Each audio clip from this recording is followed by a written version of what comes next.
Naruto Uzumaki, sitting on a swing in the park, heard a torrent of insults. Monster. Freak. Demon. He was all too familiar with those voices. They were the constant judgments from the village children. Driven by childish curiosity, he walked toward the forest from where the sounds came. He found 3 boys encircling a girl, throwing stones at her. The girl crouched down, covering her head and sobbing. Naruto Uzumaki, born with an overflowing sense of justice, couldn't stand by and stepped forward. Hey, what do you think you're doing? If you've got guts, come at me. Bullying a girl doesn't make you heroes. Naruto shouted loudly. This caught the attention of the 3 boys who were bullying the girl. Who are you? Why are you butting in? The ringleader said angrily. I'm Naruto Uzumaki, the future Hokage. Naruto replied, oh, the future Hokage. Let's see what you've got. They mocked. Clone technique. Naruto formed hand seals and produced 2 tiny childlike clones. No skill, and you try to play the hero. The 3 boys ganged up on Naruto and beat him up. Perhaps tired from the beating, they eventually let Naruto go and went home. Only the crying girl and the battered Naruto remained. Are you okay? The bullied girl asked Naruto with concern. I'm fine, just scratches. I'm used to it. Naruto gave her a bright smile. So why were they bullying you? Naruto was curious about what the girl had done to provoke the 3 boys. Maybe because I'm ugly, the girl said self-deprecatingly. Naruto took one look at her face and thought she was just humble bragging. The girl had silver long hair and red eyes, an oval face with phoenix eyes and skin as white as snow. Very beautiful. Where do you live? I'll walk you home. Naruto quickly changed the subject to keep the girl from feeling sad. Thanks, but I can go on my own. The girl declined. It's getting dark, I insist on walking you home. Naruto persisted. This time the girl didn't refuse and let him accompany her. After walking some distance, Naruto arrived at a family compound. Inside there was a training dojo, and at the entrance hung a clan crest with a 2-pronged fork. The girl led Naruto into the compound and stopped in front of a house. She knocked, the door opened, and a kindly old woman stepped out. Ju, why are you so late? And you forgot your keys again, the old woman said with concern. At that moment a young handsome man also approached. Ju, you're covered in bruises. Who bullied you? The man noticed the marks from the stones. I'm fine, the girl said. But compared to me, this boy who saved me is hurt even more, she added. The man and the old woman looked at Naruto behind her. Finally the old woman treated Naruto with medical ninjutsu. Good thing there are no broken bones, just superficial wounds, she said after examining him. This child is a bit skinny, malnourished. It's already night, why don't you stay overnight at our place? The old woman offered, worried that Naruto might encounter kidnappers on his way home. Thank you, Grandma. Naruto took a hot bath and had a hearty meal. You're welcome. Just call me Jizi, the old woman said with a smile. Thank you, Grandma Jizi. Naruto replied politely. You're the same age as my granddaughter. I hope you two can become good friends. Jizi looked at Naruto kindly. Meanwhile, in the study, under the man's persistent questioning, the girl finally opened up and told him about being bullied. Why didn't you tell us you were being bullied? Aren't we your family? The man roared. Hongshu, why are you so loud? You'll scare the child. Jizi scolded her son and hugged her granddaughter. She had heard his roar from the living room and was afraid he'd frighten the girl. Those 3 boys are students at the Ninja Academy, aren't they? I'll expel them tomorrow, the man called Hongshu said. No need, uncle. The girl who had been silent spoke up. You just became the principal and I don't want people to accuse you of abusing your power, she said considerately. Hongshu felt a pang of bitterness. He had worked for 10 years to become principal of the Ninja Academy. But if he couldn't even protect his own niece, what was the use of being principal? Naruto Uzumaki, right? Hongshu repeated the name. Thank you very much for saving Ju when she was being bullied. I'll take you home tomorrow, Hongshu said. The next day Hongshu walked Naruto home and gave him an envelope as a token of thanks. Naruto opened the envelope and found a thick stack of banknotes. 10,000 ryo, enough to buy the most expensive Ichiraku Ramen for a whole month. For context, his monthly allowance was a meager 1,000 ryo. Naruto had thought his connection with the girl would end there, but the red thread of fate wove them together unexpectedly. Uzumaki Naruto never expected to meet that silver-haired reedy girl again. Why do you always let others bully you? That's right, Uzumaki Naruto had saved the damsel in distress again.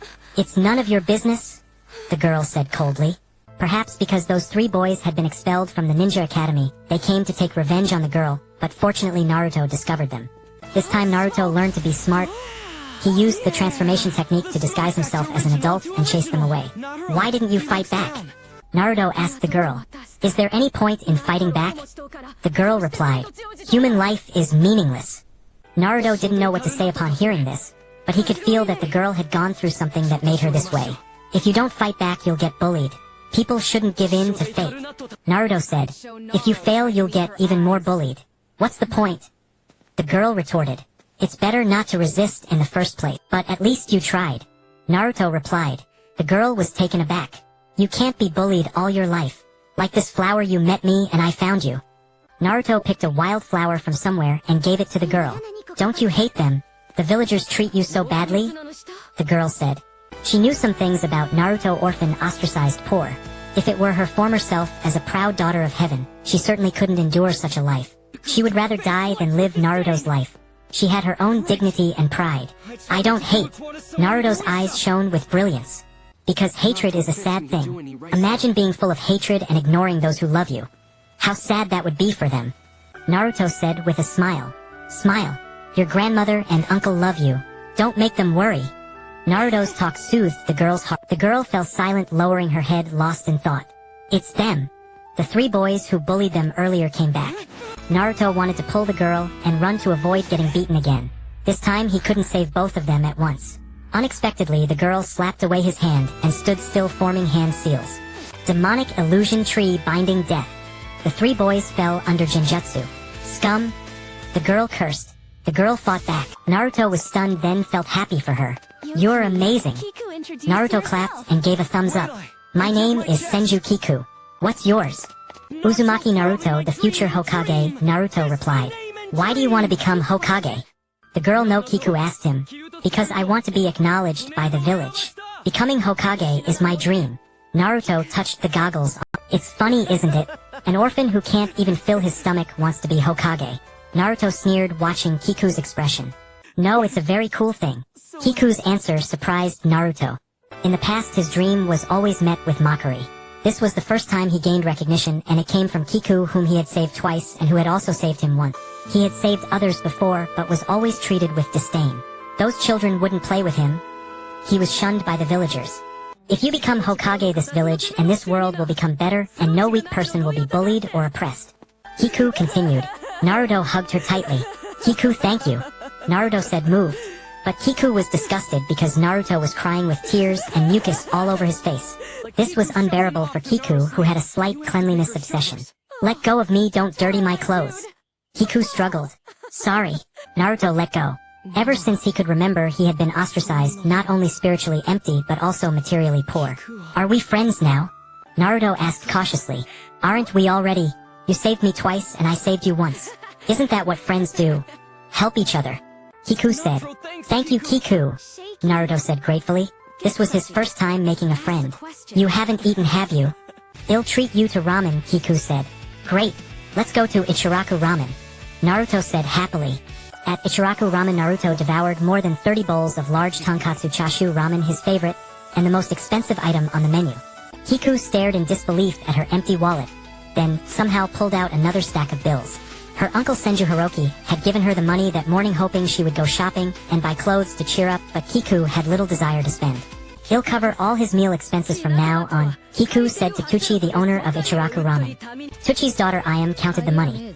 2 for 000 Rio, enough for 10 days of ramen for Naruto, whose appetite was enormous. Tuchi specially added 2 eggs to Naruto's ramen. Kiku thought about how much money she still had. Her parents and elder brother had left a considerable inheritance, plus her grandmother Senju Adako often supplemented her, and her uncle Senju Hiroki never skimped on material needs. Since she had become Naruto's friend, she couldn't just watch her friend go hungry. Without Naruto, she might not have been able to overcome the pain of losing her family today. Since Senju Kiku became good friends with Uzumaki Naruto, she was eager to know everything about him. Naruto, how many times have I told you? Don't always eat instant noodles. They have no nutrition.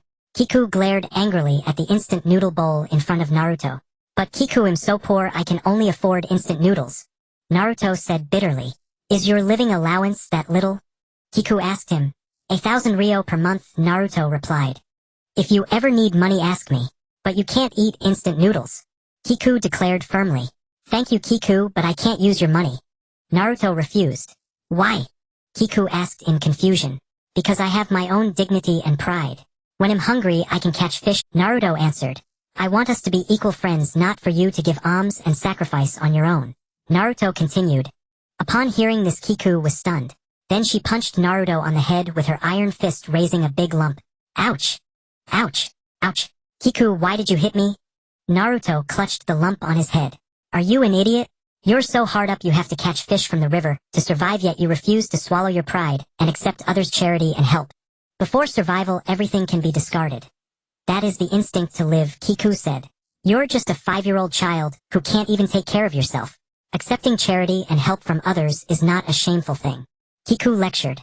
Even though you're younger than me, Kiku, you always manage to say such profound things.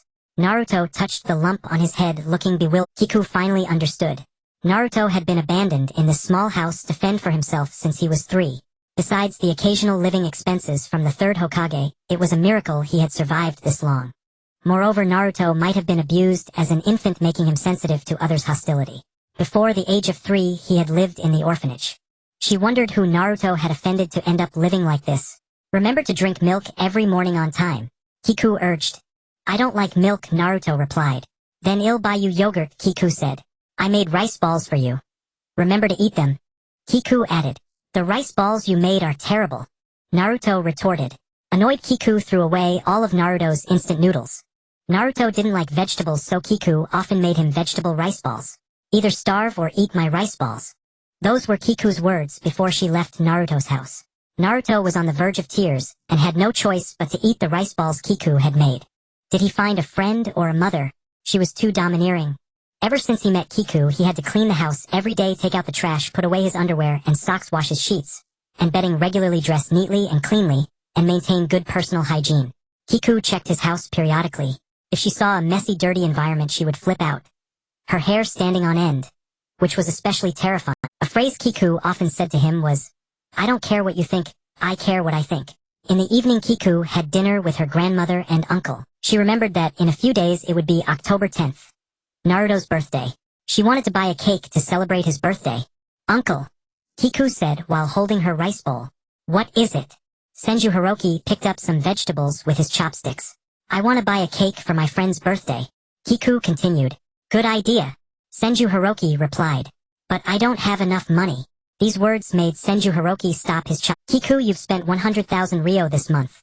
Almost as much as my monthly salary, Senju Hiroki said earnestly. Kids just spend a bit more. If little Kiku doesn't have enough, ask Grandma, Senju Adako said dotingly. Mom, I know you've been using your pension to subsidize Kiku, Senju Hiroki said, not wanting his mother to interrupt his education of his niece. Uncle isn't against you spending money. All girls should be raised in affluence, Senju Hiroki said.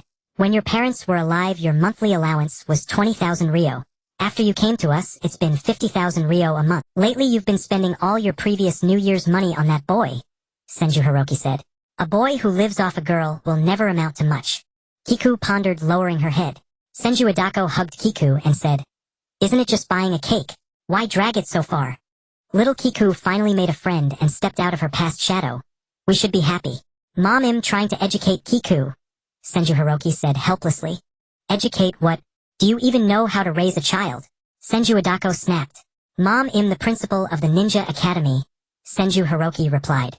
Your sister left only this one child. Is this how you treat Kiku? Are you worthy of her? The old lady said unreasonably. I know.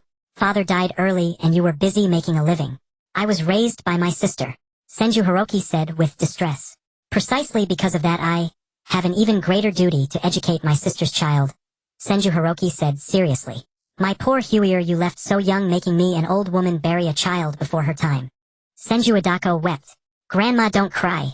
Kiku wiped Senju Idako's tears with her hand. Looking at the granddaughter's face, so similar to her daughter's, Senju Adako cried even more bitterly. All right, have it your way. Senju Hiroki gave Kiku another stack of bills.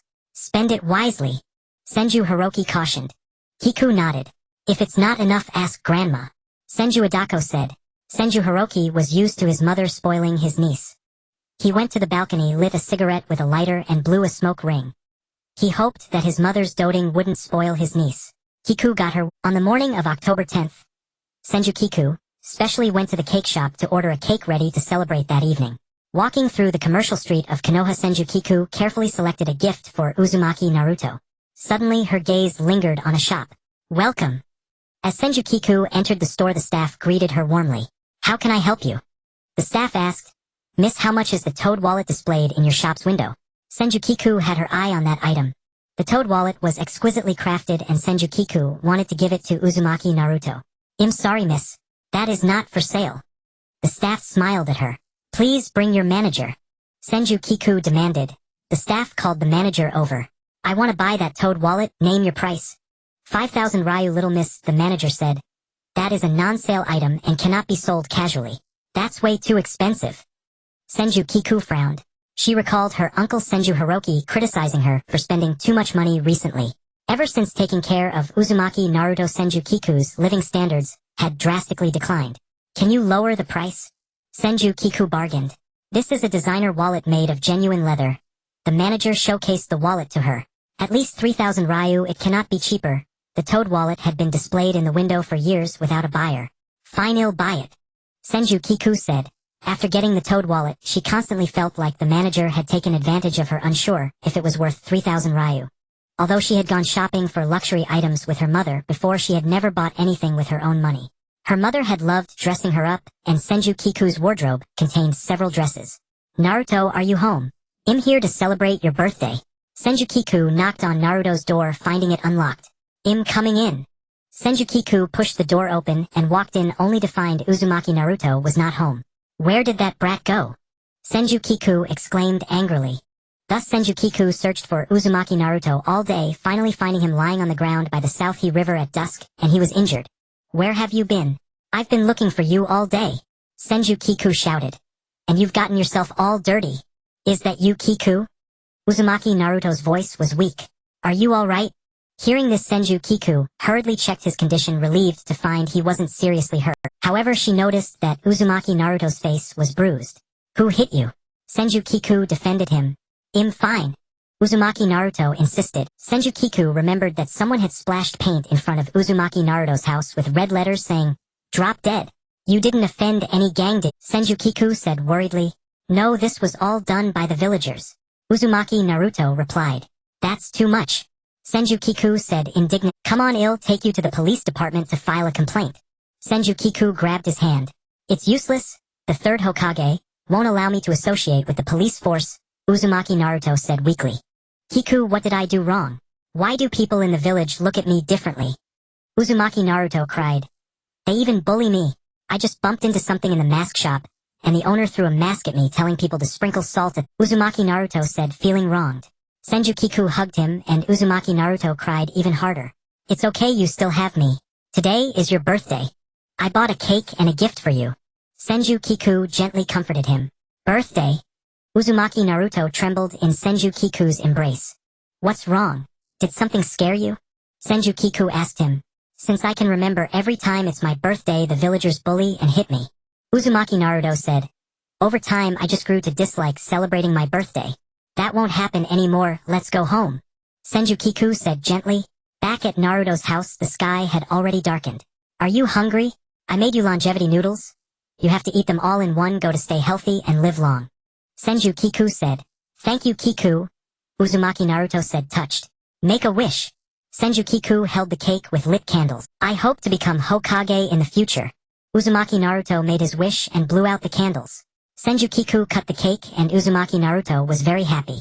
Kiku. Uzumaki Naruto said. What is it? Senju Kiku replied. Can you stay with me tonight? Uzumaki Naruto pleaded. Why? Senju Kiku asked, puzzled. Looking at this empty house, I feel scared sleeping at night. Uzumaki Naruto said. Then I'll make a call to Grandma. Senju Kiku agreed. Since there was only one single bed in Uzumaki Naruto's house, Senju Kiku set up a sleeping mat. Kiku. What is it? Actually, I really want someone to say welcome home when I return home, Uzumaki Naruto said. I also like it when someone says welcome home to me. Senju Kiku looked at Uzumaki Naruto. His blue eyes sparkled under the moonlight. Is it your grandma and uncle? Uzumaki Naruto asked. No, it's my parents and brother. Senju Kiku seemed to recall something happy. What were they like? Uzumaki Naruto asked curiously. My father was a handsome and generous man. My mother was gentle and beautiful. I hated my brother the most. He always snatched my snacks. Senju Kiku recounted. Are they doing well? Uzumaki Naruto asked. They're gone on my 5th birthday. After that I lived with my grandma and uncle, Senju Kiku said sadly. I'm sorry for making you recall sad memories. Uzumaki Naruto apologized. It's okay. I've already moved on from losing my family, Senju Kiku said with a smile. If possible, would you be willing to become my family? Senju Kiku asked him. Of course. Uzumaki Naruto smiled warmly. Then let's make a pinky promise and never change for 100 years. Senju Kiku extended her pinky finger and Uzumaki Naruto hooked his with hers. Pinky promise, never change for 100 years. If you change, you're a little dog.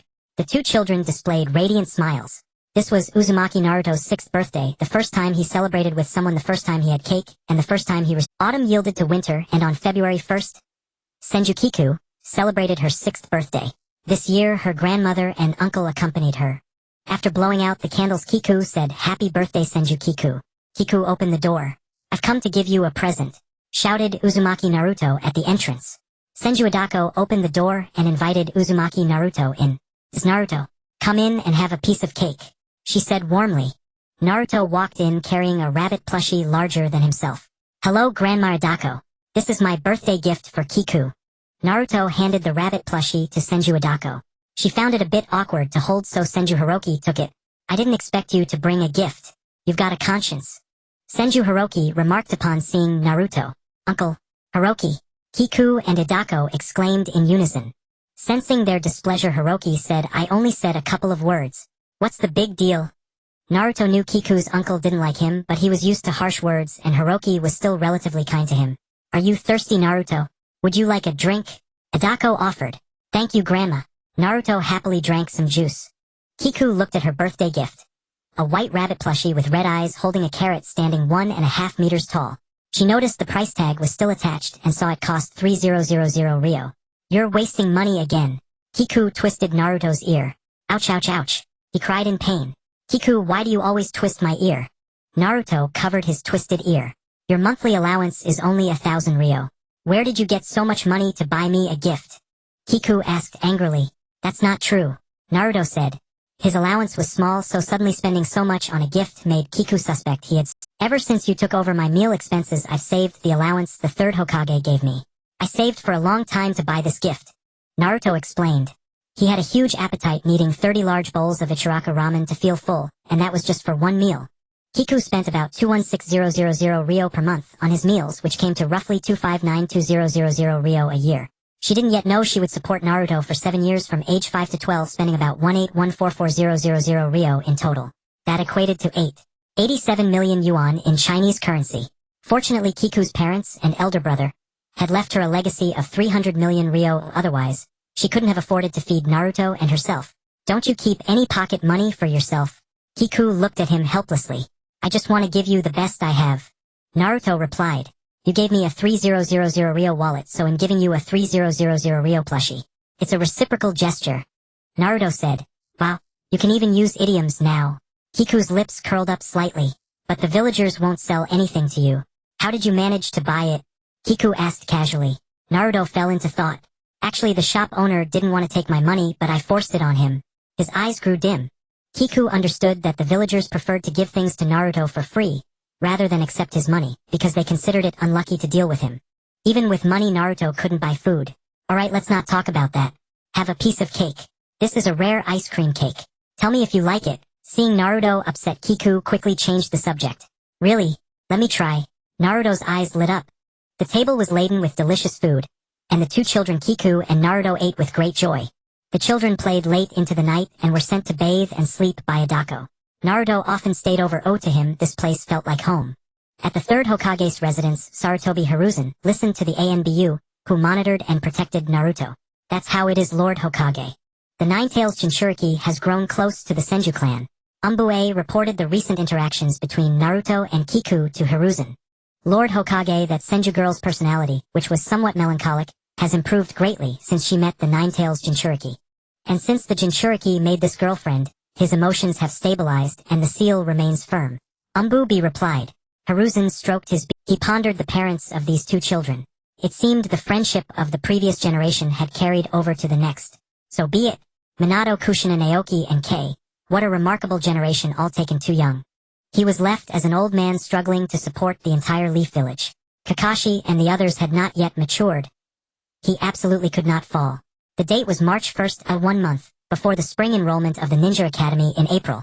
Senju Hiroki specially brought 2 test papers for the children. Spring enrollment, entrance exam. The children's jaws dropped upon hearing Hiroki. Kiku and Naruto exchanged glances. You're both 6 years old, the age to enter the Ninja Academy, Hiroki said seriously. Since the Leaf Ninja Academy is the only school in the village that educates children, all villagers want to send their kids there. Not just to become ninjas, but to learn to read and get. Hiroki explained earnestly. Both Kiku and Naruto saw the surprise on each other's faces. So what does that have to do with us? Naruto asked. It means you'll face fierce competition. Out of 1,000 eligible children, fewer than 100 will be admitted. Hiroki said leisurely. You'll have to take the exam, and I've prepared some special tutoring for you. Kiku and Naruto began working on the test papers. Kiku, excellent work. A perfect score of 98. Truly worthy of being my niece. Hiroki circled the correct answers on Kiku's paper with his glasses on. But a little more care would be perfect. You lost 2 points for a punctuation. As for Naruto, just look for yourself. Hiroki handed Naruto his paper. The paper was covered with marks scoring only 10 points, all from guessed multiple choice questions. How will the exam scores affect us? Naruto asked curiously. If you don't get into the Ninja Academy, you'll become illiterate. Hiroki said. What's illiterate? Naruto pressed. Someone who can't read. They can be cheated when buying groceries or reading books. Hiroki explained the consequences of failing the exam. The children were frightened. That's terrible. I don't want to be illiterate. Kiku, help me. Naruto cried. It's okay, you'll pass with more practice. Kiku comforted him. The 2 children then spent a month drilling for the Ninja Academy entrance exam. Later they discovered the exam tested not only theory but also chakra control. Most children without chakra were eliminated. Since both Kiku and Naruto were children of ninjas, they naturally had chakra unless a genetic mutation occurred. It was already April and Chizuru Senju and Naruto Uzumaki had successfully passed the entrance exam. The exam day was truly packed with people. After undergoing Hiroki Senju's grueling training, Naruto Uzumaki barely managed to pass the entrance exam, ranking last. This year, the Ninja Academy admitted only 90 students. At the opening ceremony, Hiroki Senju, as the principal of the Ninja Academy, took the stage to deliver a speech. He was the youngest principal in Konoha's history, having assumed the position at 26. Many members of the Senju clan devoted themselves to Konoha's medical and educational sectors. Now 27, Hiroki Senju was in his 2nd year as principal. Chizuru's mother Satoko Senju was 7 years older than him. In summary, this is how it is. I hope you will study hard at the Ninja Academy and contribute to Konoha in the future. Hiroki Senju concluded his speech. Just then the 3rd Hokage stepped up. Lord Hokage, is there something you need? Asked Hiroki Senju. Nothing, I just came up to say a few words, said Hiruzen Sarutobi. The new students below stirred restlessly. A Hiroki Senju's speech had already been long enough, and now the Hokage was adding to it. At least Hiroki Senju was young and handsome, so the new students found it pleasant to look at him. But the 3rd Hokage was aged, and the students below had no desire to hear an old man's long-winded talk. Silence. Hiroki Senju raised the microphone to quell the commotion. The Hokage's presence here shows that he values your education. Let us welcome the Hokage's speech, said Hiroki Senju, clapping his own hands. The students below clapped reluctantly while their parents recalled the past. When they had attended the Ninja Academy, the 3rd Hokage had also spoken at the opening ceremony. Where leaves of the tree of Konoha dance, fire burns ever brighter. The fire will continue to illuminate the village and allow new leaves to sprout. Hiruzen Sarutobi instilled the will of fire into the students. The students listened attentively. Naruto Uzumaki and Chizuru Senju were especially excited. Just then, Hiroki Senju approached his niece. Just listen, but don't take it too seriously, Hiroki Senju whispered to his niece. Why? Asked Chizuru. Commoners with no bloodline, no background, and no name go to their deaths, while Konoha's vested interests enjoy the benefits. For ordinary villagers of Konoha, the will of fire is nothing but a lie. Hiroki Senju mocked. I only hope you can live well, because the Senju clan has already sacrificed far too much for Konoha. Hiroki Senju crouched down to look Chizuru in the eye. But aren't you the clan head of the Senju? The previous Senju clan head was Chizuru's father, Naoki Senju. Little Kiku, how many people are in the Senju clan now? Asked Hiroki Senju. 32. Why? Replied Chizuru. Those 32 included herself, her uncle, and her grandmother. How many people were there when Konoha was first founded? Asked Hiroki Senju again. Chizuru fell silent. She had studied the clan's history. When the village was first established, the Senju clan numbered over 1,000. Now it was the 55th year of Konoha, and in just over half a century the Senju clan was nearly extinct. The three great ninja wars and the experiments on transplanting would release cells. I don't want to tell you about these dark sides of Konoha, but I'm afraid you might get hurt. Hiroki Senju told his niece, even if you graduate and choose not to become a ninja, we, the Senju clan, can support you. Chizuru understood that men, women, young and old in the clan were generally weary of war. They would rather work in education and medical logistics than go to the battlefield. Naruto Uzumaki did not hear the conversation between Hiroki Senju and Chizuru. His eyes were fixed on a boy with black hair and black eyes, refined features, surrounded by a father in a kimono and a mother in a white dress.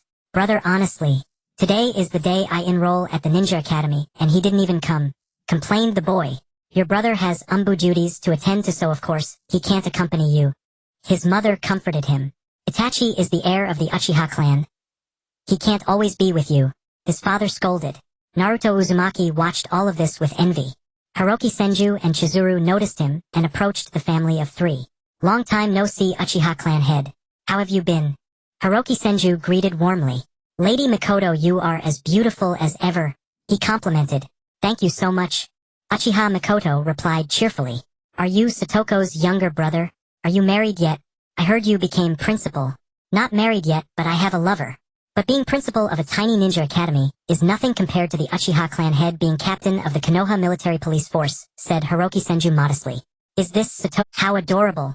Uchiha Mikoto immediately noticed Chizuru's resemblance to her mother. Hello, ma'am. Chizuru replied politely. Lady Mikoto was a classmate of your parents' little Kiku, said Hiroki Senju to his niece. But she almost became a member of our Senju clan back. At the mention of the past, the Uchiha clan head's expression soured.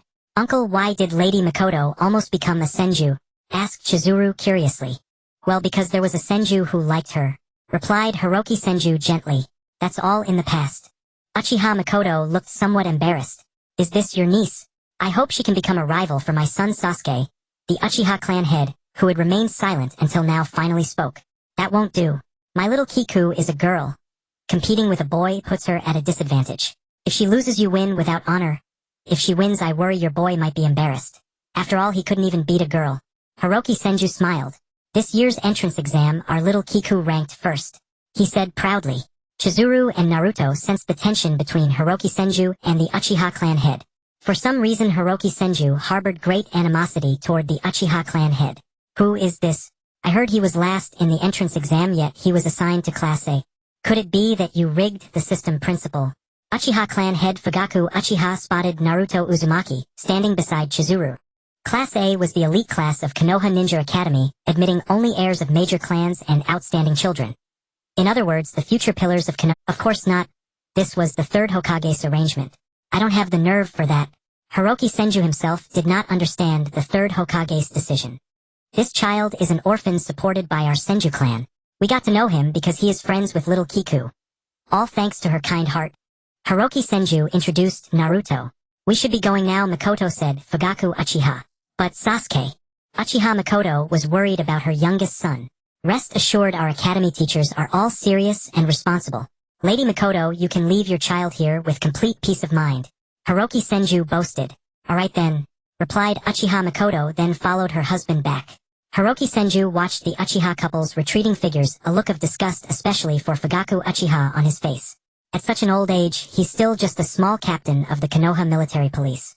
For the clan head of the Uchiha, they've really degenerated. Hiroki Senju muttered angrily, but Chizuru noticed. Uncle, why do you dislike the Uchiha clan head? She asked in confusion. Because the Uchiha and the Senju have been sworn enemies since before the village was founded. We've been fighting for over 1,000 years since the Warring States period. Especially Fugaku Uchiha, always wearing a face that looks like everyone owes him billions. His eldest son joined the Umbu, and he was so delighted he kept showing off to everyone. As if no one else has a genius at home. And he took his 4-year-old son to the battlefield just to awaken the Sharingan. What a lunatic. Hiroki Senju made no effort to hide his contempt for the Uchiha. Remember little Kiku lose to anyone but an Uchiha, or be defeated by anyone but Uchiha Sasuke. Hiroki Senju looked into Chizuru's eyes. Chizuru found these adults very childish. Old as they were still bickering like kids. And so Chizuru, Naruto, and Sasuke bid farewell to their guardians, and entered the classroom. No one knew that they would later be nicknamed the Iron Triangle of Konoha, the new generation of the three ninjas. Hiroki Senju went to the principal's office to work. I'm your homeroom teacher, and I'll be your teacher for the next 6 years until you graduate. Yumino Irika, pleased to meet you. At that moment Yumino Irika was only 16 years old. After passing the Chunin exam and becoming a teacher, he was assigned to teach Class A. Finishing his self-introduction, Yumino Irika bowed. Pleased to meet you. The students stood up and bowed to Irika. Now first things first, we need to elect class monitors. Yumino Irika said. At the Ninja Academy, seating was random. There was no concept of desk mates and students sat 3 to a seat. Senju Kiku, Uzumaki, Naruto, and Uchiha Sasuke sat together. Senju Kiku felt a bit awkward squeezed between Uzumaki Naruto and Uchiha Sasuke. Both she and Naruto had no desire to sit beside the young master Sasuke, but they couldn't find any other seats in the classroom. Facing the adoring gazes of all the girls in the class toward Uchiha Sasuke, Senju Kiku felt pressured but said nothing. Senju Kiku. Yumino Irika called her name. Yes. Senju Kiku stood up. You scored first in the entrance exam, so from now on you'll be our class monitor. Yumino Irika announced, motioning for her to stand beside him, so everyone could get to know her. Senju Kiku rose and Naruto shifted to let her out. She trotted over to Irika's side. Sensei, didn't you say the election would be fair? She asked curiously. Yes, and I believe that top students are always both academically excellent and virtuous. Yumino Irika flashed a bright smile. Isn't it just because her uncle is the principal of the Ninja Academy? What fairness? Uchiha Sasuke said defiantly. The class erupted in whispers. Senju Kiku was at a loss, feeling a little scared. Naruto, who had been clapping for her, saw what Sasuke did and grabbed him by the collar. Are you picking a fight on purpose, pretty boy? Naruto snarled. Shut up, you dead last idiot. I heard you ranked last in the entrance exam, and yet they put you in our class. Uchiha Sasuke showed no fear. I said. Naruto was about to throw a punch. Stop. Senju Kiku blocked him. I admit my uncle is the principal, but am not someone who rides on family connections. I'll prove with my own efforts that I can be a good class monitor. Senju Kiku bowed. This earned the respect of the entire class. Everyone applauded her. Naruto loosened his grip on Sasuke. But Sasuke had one more shocker. Bookworm and Deadlast. A perfect match. He instantly gave them both nicknames. Thanks, you spoiled brat. Senju Kiku snapped as she returned to her seat. Sasuke was about to strike, but Naruto stopped him. If you've got guts, come at me. Picking on a girl. What kind of hero is that? Naruto said. Fine, you dead last idiot. Let's settle this on the training. Uchiha Sasuke replied. The whole class went to watch, and even Yumino Irika couldn't stop them. In the end, Naruto lost. How could he match Sasuke, who had been trained since childhood? Before school, Sasuke had even collected cat paw prints in the vacant district with his brother Uchiha Itachi, already honing the strength of a genin. Naruto was knocked to the ground. Senju Kiku helped him up. Are you okay, Naruto? She asked. Sorry, Kiku. I wanted to stand up for you, but I lost. Naruto said guiltily. It's fine. You tried your best. Senju Kiku replied. Whenever I'm bullied, you're the first one to charge in and protect me. You're my hero, my best friend. Thank you, Kiku. Naruto was deeply moved. But now that you lost, I'll have no authority as class monitor. I might not be able to manage the— Senju Kiku worried. I wish I had just fought myself. I couldn't bear to see you get hurt. Naruto said. You're way too chauvinistic, Senju Kiku retorted. I'm not some weak woman hiding behind men. I know you're strong. That doesn't contradict my desire to protect you, Naruto continued. Because I know you'd protect me too. Uchiha Sasuke had been watching their prolonged display of affection, and could no longer stand. Hey, are you two done being lovey-dovey? Befriending a girl? Where's your manliness, Uzumaki Naruto? Sasuke taunted. Someone without friends wouldn't understand the joy of having them. Naruto shot back. I don't need friends. Uchiha Sasuke said with a tsundere air. Both sides glared at each other. Alright. Let's perform the reconciliation seal. Senju Kiku played peacemaker. Sasuke refused. I won't do the seal with someone I've beaten. I said. Naruto fumed. It was only then that Yumino Irika came to clean up the mess. Every student in this class came from an impressive background. He wondered why Principal Senju Hiroki had assigned him to Class A. Could it really be just to take care of his niece? And Senju Kiku's worries turned out to be justified. Almost all the girls in the class adored Uchiha Sasuke, with only a few exceptions. When Senju Kiku tried to collect homework, she ran into trouble. If Sasuke doesn't hand it in, why should I? One of his admirers said. So Senju Kiku brought only a few notebooks to Yumino Irika. Sensei, may I come in? She asked, holding the notebooks at the office door. Come in. Yumino Irika beckoned. He saw only 8 notebooks. Barely a third of the 30 students. Sensei, I don't want to be class monitor anymore. Senju Kiku said tearfully. Kiku, actually this was the principal's decision. He wanted to temper you, so he made you class monitor. Yumino Irika told the truth. You mean my uncle? Senju Kiku asked. No way I'm going to the principal's office. What right does he have to meddle in my affairs? She hurried toward the principal's office. Yumino Irika stopped her. Of course, he didn't want to get fired, so he had to prevent her from complaining. Actually, the reason the principal arranged this is that your mother was also class monitor when she attended the ninja academy.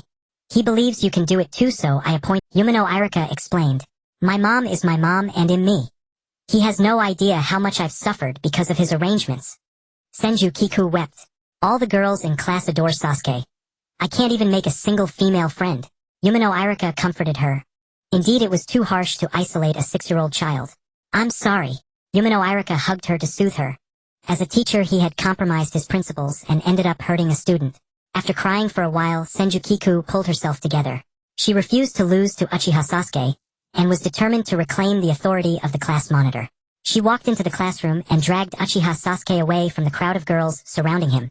Hey, what are you doing? Sasuke asked, confused. I challenge you to a duel. Senju Kiku said. I refuse, Sasuke replied. Why? She demanded.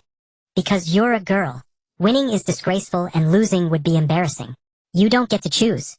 Senju Kiku answered, then threw a punch at him. Sasuke dodged. This time there's no knight in shining armor to protect you, he sneered. I've never been some delicate flower. Senju Kiku retorted. The two began dueling on the training ground. They exchanged taijutsu moves back and forth. My father said the Senju and Uchiha are sworn rivals, and I must never lose to you, Sasuke said between strikes. Funny. My uncle told me the same thing. Senju Kiku dodged his sweeping leg. Then let's fight with the honor of the Senju and Uchiha. Sasuke replied. In the end, Senju Kiku lost. When it came to ninjutsu, Sasuke defeated her with a single great fireball, and she was burned and sent to the hospital. When Senju Hiroki heard, he issued a public reprimand to Uchiha Sasuke. Uncle, Senju Kiku said from her bandaged hospital bed. Teach me ninjutsu. I don't want to lose to him. All right. Seeing his niece's fierce determination, Senju Hiroki agreed. After losing to Uchiha Sasuke, Chensho-ju trained, relentlessly determined to redeem herself. Soon the Indoctrinum exams arrived and Chensho-ju dragged Uzumaki Mingren along to review. Uzumaki Mingren's grades were poor. He only managed to pass his usual exams thanks to Chensho just tutoring. In the elite class A, his performance lagged behind and he couldn't understand the lessons the teacher delivered. At school, he couldn't make any friends besides Chensho-ju, as the other students influenced by their parents isolated him. Because Chensho-ju was busy managing the class, she often had little time for him, leading Uzumaki Mingren to frequently act out and cause mischief to draw attention. Mingren, hey Yaluka said angrily. As soon as he entered the classroom, a bucket of water poured over him, soaking his clothes. Haha. Teacher Yaluka, you got what you deserved. Uzumaki Mingren mocked. Hey Yaluka wanted to scold him, but decided to ignore him instead. Chensho-ju found their homeroom teacher strange. He clearly cared about Uzumaki Mingren, yet his eyes betrayed disgust. Hey Yaluka changed his clothes and continued the lesson. These are the key points for the final exam. I hope everyone reviews well and achieves good results. Hey Yaluka highlighted the important topics and dismissed the class. So much. The students groaned. Can't you guys give me a moment's peace? Since becoming class monitor, Chensho just temper had flared up considerably. Today she encountered the trio of punishment Uzumaki Mingren, Nalyang Luan, and Chodao Dingzi. One played pranks on teachers and classmates, one slept in class, and one ate snacks during lessons. Xiao-ju, don't be mad. We didn't mean it. Uzumaki Mingren defended himself. Chensho-ju twisted his ear and roared. Especially you, Uzumaki Mingren. Uchiha Sasuke is already giving me enough headaches. And you have to cause trouble. Ow ow ow. Xiao-ju, let go. Uzumaki Mingren winced. Do you know you were wrong? Chensho-ju asked coldly. I know. Uzumaki Mingren begged for mercy. Only then did Chensho-ju release her grip.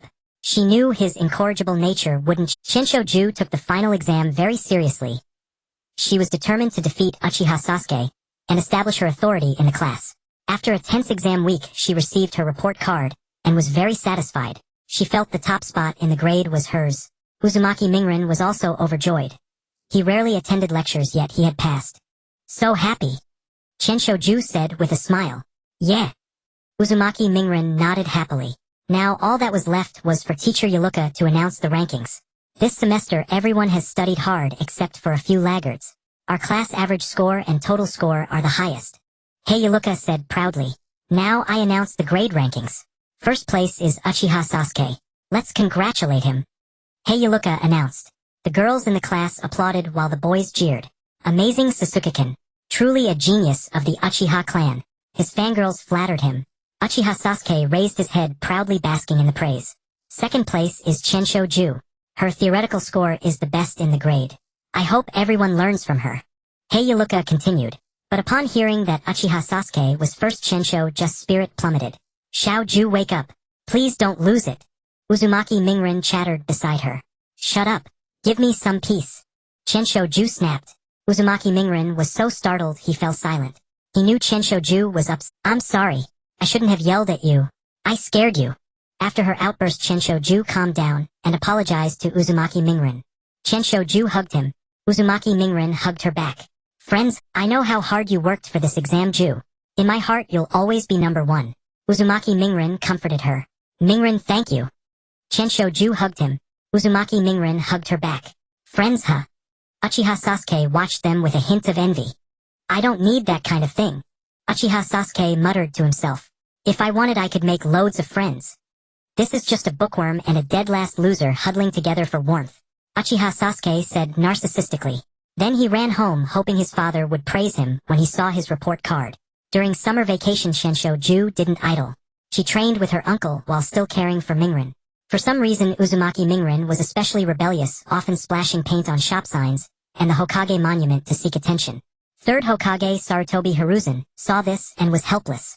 It wasn't the first time villagers had complained, urging him to punish Uzumaki Mingren. Danzo exerted pressure, demanding that the Nine-Tails Jinchuriki be handed over to Root. On the Hokage monument, Uzumaki Mingren was applying makeup to the faces of the past Hokages. Uzumaki Mingren. Chensho, just silver-white hair, billowed a sign of her fury. Ju, you're here. Wanna join me for some fun? Uzumaki Mingren showed no fear. Instead he grinned cheekily. It was the same old move, the same old scent. Chensho Ju had a particular fondness for twisting Uzumaki Mingren's ear. Send the compensation bill to the Senju clan compound. It'll pay for him. Chensho Ju told the ninja chasing Uzumaki Mingren. Chensho Ju led Uzumaki Mingren back to the Senju clan compound and grounded him. Upon hearing this, Chensho Hongshu compensated for the damages caused by Uzumaki Mingren. He said to her, the legacy your parents left will be your dowry. From now on your uncle will cover the costs of Uzumaki Mingren's mischief. Won't that cause trouble for you, uncle? Chensho Ju worried. It's fine. I'm still the clan leader of the Senju. I have dividends from the clan's industries. I can afford to raise one orphan. Chensho Hongshu ruffled his niece's hair. Chensho Ju said guiltily, I'm sorry for causing you trouble, uncle. Family is meant to burden each other, isn't it? Chensho Hongshu said. Besides, Uzumaki Mingren is your most precious friend.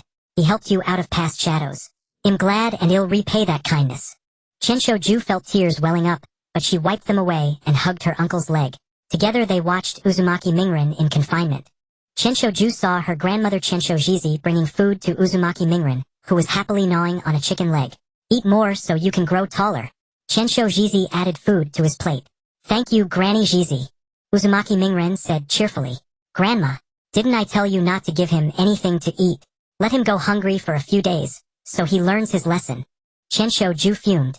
This child is an orphan who doesn't get enough to eat. Starving him for days would be torture. Chensho Jizi retorted, shielding Uzumaki Mingren. Uzumaki Mingren knelt in the Senju ancestral hall. Chensho Ju instructed the clan members not to give him food, but they secretly helped him anyway. Otherwise, Uzumaki Mingren would have starved in those days. Chensho Ju was speechless. Only when the granary is full can one know propriety. How can you preach grand principles to a starving child? Chensho Jizi continued. Uzumaki Mingren, do you realize your mistake? Chensho Hongshu spoke. I was wrong. Uzumaki Mingren, after a few days of hunger, bowed his head in admission. Good. Don't do it again. Chensho Hongshu escorted him home. Unexpectedly, a few days later, Uzumaki Mingren caused trouble again. This time Chensho Hongshu ignored him and had the Leaf Ninja take him to see the Hokage, while he continued to compensate for the damages. Ino Yamanaka had been feeling quite disheartened lately, because she and her best friend Sakura Haruno had become enemies. Ino Yamanaka was deeply saddened, simply because she and Sakura Haruno liked the same boy. Uchiha Sasuke Sakura declared that they would henceforth be rivals in love. She utterly disregarded the friendship where Ino had once defended, and encouraged her when Sakura was mocked for having a broad forehead. Ino Yamanaka declared that she must find a friend even better and more outstanding than Sakura Haruno. However, after scanning the entire class for most of the day, she realized that every girl liked Uchiha Sasuke, except Hinata Hyuga, the heir of the Hyuga clan, and Senju Kiku, the monitor of Class A. She couldn't find a single good friend who wasn't her romantic rival. Ino Yamanaka decided to make friends with one of these two. Hinata Hyuga's personality was too introverted, and she had a crush on Naruto Uzumaki. Ino had developed a psychological shadow against those obsessed with romance, so she chose to approach Senju Kiku. "Good morning, monitor. You must be tired from handling class affairs." Ino Yamanaka greeted enthusiastically. Senju Kiku was startled as she was a socially anxious person. "Good morning, and you are?" Senju Kiku asked in confusion. Although a whole semester had passed, she still didn't know everyone in the class. Moreover, after a summer vacation spent training with her uncle, she had forgotten some people. "My name is Ino Yamanaka of the Yamanaka clan. Monitor, would you like to have bento with me at noon?" Ino Yamanaka warmly invited. "Sure, but I might be a bit late because I need to help the teacher grade homework." Senju Kiku replied. "Then see you on the rooftop of the teaching building." Ino Yamanaka turned and waved. At noon, Senju Kiku came jogging over. "I'm not late, am I? Have you been waiting long?" Senju Kiku panted. "No." Ino Yamanaka shook her head. "You came just in time." Ino Yamanaka said happily. The two found a good spot and sat on the ground to eat their bento. Ino Yamanaka noticed that Senju Kiku's bento, though not elaborate, was definitely a feast for the eyes and the palate. She developed an appetite. "Monitor, may I try the fried chicken in your bento?" Ino Yamanaka asked. "Sure." Senju Kiku placed a piece of fried chicken into Ino Yamanaka's lunchbox. Ino Yamanaka picked it up with chopsticks and put it into her mouth. "Delicious. Did you make it yourself?" Ino Yamanaka's eyes lit up. "I made it myself." Senju Kiku replied. "Amazing." Ino Yamanaka praised. "My mother's bento isn't as tasty as yours." Ino Yamanaka said. "Thank you." Senju Kiku expressed gratitude for Ino's. "How do you keep your bento warm until noon?" Ino Yamanaka asked curiously. This. I used a sealing technique to improve my lunchbox, keeping it warm until noon. I prefer eating hot food." Senju Kiku explained. "That's wonderful. My bento is always made by my mother either in the morning or the night before." Ino Yamanaka said enviously. "You don't need to envy me. I envy you for having a mother who can make bento for you." Senju Kiku noticed Ino's envy. "Oh, by the way, monitor, why doesn't your mother make bento for you?" Ino Yamanaka asked upon hearing this, curious as to why Senju Kiku made her own bento. "My mother used to make bento for me too, but my parents and older brother have passed away. I live with my grandmother and uncle now. My grandmother would also make bento for me, but she is old. I'm afraid she might fall in the kitchen, so I do. Although my uncle is young, he's busy with work. Sometimes I make bento for him too." Senju Kiku said sadly. "I'm sorry. Monitor, I didn't know about this. I didn't mean to bring up painful memories." Ino Yamanaka said, flustered, unaware that such a story lay behind Senju Kiku's bento making. "It's fine. Ignorance is not a crime." Senju Kiku said with a smile. "Although my parents and brother are gone, I still have my uncle and grandmother who love me. I am still very happy."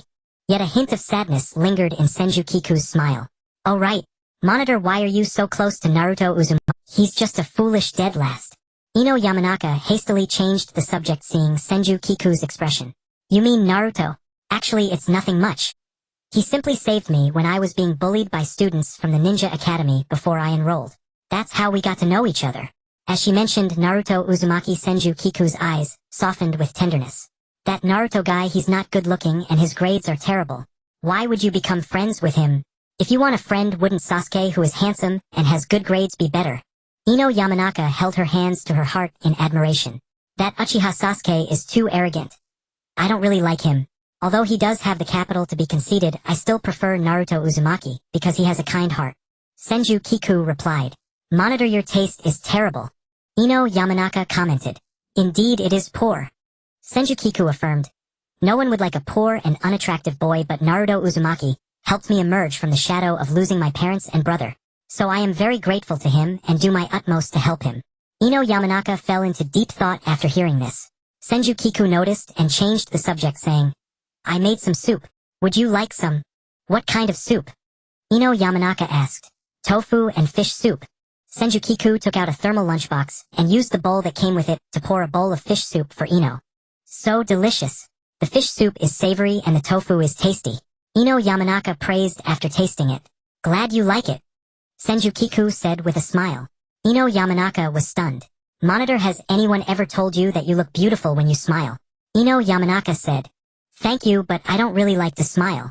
I need to maintain authority to manage the class, so I usually keep a straight face or otherwise I can't keep the class in order. Senju Kiku said. Smile more. Your smile is really beautiful. Ino Yamanaka encouraged. Thank you, Ino. You don't need to call me Monitor. Just call me by my name. Senju Kiku said gently. Then I'll call you Kiku. Ino Yamanaka gave Senju Kiku a nickname, as she was a few months older than Kiku. Are we friends now? Ino Yamanaka asked. Of course we are. Didn't you invite me to have lunch together? Senju Kiku replied. And actually, besides Naruto, I have no friends. Why? Ino Yamanaka asked in confusion. Senju Kiku was beautiful and gentle. Because my personality is not the lively type and am a bit socially anxious, so I don't talk much with people. Senju Kiku said. What is social anxiety? Ino Yamanaka was unfamiliar with the term. It means being quiet and shy, feeling nervous when interacting with others. Senju Kiku explained. If Naruto hadn't taken the initiative to get to know me, I wouldn't have even him as a friend. Senju Kiku said with self-deprecation. What are you saying? You have me. Am I not your friend? Ino Yamanaka said indignantly. Thank you, Ino. Senju Kiku said gratefully. Because of Uchiha Sasuke, I actually don't have any female friends. All the girls in class like Uchiha Sasuke, and Sasuke often opposes me. So those girls think I'm targeting their prince. That's too much. I didn't expect Uchiha Sasuke to be like that. Ino Yamanaka defended Senju Kiku, forgetting that she herself had once liked Uchiha Sasuke. So I'm very grateful that you are willing to be my friend. Senju Kiku held Ino Yamanaka's hand. Ino looked into Senju Kiku's ruby-like eyes and blushed a little. Nothing, it's what I should do. Ino Yamanaka said shyly. And so from that day on, Senju Kiku and Ino Yamanaka became lifelong best friends. The Ninja Academy operated on a trimester system. Senju Kiku and the others had their winter break, which coincided with Christmas. Uncle, why are you up so early? Senju Kiku went to the bathroom and saw Senju Hiroki grooming himself in front of the mirror. Kiku, do you think your uncle looks handsome in this outfit? Senju Hiroki showed off in front of his niece. So. Senju Kiku replied, still half asleep. She just wanted to use the restroom and then crawl back into bed to sleep longer. It was too cold today. Yes, cold. Why hadn't she thought of that? Winter had arrived. How would Uzumaki Naruto, an orphan, get through the freezing season? Uncle, you go ahead. I'm going to Naruto's place. Senju Kiku said hastily. Senju Hiroki grabbed her by the collar and lifted her into the air. So eager to see your little boyfriend. There's something important I need your help with today. Whether your future aunt and I can make it depends on your performance. Senju Hiroki mercilessly dashed Senju Kiku's plans. Uncle, you're so annoying. Senju Kiku struggled in midair. Location: Konoha's Commercial Street. Senju Hiroki stood impeccably dressed in a suit holding a bouquet, checking his watch. Meanwhile, Senju Kiku wore a beautiful red dress with a little red hat. Passers-by couldn't help but glance at the good-looking uncle and niece. Uncle, aren't you cold in that suit? Senju Kiku asked, eyeing her uncle's thin attire. Senju Hiroki wore only a light shirt under his suit. Not cold. Using chakra to generate heat keeps me warm. Senju Hiroki continued checking his watch. I want to learn. Senju Kiku whined. I'll teach you later. He replied dismissively. So stingy. Senju Kiku pouted, her lips protruding so much they could hold an oil bottle. They waited endlessly, but the leading lady never showed. Uncle, I want to go home. Senju Kiku cried, wearing only that red dress. Pretty but not warm. She had stood with her uncle on the commercial street for half a day, cold and hungry. Just a little longer. Senju Hiroki tried to soothe her. A little longer. Do you know how long I've been waiting? She retorted angrily. Senju Hiroki coaxed her. Sorry, Hiroki-kun. I'm late. A sweet-looking, lively woman approached. It's fine, you're just in time. Senju Hiroki said. Late by 2 hours and you say just in time. Senju Kiku showed no mercy. She had no liking for people with no sense. Is this little Kiku so adorable? The woman patted Senju Kiku's head, which was topped with a red hat. Don't touch me. Senju Kiku slapped her hand away. Sorry. My niece is being difficult. Senju Hiroki apologized to the woman. It's okay, I understand. She replied. My name is Senju Rika and I work as a pediatrician. This morning a mother brought her child to see me, which caused quite a delay. The woman introduced herself and explained her lateness. So you're my uncle's girlfriend? Senju Kiku said, eyeing Senju Rika. Senju Rika was 5 years younger than Senju Hiroki, who was 28. old enough to marry and have children. I am Hirakikan's girlfriend, little Senju Rika said gently. It's not certain yet whether you'll be my aunt, Senju Kiku said with malice. Kiku. Senju Hiroki scolded. Sorry, my niece is a bit upset today. She's been freezing out here with me for 2 hours. Senju Hiroki explained. It's all right, I understand. Senju Rika said. Let's find a restaurant with heating to eat. So Senju Hiroki chose a rather upscale Senju Kiku watched her uncle and his girlfriend Senju Rika sweetly sharing a drink, while she herself had ordered 2 drinks, and used a couple straw to sip from both. Little Kiku doesn't seem to like me very much, Senju Rika remarked. Sorry, the child has been spoiled by me and her grandmother, Senju Hiroki said apologetically. If not for the death of her parents and older brother, Kiku would still be the beloved princess of the family. There's no such thing as being spoiled too much. Senju Hiroki had told Senju Rika about the tragic accident that claimed his sister, brother-in-law, and nephew. So if we get married, we'll have to live with Kiku's grandmother and her. Would you be willing? Senju Hiroki asked. He knew many women were reluctant to live with their husband's parents, fearing conflicts. Moreover, he had an extra burden in his niece. It's you, Hirakikan, that I've fallen for. I don't mind, Senju Rika replied. Eavesdropping on their conversation, Senju Kiku felt a knot in her stomach. In the afternoon, Senju Kiku visited Uzumaki Naruto, bringing him quilts and winter clothes. Kiku, what's wrong?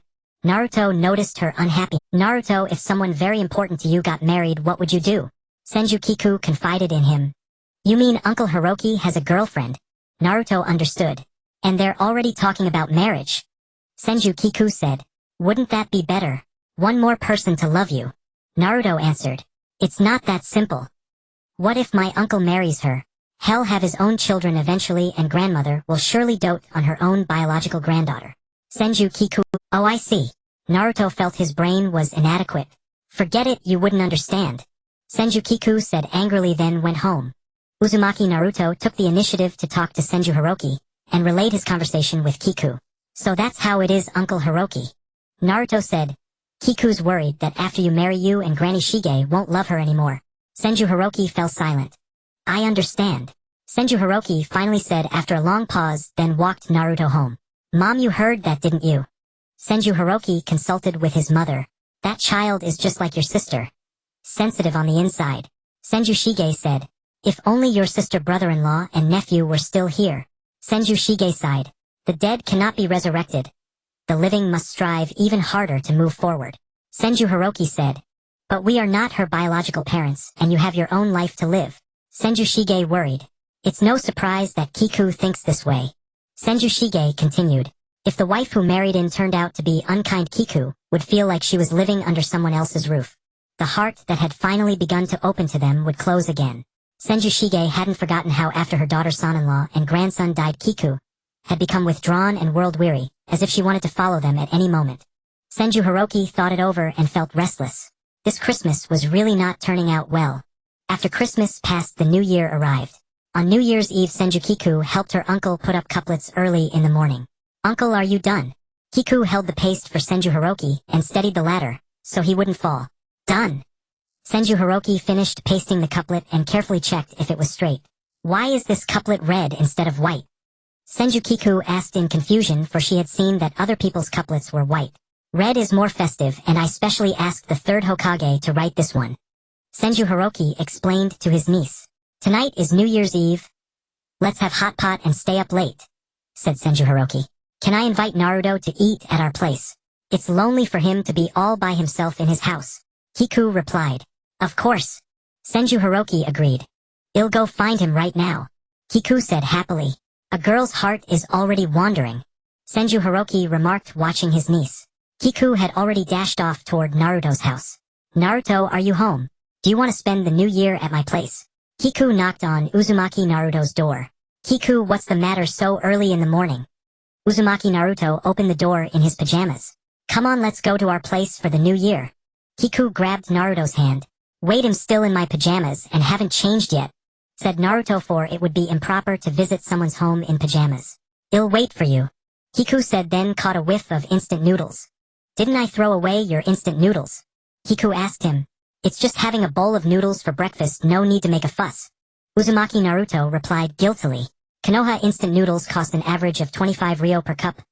With his living expenses, Naruto could buy 40 cups, enough to last more than 10 days. If he was still hungry after eating the noodles, he could catch fish from the river. Come with me, we're having a feast tonight. Kiku pulled Naruto away, leaving behind a steaming cup of noodles. Wait, I haven't finished my noodles. Naruto felt distressed seeing the half-eaten meal. Didn't I already cover your food expenses? Why are you still eating this? Kiku asked as they walked. I don't want to keep spending your money, and I have a huge appetite. I must be a big burden on you. Naruto replied. Only Senju Kiku cared about his hunger. When they arrived at the Senju compound, many clan members who had been out on missions had returned for the new year. Senju Kiku and Naruto saw many unfamiliar faces. They were assigned a task by Senju Hiroki to go to the market and buy ingredients for the evening feast. Senju Kiku and Naruto strolled along, with Naruto feeling curious. Kiku, look at this big fish. It must be delicious. Naruto pointed at a fish swimming in an oxygenated tank at the fish stall. Uncle, how much is this fish? Kiku asked the fishmonger. 180 ryo each, little girl, said the fishmonger warmly. So expensive. Can't you lower the price? Kiku bargained. 150 ryo each, little girl. Since you're so cute, I'll take off 30 ryo, said the fishmonger. Thank you, uncle. But could you please remove the scales and guts? Kiku requested. No problem, little girl. The fishmonger handed Kiku the prepared fish. Naruto, help me carry this. Kiku handed the plastic bag with the fish to Naruto. We have to buy a lot of stuff. Please help me hold them. Kiku said. No problem, Kiku, Naruto agreed. The two passed by a burdenflower market where Naruto saw a parrot that could speak human language for the first time. Do you want a pet? I can buy one for you. Kiku had read his mind, knowing that Naruto was often lonely at home. No need. I can't afford to keep one, Naruto refused. But I'm really grateful that you wanted to give me a pet. Let's go home. Uncle and Grandma are still waiting for us, Kiku said after finishing the shopping. The two returned with their spoils. Senju Hiroki was busy in the kitchen. I didn't expect your uncle to know how to cook. Naruto was surprised to see the usually serious and stern principal cooking for his family at home. Usually Kiku has to stand on a stool to cook for us. I only personally cook during holidays, Senju Hiroki explained while wearing an apron. Ah! Kiku suddenly screamed. What's wrong? Naruto and Senju Hiroki asked with concern. I forgot to buy drinks. Kiku's memory was always patchy. Why not buy some from the clan compound? Senju Hiroki suggested, as some clan members sold daily necessities. No way, the drinks sold in the compound are more expensive than in the village. Kiku replied. Then go buy them again. Naruto said. No, it's already dark now, everyone has gone home for the new year. Not many convenience stores are open, Kiku lamented. I knew you kids would mess things up like this. Senju Hiroki said, pulling out the drinks he had already bought. It turned out he had bought them early in the morning. He had sent Kiku and Naruto to the market to teach them independence. He hadn't expected them to forget the drinks, but at least they hadn't wasted money. Although the market items were expensive and often short-weighted, the ingredients were fresh. Otherwise, Senju Hiroki and Kiku would have preferred shopping at the supermarket. Fried meatballs, chicken stew with mushrooms, steamed fish, and braised prawns. The New Year's Eve dinner was lavish. Wow! Kiku and Naruto exclaimed at the feast on the table. I didn't know Uncle was such a good cook. Kiku praised. Indeed, Uncle Hiroki's cooking is amazing. Naruto chimed in. And there's hot pot. Nothing beats hot pot in winter. Senju Hiroki was flattered by the children's compliments. Then let's dig in. Everyone was about to taste the food when the doorbell rang. Senju Hiroki went to open the door and found a familiar face. Good evening, Hiroki-kun. I brought New Year dishes. It was his girlfriend Senju Rika. Uncle, why aren't you coming? We're starving. Kiku and Naruto ran out. Without Hiroki's permission, they couldn't start eating. That was the rule. Sorry, the two kids are waiting to start dinner. Would you like to join? Senju Hiroki invited. Can I spend New Year's with you? Senju Rika asked in disbelief. Of course, Sister Rika, Kiku said, pulling Rika inside. It's just one more pair of chopsticks. The New Year dishes Rika brought were abundant. Everyone ate while watching the red and white song contest on TV. Hiroki, Rika, when are you getting married? Senju Adako asked, concerned about her son's marriage. We don't have such plans yet, Mom. Senju Hiroki said. You've been dating for 5 years. I want to hold my grandchildren sooner. While I'm still young and energetic enough to help you raise them, hurry up and get married. Senju Adako urged. Well? Senju Hiroki was awkward and didn't know what to say. Meanwhile, Senju Rika looked at him expectantly. Uncle, you'd better get married soon. Kiku spoke up. You're not against it? Senju Hiroki was surprised by his niece's sudden change of heart. Don't you dislike Rika? Senju Hiroki asked his niece. I don't really like Sister Rika, but I hope you can be happy, uncle. Kiku said maturely. Aren't you afraid that after I get married I won't dote on you anymore, and once I have my own child I'll neglect you? Senju Hiroki asked her. I am a bit afraid, but I believe you're not that kind of person, uncle. And with one more person there's one more person to love me. Sister Rika is a good woman. I believe she'll be a good aunt, Kiku said. Senju Hiroki was moved. You've grown up. He felt gratified that his sister and brother-in-law had raised such a child. Alright, after the new year we'll get married. Rika, will you marry me? Senju Hiroki proposed. I will. Hirakikan. Senju Rika accepted his proposal. She had been waiting so long. The two hugged and kissed. Ahem. Senju Adako cleared her throat. There are children present. The two felt a bit embarrassed seeing the excited Kiku and Naruto. They had almost set a bad example for the kids. Uncle, what does kissing feel like? Is it fun? I want to kiss Naruto. With that, Kiku kissed Naruto on the lips. Naruto's face turned completely red. Kiku, what are you doing? Naruto said shyly. He tasted a hint of mint. Meanwhile, Senju Hiroki stood frozen. His precious cabbage had been rooted by a pig. What's wrong? When I was home, kissing between family members wasn't strange. Kiku said, puzzled by everyone's reaction. But you can't kiss on the lips. Senju Hiroki was distraught. Especially not with boys nor with girls. Kissing on the lips is only for the most intimate people. In short, regardless of gender, it should only be done with the one you love most. Senju Hiroki lectured his niece. I understand. Kiku said, a little impatient with his preaching. How did my sister and brother-in-law raise this child? They couldn't have been intimate in front of the child. Senju Hiroki thought helplessly. Good morning, uncle. Happy New Year. Senju came to pay New Year's greetings early in the morning. Happy New Year. Senju Hongshu had stayed up with everyone on New Year's Eve, and didn't get up until noon the next day. The two children couldn't stay up late and went to bed early. Uncle. Senju Ju's eyes sparkled with anticipation. What's wrong? Senju Hongshu asked her in confusion. New Year's money. Grandma gave it to me first thing in the morning, said Senju. Oh, that. They'll give it to you later. Your uncle has a lot to do. Senju Hongshu made an excuse to put off his niece. Definitely not because he forgot. Good morning, little Ju. Here, this is your New Year's money. Senju Lixiang had stayed overnight here, and she handed Senju Ju a red envelope. Thank you, Sister Lixiang. You're much more generous than uncle. Senju Ju made a face at Senju Hongshu. How about mentioning all the pocket money your uncle gives you on a daily basis? Senju Hongshu said angrily. That's a different matter. Senju Ju said mischievously. This girl is becoming more and more outrageous. After what she said last night, I thought she had grown up. Senju Hongshu complained to his fiancée. Senju Lixiang smiled and said, I think little Ju is adorable like this. If we have children in the future, and they are as obedient, sensible, and sweet as little Ju, that would be wonderful. Absolutely not. You have no idea how much trouble that girl causes. If our children turned out like her, it would shorten our lives. Senju Hongshu joked with his fiancée. Is there one for me too? Uzumaki Mingren said happily upon receiving New Year's money. Of course, every child gets one. You're no exception. Senju Jizi said kindly. This was the first time Uzumaki Mingren had ever received New Year's money. Witnessing this scene, Senju Lixiang took an envelope from her bag and handed it to Uzumaki Mingren. Here, New Year's money. Naruto, said Senju Lixiang. Your New Year's money. Senju Hongshu gave both children their New Year's. Both children were overjoyed, already planning what delicious treats to buy with the money. Candied apples, konpito, strawberry, daifuku, takoyaki, teppanyaki, chocolate, bananas. Senju Ju rattled off a list of delicacies, making Uzumaki Mingren drool. There's a festival in the village. Do you two want to go? Senju Hongshu asked. Yes. The children answered in unison. Then change into your kimonos and let's go together, Senju Hongshu said. The two children changed into their kimonos and followed the adults to the festival. Because it was New Year's, the village was filled with a joyful atmosphere. Uncle wearing a kimono looks nice, but it's not convenient at all. Senju Ju complained after Senju Jizi had spent half the day helping her put it on.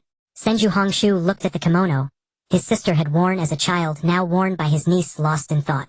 It seemed that when he was little, his sister had worn exactly that kimono and taken his hand to attend the festival. Uncle, what are you thinking about? Are you even listening to me? Senju Ju snapped, seeing he wasn't paying attention. Sorry, little Ju. I was just thinking about something. Senju Hongshu apologized. What were you thinking about? Senju Ju asked curiously.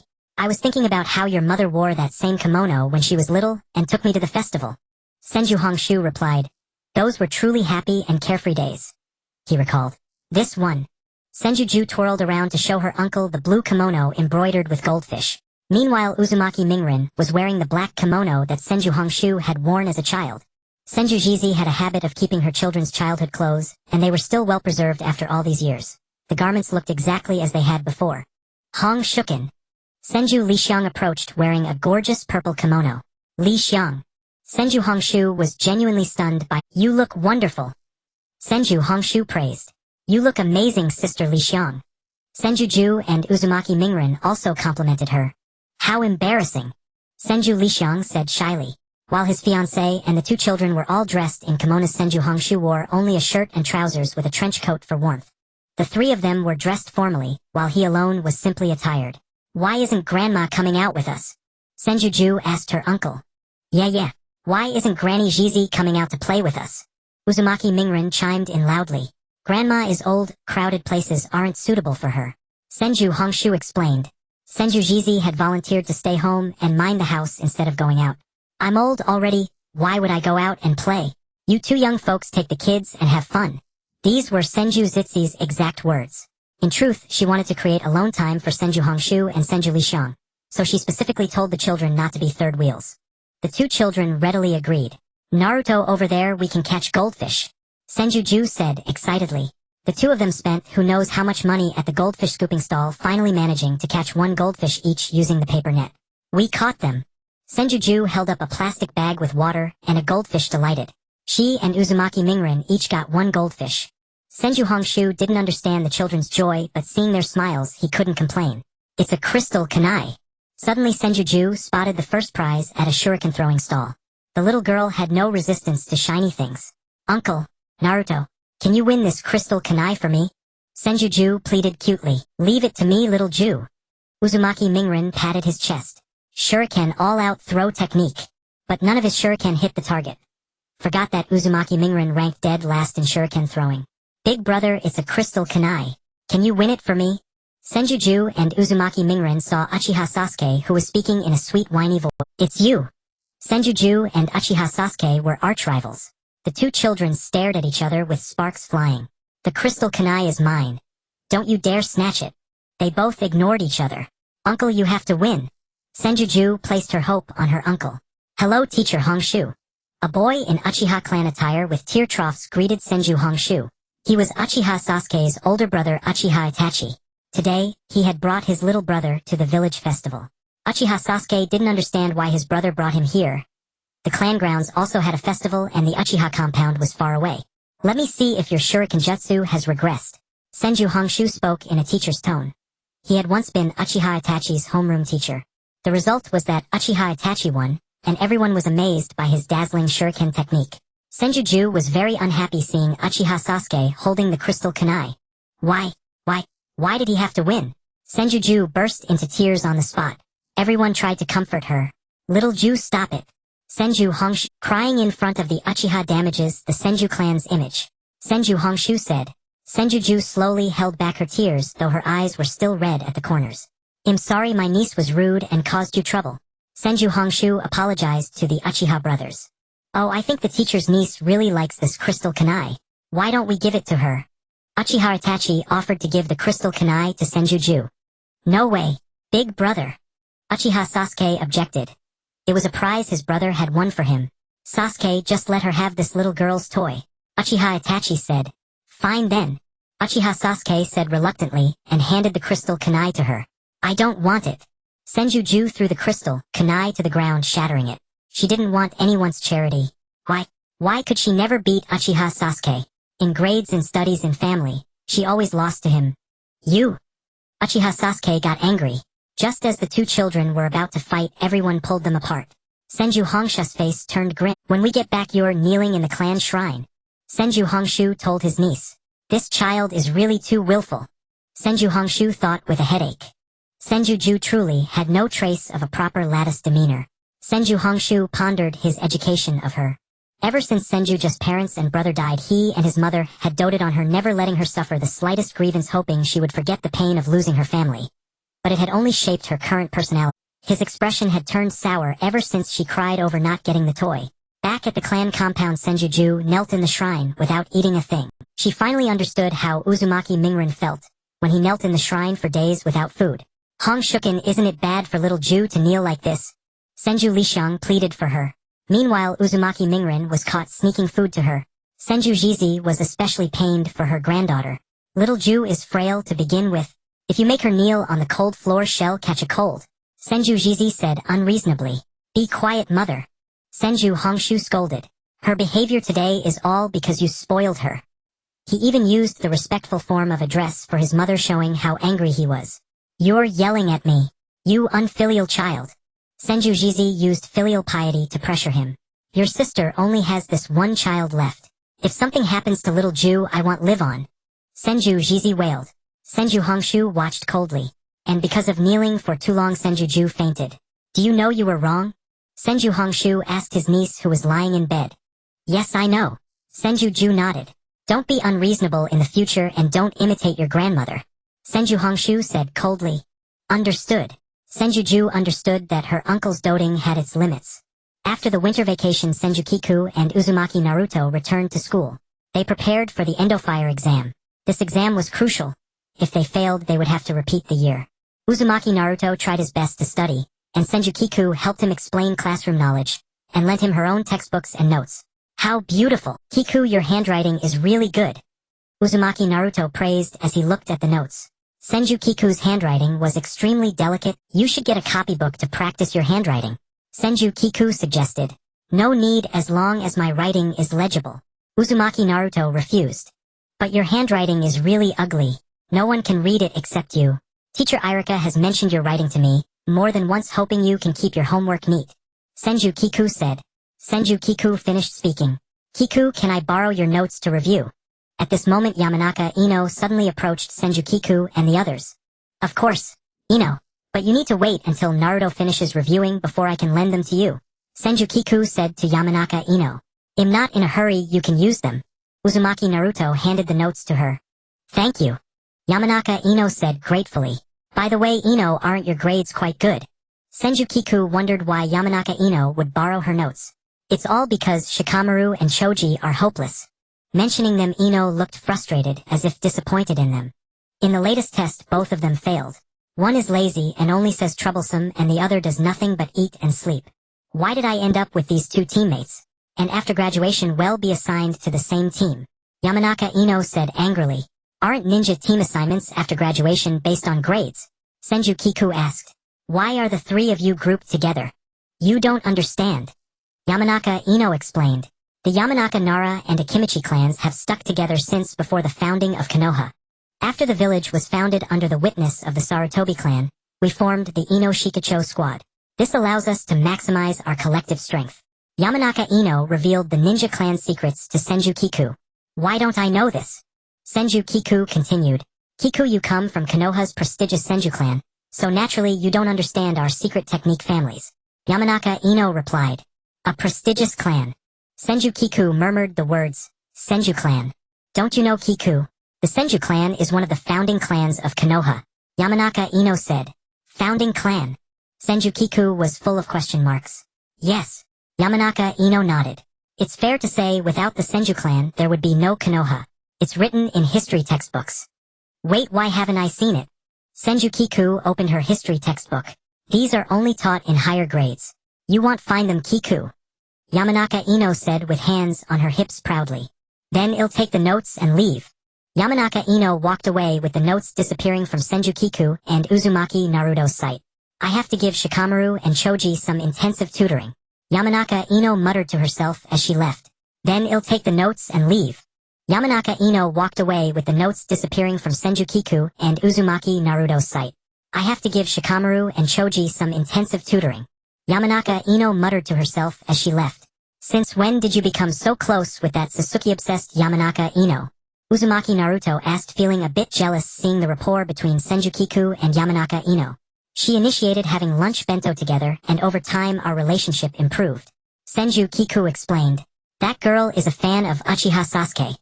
Uzumaki Naruto worried that Senju Kiku might get hurt by those fangirls of Uchiha Sasuke. The girl he liked had been bullied by Uchiha Sasuke's support group. I know Yamanaka Ino likes Uchiha Sasuke, but unlike those fanatical fans, Ino is a person with discretion. Senju Kiku defended her best friend. And don't you think Ino is much cuter than that pink-haired girl you like? Senju Kiku asked. I admit that Yamanaka Ino is indeed prettier than the girl I like. Uzumaki Naruto admitted. But I still think Sakura is the cutest. Mentioning his goddess, Uzumaki Naruto's eyes sparkled with pink hearts. Promise me don't be a simp, okay? Senju Kiku looked at him. I'm not a dog. Uzumaki Naruto clearly misunderstood her meaning. Senju Kiku was speechless. After the intense exam week, Senju Kiku and Uzumaki Naruto finally finished the Endofire exam, and both had lost. So exhausting. Just thinking that there are 5 more such exams ahead gives me chills. Senju Kiku complained. Uzumaki Naruto supported her to keep her from collapsing. Senju Kiku's body was weak, and such high-intensity exams were hard for her to endure. After receiving her report card, Senju Kiku had accepted her fate of always being second. No matter what, she could never outscore Uchiha Sasuke. She was just a bit weak in physical education. Meanwhile, Uzumaki Naruto's best subject was physical education. Uchiha Sasuke ranked first in total across all subjects. After the exams, the holiday began. Senju Kiku stayed at home with nothing to do. Ahem. Senju Hiroki coughed a few times. Have you finished your holiday homework? Senju Hiroki asked her. Finished it in 3 days long ago. Senju Kiku was lying on the sofa in the living room watching TV. Take it out and let me see. Senju Hiroki wanted to check if there were any mistakes in Senju Kiku's holiday homework. The downside of having an uncle who worked in education was that he was very concerned about his niece's grades. Senju Hiroki finished checking Senju Kiku's homework. It seemed she had done it carefully. He then put Senju Kiku's homework back into her school bag. Well done. Keep it up. Senju Hiroki praised. Got it. Senju Kiku changed the channel with the remote. There was nothing interesting on TV. It was always the same few shows. Senju Hiroki saw his niece staying at home and felt a bit displeased. Can't you go out and play with friends? Senju Hiroki said. I don't have many friends at school, just a few. Ino is learning secret techniques from her father, and Naruto said, he's training by himself and ignored me. Senju Kiku stretched and said, then can't you play with fellow clan members? Senju Hiroki said with a frown. There are very few children in the clan, and most of them are babies. Do you want me to be a free babysitter for them? Senju Kiku said discontentedly upon hearing this. Senju Hiroki certainly knew there were few children in the clan the same age as his niece, but he just couldn't stand her staying at home during the holidays. Ever since he punished his niece by making her kneel in the clan shrine, their uncle-niece relationship had not been good. Senju Kiku was no longer as close to him. In the evening, the family gathered around the table for dinner. Senju Hiroki proposed that the family go on a spring outing to view cherry blossoms, as it was the season when the cherry blossoms were in full bloom. View cherry blossoms. Senju Kiku became interested. Can I bring my friend's uncle? Senju Kiku said coquettishly. Of course. Senju Hiroki readily agreed. This was an opportunity to mend his relationship with his niece. Don't forget to bring Li Xiang along. Senju Jizi reminded. Senju Kiku placed great importance on this spring outing, and had made thorough preparations for it. Didn't we agree to go out and admire the cherry blossoms? Why are we still in the Senju clan compound? Kiku complained.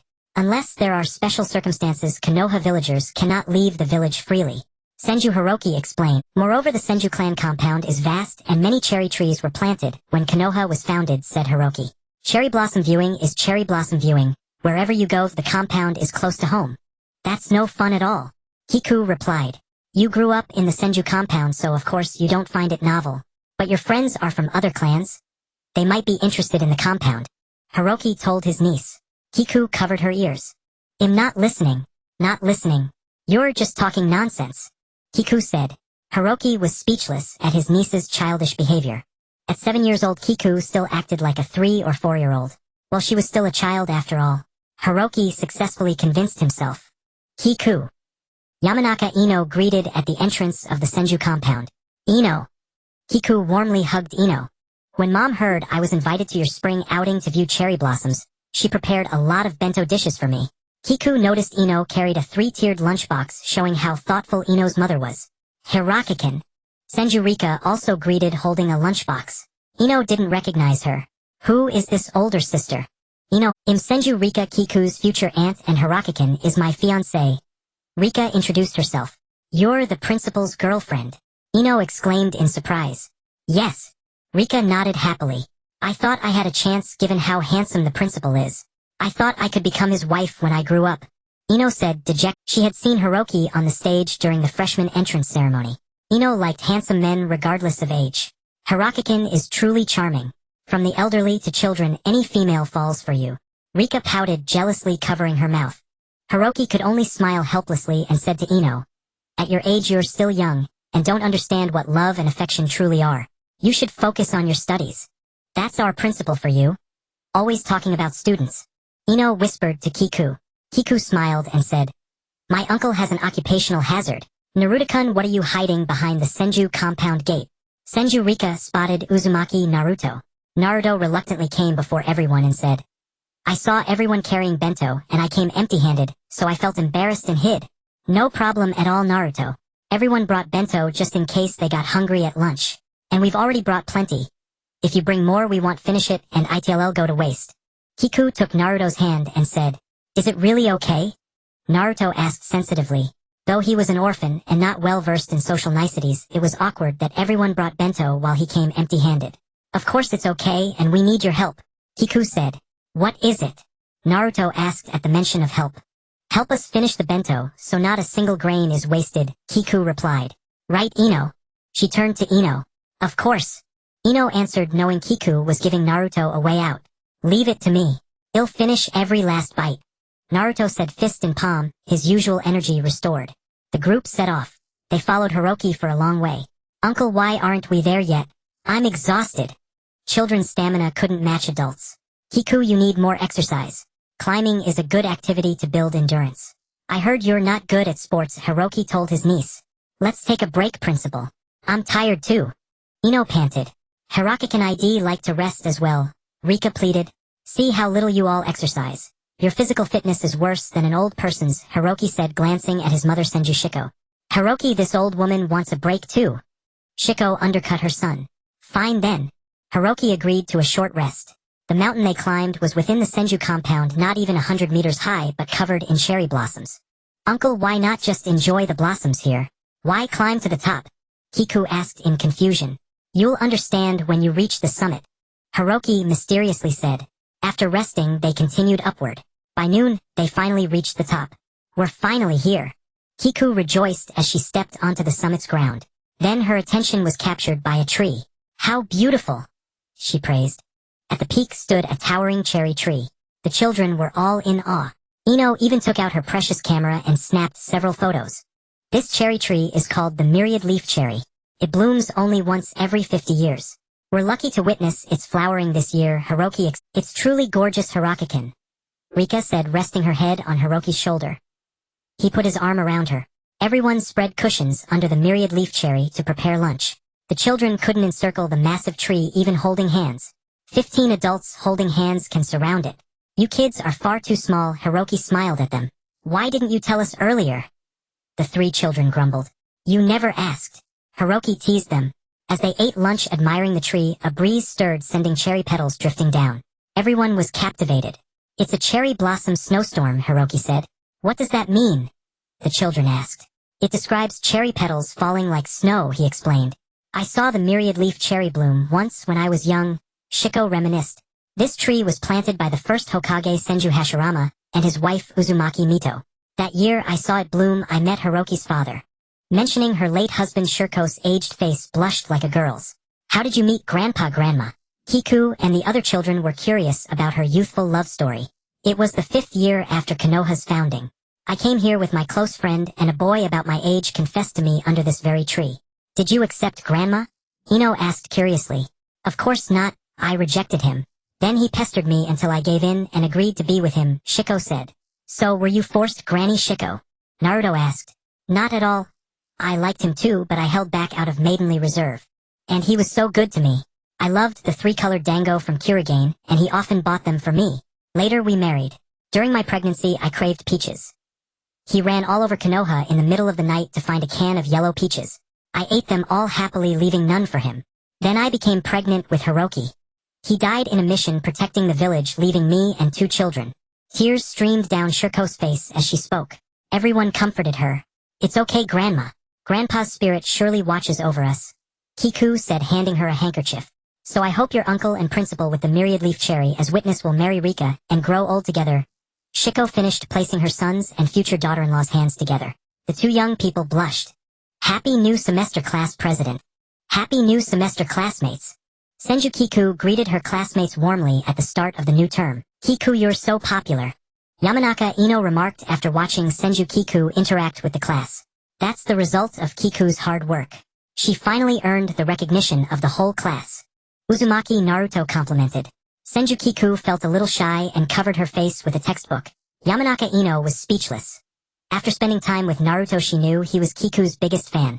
After a year together, Senju Kiku proved through her actions that her promise as the new class president was not empty. Location: Ninja Academy Faculty Office.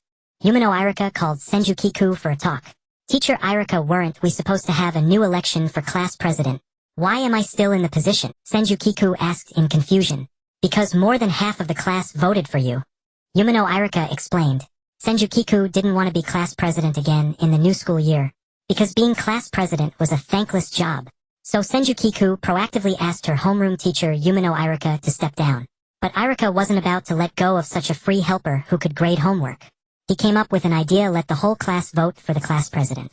The result was that all the boys voted for Senju Kiku because they couldn't stand Uchiha Sasuke. Among the girls, only Ino voted for Kiku. Because of this, Ino was ostracized and isolated by the other girls. In that case, can I appoint someone as the study monitor? Senju Kiku had clearly accepted reality and no longer hated being class president so much. Of course. Who do you choose? Yumino Irika agreed, readily curious about whom Kiku would pick. Yamanaka Ino. Senju Kiku recommended a candidate.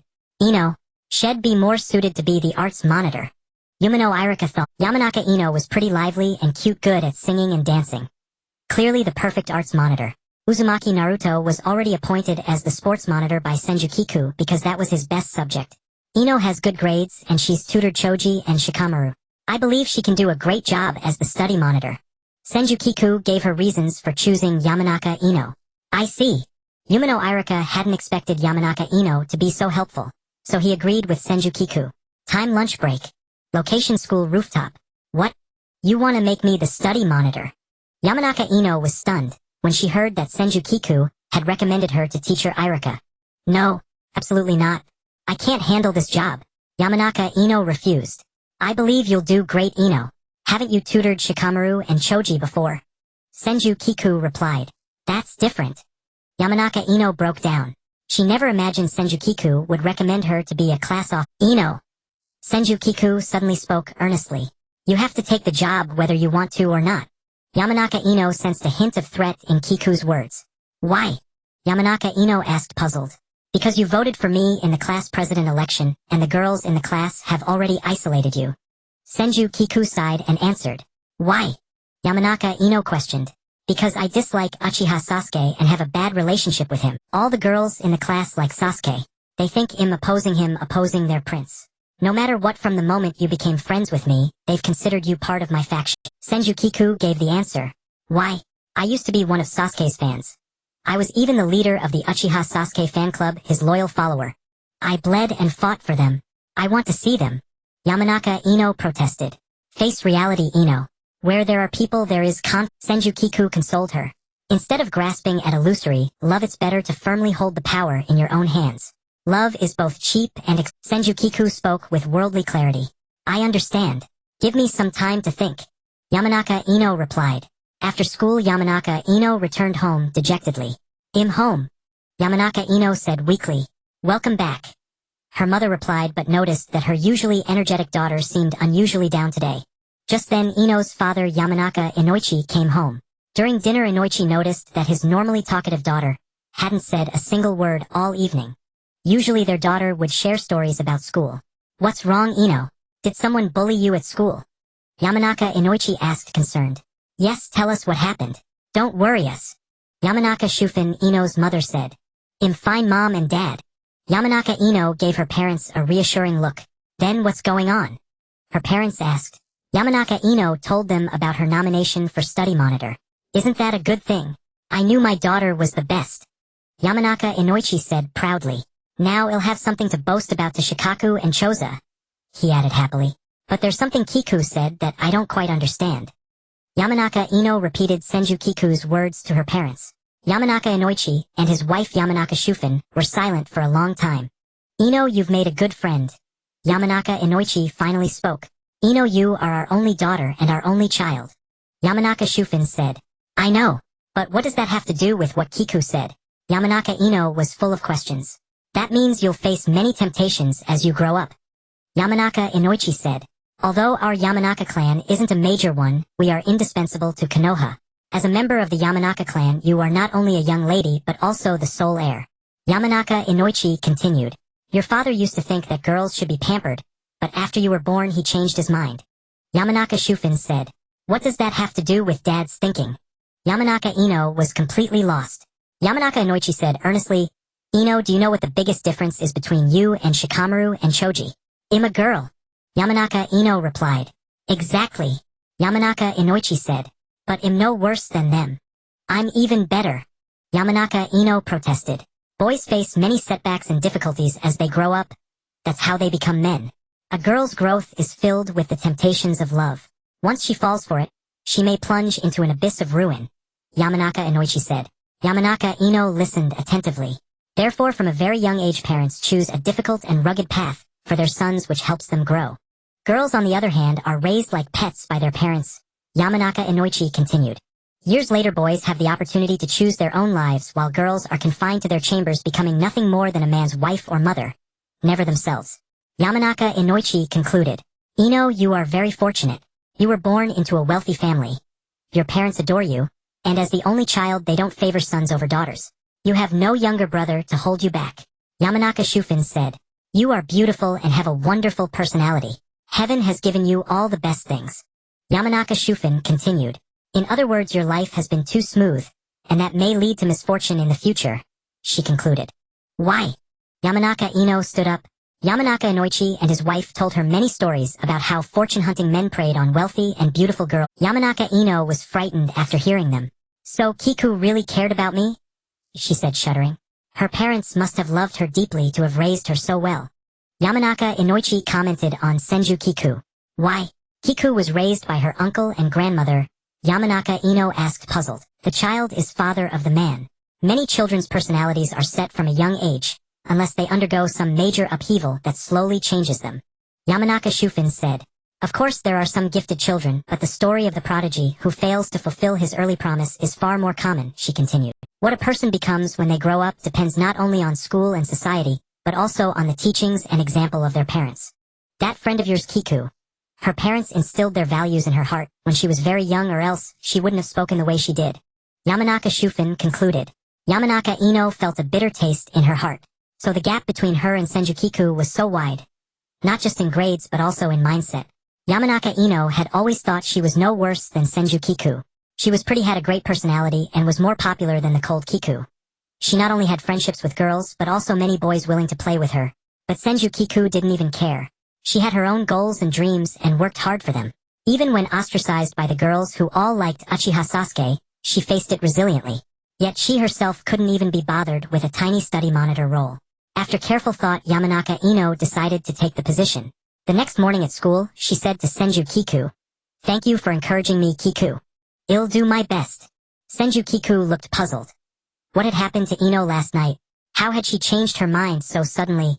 Still seeing the energetic Yamanaka Ino, Senju Kiku was happy for her. Ever since Yamanaka Ino became the class study monitor, Senju Kiku's workload had lightened considerably, as there was now another person to grade assignments. The days passed by one after another. Senju Kiku enjoyed this busy yet peaceful life. Until one day a piece of news arrived. That day Kiku went to school as usual. The class was abuzz with chatter. Did you hear? The Uchiha clan has been wiped out. Is it true? The killer spared no one. From the elderly of 80 to infants of 8 months. Even pregnant women died by his hands. What are you all discussing? Senju Kiku asked curiously. It's the class monitor. Good morning. The two who had been talking about the Uchiha massacre fell silent. You two would do better spending your time on your studies than gossiping. Senju Kiku, unable to pry the information from them, spoke with irritation. What does this have to do with the Uchiha clan? She wondered, unable to suppress her curiosity. She sought out Ino to inquire. Ino, do you know about the Uchiha massacre? Senju Kiku asked. You don't know about it? Little Kiku. Yamanaka Ino replied. Senju Kiku shook her head indicating she didn't.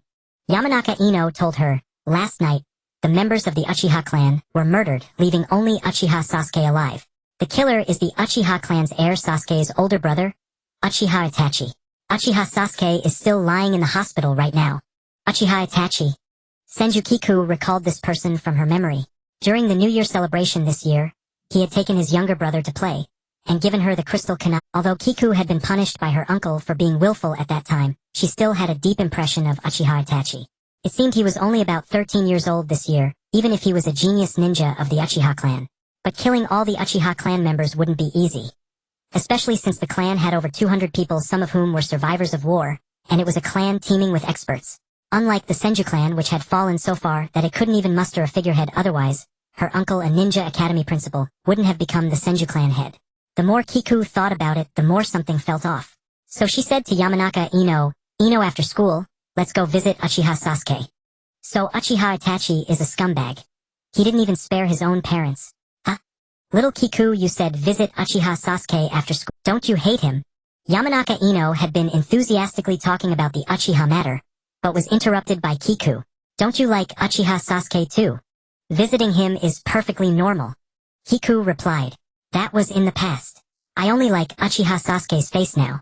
Yamanaka Ino, having experienced being ostracized by all the girls in the class, had become much clearer-headed. As class officers, it's our duty to care for and visit every classmate. Senju Kiku offered a high-sounding reason. Yamanaka Ino couldn't refuse, so she said, all right then. After school, the two bought some fruit and flowers and went to visit Uchiha Sasuke. They asked the nurse for Sasuke's room number. Pushing open the door to his ward, they found a group of girls surrounding him. Sasuke-kin, are you hungry? Want an apple? Sasuke-kin, are you cold? Need a blanket? Sasuke-kin. The girls chattered on, clearly irritating Sasuke, though he endured it silently. Broad forehead Sakura, what are you doing here? You're the one who shouldn't be here, Ino the pig. The pink-haired girl retorted. The two girls were about to break into a fight. Senju Kiku pulled them apart and shooed away the crowd of girls around Sasuke. What are you doing? Why are you stopping us from caring for Sasuke? The girls protested. If you stay here disturbing the patient, I can report you for disrupting hospital order, and you'll end up in jail. Senju Kiku said coldly. The girls who admired Sasuke had no choice but to leave. What's the big deal? She's just using her position as class officer to monopolize Sasuke. Those were the parting words of the girls. Hearing this, Kiku struggled to contain her anger. With these love-struck fools, never lose your temper. Getting angry would only hurt myself. We're here on behalf of our homeroom teacher Yumino Iruka Sensei to visit you, Uchiha Sasuke. Kiku said in an official tone. We are deeply sorry about the annihilation of the Uchiha clan. You must have suffered greatly.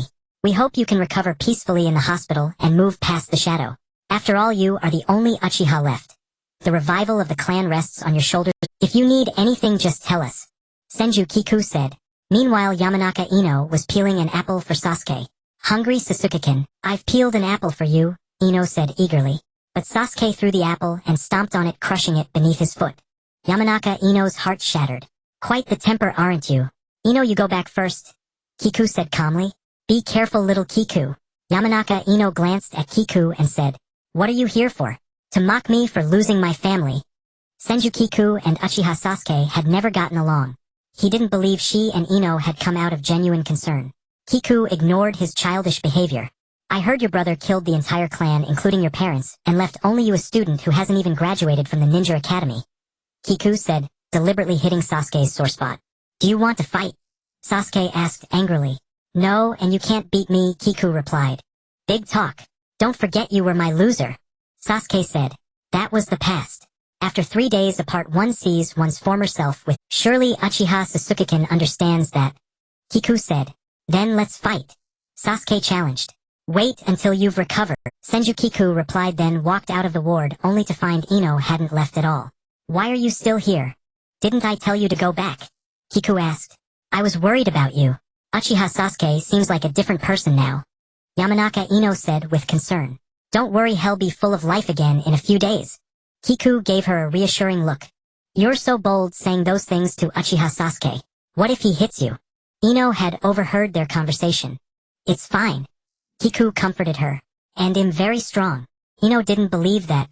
Kiku took out a cosmos seed, placed it in her palm, and made it sprout instantly into a flower.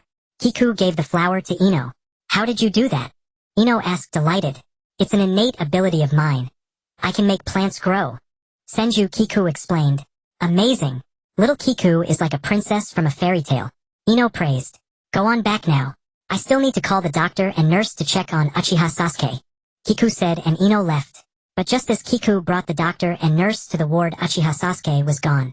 Just as Senju Kiku was wondering where Uchiha Sasuke had gone, she overheard the nurses saying, Did you hear? The Uchiha compound is covered in blood. That's truly terrifying. Rivers of blood. Senju Kiku then guessed that Uchiha Sasuke might have gone home. After all, the Uchiha compound was his home. Senju Kiku asked passersby for directions to the Uchiha compound, and finally spotted Uchiha Sasuke.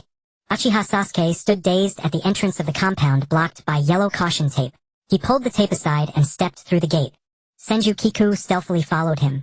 The ground was stained with dried blood, a sight that sent chills down her spine. How cruel must the murderer be to have heartlessly slain these clansmen? Senju Kiku thought of Uchiha Itachi, that gentle jade-like person who doted on his younger brother. Appearances can be deceiving.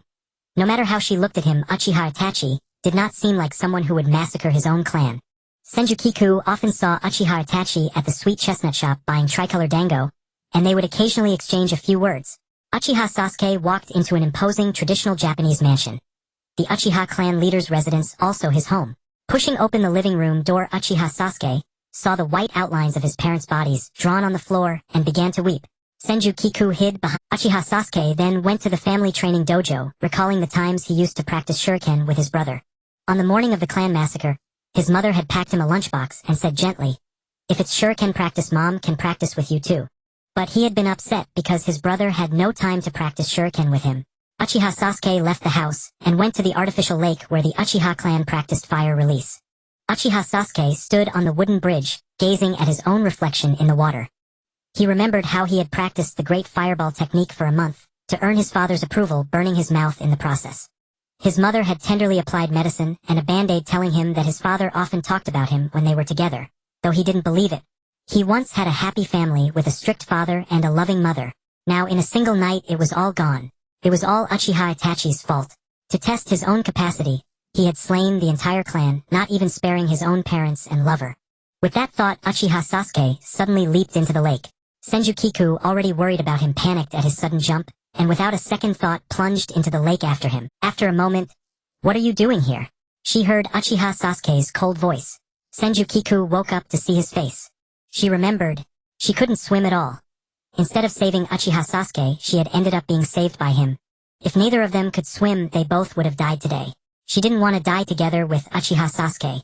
I was just worried you might do something rash. Senju Kiku stammered.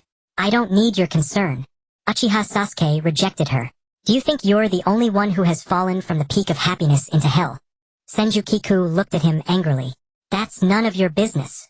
Uchiha Sasuke continued stubbornly. Fine. So much for my good intentions being trampled on. Senju Kiku was about to turn and leave when she heard Uchiha Sasuke say with venomous hatred, One day I will kill that man and avenge my parents and the clan. I have a few words from the heart. Do you want to hear them? Senju Kiku spoke. What words? Uchiha Sasuke replied, expecting her to say something sarcastic. After all, their daily interactions were always full of sharp words. But she didn't. Do you think your brother is stronger than your father? Senju Kiku voiced her question. Of course he is. Uchiha Itachi is a genius of the Uchiha clan. Uchiha Sasuke answered without hesitation. Senju Kiku covered her face. Even at a time like this, Sasuke was still his brother's fanboy. Then is there anyone in the Uchiha clan stronger than your brother? Senju Kiku asked further. I think so. Shursui said he was stronger than Uchiha Itachi.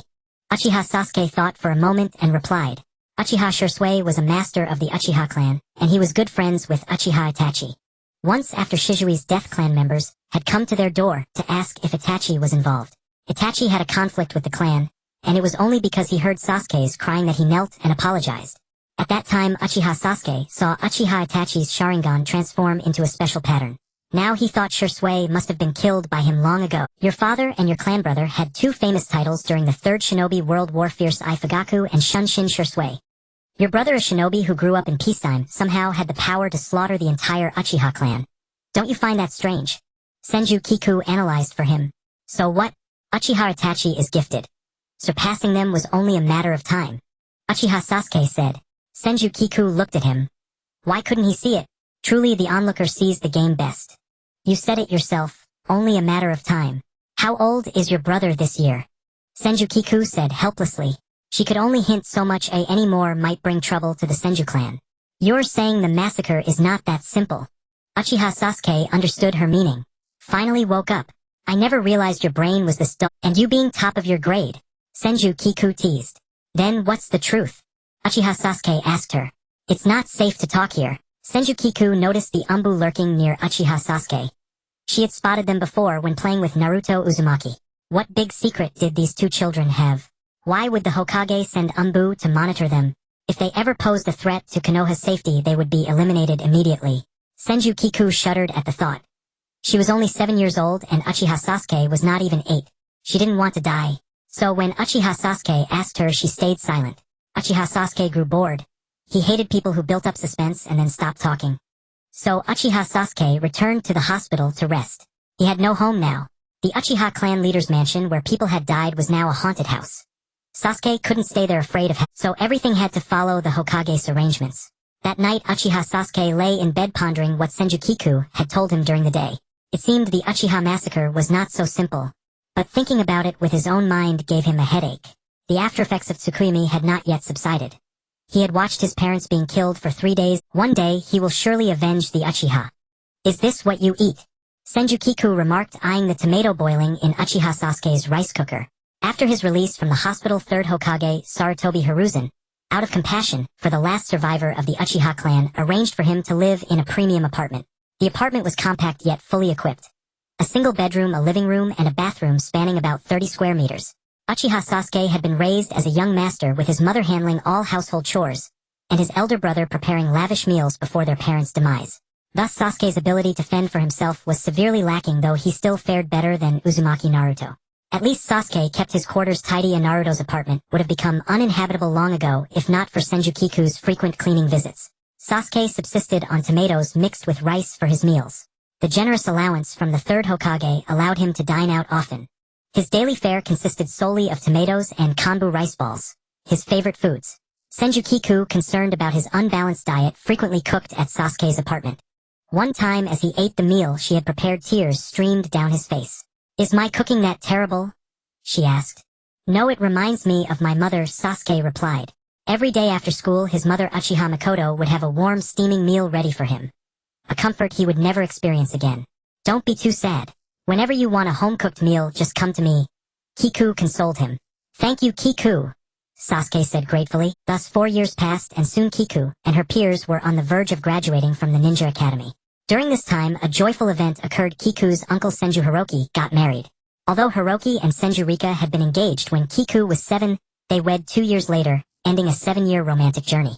Shortly after the marriage, Kiku's aunt Senju Rika became pregnant and gave birth to Kiku's cousin Senju Yuri. Big sister Kiku, come play with me. The 2-year-old spoke with remarkable fluency. Sorry, Yuri. Big sister has more important things to do. Kiku declined Yuri's request. No, I want you to play with me. Yuri threw herself on the floor in a tantrum. Yuri, that's enough. Big sister has important matters to attend to and can't play with you. Aunt Rika intervened just in time to stop her daughter's behavior. Go train, Rika said to Kiku. Kiku knew her cousin was clingy. With her uncle and aunt busy with work, Yuri had largely been raised by Kiku. Thank you, aunt, Kiku said gratefully. Give it your all in the graduation exam. Rika encouraged her niece. I will. Kiku replied, a radiant smile spreading across her face. Kiku had been diligently preparing for the graduation exam. Besides theoretical knowledge, she had worked hard on physical education and finally managed to pass that subject. Just as Kiku lay in bed ready to sleep soundly and gather energy for the next day's exam, Uzumaki Naruto arrived. Kiku, you've got to help me, Naruto wailed. Kiku yawned and said, Didn't I tutor you on theory? I'll pass that for sure, but my clone technique is a mess. What if it's tested tomorrow? If you fail, you'll just have to repeat the year. It wouldn't be the first time, Kiku said. Due to ostracism, the third Hokage had once allowed Naruto to enter the ninja academy early, hoping he would make friends. However, his poor grades led to expulsion later. It wasn't until he met Kiku that he re-enrolled. That's different. I'm going to be Hokage. I can't lose to a graduation exam. Future Hokage disturbing my entire family's sleep over a graduation subject. Doesn't that weigh on your conscience? Kiku asked. I know it's wrong, but I really need your help, Naruto pleaded. Cramming on the night before the exam is useless. Besides, being a shinobi is dangerous. If you pass, who knows? You might even die. Kiku's words chilled Naruto's heart. Kiku, do you have to crush my spirit with such cold words? Just help me this once. Naruto begged. Seeing Naruto in such a state, Kiku's resolve softened.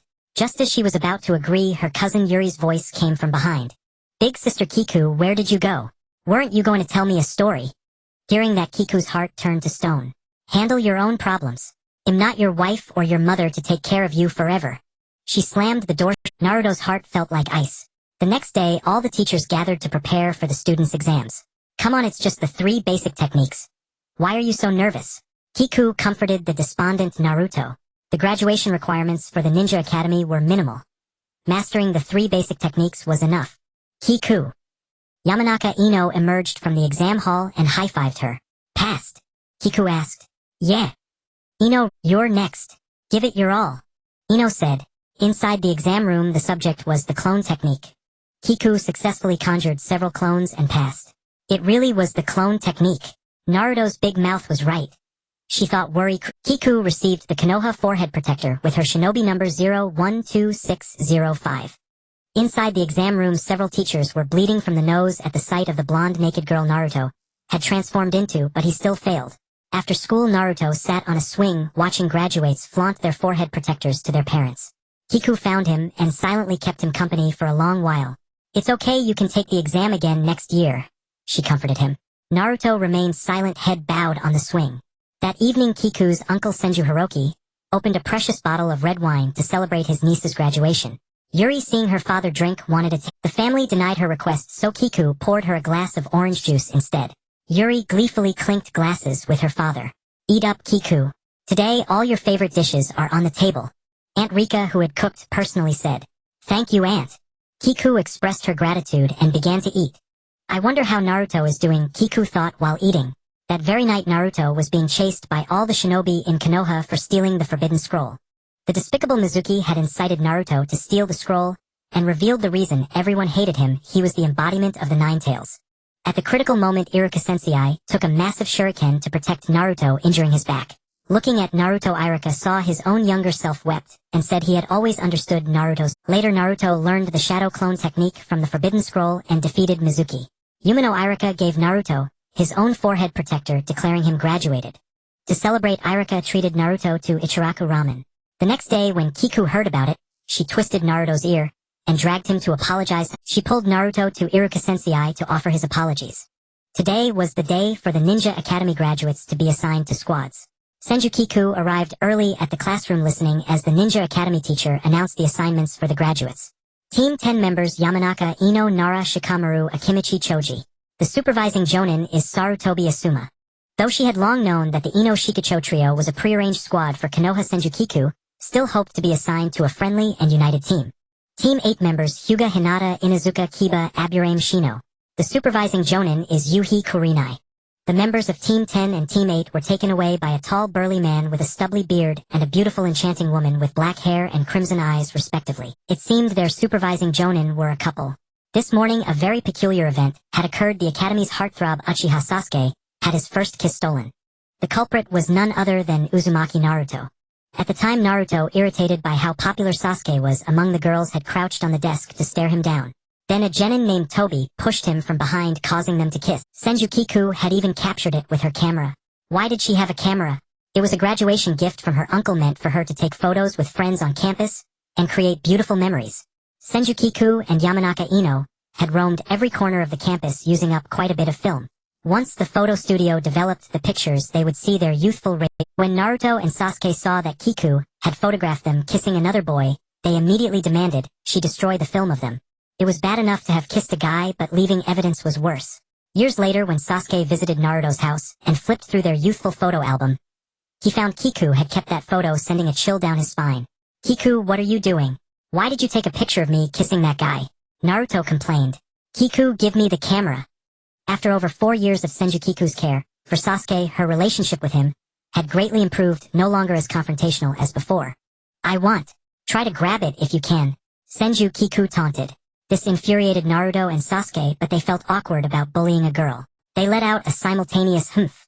Kiku knew she shouldn't tease them too much, so she put away her camera and started reading a book. Naruto and Sasuke were startled by the book Kiku was reading. It was The Complete Basics of Medical Ninjutsu. The book was as thick as a brick. They wondered how Kiku had managed to bring such a heavy tome. Naruto secretly prayed he would be assigned to the same squad as the pink-haired girl he liked. Senju Kiku understood Naruto's feelings. Sasuke didn't care as long as the supervising jonin could make him stronger. No team mattered to him. Team 7, Uzumaki Naruto Uchiha Sasuke and Senju Kiku. The supervising jonin is Hatake Kakashi. Teacher Yumino Irika read out their assignment. Naruto and Sasuke immediately objected upon hearing they were together. Irika-sensei, why am I with this sour-faced guy? Naruto complained. I don't want to be with you either. You're the one complaining. Sasuke retorted coldly. Senju Kiku looked at these two teammates and felt her fate was truly bitter. She had already been exhausted playing babysitter for Naruto, and later, after Sasuke's family was destroyed as class representative, she often looked after him. She was simply too naive and kind. Ever since Irika-sensei tricked her into becoming class representative at the start of school, her life had been a mix of tragedy and comedy bittersweet. Having finally gritted her teeth through graduation, now she had to serve these two ancestors again. During lunch break, determined not to leave any regrets, Naruto decided to confess to the girl he liked. He transformed into Sasuke's likeness and complimented the girl on her cute broad forehead, but then got a stomachache and went to the bathroom.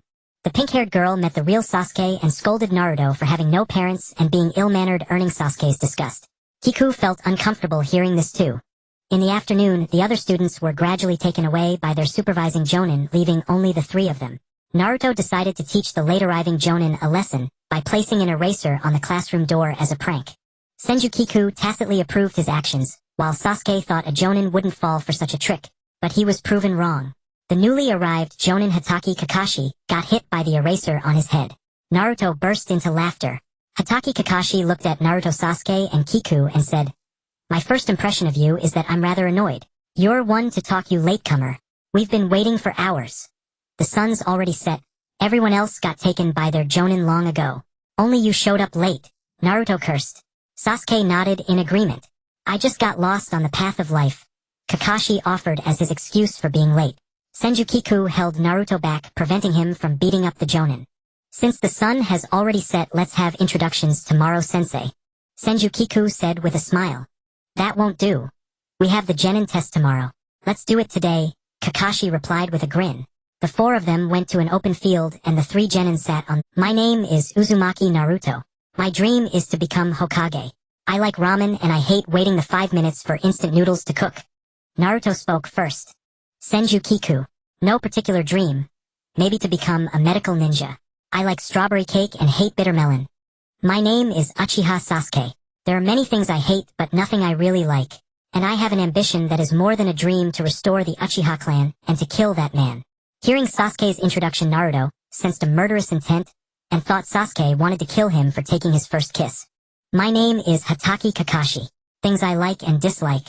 I don't want to tell you. My future dreams. Well, my interests are varied." Kakashi introduced himself, but the three learned nothing more about him.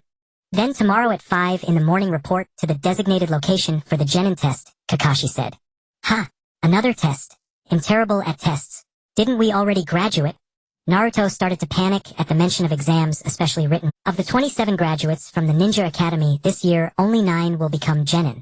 If you fail, you'll be sent back to the academy to repeat a year, Kakashi explained. "I see," Naruto said. Sasuke was deep in thought. "Remember not to eat breakfast." Kakashi's eyes curved into crescent moons. "Why?" they asked. "Because I'm worried you might vomit everything up when I beat you," Kakashi replied before leaving. That evening, Senju Kiku asked Senju Hiroki, "Uncle, do you know Hatake Kakashi?" She was inquiring about her supervising jonin. It was better to learn more about him. "Why are you asking?" Senju Hiroki found it strange. "Because he's my supervising jonin," Kiku answered. "Are you having the genin test tomorrow?" Senju Hiroki asked after hearing what Kiku told him. "I suggest you still eat breakfast," Hiroki advised. "Because although Hatake Kakashi is a Konoha elite jonin, he tends to be late. In the morning you should get up early anyway. You must respect your teacher no matter how wrong he is." "Got it, uncle." "Then he'll sleep early," Senju Kiki said. "Good night." Early to bed, early to rise makes a man healthy, Senju Hiroki replied. Senju Ju originally thought that rising at 4 in the morning would be early enough, but to her surprise she saw a light in the kitchen. She assumed that the person bustling about in the kitchen was her grandmother Senju Jizi, for elderly folks tend to sleep less. Aunt Li Xiang, why are you here? Senju Ju was rather taken aback to find Senju Li Xiang busy in the kitchen. Ah, it's you, Xiao Ju. Breakfast is ready. Come eat. Senju Li Xiang greeted Senju Ju warmly. Oh, okay. Wait. Why are you up so early making breakfast? Senju Ju asked her. Your uncle asked me to fix breakfast for you. Senju Li Xiang replied. But that's way too early. Besides, you have your own work to do, Aunt Li Xiang. Senju Ju was considerate of Senju Li Xiang. Senju Li Xiang was a pediatrician who adored children, otherwise Senju Hongshu wouldn't have brought Senju Ju along when he dated Senju Li Xiang, telling her that whether he and Li Xiang ended up together depended on her behavior. Where's uncle? Senju Ju asked Senju Li Xiang again. Still sleeping. He was busy until late last night. Senju Li, I'll go wake him. Senju Ju said.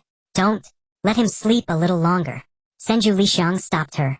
It's been hard on you, Mary, Senju Ju said to Senju Li Xiang. Senju Li Xiang was the only daughter of her parents, cherished since childhood. Ever since she married into Senju Ju's uncle's family, she lived with Senju Jizi to care for the elderly along with Senju Ju as an extra burden. Senju Hongshu was rather chauvinistic, and Senju Li Xiang not only had to manage household chores, but also bear him children. It could be said that Senju Li Xiang truly loved Senju Hongshu. Breakfast is ready, Xiao Ju. Eat up. Auntie is going back to the room to catch up on sleep. After saying that, Senju Li Xiang returned to her room to continue sleeping. Senju Ju finished her breakfast, cleaned up the dishes, and went to the designated meeting point to gather with her teammates waiting together for the arrival of their Jonin instructor. Dawn had not yet broken. Uzumaki Naruto started dozing off, and even Uchiha Sasuke yawned. Apart from Senju Ju, who had gone to bed early and rested well, everyone else had been nervous about the Genin test the previous night. Good morning, everyone. I got lost on the path of life. Hatake Kakashi greeted them. What good morning? Look at the time. You're late again. And 5 hours late at that. Uzumaki Naruto yelled furiously. If not for Senju Ju wearing a watch, both Naruto and Sasuke would have had no idea what time it was. They had agreed to gather at 5 o'clock for the test, but Kakashi didn't show up until 10. The sun had already risen. Alright, let's begin the test now. You must come at me with the intent to kill me. Kakashi said, pulling out 2 small bells. Only 2 of you can stay. You must take these 2 bells from me to become Genin. As soon as he finished speaking, Senju Ju and Uchiha Sasuke hid themselves, leaving Naruto standing alone in the open. Then Kakashi took out a small yellow book and began reading. I never thought he'd be that kind of person. Uchiha Sasuke remarked. What kind of person? Senju Ju asked, puzzled. How did you end up? Sasuke exclaimed in surprise. It turned out he and Senju Ju were hiding in the same bush. They watched as Naruto produced hundreds of shadow clones, only for Kakashi to employ a simple trick that made the clones quarrel among themselves and start fighting. Idiot! Senju Ju and Uchiha Sasuke commented on Naruto simultaneously. Stop copying me! They glanced at each other and said in unison. Uchiha Sasuke decided to take the initiative. Fire-style fireball jutsu. He formed hand seals and expelled a massive fireball from his mouth. I didn't expect a fresh academy graduate to be able to use a jutsu like this. Hatake Kakashi observed him and then dodged. Mutually multiplying explosive tags. Explosive tags suddenly drifted through the air. Even more surprising to Kakashi was Senju Ju's performance. As expected of the academy's top students. Much better than that idiot Naruto. Kakashi praised them inwardly. Uchiha Sasuke and Senju Ju had graduated first and second in their class respectively. He actually dodged it, as expected of an elite Jonin. Senju Ju acknowledged watching Kakashi. Mutually multiplying explosive tags was an rank jutsu taught to Senju Ju by her uncle Senju Hongshu. It was the second Hokage's signature technique, and even Senju Hongshu had used it to slay many enemies on the battlefield. Kakashi used Earth-style headhunter jutsu to bury Uchiha Sasuke in the ground, leaving only his head exposed, startling Senju Ju. Don't worry, Sasuke. I'll avenge you. Senju Ju said considerately. Who asked you to avenge me? I'm not dead yet. Uchiha Sasuke wanted to ask Senju Ju for help, but his proud personality prevented him from lowering his pride. Meanwhile, Naruto had already been tied to a wooden post by Kakashi. He had lost his combat ability. Give up. Both your teammates have lost. What can a girl like you do? Kakashi slightly underestimated Senju Ju.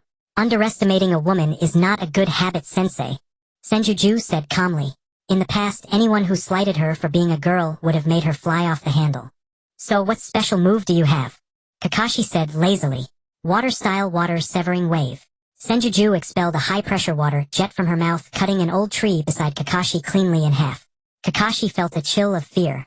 It's not over yet, sensei. Senju declared. Kakashi had ignited her fighting spirit. Demonic illusion tree binding death. Senju formed hand seals and cast a genjutsu. Kakashi froze in place and Senju approached him to take the bells. But she discovered that Kakashi's figure was actually a log. Substitution jutsu. When? Senju thought calmly. You've used up all your moves, haven't you? Give up. Kakashi urged. The number of jutsu Senju had used was already impressive for a girl who had just graduated from the academy. Moreover, Senju had already proven herself strong. Sensei, you were the one who said to treat this test with the intent to kill. Senju wiped a trickle of blood from the corner of her mouth. What are you planning? Kakashi looked as if he had seen a demon. Konoha-style sword technique dance of the crescent moon. Senju drew the short sword she carried and created 2 shadow clones. Today Senju wore a green kimono-style dress with the clan crest embroidered on the back. She wore shorts underneath to prevent any wardrobe malfunctions, along with ninja boots and thigh-high socks that revealed an alluring hint of skin. For ease of movement, she tied her silver-white hair into a high ponytail and wore the Konoha forehead protector. Senju's attire radiated the youthful vibrancy of a girl her age. Hatake Kakashi looked at the girl before him and assumed she, like his former female teammates, would be soft and delicate like a flower in need of protection. He never expected Senju to be a ferocious lioness and a man-eating plant. Among the 3, the most formidable turned out to be this girl. In this test, she had demonstrated ninjutsu, genjutsu, and taijutsu, as expected of someone from the prestigious Senju clan of the ninja world. Her uncle had trained her well. Naruto tied to a post and Sasuke buried in the ground, watched in awe as Senju and Kakashi exchanged blows. In the end, Senju lost. After all, Kakashi was originally a master of the blade and had spent years in the Umbu. Senju had only practiced the Senju clan's sword techniques with her uncle for a total of 6 years. Reaching this level was commendable. As for you 3, Naruto is too reckless. Sasuke treats his teammates as burdens, and the strongest Senju is accustomed to working alone. None of you have any teamwork. Kakashi evaluated the 3 children. All 3 of you failed the test. You didn't capture the bells for me. Here are 2 bento boxes. You are not allowed to give any to Naruto, or else you'll be disqualified from the exam. If you fail the afternoon retest, you'll have to repeat a year at the academy. Kakashi said coldly. By noon, everyone was hungry. Naruto watched enviously as his 2 teammates ate their lunches, while Kakashi went to the hospital to treat his injuries. Am I getting old? But I'm only 26 this year. How shameful. I almost died at the hands of a student who isn't even a genin yet. Kakashi let the nurse wrap his bandages. He had been wounded in the abdomen. He never expected Senju to fight like a berserker. That trait was very much like her father. Kakashi questioned his own existence. Grumble.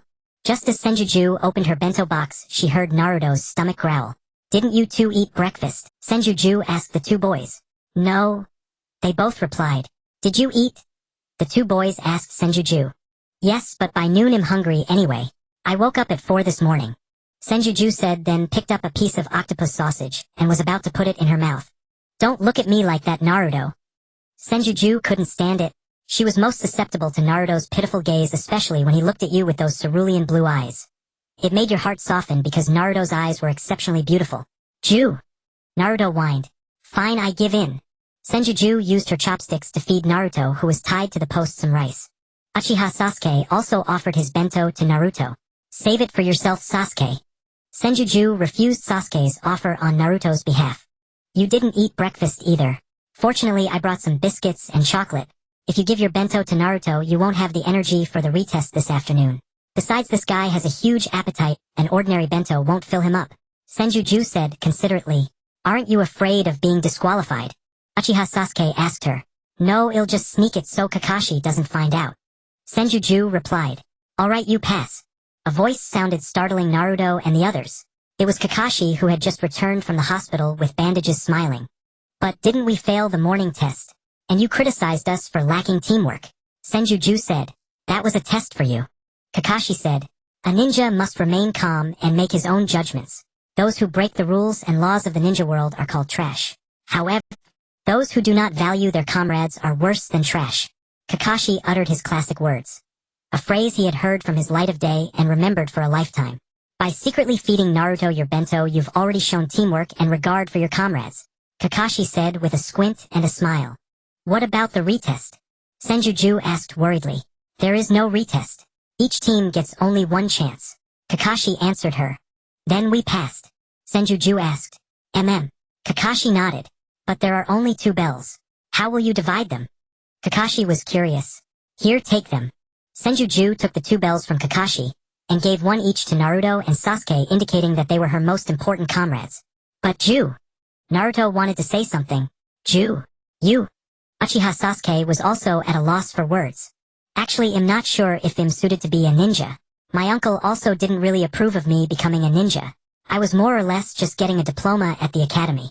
Whether I have to repeat a year or return to school doesn't matter to me. On the contrary, at the academy my uncle could still look after me a bit more. You two don't have a fallback like I do. One wants to become Hokage, the other wants revenge. You both have dreams and goals. I really envy you. Senju spoke from her heart to Naruto and Sasuke. But what about your uncle? How will you explain it to him? Uchiha Sasuke asked her. Yeah. Naruto chimed in.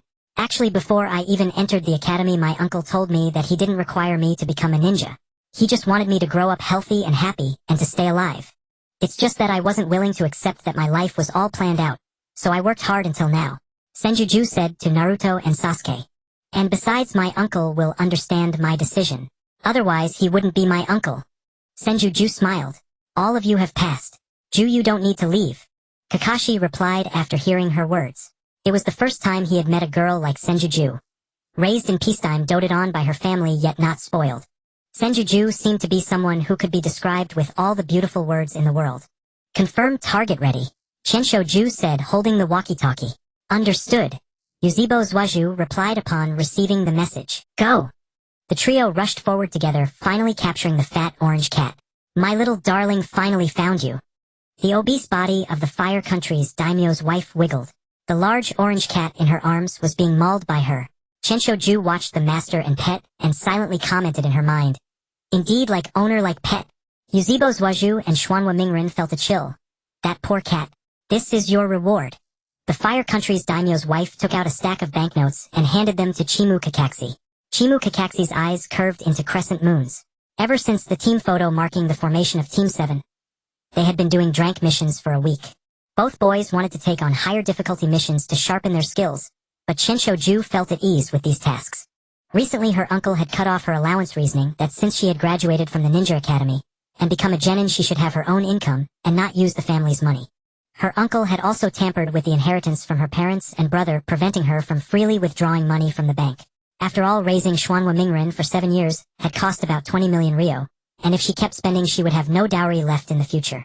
The real reason was that Chensho Hongshu wanted his niece to understand the hardship of earning money and break her habit of overspending. Anyway, during this week Chensho experienced the difficulty of earning money, and her spending habits finally changed.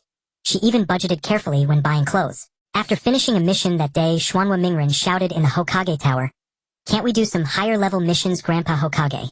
Mingren, don't underestimate these drank missions. They are also part of a ninja's training. Only by accumulating experience in low-level tasks can you better complete advanced missions. Heiress gave Xuanhua Mingren a fist punch to teach him a lesson. Right, Heiress was also in the Hokage Tower office. At that moment, the third Hokage Yuanfei Risen looked at Team 7. The genin in this team were all from prominent ninja clans. Chensho Xuanhua and, originally a Nine-Tails Jinchuriki and an Uchiha Sharingan, were already conspicuous enough. The third Hokage Yuanfei Risen had originally planned to place a girl of common birth without any factional background into the team, but he discovered that the Chensho clan was restless and had even made contact with them. To monitor the Chensho clan's intentions, the third Hokage assigned Chensho to Team 7. I think we are already capable of completing higher-level missions. Don't you think so, Xiao Ju? Xuanhua Mingren said after listening to Heiress's explanation about ninja ranks and mission. Yuzebo Zwaju also looked at her with expectation. Chensho had just been distracted. What did you just say, Mingren? Chensho snapped back and asked him. I mean, we can do some higher-level tasks. We've already done 500 drank missions in a week. Xuanhua Mingren said irritably. Are you even listening to me, seriously? Xuanhua Mingren complained. He wanted to gain his teammates' support. I think Teacher Yaluka is right. We're still genin now, doing low-level tasks is safe, and we can earn a decent amount of money. Chensho said. Yaluka looked proud upon hearing this. It was indeed a student he had taught, always supporting the teacher. Walking dogs and babysitting every day. Don't you find it boring? Xuanhua Mingren asked her. Yuzhibo Zhuozhu nodded in agreement. No, I think it's quite Qianshou just answer shocked her two teammates. Besides, teacher Yaluka said that when we get old and can't do missions, mastering some life skills will make a career change less painful. Qianshou Ju said sensibly. Chimu Kakashi looked at his subordinates. Is this the difference between boys and girls? Boys love thrilling adventures, while girls seek a stable and peaceful life. Chimu Kakashi thought to himself. Since that's the case, I'll give you a higher level mission. The third Hokage Yuanfei risen, smoking his pipe through a scroll to Team 7, and Chimu Kakashi caught it. What mission is it? Defeating bandits or saving the world? Xuanhua Mingren asked expectantly. Neither. It's an escort mission, Chimu Kakashi said as he opened the scroll, dashing Xuanhua Mingren's hopes. At that moment, the mission client entered. It was a drunken old man. Do you think these kids and one adult can safely escort me back to my country? The old man said, drinking. Qianshou Ju, disliking the smell of alcohol on him, moved away. Especially that shorty. He doesn't look very strong. The old man said, looking at Xuanhua Mingren. Shorty. Xuanhua Mingren looked at the heights of his teammates. Qianshou Ju was 155 centimeters. Yuzhibo Zhuozhu was 153 centimeters. Xuanhua Mingren was 145 centimeters. No need to look, he's talking about you. Qianshou Ju and Yuzhibo Zhuozhu simultaneously patted Xuanhua Mingren's shoulder. Xuanhua Mingren's mood hit rock bottom. Who told you to be a picky eater? Qianshou Ju said. From now on I will never be picky. I'll drink milk every day and grow taller than all of you. Xuanhua Mingren vowed. The old man was named Dezina and Team 7 accepted the escort mission. This was Xuanhua Mingren's first time leaving the village, so he was excited. Even Yuzhibo Zhuozhu was a bit thrilled, but Qianshou Ju's expression was calm. Chimu Kakashi watched them with an enigmatic look. On the way escorting the old man Dezina, they were attacked by enemy ninjas who threw shuriken from all directions. Chimu Kakashi had already dodged, leaving his subordinates to protect the client Dezina. Qianshou Ju and Yuzhibo Zhuozhu stood back to back, blocking all the shuriken with kunai and short swords. Xuanhua Mingren stood frozen, not reacting in time. Qianshou Ju and Yuzhibo Zhuozhu protected him, and he became the one holding them back. Sensei, aren't you coming out? Is it fun leaving us behind while you squat in a tree? Qianshou Ju said. Chimu Kakashi came down from the tree. I was also training you. Chimu Kakashi gave his reason for abandoning his subordinates. I think even when we die you won't show up. Qianshou Ju said casually. Unexpectedly, Chimu Kakashi said seriously. I won't watch my comrades die. Nor will I abandon any comrade. Qianshou Ju remained silent. Seeing himself as a burden, Xuanhua Mingren took out a kunai and stabbed his own hand, vowing never to hold back his teammates again. Mingren, Qianshou Ju suddenly said. What's wrong, Ju? Xuanhua Mingren asked her. The kunai you picked up is one I often use. It's already been coated with poison, and if you bleed too much you'll die. Qianshou Ju answered him. What to do, Ju? Am I going to die? Xuanhua Mingren immediately panicked. What an idiot! Yuzhibo Zhuozhu said, covering his face. They're all better. You're always so clumsy. How can I ever feel at ease? Qianshou Ju said, gently bandaging Xuanhua Mingren's wound. Chimu Kakashi felt the scene was familiar. When they reached the sea crossing, Dezina deliberately chose a small boat and rowed it himself to Bojigua without even using the engine. Mr. Dezina, please give us an explanation. Why were there ninja attacks on an escort mission? This is at least a brank mission. Qianshou Ju pointed a kunai at the client's throat. Ju, put down the kunai immediately. Chimu Kakashi ordered. Qianshou Ju reluctantly lowered the kunai. Yes, Mr. Dezina, we need an explanation regarding your false claim of the mission rank. Chimu Kakashi's gaze sharpened. Actually, I am a bridge builder. I wanted to construct a cross-sea bridge for my country and people because the evil merchant Kadwa controls the shipping of Bojigua. The entire country's economic lifeline is in his hands, and the people have become impoverished and smileless. As long as I finish this bridge to the outside world and break Kajuo's monopoly, smiles will return to the people's faces. That's why Kadwa sent people to kill me, Dezina explained, pointing to an unfinished cross-sea bridge. That's no excuse for lying about the mission rank. Qianshou Ju said coldly. Yuzhibo Zhuozhu and Xuanhua Mingren had never seen her like this. Dezina was a bit afraid of her and continued, because I didn't have much money. I could only report it as a crank mission. This is all my wealth. After saying that, Dezina started crying. Only you can help me. If you don't help me, I will die at Kajuo's hands. Dezina pleaded. Young people always hate injustice in the world. Xuanhua Mingren said to Qianshou Ju, Ju, let's help him. Grandpa Dezina isn't building the bridge for himself but for the people. If we don't help him, he'll really die. Yuzebo Zhuaju nodded in agreement. Upon hearing Xuanhua Mingren call him Grandpa, Dezina protested. He was only 40 years old. Xuanhua Mingren changed his address to uncle. Qinshoju looked helplessly at Xuanhua Mingren, cupping his face with both hands and saying, Mingren, this matter isn't as simple as you think. Kadwa is one of the wealthiest men in the world. With his money power, he can hire the strongest ninjas to kill our client. Then not only will we fail to help him, but we'll all be wiped out. Then Qinshoju recounted an example of a ninja team whose client lied about the mission rank. That team encountered an Srank rogue ninja, and was completely annihilated, leaving not even their bodies behind. This example had been told to Qinshoju by her uncle Qinsho Hongshu during casual conversation after dinner. After hearing it, Yuzebo Zhuaju hesitated. Sensei, you're not going to let hot blood cloud your judgment like Xuanhua Mingren, are you? You're past that age. Qinshoju said, looking at Chimu Kakashi. Ju, you don't have to beat around the bush calling me old. Chimu Kakashi understood her implication. I knew that if I die, only my poor grandson and daughter will grieve for— Don't worry. My daughter won't complain about you, my grandson won't hold a grudge against you. They will only die because of me, and our family's souls will not curse. Dezina cried. Emotional blackmail. That was the first term that came to Qinshoju's mind, while she worried that her teammates' saintly hearts would lead them to agree to Dezina's plea. Uncle, didn't you say you were 40? How do you have a daughter and a grandson? Xuanhua Mingren's focus was strange. Idiot. Yuzebo Zhuaju scolded him. The two argued, and Qinshoju couldn't be bothered to separate them. Well, help you. Chimu Kakashi agreed to Dezina's request. No way, sensei. You actually accepted. Qinshoju objected. Ju, you can return to Muyi for safety, Chimu Kakashi said. That's impossible. Upon hearing this, Qinshoju braced herself and went along. Dezina was very happy. Qinshoju's expression was terrible. Along the way, the old man bossed them around, demanding tea or wine. This greatly annoyed Qinshoju, who had been pampered since childhood. She had never done servant's work. Helplessly, Chimu Kakashi told her to endure it. This was ninja work. If she couldn't handle it, she could go back to her uncle and continue being his uncle's baby. Facts proved Qinshoju's concerns were right. Kadwa indeed hired powerful ninjas to kill them. As soon as they set foot on the land of Bojigwa, they encountered the Srank rogue, ninja the demon Zaibus. Move. Move now. Uchiha Sasuke's body was immobilized by the murderous intent of Momochi Zabuza. So agonizing. I wish I could die. Just like that night. Uchiha Sasuke recalled the evening of his clan's massacre. Sasuke, I will never let my comrades get hurt. Hatake Kakashi suddenly spoke to him, and Uchiha Sasuke felt a sense of relief, as expected of an Srank rogue ninja. His presence is truly intimidating, but his fashion sense is questionable. Who wears a cowprint outfit? Senju Kiku was not intimidated and even found time for a silent mockery. She recalled that her uncle Senju Hiroki often released killing intent to frighten her, in order to train her strength, and over time she grew accustomed to it. Thus she was not initially startled by Momochi Zabuza's menace. On the contrary, her acute sensitivity to killing intent allowed her to detect Zabuza's movements first, and alert her comrades. As expected of the copy ninja Kakashi, the team he leads is truly exceptional.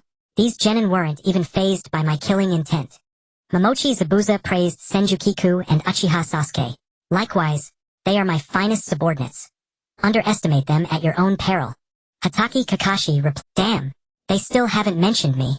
Uzumaki Naruto was infuriated at being overlooked. No matter how hard he tried, standing beside Senju Kiku and Uchiha Sasuke always drew attention to his two companions instead, for they were far too outstanding. Uzumaki Naruto yearned to catch up to them. Kiku, Sasuke, and Naruto form a ninja squad formation and protect the mission client. Hatake Kakashi commanded his mind racing on how to counter Momochi Zabuza.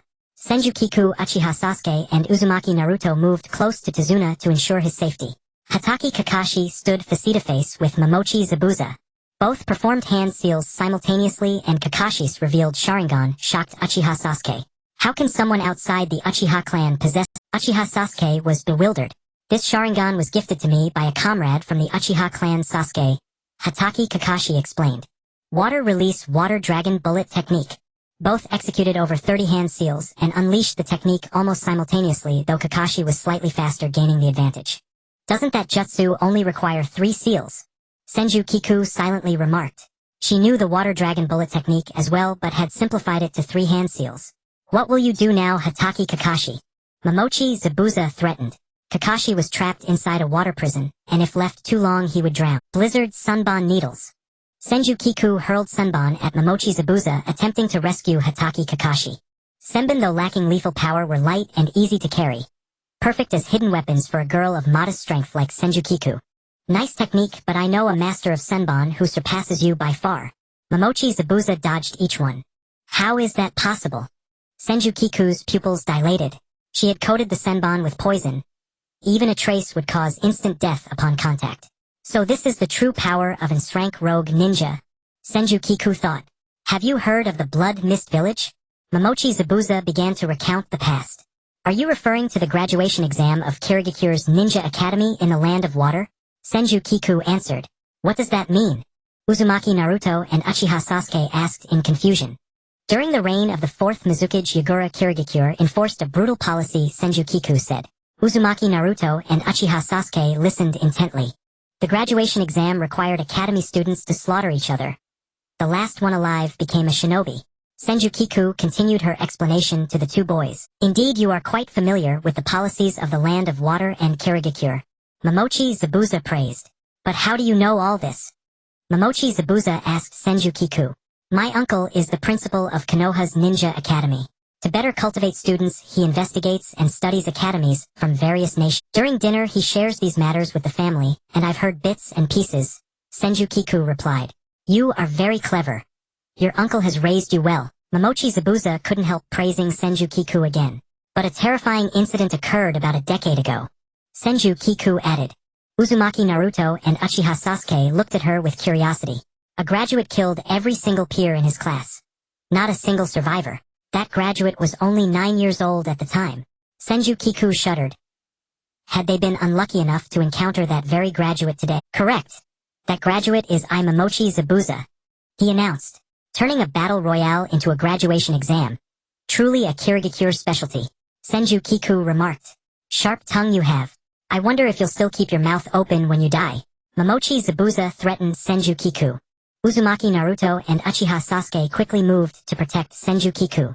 Unlike you, the pampered flowers nurtured in Konoha, the shinobi raised in Kirigakure are the real deal. Momochi Zabuza took pride in his former village. I don't know why you defected, but if you want to harm my comrades, you'll have to ask me first. With that, Senju Kiku drew a wakizashi. How could they deal with Momochi Zabuza and rescue Hatake Kakashi? Uzumaki Naruto had an idea. Are you sure this will work? Uchiha Sasuke was skeptical.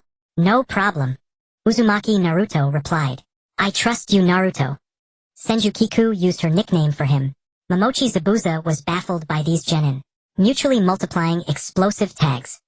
Senju Kiku launched the first attack against Momochi Zabuza. Fuma Shuriken Shadow Windmill.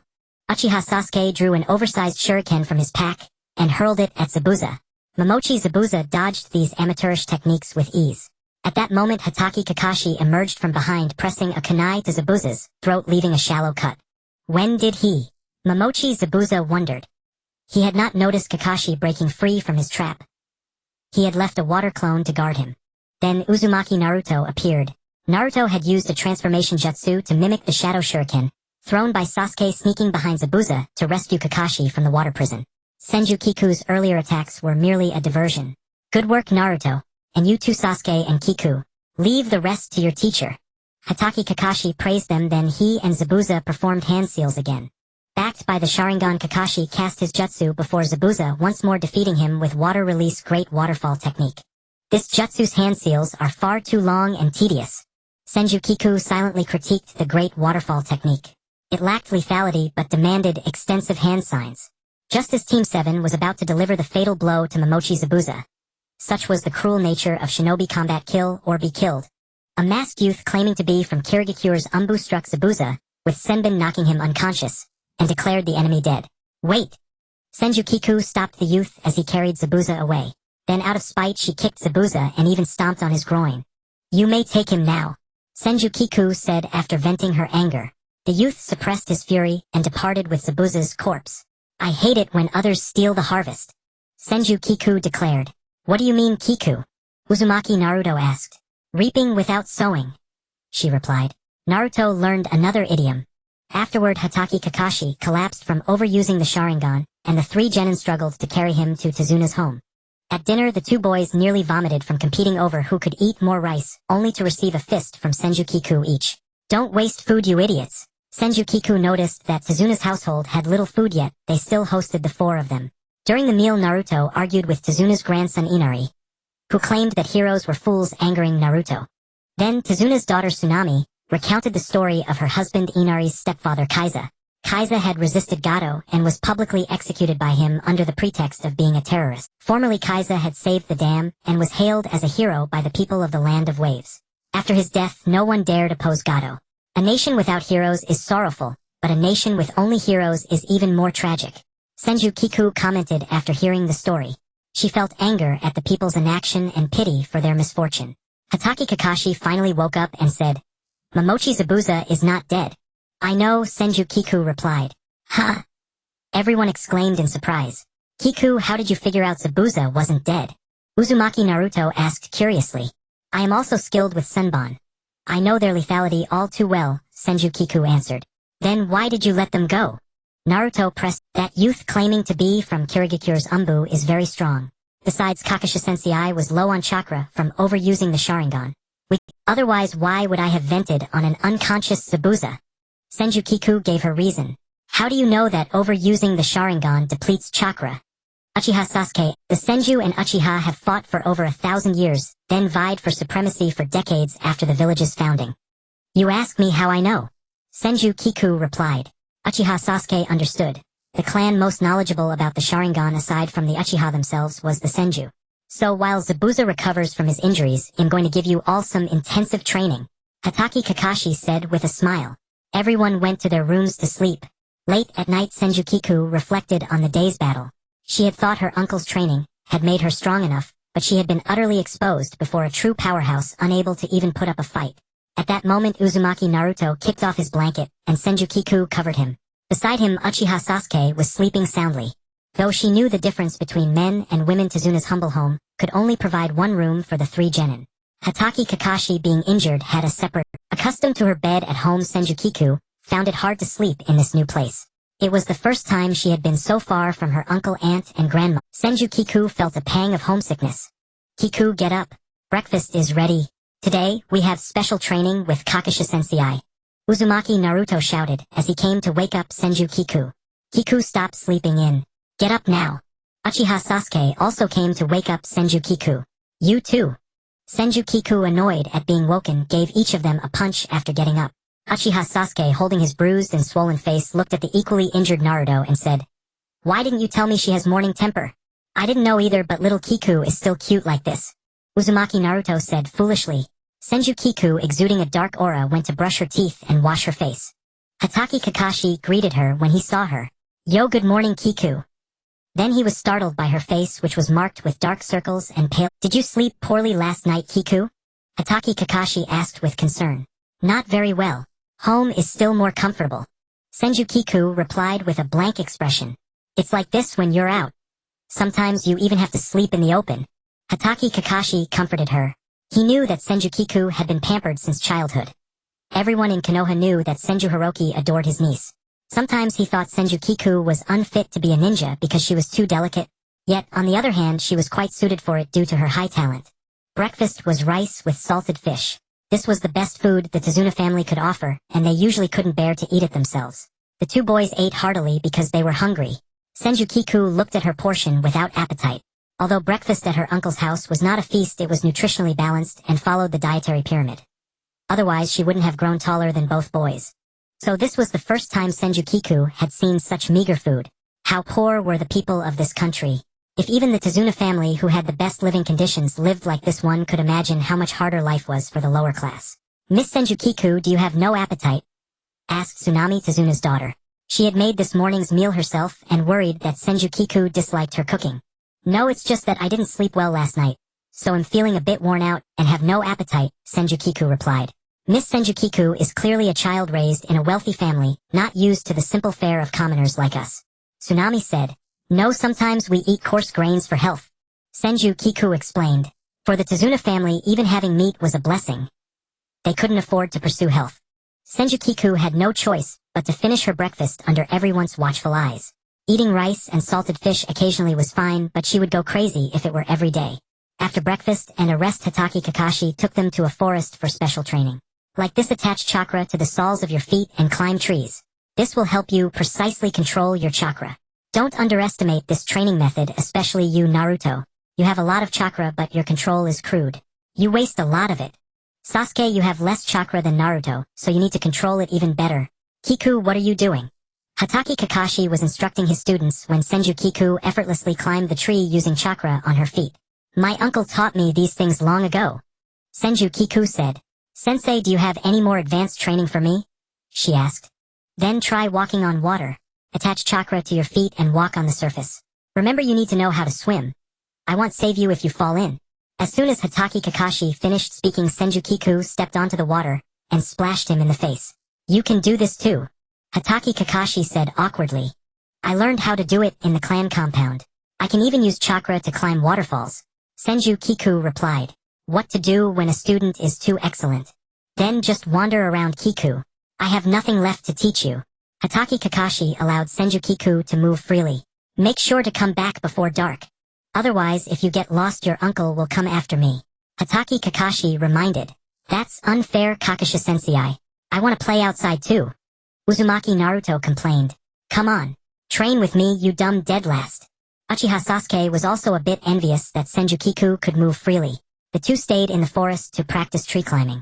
I must say, as expected of the Senju clan, even though they've declined, their heritage remains.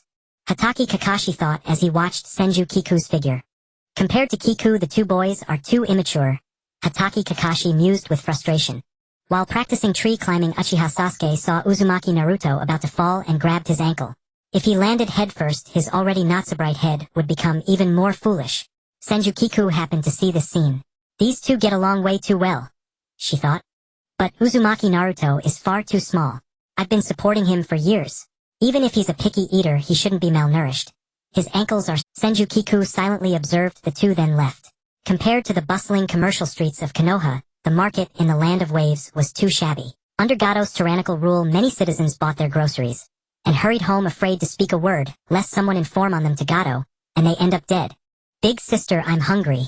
Do you have any food? Begged a little girl in ragged clothes. Senju Kiku initially wanted to give her the compressed biscuits she had, but when she saw more hungry children, she set up a pot, collected some wild vegetables, and cooked them with the biscuits into a paste, giving the children a full meal. She didn't have fire release chakra, otherwise she could have used ninjutsu to start a fire. Fortunately, she had brought a lighter. A brand name one her uncle usually used for smoking, worth 30,000 ryo each.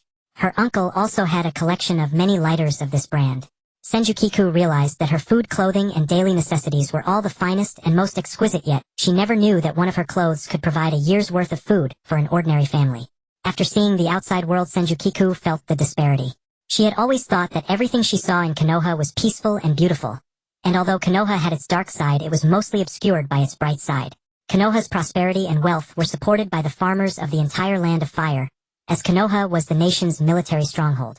Countries like the Land of Waves have no ninja or hidden villages, which means their fates are controlled by the great powers.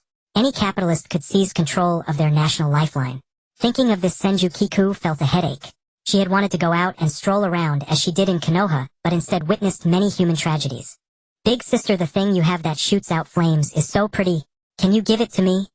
The little girl who had begged earlier, now with a bright look after eating and strength to speak, had her eyes set on the beautiful lighter in Senju Kiku's hand. Senju Kiku didn't want to give it to her, fearing that a small favor would breed resentment. This thing is called a lighter. Why do you want it? She bent down and asked the girl. Although this was an item her uncle had discarded, she couldn't just give it away carelessly, or he would be angry. So it's called a lighter. I want it so that in winter I can light a fire with my friends to keep warm. The little girl said innocently. Senju Kiku felt a pang of sorrow and impulsively gave the lighter to the little girl. Little did she know this would harm the girl instead. Shortly after Senju Kiku left, the girl, Gado's henchman spotted the delicate lighter in her hand, snatched it away, and intended to sell it for money. That was a gift from Big Sister. Give it back. The little girl resisted. Hearing the noise, Senju Kiku turned back and saw the girl. Senju Kiku walked over to the group of henchmen and said, "Give it back to her." The men, unafraid of her, looked at her lecherously and said, "Pretty little thing, come play with us." With that, they reached for her clothes. Senju Kiku drew her wakizashi and cut off one man's hand. "Feisty. Let's all get her." The result was that all the henchmen were defeated. Senju Kiku looked at the remaining one with disgust. "Please spare me. I didn't know you were a ninja, lady." The last man begged. "If I were just an ordinary girl, you would have violated me. You don't normally refrain from such acts, do you? Senju Kiku said coldly. She then gave them humane destruction. The men, having lost their manhood, became even more frantic. Shortly after, Senju Kiku, covered in blood, held the little girl's body. She found a place to bury the little girl and destroyed the lighter. I'm sorry. It was my fault. I overestimated humanity. Senju Kiku said to the grave. I hope you can attain Buddhahood in the afterlife with parents and family, to love you free from fear and hunger. After speaking, Senju Kiku recited a Buddhist sutra to guide the little girl's soul. The Senju clan members believed in Buddhism.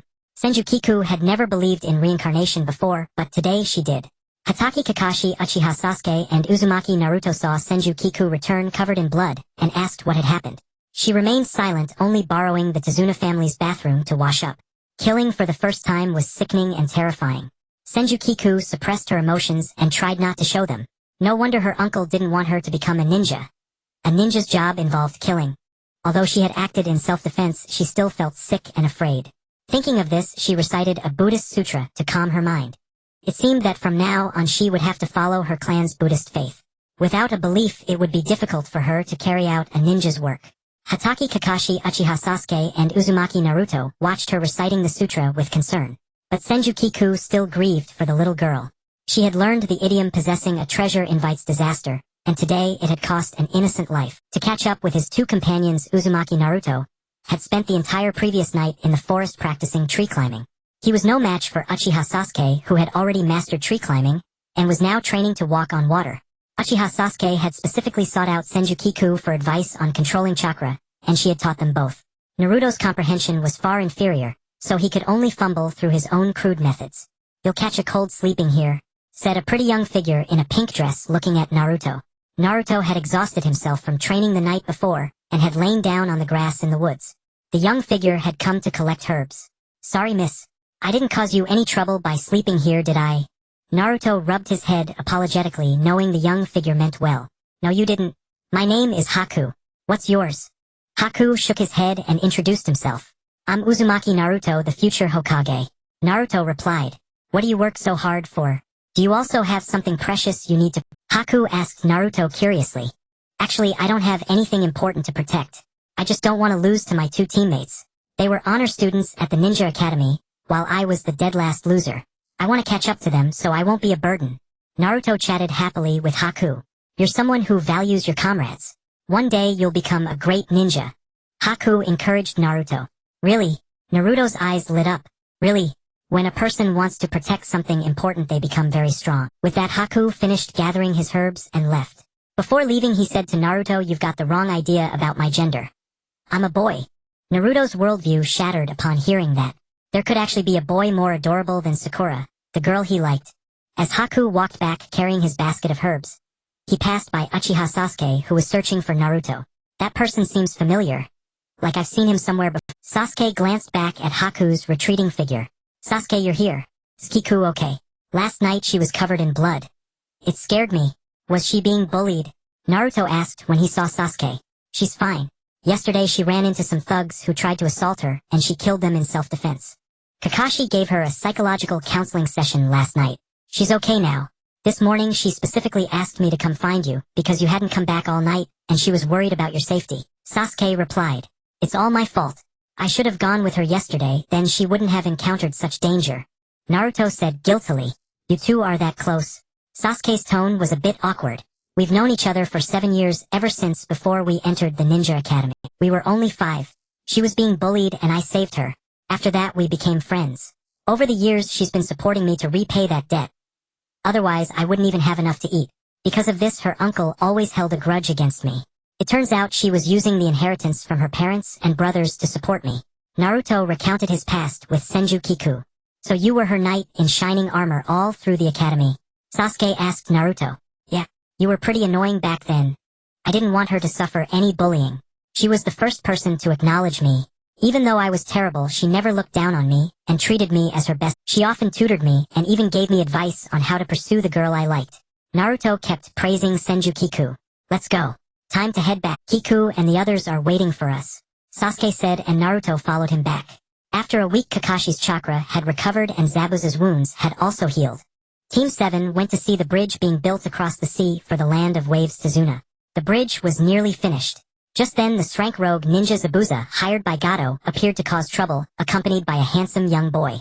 Naruto immediately recognized the boy as the older sister who had come to gather herbs a few days ago, who had warned him not to sleep on the ground or he'd catch a cold, and then revealed he was actually male. The handsome young man Haku was a descendant of the Yuki clan's Mizuki family, possessing the ice release Kekii Genkai. Senju Kiku and the others struggled against him, and even Sasuke, who had awakened his Sharingan, couldn't defeat him. Sasuke and Naruto were trapped inside the crystal ice mirrors. Kiku desperately wondered how to save them. "Why did you save me?" Naruto stared at Sasuke, who had risked his life to block Haku's sunbon for him. "My body moved on its own, you idiot," Sasuke replied, then collapsed. Naruto held Sasuke in his arms, and a foreign chakra erupted from his body, his eyes turning red. Haku sensed Naruto's terrifying chakra. "I'm sorry. For Zabuza-sensei, I must kill you. I am his tool," Haku said apologetically. "A ninja is not a killing tool." Naruto roared in fury, then attacked Haku with the Nine-Tails chakra. Haku sustained minor injuries. Wood release, wood insertion technique. Senju Kiku suddenly burst into the crystal ice mirrors and killed Haku with wood release. Haku's body was pierced. "Naruto Sasuke, are you alright?" Kiku asked worriedly. Kiku checked Sasuke. "He died saving me," Naruto said. Kiku examined Sasuke's body and found he was still breathing. The wounds hadn't hit any vital spots. "It's okay, Sasuke isn't dead. He's still alive." Kiku gave Naruto the good news, then used a simple medical ninjutsu to treat Sasuke, who immediately woke up and coughed up a mouthful of stagnant blood. "Kiku, how did you get here?" "It's dangerous," Sasuke said. "I know, but I'm not a weak girl you need to protect. I'm strong too," Kiku replied. "Your Sharingan and wood release like my ice release are Kekii Genkai. They will bring you misfortune," Haku said with his last breath. "Still alive. Then I have to finish the job." Kiku stared coldly at Haku. Haku felt that he had failed and was no longer worthy of being Zabuza's tool. He had been ready to die at the hands of the trio. But when he saw Zabuza threatened by Kakashi's Chidori, he used his own body to block the fatal attack. Haku's heart was pierced. This time he truly couldn't survive. Unexpectedly after Haku's death, Zabuza said Haku was merely his tool. "Don't you understand? He died to save you. He always admired you, regarded you as a god, because you saved his soul and were his light." Kiku berated Zabuza. "Don't you have a heart? Even after all these years, even a stone would have warmed up." Naruto joined Kiku in scolding him. "We are ninja, we are tools for killing." Zabuza replied, "A ninja is not a killing tool. They are human first, they cry, they get angry, they feel. The truth is Haku always loved you." Kiku sensed Haku's unusual feelings for Zabuza. Just then Gato appeared arrogant at the sight before him. He stepped on Haku's corpse, infuriating Zabuza. Zabuza died under the attack of the mercenaries Gato had hired. Just before dying he lay beside Haku and said, "If only I could go to the same world as you." Gato, after being talked into submission by Naruto's persuasive words, was killed by the people of the Land of Waves, led by Inari using hoes and sickles. To thank Team 7. Especially Naruto Tazuna named the bridge the Naruto Bridge. Team 7 buried Haku's and Zabuza's bodies using the Executioner's Blade as their tombstone. Kiku recited a Buddhist sutra to guide their souls. In your next life, don't become a ninja. After the mission in the Land of Waves, the three of them truly understood the cruelty of the ninja world for the first. Kakashi was pleased with his subordinate's growth, Naruto's Nine-Tails chakra outburst, Kiku's awakening of wood release, and Sasuke's awakening of the Sharingan. Team 7 had gained much. However, what Kakashi hadn't expected was that from the moment Kiku learned that Tazuna had lied about the mission's rank, she had already sent a message to the third Hokage, Sarutobi Hiruzen, using the Senju clan's ninja pigeons. Konoha pulled a classic double-cross on Gato, seizing all his wealth, which greatly alleviated the village's financial troubles. Team 7 also received a share of the reward, though it was only a drop in the bucket compared to Gato's total fortune. Under the threat of absolute force, no one's power or wealth can be held forever, Kiku said. Hatake Kakashi looked at Kiku with mixed feelings. Kiku was not purely good or evil. She walked a tightrope of gray, maintaining balance. Her good and evil were neither pure. Upon returning to Konoha, Senju Kiku immediately planned to go home and take a hot shower. The conditions in the Land of Waves were rudimentary and Senju Kiku had only cold showers. Although she was adept at water release and could keep herself clean, she still preferred soaking in her large bathtub at home. "Kiku, do you want to take a shower?" Senju Rika asked as she looked at Senju Kiku, who was holding a change of clothes. "Of course, Aunt Rika. Is there I can't wait to take a shower," Senju Kiku eagerly replied. Today the Konoha Water Supply Bureau is inspecting the pipes, so all residents of Konoha will have no water for a day. Only the public bathhouse has water, Senju Rika informed Senju Kiku. No way. How unfortunate. Senju Kiku sighed. Senju Kiku disliked going to the public bathhouse because everyone was naked with no privacy at all. Having grown up in a good bathing environment at home, she found it unbearable. However, for the sake of cleanliness, Senju Kiku still went to the public bathhouse. In fact, soaking at the public bathhouse wasn't too bad. She could chat with friends. Ino, you're here too. Senju Kiku exclaimed in surprise upon encountering Yamanaka Ino, who also had no water at home. Yeah, little Kiku, is your house out of water too? Yamanaka Ino asked her. That's right. Senju Kiku replied. The two of them occupied a single bath pool together. Little Kiku, have you started that? Yamanaka Ino asked a bit shyly. Are you talking about my period? Senju Kiku responded. Yes, exactly. One morning I woke up to find my sheets stained with blood and was shocked. Fortunately, my mom told me this is a normal physiological phenomenon, and even made me red bean porridge. Yamanaka Ino said. I started earlier. Aunt Rika educated me about biology. Otherwise my uncle, who is a total bro, and my elderly grandma would be awkward if I encountered such a situation. Senju Kiku said. Do you think we've become adults now? I'm a bit scared. Yamanaka Ino whispered. It was the first time Senju Kiku saw Yamanaka Ino like this. Usually she was cheerful and got along well with boys. We need to be at least 18 for our bodies to develop, so you don't have to worry about that. Senju Kiku reassured her. Do you think our breasts will develop? Will boys play pranks on us and laugh at us? Yamanaka Ino asked again. Senju Kiku and Yamanaka Ino exchanged glances at their flat chests. They probably will. But just punch those boys who prank you and mock you. Senju Kiku offered her answer. By the way, Ino, do you have cramps during your period? Senju Kiku curiously asked Yamanaka Ino, wondering if she was the only one who experienced pain. A little. My mom makes me black sugar water, Yamanaka Ino said. Red sugar water works better, Senju Kiku replied. When I have cramps, I really hate being a girl. It's so inconvenient compared to boys. So I want to be a boy in my next life. Senju Kiku complained. Then I'll be a girl in my next life and marry you. Yamanaka Ino joked with Senju Kiku. Ino, thank you. Senju Kiku said gratefully. Why are you suddenly so polite? Yamanaka Ino asked, confused. Actually, I really dislike my identity as a woman. When I was younger, I thought I was no worse than boys, even better than them. However, as I grew older, I found the differences between myself and boys, such as their strength and physical robustness. Sometimes I couldn't keep up with my peers during training. Especially Naruto, who is shorter than me but can lift me with ease. And Sasuke can throw even the heavy wind shuriken without difficulty. Although I am currently the strongest among the 3 genin in our team, I have a feeling that my 2 male companions will surpass me one day. I have always had this sense of crisis. Senju Kiku shared her thoughts with her best friend Yamanaka Ino. So I admire you for saying you'd still want to be a girl in your next life. Because sometimes being a woman doesn't bring us any advantages. If you get promoted and get a raise, others may say you won your boss favor by selling your body. Many men's seemingly protective behaviors actually perceive you as a weaker person. For example, when he opens the door for you during a date and pays for your meal, Senju Kiku said. Isn't paying for a date basic etiquette for boys? Yamanaka Ino asked, somewhat puzzled. Yes, it is etiquette, but you are taking advantage of him. Are you sure he won't try to get it back from elsewhere? What if he wants your body? Senju Kiku continued. Many men say they don't care if their woman isn't a virgin, but they still marry virgins. Once you engage in relations with him before marriage, he may think he owns you and discard you. When you find your next boyfriend, he might dislike you for having been with your previous partner. Unless you possess immense strength such as wealth and power, you can find hundreds of men who are only there to please you, and no one would care whether you are a virgin or not. Some men use the name of sexual liberation to take advantage of you. Of course, if you're an adult, you should also be responsible for your actions. Senju Kiku expressed her thoughts. Yamanaka Ino always felt that her best friend Senju Kiku often spoke surprisingly. So women only becoming strong is the right thing, whether pursuing love or being in marriage. Being powerful and financially independent is the key to being in. Senju Kiku concluded. Little Kiku, are you a feminist? Yamanaka Ino asked her. I don't consider myself a feminist. These ideas were instilled in me by my mother when I was young, and my father also supported her in educating us.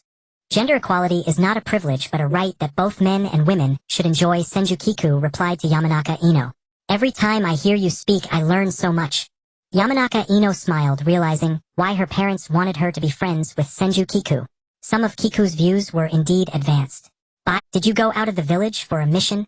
Senju Kiku began telling Yamanaka Ino about the events that happened during the mission in the Land of Waves. That sounds too dangerous. Yamanaka Ino replied upon hearing this. We were already in danger just getting rid of bandits near Konoha, and I didn't expect you to encounter an rank rogue ninja. Did you get hurt?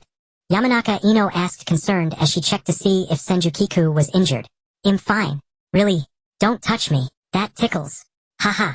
Yamanaka Ino's hand was playfully touching Senju Kiku. What are you afraid of? You're both girls. You're shy. Yamanaka Ino playfully touched Senju Kiku's cheek. I didn't expect little Kiku's skin to be so fair and delicate. I wonder which boy will benefit from it in the future. Yamanaka Ino commented, feeling the texture of Senju Kiku's skin. Ino, your skin is also nice. Senju Kiku said as she touched Yamanaka Ino's cheek. Meanwhile, in the boys' bathhouse, Uzumaki Naruto and Uchiha Sasuke were soaking. I think I heard little Kiku and her friend Ino's voices, Uzumaki Naruto said. Since Konoha was out of water today, he and Uchiha Sasuke came to the bathhouse together. It's not just a thought. That's definitely Senju Kiku and Yamanaka Ino's voices, Uchiha Sasuke replied. The two bath pools were separated by only a wooden board, and as Uzumaki Naruto and Uchiha Sasuke listened to Senju Kiku and Yamanaka Ino's voices, they sighed. Are girls really this chatty? Then they exchanged glances expressing their disdain. Is this the Chunin exam registration form? The three youngsters stared blankly at the paper form handed to them by their supervising jonin. Sensei, didn't we just graduate not long ago? Why are we suddenly taking the Chunin exam? Senju Kiku asked Hatake Kakashi. Because I submitted your names at the jonin meeting. Don't embarrass your teacher, okay? Hatake Kakashi said with a narrow-eyed smile. Are you kidding me? We just graduated. We've only recently faced the rank rogue ninjas Zabuza and Haku, and we don't even know our own strength yet. Senju Kiku objected. Kiku, why are you so angry? Uzumaki Naruto didn't understand the reason for her anger. Logically, being promoted to Chunin is a good thing. Uchiha Sasuke said, also puzzled by her thoughts. He felt that advancing to Chunin sooner would bring him one step closer to killing that man. In the past, the Chunin exam was an internal competition among the 5 great shinobi villages. But this year is different. This year the Land of Wind and the Land of Fire are jointly hosting the Chunin exam. Senju Kiku had insider information from her uncle, who was the principal of the Ninja Academy. So what? Nothing and no one can stand in my way of becoming Hokage. Uzumaki Naruto said passionately. Idiot. People die. Senju Kiku rolled the registration form into a tube and hit Naruto on the head, wondering what was inside it. Before Team 7 assembled, they encountered ninja from other villages in Konoha. At that time, Sarutobi Konohamaru and a few of his friends were being bullied by outsiders. That puppet master from Sunagakure, his face covered in paint, looked intimidating. Konohamaru hadn't watched where he was going and bumped into them. Uchiha Sasuke perched in a tree through stones and pretended to be aloof. Senju Kiku tried to help Sarutobi Konohamaru by using the excuse of affecting their country's image, but the other party didn't buy it, just as she was at a loss. A red-haired boy with dark circles under his eyes happened to pass by. Senju Kiku smelled blood on him. He hung upside down from a tree and said a single sentence, causing his 2 teammates, who were older than him, to immediately release Konohamaru and the children. Meanwhile, Uzumaki Naruto was sulking. Everyone's attention was fixed on Senju Kiku and Uchiha Sasuke. Was his strength really not worthy of being their opponent? He also wanted to fight strong opponents. After that, the red-haired, dark-circled guy named Gaara left with his 2 teammates. Those 2 were clearly his older brother and sister, yet they couldn't help trembling when they saw Gaara. Senju Kiku felt that this person was not easy to deal with. Then she inquired with a gentle-natured Konoha ninja at the village gate, and learned that the Chunin exam was being held this year, hence the influx of ninja from other villages. Back home, her uncle Senju Hiroki had specifically warned her not to participate in this year's Chunin exam. Why, uncle?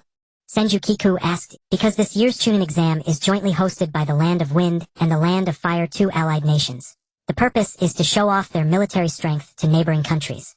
Moreover, the Chunin exam requires signing a death waiver. In the past, exams were either held internally or promotions were made directly during wartime. Senju Hiroki said, in other words, this year's exam is very dangerous. You're my only niece and I don't want you to die in this exam. How would I face your parents and brother? Postponing the exam for a year would be safer. Once you become a Chunin, it'll arrange for you to work at the Ninja Academy or the hospital, becoming a teacher or a doctor. Those jobs are stable and offer good benefits. When you reach a certain age, it'll introduce you to a suitable young man for marriage, and then I can enjoy my grandchildren. Senju Hiroki took a sip of tea and said. Senju Kiku recalled her conversation with her uncle. This is the death waiver for the Chunin exam. Please sign and press your thumbprint. Hatake Kakashi produced a document regarding the Chunin exam. The two boys signed and pressed their prints without hesitation. Sensei, can't we postpone the exam for a year? Senju Kiku tugged at Hatake Kakashi's sleeve and asked, "What's wrong, Kiku? Any concerns?" Hatake Kakashi looked at her. "My uncle doesn't really agree with me taking this year's Chunin exam," Senju Kiku said, recalling her conversation with her uncle. "Because it's too dangerous." Senju Kiku replied, "Kiku, from the moment we became ninja, we've been destined to face danger. Moreover, the Chunin exam is a team competition that requires everyone's consent. If one person is missing, the other two can't participate. You don't want to hold your teammates back, do you?" Hatake Kakashi urged Senju Kiku. Uzumaki, Naruto, and Uchiha Sasuke looked at her with expectant eyes. Senju Kiku could only avoid their gaze, signed her name, and pressed her thumbprint. That evening, Senju Hiroki knocked on Hatake Kakashi's door and beat him up. "You're the one who convinced Kiku to take this year's Chunin exam, aren't you?" Senju Hiroki said fiercely. "As expected of Senior Hiroki, you're still as agile as ever. Even after teaching at the Ninja Academy for years and becoming principal, you haven't lost." Hatake Kakashi complimented. "How did that sarcastic brat become so smooth talking?" Senju Hiroki grabbed him by the collar. Senju Hiroki was only 3 years younger than Namikaze Minato. His childhood was spent during wartime, which had a profound impact on his fragile psyche. Therefore, to avoid the battlefield, he became a teacher after the Chunin exam. Despite his formidable strength, he never used it lightly. His mother Senju Adako, upon seeing her husband's corpse, firmly forbade her children from following in his footsteps. Senju Kiku's mother Senjuke was transferred directly to the hospital after graduating from the Ninja Academy. Even if the young Senju Hiroki had ambitions to achieve greatness, he yielded to his mother's death threats. If he dared to go to the battlefield, Senju Adako would kill. "Has the Senju clan become so cowardly?" Hatake Kakashi said. "Cowardly? It's better to live than to die. What is the will of fire? It's constantly feeding the Senju clan members into the meat grinder of war, then using their flesh and blood to nourish the ungrateful dogs of Konoha. Don't think I don't know how Namikaze Minato's child is doing. You, his student who received so much kindness from Minato, turned a blind eye to that child. As a baby, he was abused by a nanny who stuck needles into his body. If my brother-in-law hadn't discovered it in time, who knows if that child would still be alive." Senju Hiroki accused Konoha of its darkness. But in the end, didn't that child become a brave, sunny, and positive person? Hatake Kakashi replied. "That's because the child is inherently kind. The one most likely to turn dark instead helped others overcome the pain of losing their families. How unfair Konoha has been to him." Sarutobi Hiruzen promised his mother on her deathbed. Yet the child grew up eating instant noodles and drinking expired milk. It wasn't until he met Kiku and received her support that his life improved. Sarutobi Hiruzen's grandson has plenty to eat and drink with elite ninja as tutors teaching him jutsu. I'm not asking Hiruzen to be kind to Minato's child, but at least give him a larger allowance. 1,000 ryo isn't even enough to fill his stomach with instant noodles. Minato's property and house were all confiscated by Konoha. A few years ago, Konoha profited handsomely from the Uchiha clan's disaster. Don't think I don't know. Senju Hiroki continued. Kiku must have signed the death waiver reluctantly after seeing the two boys sign right. That child doesn't know how precious her life is. Her parents and elder brother fought desperately to protect her from Root and Danzo. From the age of 5, she has carried the weight of 3 lives. She doesn't live for herself alone but for 3 people. With that, Senju Hiroki left. That night, Senju Hiroki refused to listen to Senju Kiku's explanation and ruthlessly beat her in the training ground. Senju Kiku was knocked to the ground. "Get up. You have the guts to sign a death waiver, but can't face your uncle's wrath. Look me in the eye, you brat." Senju Hiroki shouted angrily. Senju Kiku silently endured her uncle's fury. "Xiaoju, what's wrong?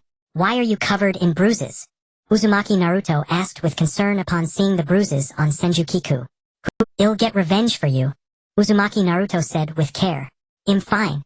These injuries are from sparring with my uncle in taijutsu. He's been training me specifically so I can become a chunin." Senju Kiku felt warmth in her heart upon hearing Naruto's words and replied. "It's great to have a clan, to have experts from the clan to guide you." Uchiha Sasuke said, enviously unaware of the truth. "Alright, let's go take the exam. Any later and we'll be late." Senju Kiku reminded. The 3 of them entered Konoha's Ninja Academy together. The first stage of the Chunin exam was held in the classroom of the Ninja Academy. It feels nostalgic. Although we just graduated not long ago, the school seems to have changed so much.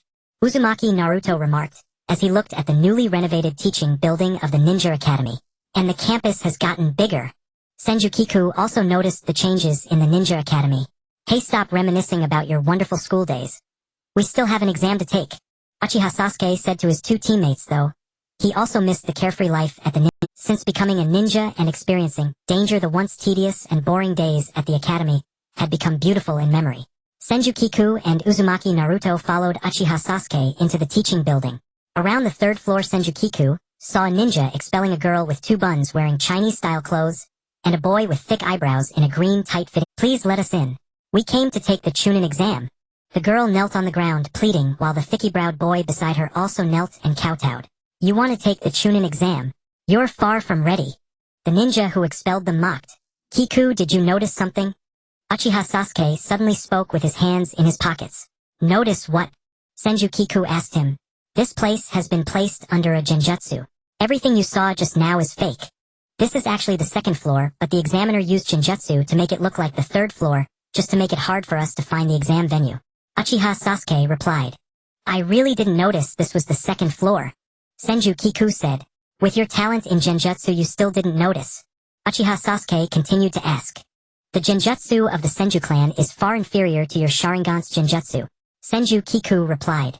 Many of Konoha's ninja techniques, ninjutsu, taijutsu, and genjutsu, originated from the Senju clan, such as the swordsmanship Three Sons dance, the taijutsu Eight Gates released formation, and the genjutsu demonic illusion treebind. After the founding of the village, the Senju clan responded to the call of the first Hokage Senju Hashirama and abolished intraclan marriage. The original Senju clan had an imbalance of men and women due to pre-village wars leading to more women than men. Many Senju women married ordinary Konoha villagers and lost their surnames. Apart from a few who maintained their bloodline purity through intraclan marriage, the Senju bloodline had long been integrated into the villagers of Konoha. Just as Senju Kiku and her group were watching the antics of the bun-headed girl and the thicky-browed boy, a young man in white clothes with bandaged hands approached. The girl with the bun and the thicky-browed boy immediately stood up. It's all your fault, Lee, saying we should hide our strength and play the fool. And now we got kicked out of the exam hall and almost lost our chance to take the exam. The bun-headed girl complained. I was thinking about everyone's good. The Chunin exam is full of strong people. It's better to keep a low profile. The thicky-browed, the young man in white covered his face with his hands. Why did he have to have such goofy teammates? His sensei was a hot-blooded idiot and now both his teammates followed suit. Hello, Senior Niji. Senju Kiku greeted the young man in white. Kiku, you know him. Uzumaki Naruto and Uchiha Sasuke exclaimed in surprise. The young man in white had long black hair and white pupils with a refined and handsome appearance. He was the top graduate of the previous class, ranked first in the academy just like you, Sasuke. His name is Hyuga Niji. Senju Kiku introduced Hyuga Niji to her teammates. Kiku, you're taking the Chunin exam too. Hyuga Niji also recognized Senju Kiku. It's great to see you, Senior Niji. Senju Kiku shook hands with Hyuga Niji. I heard you didn't get first place in the graduation exam this year. Hyuga Niji spoke familiarly with Senju Kiku. I've always been the eternal second, I'm used to it. Senju Kiku conversed with him. Hearing this, Hyuga Niji's gaze fell on Uchiha Sasuke. You were also the top graduate of the Ninja Academy. I look forward to crossing paths with you, Hyuga Niji said to Uchiha Sasuke. I'm happy to oblige. Uchiha Sasuke replied to Hyuga Niji, also eager to fight a strong opponent. You're the junior sister with excellent grades and strong skills that Hyuga Niji always talks about. The thicky-browed boy's eyes sparkled as he looked at Rock Lee, the beautiful green beast of Konoha. I look forward to crossing paths with you. With that, Rock Lee grasped Senju Kiku's hand. Senju Kiku felt awkward. She didn't know how to handle such an overly enthusiastic person. Hey, you've been holding Xiaoji's hand for too long, let go, Uzumaki Naruto said discontentedly. Sorry. Rock Lee realized his behavior was inappropriate and released Senju Kiku's hand. Everyone only notices Xiao Ju and Sasuke. Uzumaki Naruto thought to himself. He wasn't strong and everyone treated him as invisible. Hello, can I call you Xiao Ju? I'm a graduate of the previous class at Konoha's Ninja Academy. My name is Tenten and I'm your senior. Can we be friends? Tenten introduced herself to Senju Kiku. Of course. Senju Kiku shook hands with Tenten. I heard you're the young lady of the Senju clan. My mother was a member of the Senju clan. Tenten said warmly. It's just a fallen clan, nothing to be proud of. Senju Kiku replied modestly. Alright, Kiku. Stop chatting. Let's go into the exam venue. Uchiha Sasuke said impatiently. Everyone entered the exam venue. Sasuke-kun, you're here too. Yamanaka Ino immediately threw herself at Uchiha Sasuke. Inapig let go of Sasuke. The nearby pink-haired girl said unhappily. No way, forehead Sakura. Yamanaka Ino made a face infuriating the pink-haired girl. Sakura, you're taking the Chunin exam too.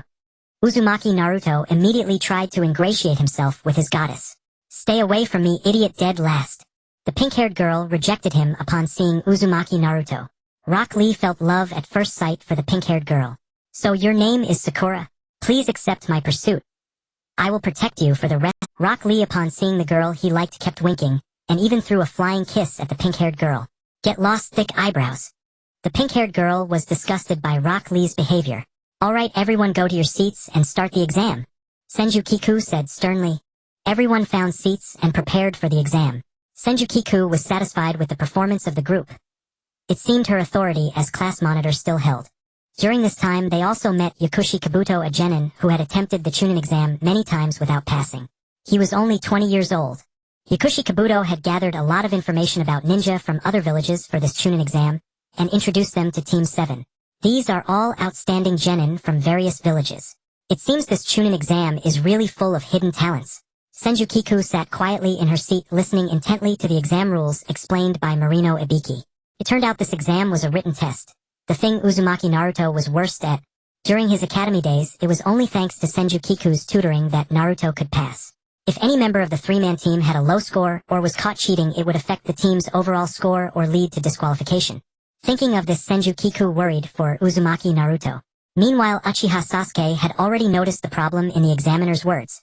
It turned out the exam was designed to test a ninja's ability to gather intelligence.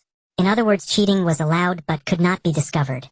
Seated, Uzumaki Naruto sensed the murderous intent from his two teammates behind him when he heard it was a written test. If he performed poorly or cheated, he would drag down both his teammates. Uzumaki Naruto looked at the test paper and thought about doing the questions he knew first. But he found he couldn't answer a single question. I can't solve even one question. Uchiha Sasuke also looked at his paper and mocked himself inwardly. Senju Kiku was also dumbfounded when she got the test paper. All the questions involved calculus and quantum mechanics. Hardly any genin could. Senju Kiku finished the paper in 10 minutes. Turning back, she saw Uchiha Sasuke using his Sharingan to copy her movements. Senju Kiku observed the genin's various methods of cheating. Not a single person had simply completed the paper earnestly. She really was too honest. There were Sharingan, Byakugan, Sand Eyes, Escapethrofurination, Escapethroftification, Sound Transmission.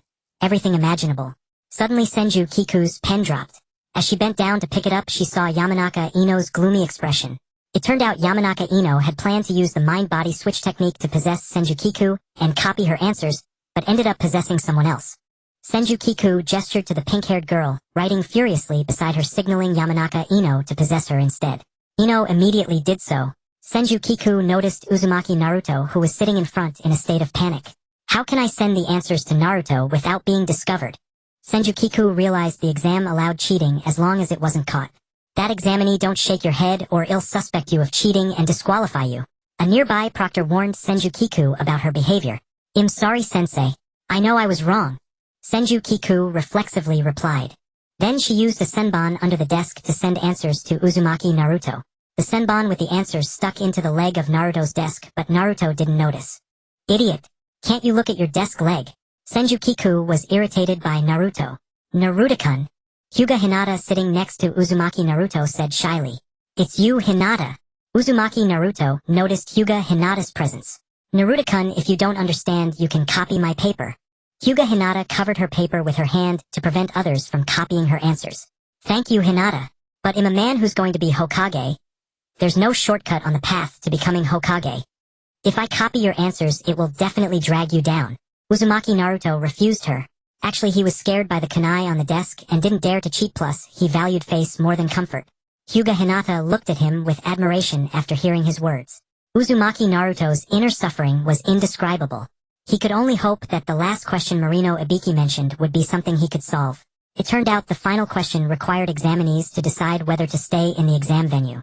Senju Kiku initially thought Uzumaki Naruto raised his hand. Instead, he slammed the table and made a bold declaration. After passing the exam, Senju Kiku twisted Uzumaki Naruto's ear in anger. I sent you the answers. Couldn't you have looked at your desk leg? Senju Kiku fumed. Ouch, ouch, ouch. Ease up, Xiaoju. Uzumaki Naruto quickly begged for mercy. So that's why there were so many sunbons stuck in my desk leg. They were your answers, Xiaoju. Uzumaki Naruto said sheepishly. Twilight. Marino Ibiki collected the examinees' test papers. He found 2 special papers. One was a perfect score with a girl's graceful handwriting, and the other was a blank paper with only the test taker's name. He never expected that 2 such different personalities could become good friends. Marino Ibiki looked at the blank paper, amazed that someone could pass the exam with a blank paper. Truly the most unpredictable ninja. The second examination was held in the Forest of Death. The written test the previous day had left a deep impression on the candidates who passed. Mitarashi Anko vowed she would eliminate more than half of them. They all signed the consent form acknowledging that any deaths occurring in the Forest of Death would not be the responsibility of Konoha or the other hidden villages. The task was for each team to obtain a pair of Heaven and Earth Scrolls, and reach the destination within 5 days through the Forest of Death. This is purely a wilderness survival, Senju Kiku lamented. The poisonous snakes and insects along the way terrified her. We got the Heaven Scroll, so we need the Earth Scroll to form a... Uchiha Sasuke said, holding the Heaven Scroll. Watch out. Senju Kiku warned, then led her 2 teammates to hide in the bushes. It turned out that the boy with red hair and dark circles named Gaara had killed 2 ninjas, while his 2 teammates were accustomed to such acts. If Senju Kiku had not detected Gaara's presence in time, given his brutal nature, he would have surely killed Team 7 upon seeing they were weaker than him. After Gaara and his team had moved far away, the genin of Team 7 emerged from the bushes. They had been bitten by mosquitoes, but fortunately Senju Kiku had brought ointment for insect bites. Your detection ability is getting stronger, Uchiha Sasuke praised. I didn't use chakra. That guy named Gaara is especially sensitive to the chakra around him. Senju Kiku said. Kiku, my stomach hurts. Uzumaki Naruto suddenly spoke. Did you eat something bad again? Didn't I tell you to eat less instant noodles? Senju Kiku looked at him helplessly. But I really need to go. Naruto said urgently. Here, take the tissues. Senju Kiku tossed him a pack of tissues, telling him to handle it himself. Naruto ran off. Are you always going to pamper that dead last idiot? Uchiha Sasuke remarked. He's held us back more than once. Sasuke continued. Don't say that, he might hear you. Actually, he feels bad too. Compared to 2 elite graduates as teammates, he really tries hard. He's worked hard to catch up with us. Didn't he save our lives in the land of waves? Senju Kiku explained. It was your awakening of wood style that saved us from the crystal ice mirrors. Sasuke said. But if Naruto hadn't unleashed that special chakra, I couldn't have saved you either, Senju Kiku replied. Sasuke fell into thought. Just then Naruto returned. Did you wait long? Sorry, said the blonde boy with blue eyes and 6 whisker-like marks on his face, smiling. Password. Uchiha Sasuke said, holding a kunai. What? Naruto asked in confusion but still gave the password. Sasuke grew more suspicious and directly attacked Naruto. Didn't I say the password? Was it wrong? Naruto looked puzzled. You said it right, but the dead last idiot would never remember such a long password. Besides, we never agreed on any password to tell friend from foe, Uchiha Sasuke said coldly. Since that's the case, I'll drop the act. The fake Naruto licked his lips and said. Suddenly he transformed into a snakehead and attacked both Senju Kiku and Uchiha Sasuke. Hidden shadow snake hands. The fake Naruto launched an attack at them. Are you Orochimaru, one of the 3 legendary Sannin? Senju Kiku's eyes widened. It seems the new generation of Konoha ninjas have some insight recognizing someone as outdated as me. Orochimaru revealed his true form, appearing as a handsome effeminate figure. I will take the Senju with style body and the Uchiha Sharingan body. Orochimaru said without restraint. Senju Kiku and Uchiha Sasuke understood. He was after their bloodline limits. Then what did you do to Uzumaki Naruto? Senju Kiku asked while fighting. She hated snakes the most. Their slippery, oily, cold feeling made her extremely uncomfortable. Him. He's already perished in my summoning beast's stomach. Orochimaru answered. What? Naruto is dead. Senju Kiku exclaimed in agitation. Kiku, calm down. He's provoking you. Uchiha Sasuke urged, but Senju Kiku couldn't hear him. Would style with spike jutsu. Senju Kiku performed her jutsu. In truth, she didn't know many wood style techniques. Although wood style was the bloodline limit of the Senju clan, few had awakened it. The previous user of wood style was Hashirama Senju, the first Hokage, who founded the village. That was 63 years ago, meaning only one wood style inheritor had appeared in over half a century. Consequently, those who awakened wood style in the Senju clan faced a generational gap in learning wood style techniques. Moreover, after the Senju clan ceased internal marriages, the bloodline became impure, making it even harder for wood style users to emerge. Kiku, watch out. Just as a giant python was about to bite Senju Kiku's neck, Uchiha Sasuke incinerated it with fire style. But that gave Orochimaru an opening. He stretched his neck and planted a cursed seal on Sasuke's neck. "Sasuke, are you alright?" Senju Kiku watched Sasuke clutching his neck in agony, feeling terrified. Had Orochimaru intended to do that to her? While Senju Kiku was frozen, Orochimaru tried to plant a cursed seal on her too. At that moment, a thunderous roar echoed and Naruto made a grand appearance. "Uzumaki, Naruto is here. Who dares to cause trouble?" Naruto appeared in a comical manner. "So you're not dead. What about my summoning beast?" Orochimaru looked at him. Meanwhile, somewhere in the forest of death, the corpse of a giant snake with its belly slit open was surrounded by flies and insects. Shadow Clone Jutsu.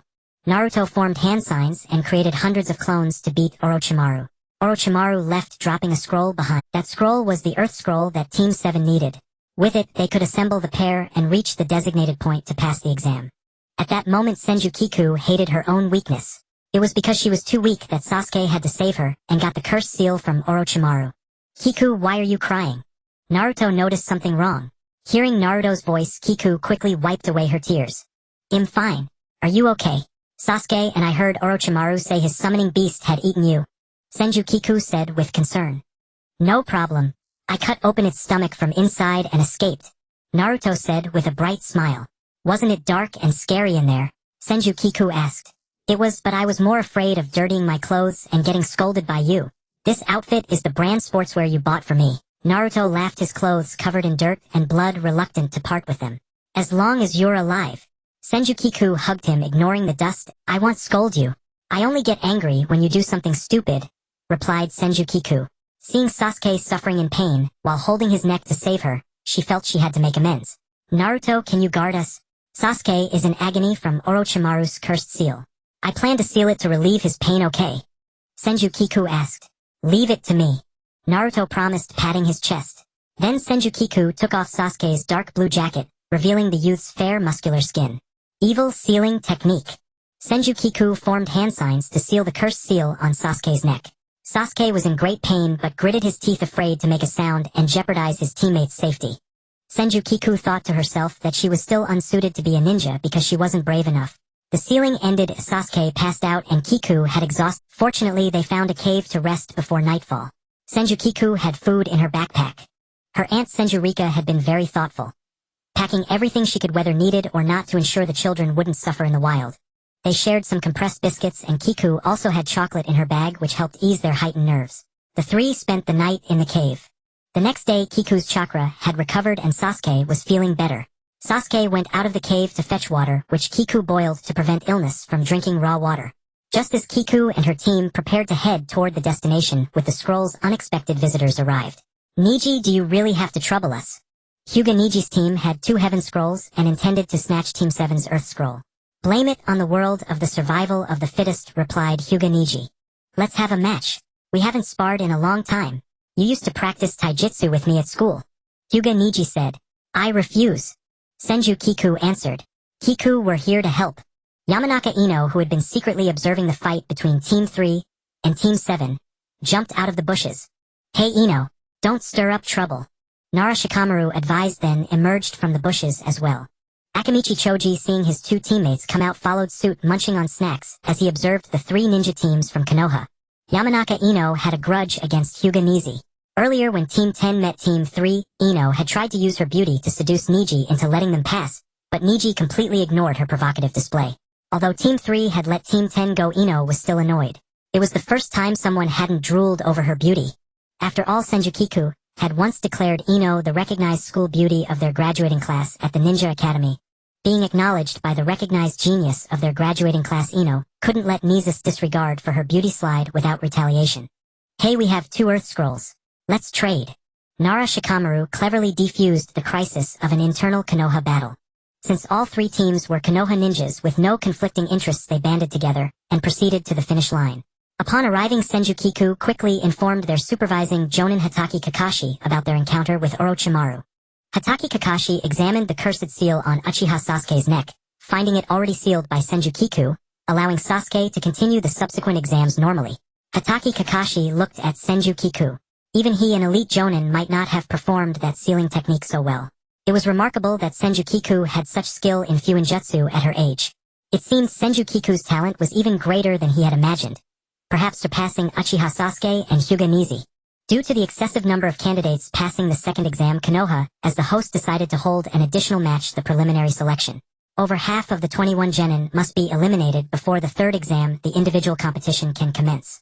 The first round was Uchiha Sasuke against Takato Yoroi. Uchiha Sasuke copied Rock Lee's movements with his Sharingan, and created his own taijutsu technique the Lion Combo to defeat Akato Yoroi. The second round was Aburame Shino of Team 8 against Zaku Abumi. Aburame Shino emerged victorious. The third round was Kankuro of Sunagakure against Kengamin Saburo. Kankuro won. The fourth round was Senju Kiku against Yamanaka Ino. Senju Kiku prepared to take the stage and Uzumaki Naruto and Uchiha Sasuke cheered her on. "Kiku, you must win. All genin of Team 7 will become chunin," said Uzumaki Naruto. "Hey you idiot, dead last. Don't be so arrogant. Kiku, focus on the match. Don't put too much pressure on yourself," encouraged Uchiha Sasuke. "Okay." Senju Kiku smiled at them. Yamanaka Ino felt a twinge of envy. "Hey, aren't you two going to cheer for me?" Yamanaka Ino said, looking at her two teammates. "There's no doubt that Senju Kiku will win this match. She's so strong." Nara Shikamaru yawned. "Look at their teammates, they actually cheer for their female. You guys. One only eats and the other only complains about things being troublesome," Yamanaka Ino said angrily. "Then good luck, Ino," said Akimichi Choji, munching on chips. Yamanaka Ino barely managed to find some solace. The two girls stepped onto the stage and bowed to each other. "Fourth round, Senju Kiku versus Yamanaka Ino begin," declared the referee Moonlight Hayate. "Even though you're my good friend, I won't go easy on you, Kiku," said Yamanaka Ino. "It's not certain who will go easy on whom," replied Senju Kiku. Then Yamanaka Ino cut off her long hair. This shocked Senju Kiku. Because Yamanaka Ino was especially protective of her hair, she had heard that Uchiha Sasuke liked girls with long hair. During their days at the Ninja Academy, all the girls who admired Sasuke had long hair and Yamanaka Ino was one of them. Even after Senju Kiku became her friend, and made her the academic monitor, causing Ino to be ostracized by the entire class, she remained an admirer of Uchiha Sasuke's looks. No one knew what Yamanaka Ino was planning, not even Senju Kiku. Why cut her hair for no reason? In truth, it was Yamanaka Ino's strategy to create a false impression for her opponent. She infused chakra into the scattered strands of hair to immobilize Senju Kiku, ensuring the mind-body conversion technique would succeed 100. Unfortunately, Senju Kiku's mental strength was extremely powerful. She was not controlled by Yamanaka Ino. Instead, she reversed the control, forcing Yamanaka Ino to raise her hand. The entire match took less than 3 minutes from start to finish. "How did you do it?" Yamanaka Ino regained consciousness and knelt on the ground. She knew Senju Kiku was strong, but she hadn't expected her to be this powerful. "Do you know that the Senju clan is highly skilled in genjutsu and counter-genjutsu? Without strong mental strength, they would be killed by the Uchiha enemy. Your mind-body conversion technique is well executed. Your spiritual style jutsu are very strong. But unfortunately, you ran into me." Senju Kiku stood upright, forming a stark contrast with Yamanaka Ino, who was kneeling on the ground. "Kiku, well done." Senju Kiku returned to the spectator area and high-fived her two teammates. Yamanaka Ino was sent to the hospital for examination. Mental style jutsu, if poorly used, could lead to mental illness. The fifth round was Tenten against Temari. As a skilled user of hidden weapons, Tenten used various ninja tools to challenge Temari, but all were deflected back by Temari's large fan jutsu. Completely sealing Tenten's weapon attacks, Temari ultimately won the match. The sixth round was Nara Shikamaru against Kin Tsuchi. Nara Shikamaru won. The seventh round was Uzumaki Naruto against Inuzuka Kiba. Seeing the subtitles on the screen, Senju Kiku worried for Uzumaki Naruto. Uzumaki Naruto's strength was not strong, and he relied entirely on the shadow clone technique, putting him at a disadvantage against Inuzuka Kiba, who was from the Inuzuka clan. Inuzuka Kiba also looked down on Uzumaki Naruto as an idiot dead last, believing himself to be stronger. Contrary to everyone's expectations, Uzumaki Naruto won, emerging as a dark horse. "Congratulations," Senju Kiku said. "We promised we'd become chunin together. How could I give up?" Uzumaki Naruto adjusted his tilted forehead protector. "Not bad, Kakashi. Your students can all participate in the third match. Maybe they can all become chunin." The jonin gathered with Hatake Kakashi praised. "Oh, it's nothing. Just average," Hatake Kakashi said with a broad smile. The jonin wanted to punch him for his smug attitude. They hadn't realized Hatake Kakashi could be so annoying. At that moment, Hatake Kakashi was thinking that once these three children became chunin, he could get rid of them and no longer have to babysit. "Naruto-kun." Hyuga Hinata saw Uzumaki Naruto return to the spectator area and approached, holding out medicinal ointment with both hands shyly. "What's the matter?" Do you need something, Hinata? Uzumaki Naruto had always thought Hyuga Hinata was a strange person. This is the Hyuga clan's trauma ointment. After applying it, wounds will heal.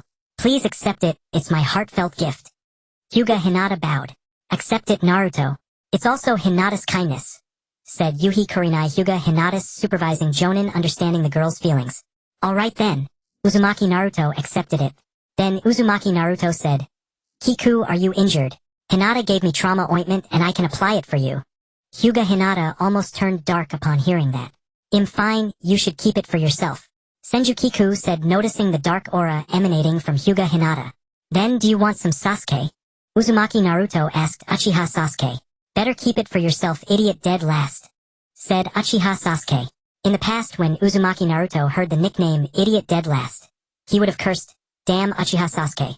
But as Team 7 members spent more time together, Uzumaki Naruto understood that idiot dead last was Uchiha Sasuke's nickname for him, without any discriminatory implication, just like Senju Kiku sometimes calling him a Naruto.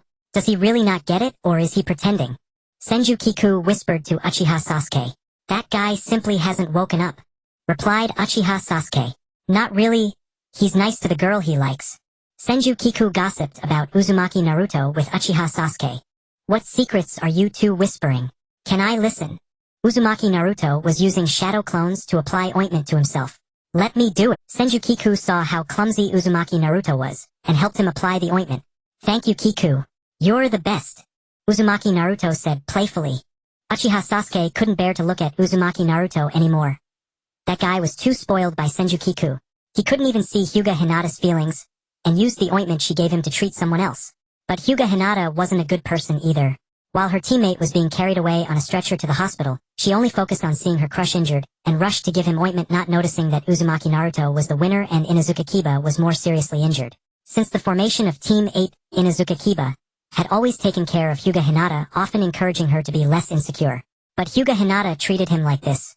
The 8th round was Hyuga Hinata against Hyuga Niji. This was a clash between the main and branch families of the Hyuga. When Hyuga Hinata was about to surrender after hearing Hyuga Niji's persuasion, Uzumaki Naruto's shout of encouragement gave her more confidence. Senju Kiku quickly covered Uzumaki Naruto's mouth. What are you doing? Can't you see the huge gap in strength between Hyuga Niji and Hyuga Hinata? Suddenly cheering for her like that can get her killed. Senju Kiku could see the murderous intent in Hyuga Niji's eyes toward Hyuga Hinata. Although there was also a large gap between her and Yamanaka Ino, there was truly no intention to kill Ino. They would remain good friends after the match. But it was different for Hyuga Niji and Hyuga Hinata. One was the heir of the main family, the other a genius of the branch family. During their academy days, Hyuga Niji had expressed to Senju Kiku his hatred for the main family. Senju Kiku sympathized with Hyuga Niji. Since his father's death, he had become a sparring partner for the main family heir. Despite being a genius, he was denied access to the clan's resources, and had to rely entirely on himself to comprehend the secrets of the Gentle Fist and Byakugan. As Senju Kiku had imagined, Hyuga Niji indeed went for the kill against Hyuga Hinata. If the Jonin present hadn't stopped him, Hyuga Hinata would have died. Is this the treatment of the main family heir? Hyuga Niji's words were filled with resentment. Hyuga Hinata was carried away on a stretcher. Uzumaki Naruto clenched his fists at the sight of injured Hyuga Hinata, vowing to defeat Hyuga Niji and avenge her. Senju Kiku, however, was more worried about Hyuga Niji, because during their academy days Hyuga Niji had left her with the impression of a gentle, refined senior who cared for his juniors. So when Hyuga Niji returned to the spectator area, Senju Kiku approached and asked, "Are you all right, Neji-senpai?" Senju Kiku was concerned about his psychological state. "I'm fine, Kiku. By the way, in the Forest of Death, I really didn't mean to steal your scroll," said Hyuga Niji. "I know, I understand your resentment. From a young age you were treated as a sparring partner for the main family heir, not allowed to learn any of the Hyuga clan's secret techniques. The heir who enjoys the clan's resources is incompetent despite having talent, and you watch her with frustration knowing you are more gifted," said Senju Kiku. "Thank you, Kiku. You understand me." Hyuga Niji hugged Senju Kiku in gratitude. "It's all right, Neji-san. You will definitely escape the fate of the caged bird." Senju Kiku hugged him back. This sight happened to be seen by Uchiha Sasuke and Uzumaki Naruto. "Hey Byakugan boy, what do you think you're doing to the only girl on Team 7? Uzumaki Naruto pulled Hyuga Niji and Senju Kiku apart. Uchiha Sasuke also activated his Sharingan. "Are you that idiot dead last?" Hyuga Niji looked at Uzumaki Naruto disdainfully. "So what if I am?" replied Uzumaki Naruto. "One day you will know that fate cannot be changed." A genius remains a genius and a dead last remains a dead last forever. Hyuga Niji's words made Uzumaki Naruto uncomfortable. Then if that day comes I will become Hokage and change it, said Uzumaki Naruto. Hyuga Niji thought he was talking nonsense. The 9th round was Gaara against Rock Lee. Even though Rock Lee used the forbidden technique Reverse Lotus and opened 5 of the 8 gates, he could not defeat Gaara. On the contrary, he ended up crippled. The final round was Akimichi Choji against Zaku Abumi. Akimichi Choji won. When Senju Kiku visited Rock Lee in the hospital, he was crying in the arms of his Team 3 supervising Jonin Might Guy. Can hard work really surpass genius? Senju Kiku pondered the words Rock Lee often said to everyone. Whether genius or dead last, they all ultimately succumb to reality. The minority who enjoy abundant resources hold immense wealth, power, and strength. Senju Kiku's strength also came from her uncle Senju Hiroki, who had accumulated resources for her since childhood. First, Senju Hiroki was the principal of the Ninja Academy. He could provide Senju Kiku with ample material conditions and a good education. Second, his connections and network were helpful to Senju Kiku. If she wanted to be a ninja, she could. If not, Senju Hiroki could arrange for her to teach at the academy or work at Konoha Hospital. As long as Senju Kiku was willing, Senju Hiroki could arrange everything at any time. Finally, as the clan head of the Senju Kiku could enjoy the family's wealth and learn all the ninjutsu, taijutsu, and genjutsu of the Senju. As long as she didn't degenerate, she could live a smooth life forever. I might be the kind of person both geniuses and dead lasts hate the most, Senju Kiku said to herself with a wry smile as she left the hospital. To prepare for the 3rd match of the Chunin exams a month later, the genin of Team 7 each embarked on specialized training. Chimu Kakashi specifically found a training instructor for Schwanwa Mingren. Kakashi Sensei is biased. He personally teaches Suiju ninjutsu but refuses to teach me. Schwanwa Mingren complained about Chimu Kakashi's arrangement. Chimu Kakashi was also helpless. He wanted to treat everyone equally. Most of his ninjutsu was unsuitable for Schwanwa Mingren, and Shenshoju had her own uncle to train her. After much deliberation, he could only have Huibishu teach him.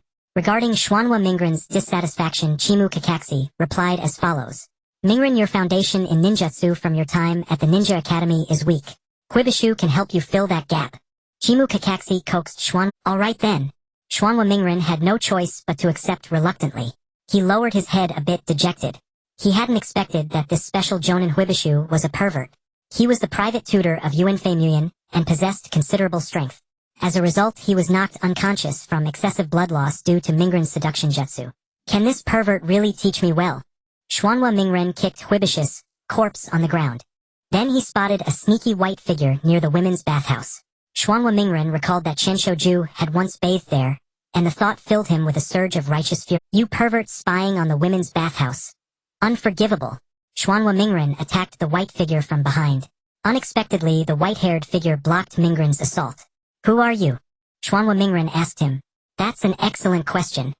The white figure revealed his true form, a tall white-haired old man. I am the Toad Spirit, immortal sage of Mount Miaomu, known as the Toad Sage. Pleased to meet you. The white-haired old man introduced himself, but Schwanwa Mingren still didn't catch his name. The old man made a comical entrance with kabuki-style background music playing. I see you're no Toad Sage. You're clearly a pervert spying on the women's bathhouse. From now on, I'll call you Pervert Sage. Schwanwa Mingren gave the white-haired old man a nickname. Just then Huibishu regained consciousness from his blood loss and found Mingren arguing with the white-haired old. What do you mean a pervert spying on the women's bathhouse? I was researching material for my novel. The white-haired old man defended himself. That's obviously what you were doing. Schwanwa Mingren replied. Then he used the transformation jutsu to turn into a naked woman with blonde hair and blue eyes surrounded by mist that partly. The white-haired old man stared stunned and said, Hot damn! Who invented such a brilliant jutsu? What's it called? It's the seduction jutsu. Schwanwa Mingren answered in a female voice. Staring so blatantly like that? You'll make me blush. With his female form, he flashed a. Unlike ordinary people, the white-haired old man didn't collapse from blood loss. Instead, he became extremely excited. Just then Huibishu with a nosebleed found Mingren and recognized the white-haired old man. Are you the legendary Zillai of the 3 legendary shinobi? Huibishu sought confirmation from his idol. That's right, I am.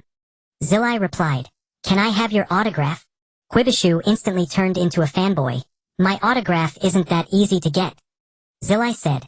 A member of the 3 legendary shinobi must be incredibly powerful. Earlier I heard Ju and Suiju say they encountered another member Dashawan in the Forest of Death and nearly died. Then this pervy white-haired old man, also one of the 3 legendary shinobi, should be amazing too. Xuanhua Mingren thought to himself. He wanted Zilai to train him. Alright, Mingren, you did well. Come back and continue training with me. Huibishu grabbed Mingren's hand. I'm not training with a ninja who can't even withstand a seduction jutsu. I want to train with that white-haired old man. Xuanhua Mingren refused Huibishu. Earlier Huibishu had noticed that Mingren couldn't control his chakra freely, so he made him walk on the scalding hot spring water as training. Although Xuanhua Mingren did well, Huibishu's words were contemptuous of him. What white-haired old man? If you want to train with me, you need to show some respect, Zilai said discontentedly. You old geezer without dignity, you want me to be polite when you don't set an example yourself. Xuanhua Mingren retorted. How many times do I have to say it? I was researching for my novel, not spying on the women's bathhouse. Zilai continued to defend himself. I think you're just a pervert, you pervert, say. Xuanhua Mingren and Zilai argued all afternoon until the sun set. Fine, I'll teach you a powerful jutsu. Just stop arguing with me. Zilai, unable to out-argue Mingren, conceded. He wondered where this brat had learned such sharp-tongued arguments. His mouth was incredibly sharp. Where did you learn to argue like that? You're so good at it. Zilai asked him and taught Xuanhua Mingren the hand seals for the summoning jutsu. I learned it from little Ju. She can insult people without using swear words. Xuanhua Mingren answered sheepishly. What's the full name of this little Ju you mentioned? Zilai asked further. Chensho Ju. Her uncle is the principal of our Leaf Village Ninja Academy. Xuanhua Mingren answered and summoned a tadpole. Take your time learning this jutsu, Zilai said. Then he recalled that his student Chensho Jishu had once said that if his wife had a second child, and it was a girl, they would name her Chensho Ju. The chrysanthemum flower holds a noble and pure status. He hoped the child would have resilient vitality and high moral character. By the way, brat, what's your name? Zilai suddenly asked Mingren's name. I'm Xuanhua Mingren, the future Hokage. Xuanhua Mingren said while practicing. He had been practicing the summoning jutsu for a long time but still could only summon tadpoles. Mingren. That was the name of the protagonist in his debut novel, The Tale of the Gutsy Ninja.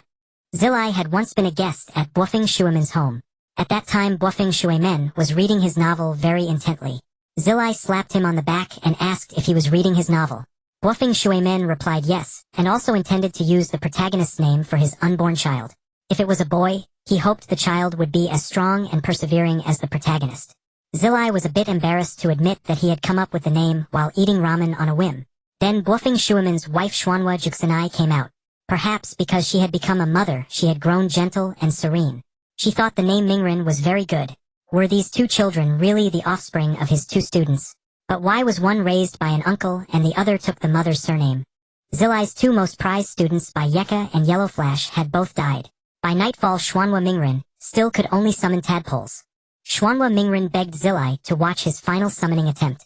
The result was still a tadpole. Go to hell, you talentless fool. Zilai cursed after seeing it, feeling he had wasted his emotions and time. But look, it's already improving. It's grown legs, hasn't it? Xuanhua Mingren defended himself.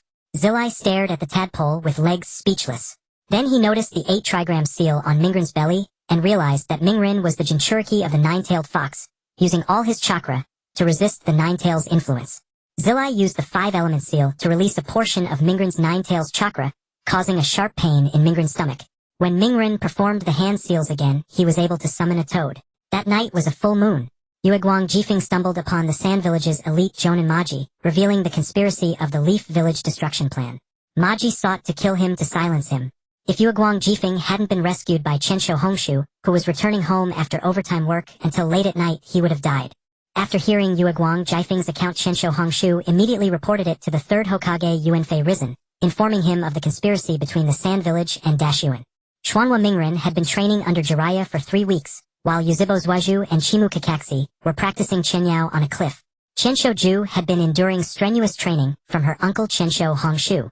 I never expected you to become one of the 8 examinees who passed the preliminaries, Chensho Hongshu said while sipping tea. Chensho Ju lay on the ground too exhausted from training to speak. Uncle, how did you, my parents and my older brother, pass the Chunin exam back then? Chensho Ju asked weakly from the ground. Why is this year's Chunin exam so difficult? Out of 153 genin, only 8 remain for the finals. Isn't there something wrong with this selection method? I've told you before.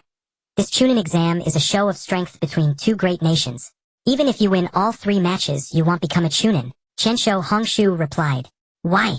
Ju immediately sat up upon hearing this. I'm clearly stronger than my peers, yet I can't become a chunin. Why? Ju asked in confusion. You said yourself you're only stronger than your peers. When you faced one of the 3 ninja Orochimaru, weren't you too scared to use any jutsu? Hongshu looked at his niece's dejected expression. He hadn't intended to discourage her with those words, but rather to teach her that there is always someone stronger. He didn't want his niece to be a frog in a well. Moreover, the Chunin exam isn't solely about strength. Once you become a Chunin, you'll lead your own squad on missions. So besides combat ability, the exam also tests your reactions to unforeseen situations and enemies. In other words, your battle instincts. After speaking, Hongshu felt a bit thirsty. He took a sip of tea and continued. Your father became a Chunin because of the war. Your mother qualified through the medical ninja promotion, which is different from regular ninja. As for me, your uncle Hongshu, I became a Chunin because the internal Chunin exam within the village was easier than this joint one. Hongshu finished explaining how everyone in her family became Chunin. What about my older brother Xiang? How did he become a Chunin? Ju asked curiously. Her uncle had deliberately omitted his nephew. Xiang was a genius seen once in a decade. He entered the ninja academy at 6, graduated early at 10 to become a genin, and in the same year he became a Chunin and then a jonin. His promotion speed was unprecedented in the history of Konoha. The Chunin exam was child's play to him. He never took it seriously. Back then I advised him not to be too arrogant, but his performance stunned everyone. Compared to your brother, your talent is too weak. You couldn't even surpass Yuzibo Zuaju or Rishang Ningxi during your academy days. How dare you ask how your brother became a Chunin? Hongshu's implication was that Ju couldn't compare to her brother Xiang, so she shouldn't ask. This struck Ju hard. Konoha's history has known many geniuses. Earlier ones like the White Fang Chimu Shuamao and later ones like the Yellow Flash Bo Feng Shui Men. They were all powerful ninja who made their names on the battlefield. But their fates were unfortunate. The White Fang Chimu Shuamao abandoned a mission to save a comrade, and was driven to suicide by the villagers' gossip, leaving his young son to bear the pain. Your squad leader Chimu Kakaxi. Hongshu suddenly told Ju about the fates of these geniuses. What about the Yellow Flash Bo Feng Shui Men? Ju asked. He later became the 4th Hokage, but less than a year into his tenure, he died at age 24, while sealing the Nine Tails to save Konoha. Hongshu answered. So the geniuses' ends aren't good. Don't envy them. Great power comes with great responsibility. Both geniuses and dead last are too extreme. It's those in the middle who are most comfortable. This is the doctrine of the mean. Hongshu educated his niece. Well, it's getting late. Tomorrow is the 3rd match of your Chunin exam. Go take a bath and sleep early. Hongshu said, glancing at his uncle. You knew I have a match tomorrow, yet you trained me so harshly. Aren't you afraid I won't be able to compete? Ju complained. You'll recover from these minor injuries after a night's rest. Don't underestimate the Senju physique. Even as the weakest of the Senju, your body is still tougher than average ninja. Our Senju clan relied on our strong vitality and vast chakra reserves to withstand our eternal rivals the Uchiha and their Sharingan. Otherwise, without any user of wood release for so long, how could we have fought the Uchiha for a millennium, not to mention the Warring States period before the village was founded? Hongshu lectured Ju. She covered her ears, not wanting to listen. Seeing this, he stopped. Children become more disobedient as they grow. If Baiha turns out like her cousin, I'll be worried to death. Both girls. Can't just hit them. Their hearts are sensitive. If they were boys, we could just punch things out. Hongshu lamented. Thinking this, Hongshu looked at Ju's face, which resembled her mother's, and smiled. Ju was startled. Why did uncle suddenly smile? Could he want to beat me up again under the pretense of special training? Seeing his niece's wild imagination, Hongshu put back on his usual stern face. Aren't you going to bathe and sleep? Hongshu said sternly. Understood. Ju replied, finally reassured that her uncle wasn't ill. This girl only listens when I'm strict with her. Xiang and I got along so well. Hongshu compared his nephew and niece. If only Xiang were still here. Hongshu missed his close nephew, as he thought he fell into memories. Sister, you're going to marry this playboy? 12-year-old Genin. Hongshu objected. Who are you calling a playboy? Said a handsome man with silver hair and red eyes displeased. Hongshu, don't say that. He's your future brother-in-law, said a graceful beauty in gold-rimmed glasses, acting as peacemaker between her brother and fiancé. I want to acknowledge him as my brother-in-law. Sister, your taste is far too poor. Hongshu said, dissatisfied with the handsome man. His sister was so outstanding, yet she wanted to marry a man who had nothing but his face. Could she really be after his looks? But why hadn't they gotten together during their academy days? Why only 4 years after graduation? Chensho Hongshu admitted the silver-haired reedy man was very handsome. After all, he was the academy's recognized heartthrob. However, Chensho Hongshu's objections were useless. The man had won over their mother Chensho Jizi, who approved their marriage. Thus Chensho Hongshu watched his sister leave home in a white wedding kimono. Less than a year after marriage, she had a child. So ugly. Chensho Hongshu said of his nephew, who was 13 years younger than him. His sister was so beautiful, how could her child be this ugly? It must be that man's inferior genes at work. Hongshu? The new mother said angrily, not liking her hard-won child being called ugly. Sorry, big sister. Chensho Hongshu immediately apologized. His sister was terrifying when angry. From now on you're his uncle. Treat him well, she instructed. Got it, he replied impatiently. Uncle Hongshu, let's play ninja together. 2-year-old Chensho Ziang hugged the leg of 15-year-old Chensho Hongshu, who was visiting his sister's house. I'm not playing childish games like that, he said, making his nephew cry. He quickly coaxed the child. He absolutely couldn't let his sister find out, or she'd definitely beat him up. At dinner, Chensho Hongshu was warmly welcomed by his sister and brother-in-law. You passed the Chunin exam, right? Any future plans? The silver-haired reedy man asked. Chensho Hongshu had already accepted him as his brother-in-law.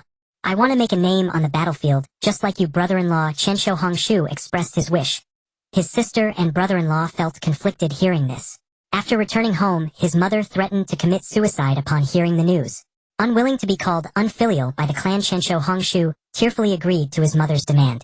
So he obtained a teaching certificate and became a teacher at Konoha Ninja Academy.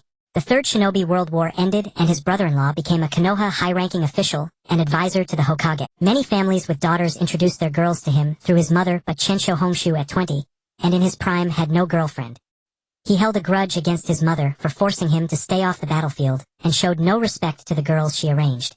Then came good news from his sister. She was pregnant with her second child. With the war over, Konoha experienced a baby boom. Everyone was excitedly making babies, including his sister and brother-in-law. On October 10th, year 48 of Konoha, the Ninetales suddenly appeared in the village at midnight. Everyone was still asleep, unaware of the danger. Chensho Hongshu desperately escorted his pregnant sister and his nephew, who was not yet 8, to the shelter. After safely delivering them, he went back to check on the clan compound and the school's safety. His brother-in-law was away on a mission at the time. On February 1st, year 49 of Konoha, Chensho Hongshu's niece was born. Her brother Chensho Ziang named her Chensho Ju. Both children were named after flowers. In year 50, Chensho Hongshu took his 1-year-old niece Chensho Ju for vaccinations and met an 18-year-old pediatrician, Chensho Lixiang. They fell in love at first sight and became a couple. On February 1st, year 54 of Konoha, a few days earlier, his sister, brother-in-law, and nephew had taken a trip outside Konoha to the land of hot water to celebrate the niece's birthday. The brother-in-law had obtained the Hokage's approval to take the family on holiday. But on the niece's birthday itself, his sister and brother-in-law were assassinated by unknown ninja at the inn. Chensho Hongshu received a distress letter via his nephew's ninja hawk and came. Chensho Ziang held his sleeping sister and handed her to his uncle Chensho Hongshu, saying, "Then I entrust her to you, uncle. Take care of Xiaoju." Then he closed his eyes. He had been forcing himself to evade the enemy's pursuit, protecting his sister until she was safe in his uncle's arms before dying in peace. Chensho Ziang died of severe wounds at the tender age of 13. Chensho Hongshu carried his sleeping niece and the corpse of his nephew back to the Senju clan. Welcome home, Ziang. Chensho Hongshu tidied up the appearance of his nephew, whom he had raised since childhood, just as he always did when the boy was alive. Thinking of this, Chensho Hongshu broke down in tears. Hongshu! He seemed to hear his sister's voice. Don't cry. You're a man. Be strong. Your sister can't protect you forever. Yes, his sister really couldn't protect him forever. Chensho Hongshu remembered how as a child he was bullied by village children because he had no father. His sister would chase those kids away. Whenever he was bullied, his sister would always protect him first and stuff a mint candy into his mouth. Actually, he didn't like the taste of mint. It was spicy and cold for a child. But he always ate it happily because his sister would carry him home on her back. As a child, Chensho Hongshu always wished to grow up quickly, so he could help his sister with the heavier housework. Their father had left before he was born, and their mother often worked late into the night to support the 2 children. His sister took care of everything at home, washing, cooking, and looking after her younger brother. Other girls had fair, soft hands, but his sister's hands had calluses from housework. Thus his sister managed to attend school and raise her brother at the same time, excelling in both studies and chores. Qianshou Hongshu had deep affection for his sister, but a strained relationship with his mother. Especially after his mother threatened suicide to control his life choices, he felt only obligation toward her. "Dear, are you awake?" Qianshou Hongshu heard his wife. It turned out Qianshou Hongshu had fallen asleep on his desk while working in the study. Qianshou Lixiang had covered her sleeping husband with a blanket to keep him from catching cold, but accidentally woke him. "Lixiang, do you regret marrying me? Since you married me, you've had to work, do housework, take care of the elderly and children. And I even made you get up at dawn to cook breakfast for our niece because she had a genin exam at 5, Qianshou Hongshu asked his wife. "If I said no, I'd be lying," Qianshou Lixiang answered. Qianshou Hongshu felt guilty toward his wife. "But these are things I'm willing to do because you've always understood me. As husband and wife, aren't we supposed to support each other? Besides, if I had married someone else, I'd still have to do these chores," Qianshou Lixiang said. "But you had suitors with better conditions than me before. They wouldn't have made you work so hard," Qianshou Hongshu said. Hong Shuken. His wife used her pre-marriage name for him. "I know you love me and I love you too." Qianshou Lixiang touched her husband's lips to silence him. "Since we love each other, don't overthink it." She looked into Qianshou Hongshu's eyes. Qianshou Hongshu felt that with a wife like this he needed nothing more. Finally, the day of the selection trials arrived and Senju Kiku felt a surge of excitement. Many daimyo and nobles had come to Konoha to watch the matches, and the arena was far larger than the preliminary venue. At that moment, the third Hokage, Sarutobi Hiruzen, was conversing with Orochimaru, who was disguised as the Kazekage. "The young genin entering the selection trials this year are all quite promising, don't you think, Kazekage?" "Oh yes." Orochimaru, disguised as the Kazekage, kept his eyes fixed on Senju Kiku, not paying attention to the third Hokage's words. "The unattainable is always the best." The Senju clan's formidable physique was the envy of all, and even though Senju Kiku was a clansman of Orochimaru's former teammate Tsunade, Orochimaru showed keen interest in her. He wondered how far this girl's path would lead. Meanwhile, Senju Kiku felt uncomfortable under the scrutiny and sneezed. "What's wrong, Kiku? Are you catching a cold?" Uzumaki Naruto asked. "I'm fine, but the Kazekage from Suna keeps staring at me, and it's unsettling," Senju Kiku replied. "The Kazekage? Who would have thought he was a lolicon creep?" Uzumaki Naruto also noticed the fake Kazekage's gaze on Senju Kiku. "But Kiku, don't worry. I'll protect you." Uzumaki Naruto reassured her. "Thank you, Naruto. But why isn't Sasuke here yet?" Senju Kiku expressed her gratitude, and also asked about Uchiha Sasuke's whereabouts. It had been a month since they had last seen him. Uchiha Sasuke had been training with Hatake Kakashi. The first match of the trials was announced: Uzumaki Naruto versus Hyuga Neji.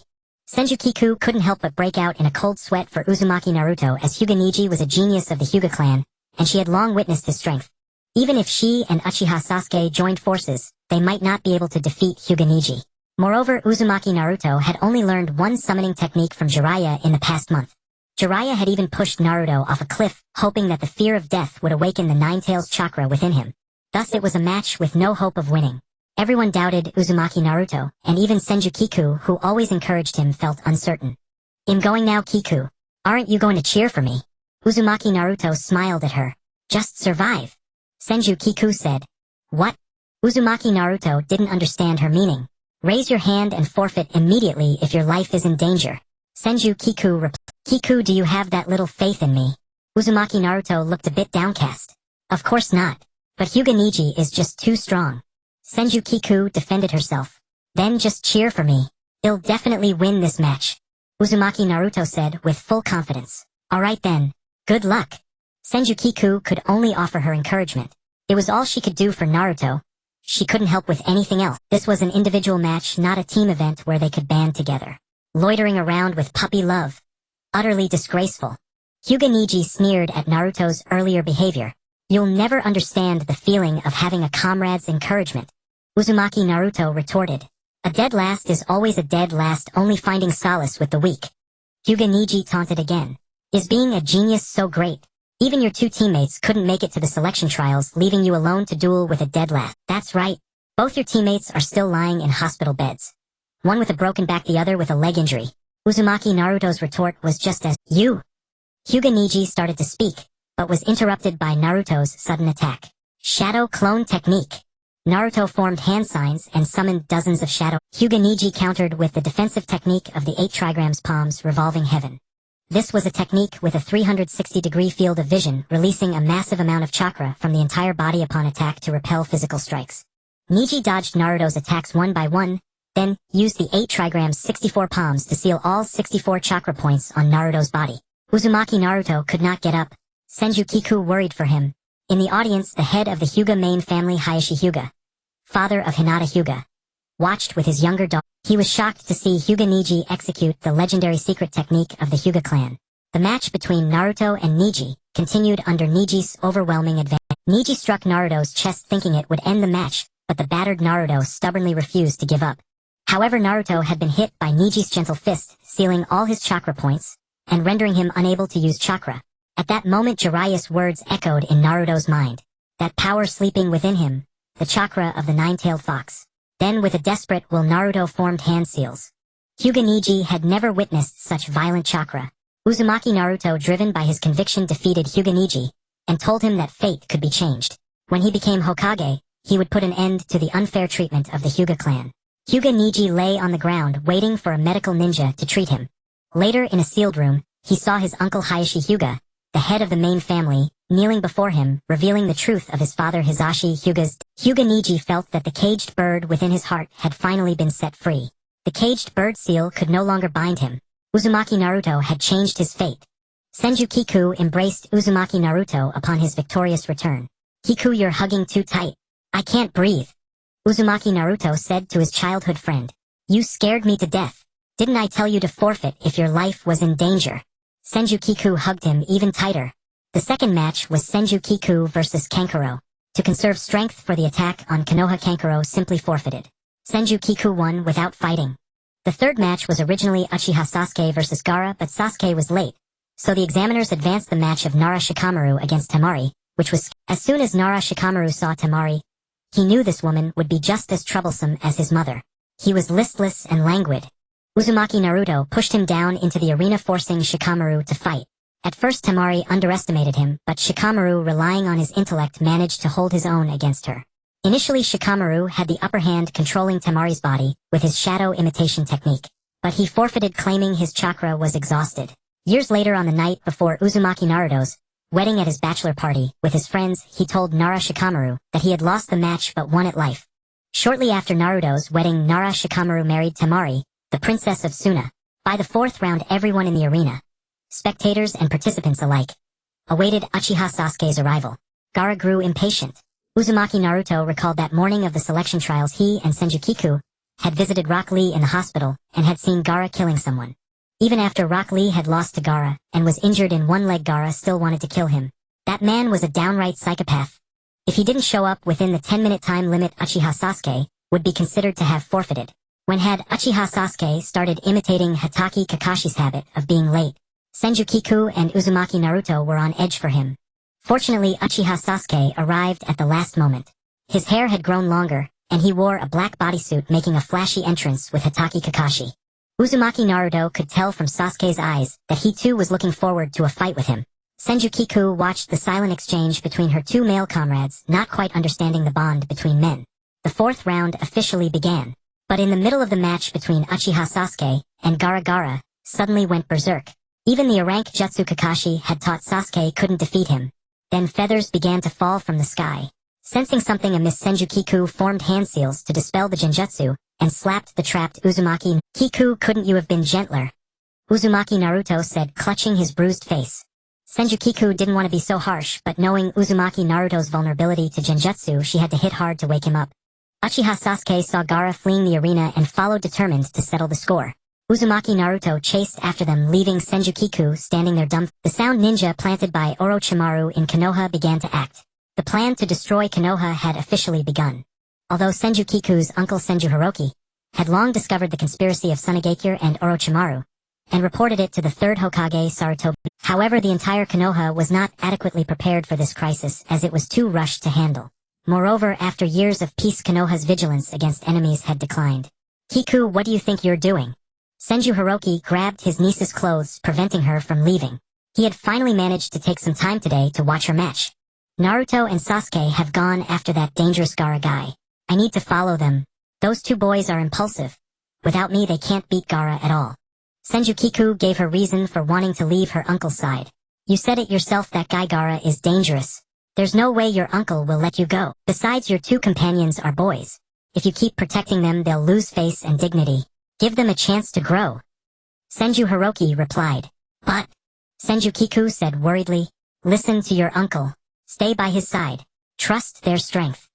Senju Hiroki comforted her. All right then. Senju Kiku promised her uncle Senju Hiroki that she would not put herself in danger. Only then did Senju Hiroki feel at ease. At that moment Uchiha Sasuke and Uzumaki Naruto were chasing Gaara. Uchiha Sasuke and Uzumaki Naruto attacked Gaara together, but Gaara's brother Kankuro and sister Temari blocked them to protect Gaara. They had been waiting for this day of the Konoha destruction plan for a long, especially Temari, who was 15 years old, and should have been at Jonin level, but due to her father the 4th Kazekage Raza's decision, she had remained a genin ever since graduating from the Ninja Academy, just to participate in this Chunin exam in Konoha. Even though Gaara's siblings cared for him, Gaara showed no gratitude. To kill Uchiha Sasuke and Uzumaki Naruto, he directly used the sleeping technique, surrendering his body to the tailed beast Shikaku inside him. Gaara's body underwent tailed beast transformation, turning into a giant tanuki. Kankuro and Temari saw their younger brother like this, and showed fearful expressions. Is this the monster inside that guy? Uchiha Sasuke thought. Uzumaki Naruto realized that Gaara was the same kind of person as himself. Meanwhile, Senju Hiroki would never trust his niece's words again. A woman's mouth is a deceiving ghost. She had clearly promised her uncle Senju Hiroki, yet she ran off to the battlefield of the 3rd Hokage Sarutobi Hiruzen, and the fake Kazekage Orochimaru. Third Grandpa, do you need help? Senju Kiku asked Sarutobi Hiruzen. It's Kiku. What are you doing here? You're still a genin and can't hurry back to a safe place. The 3rd Hokage Sarutobi Hiruzen was surprised by Senju Kiku's appearance.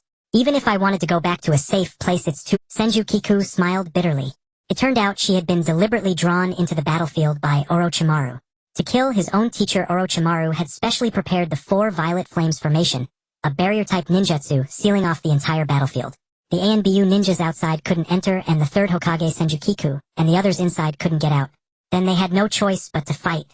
On the other side, Uzumaki Naruto, seeing Uchiha Sasuke injured protecting him, said painfully, "Thank goodness Shao Kiku isn't here, otherwise seeing that we two can't beat this guy, she would definitely get hurt protecting us again." Uzumaki Naruto said, "We also have to grow. We can't rely only on Kiku to protect us." Uchiha Sasuke replied after hearing. Uzumaki Naruto used his not-so-bright mind to think of a way to wake Gaara up and prevent him from attacking them. So Naruto used the summoning technique to summon Gamabunta. Gamabunta looked like a Yakuza boss, smoking a cigarette and carrying a sword at his waist. Seeing the tailed beast transformation of Gaara across from him, he felt like cursing. "Uzumaki Naruto, what do you summon me for? You actually want me to fight a tailed beast?" Gamabunta cursed. "Please. Boss Gamabunta, please help me just this once. Otherwise both Sasuke and I will die at the hands of this guy." Uzumaki Naruto pleaded desperately on top of Gamabunta's head. He had summoned Gamabunta using Ninetales chakra. If they didn't stop Gaara's actions, both he and Uchiha Sasuke would die here. "Alright then, do you have a plan?" Gamabunta looked at the huge tanuki and agreed to Naruto's request. "Just this once, no more," Gamabunta said while smoking. "Thank you, boss." Naruto thanked and then stated his plan. "Are you sure that's reliable?" Gamabunta questioned after hearing it. "Let's give it a try. We need some hope," Naruto replied. Then Naruto and Gamabunta immediately acted. Naruto used the transformation technique to turn Gamabunta into the appearance of the nine-tailed fox to scare Shikaku the One-Tail. Unexpectedly, Shikaku bristled upon seeing the Nine-Tails. He had a bad relationship with that fox since the era of the Sage of Six Paths. The Nine-Tails insisted on ranking power levels by the number of tails. Although Shikaku couldn't beat the Nine-Tails, it didn't stop him from hating it. "Stupid fox!" Shikaku fired a tailed beast ball at Gamabunta. Naruto was also thrown off by Gamabunta landing next to Gaara and woke him up with a headbutt. Gaara woke up and regained control of his body. Both were exhausted from fighting, but Naruto still refused to give up and kept chasing Gaara. Gaara was somewhat afraid of Naruto. This guy was way too stubborn. He kept chasing him. Gaara collapsed to the ground in exhaustion. Naruto approached him. Gaara had thought Naruto would come to kill him, as that was what Gaara always did. Killing to seek meaning in his existence. But Naruto spoke. "It's been hard for you all along, hasn't it? The taste of loneliness is not pleasant. Being rejected and hated by the villagers, no matter what you do you can't fit in." Naruto's words struck a chord in Gaara's heart. Gaara realized that Naruto was stronger than him for a reason. That reason was love. At that moment, as Naruto and Gaara lay on the ground, Naruto thought that if he hadn't met Senju Kiku and gained the recognition of Irika Umino, he might have been like Gaara, seeking meaning in his existence through killing. But fortunately he had Kiku, a good friend, Irika, a good teacher, and Team 7. In Team 7, he felt the warmth of family. My body can't move but my mouth is still nimble, Naruto thought. The battle on Naruto's side ended. Senju Kiku and Sarutobi Hiruzen's battle fell into a tough struggle. Orochimaru used the impure world reincarnation to summon the first and second Hokage. Senju Kiku personally experienced the truth her uncle had told her: there is always someone stronger. So wood release could be used like this and water release could be so powerful. Senju Kiku gained valuable combat experience fighting them. Water release, great waterfall. The second Hokage Senju Tobirama performed hand seals, and used the jutsu to attack Senju Kiku, but it was blocked by his elder brother. Tobirama don't use such dangerous jutsu on a child, especially since she's a girl. The first Hokage Senju Hashirama regained control of— Big brother, you've regained control of your body. Senju Tobirama asked Senju Hashirama. I never thought that after death I would be controlled by a jutsu I invented. Senju Tobirama said, looking at Orochimaru. Master Hashirama, Master Tobirama. Sarutobi Hiruzen looked at the teachers who had taught him in his childhood. They were still so young, but he himself had grown old. Monkey, you've done well. Konoha has developed splendidly under your leadership. Senju Hashirama and Senju Tobirama praised him, then they released the impure world reincarnation and their souls returned to the Pure Land. Has it really developed well? The third Hokage Sarutobi Hiruzen recalled the foolish things he had done in his later years. In his youth he was a legendary shinobi, but in old age he became incompetent.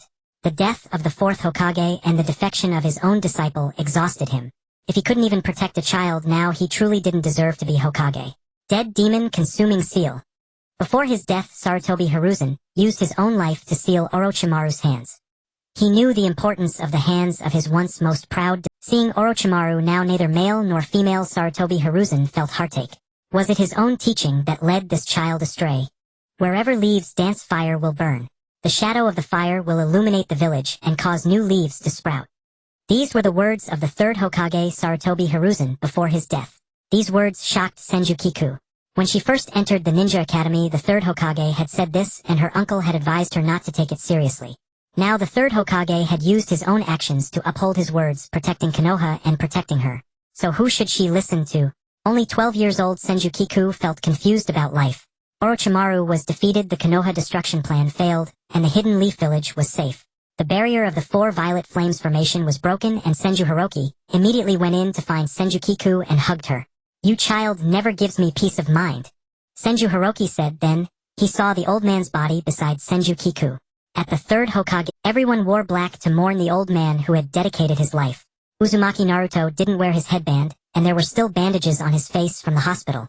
The third Hokage's eldest grandson Konohamaru cried out loud, and his uncle Asuma Sarutobi comforted him. Losing one's parents at a young age was already sad enough. Oh, unexpectedly, his loving grandfather had also passed away. Senju Hiroki's expression was complicated. In being a Hokage, Sarutobi Hiruzen had done his best. Senju Kiku placed a white chrysanthemum on Sarutobi Hiruzen's grave. The last time she had offered a white chrysanthemum was at the graves of her parents and older brother. For the first time, Senju Kiku hated the name her parents and elder brother had carefully chosen for her. Although the chrysanthemum is noble, it represents death. Leaf Village, devastated by Orochimaru's destruction plan, had all its shinobi engaged in rebuilding the homeland. Just then, two men clad in black cloaks with red cloud patterns and high collars walked into the village. Izumo and Kotetsu, guarding the main gate of Leaf Village, failed to notice these two strangers, who were once the guards of the fourth Hokage, now under the genjutsu of the Sharingan. Otherwise, how could these two strange men in bamboo hats have easily entered the village? The protective barrier of Leaf Village has been destroyed, Itachi Uchiha said. He had not returned to his hometown for many years and the village had changed much. This time he came under the pretext of capturing the tailed beast to see his younger brother Sasuke. With the third Hokage just dead, no one could restrain Shimura Danzo, who would surely break the agreement with Itachi Uchiha. Itachi Uchiha appeared in Leaf Village to intimidate Shimura Danzo and the other high-ranking officials, letting them know that he was still alive and should not lay a hand on Sasuke. Mr. Itachi, isn't this three-colored dango a bit too sweet? Asked Kasame Hashigaki, Itachi's companion, who came with him to the village. I think it's fine, just the right sweetness. Itachi Uchiha had gone straight to the dango shop he used to frequent upon returning. In a foreign land, he had longed for this taste. Kisame Hashigaki, knowing Itachi's preference, remained silent. When elite jonin of the village spotted them, they quickly left the shop to avoid trouble. Meanwhile, Sasuke Uchiha passed by the dango shop where Itachi had just eaten, noticed the unfinished three-colored dango and remarked, I hate sweet things. Because it reminded him of the pain inflicted by that man. Long time no see. Won't you say hello? Itachi Uchiha. Kakashi Hatake discovered them. Asuma Sarutobi and Kurenai Yuhi prepared for battle. The current Leaf Village was fragile and unstable with the Jonin assigned many tasks leaving them no time to train their teams. The Genin also worked hard participating in much of the reconstruction. Itachi Uchiha and Kisame Hashigaki stood on the water surface engaging the Leaf Jonin in battle. Kakashi Hatake, seeing Itachi's special Sharingan, warned Asuma Sarutobi and Kurenai Yuhi to close their eyes to avoid genjutsu. The couple Asuma Sarutobi and Kurenai Yuhi believed Kakashi's words and closed their eyes. Kurenai Yuhi attempted a genjutsu on Itachi, but it was Asuma Sarutobi fought Kisame Hashigaki, who wielded Samahata. Kakashi Hatake wanted to engage Itachi in a battle of Sharingan, but was instead trapped in Tsukuyomi, where he was stabbed by a blade for 3 days and 3 nights in the mental world. Had Might Guy not arrived in time, the 3-leaf Jonin might have died at the hands of Itachi Uchiha and Kisame Hashigaki, who were simply too strong. What are you doing here? Kakashi Hatake asked Itachi before falling under Tsukuyomi. None of your business. We are sent by the Akatsuki to capture the Jinchuriki. To obtain the legacy of the 4th Hokage. Itachi Uchiha said, then left because the Ninetales Jinchuriki was not in the village. Hearing this, Kakashi felt relieved that Naruto Uzumaki had already left the village with Jiraiya. With Jiraiya around, Naruto Uzumaki's safety was assured. Shortly after the funeral of the 3rd Hokage, the village advisors Koharu Yutane and Hamura Mitokado approached Jiraiya, asking him to become the 5th Hokage to stabilize the morale of both the shinobi and the people. But Jiraiya refused and recommended a better candidate, Tsunade Senju. He knew his own personality was not suited for the role of Hokage. Having also heard of the Akatsuki, Jiraiya took Naruto Uzumaki to find Tsunade Senju and persuade her to return to the village as Hokage. After leaving the village, Jiraiya and Naruto arrived at a bustling town filled with many delicious foods and snacks. Seeing this, Naruto took out his bulging toad-shaped wallet stuffed with money and said happily, "This money is all I saved from doing missions hard work. I didn't spend a single coin. Today I will definitely have a great time." Naruto said excitedly, looking at the bustling streets and passers-by. "So you're this rich?" Jiraiya's eyes fixed on Naruto's wallet. "Naruto, do you know the 3 prohibitions of a ninja?" Jiraiya asked. "What are the 3 prohibitions?" Naruto replied, puzzled. "They are alcohol, women, and money, especially money which can corrupt the heart. Give me your wallet and let me bear this burden for you." Jiraiya tricked Naruto, taking all the money from his wallet, leaving only 300 ryo. With that 300 ryo, Naruto bought plenty of food and played many games. It seemed the town had low prices and the people here were much kinder to him than the villagers of Leaf. When Naruto couldn't afford takoyaki, the kind owner sold it to him at half price and even gave a Bionegiton free deal. After playing for a while, Naruto's money was just these few coins left. Naruto said, looking at the money in his palm with regret. Jiraiya had taken most of his money and spent it on pleasure quarters, claiming it was for gathering information. Just then, an old woman selling lottery tickets called out to Naruto. He bought one and won a grand prize. "Your bulging self is much cuter," Naruto said, holding the refilled wallet happily. Jiraiya came out of the nightclub, saw Naruto's wallet, and said, "I didn't expect you to have such good luck in gambling." This time, no matter what Jiraiya said, Naruto wouldn't hand over his wallet. After they checked into a hotel room and prepared to rest, Jiraiya was lured away by a beautiful woman's wink and trusting Naruto with his luggage as he followed her figure. Naruto, who had been excited about the beautiful woman along with Jiraiya, suddenly snapped back to reality. Wasn't he supposed to take me outside for training and find Tsunadesima to become Hokage? Naruto rummaged through Jiraiya's luggage, finding a bankbook in one of the bags with many zeros. So Jiraiya was that rich, and he had been using Naruto's money to party. Naruto sat crossly on the futon, then recalled the rank ninjutsu Rasengan taught by Jiraiya and began practicing it in the room. Back in Leaf Village, Sasuke Uchiha, upon hearing that Itachi had come to capture Naruto, frantically searched for Naruto. He went to all the places Naruto frequented. At the Ichiraku Ramen shop, Senju Kiku saw the hurried Sasuke and asked, "Sasuke, why are you in such a rush? Are you looking for something or someone?" Senju Kiku asked. "Kiku, I haven't seen you in days. Where have you been?" Sasuke was also curious why Kiku had been absent from the team. "Don't even mention it. I was grounded by my uncle for because during the village destruction plan I accidentally wandered into the battlefield between the 3rd Hokage and Orochimaru. My uncle made me kneel in the shrine to reflect on my mistake." Senju Kiku replied. "Is your family discipline that strict?" Sasuke asked. "Every time I put myself in danger, my uncle punishes me. He's actually a bit overprotective. After all, I am a kunoichi." Kiku answered. Sasuke didn't want to continue this topic and quickly told her about Naruto. What did you say? Naruto is in danger. Senju Kiku asked urgently. I'll go with you to find him. They shouldn't have gone far. Imani just told me that Jiraiya, one of the 3 Sannin, took him out for training. Senju Kiku and Sasuke left the village together to search for Naruto. Though her uncle would punish her again with grounding and kneeling in the shrine upon return, Naruto's safety was paramount. Senju Kiku was also in her rebellious phase, no longer as obedient to her uncle as when she was a child. The two finally found Naruto in a market town. Naruto, hearing a knock on his door, assumed it was Jiraiya. Without caution, he opened the door to find a face that was 50% similar to Sasuke and a man with a shark-like face. Who are you? Naruto asked curiously. Mr. Naruto Uzumaki, hello. Long time no see. I am Itachi Uchiha, sent to capture you for our Akatsuki organization.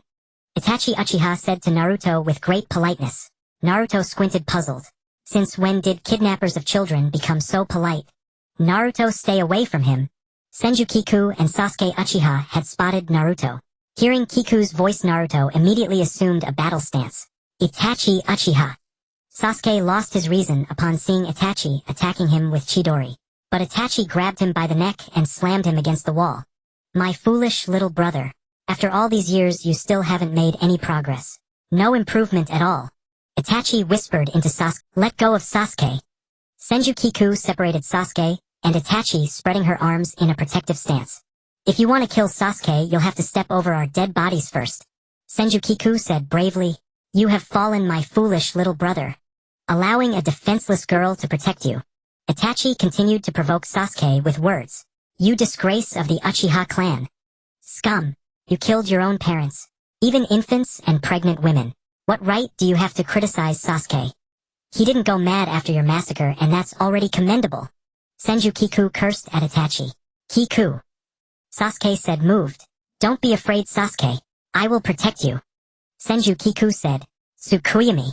Itachi used his Mangekyo Sharingan to cast a genjutsu on her. Senju Kiku suffered agony in the illusory world. Ah! Senju Kiku screamed in pain. You're insane. Using such a cruel technique on a girl. Naruto and Sasuke said. Though Senju Kiku was stronger than both Sasuke and Naruto, she was still the only female member of Team 7. In the minds of Sasuke and Naruto, girls were meant to be protected by boys, even though Kiku had saved them many times. Sasuke held the unconscious Kiku and lamented. He knew how painful Tsukuyomi was, and he never expected Kiku would endure such suffering for his sake. At that thought, Sasuke's eyes changed. He awakened the 3-tomo Sharingan in both eyes. He had awakened the single-tomo Sharingan during the massacre, then during the fight in the Land of Waves against Zabuza and Haku. His eyes had 1 tomo in one eye and none in the other. Later, during the Chunin exams after Kakashi's training, both eyes became 2-tomo. It seems this girl is important to Sasuke. If I kill her, Sasuke would. Itachi thought and began to act on his thoughts. What are you trying to do? Naruto sensed Itachi's movements and intentions, holding Kiku close at his body, erupting with 9 tails chakra, as he glared at Itachi with fury. Fortunately, Jiraiya returned just in time, carrying the woman who had lured him over his shoulder. He claimed he never forced women. His method of conquest relied solely on his handsome face. Naruto had no mind to argue with Jiraiya, only glaring at Itachi with anger. Jiraiya also sensed the tension and quickly used the toad mouth binding technique to trap Itachi and Kisame inside the stomach of a toad. Itachi Uchiha escaped with Kisame using Amaterasu, saying he couldn't defeat Jiraiya.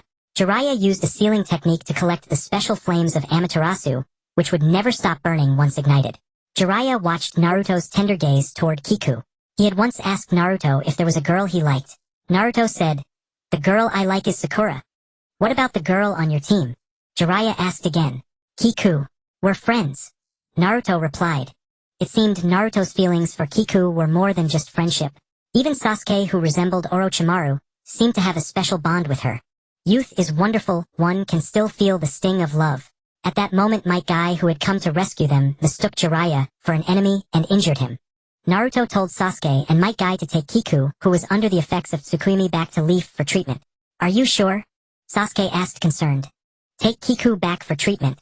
She must be in great pain." Naruto replied. "The pervy sage and I have important things to do. We need to find the future 5th Hokage, who is a medical ninja, and can treat Kiku's mental trauma." Naruto said, "Take care, you dead last." Sasuke gave Naruto a knowing look, then left with Kiku and Might Guy for the village. "Run. Run quickly. Take the children and flee.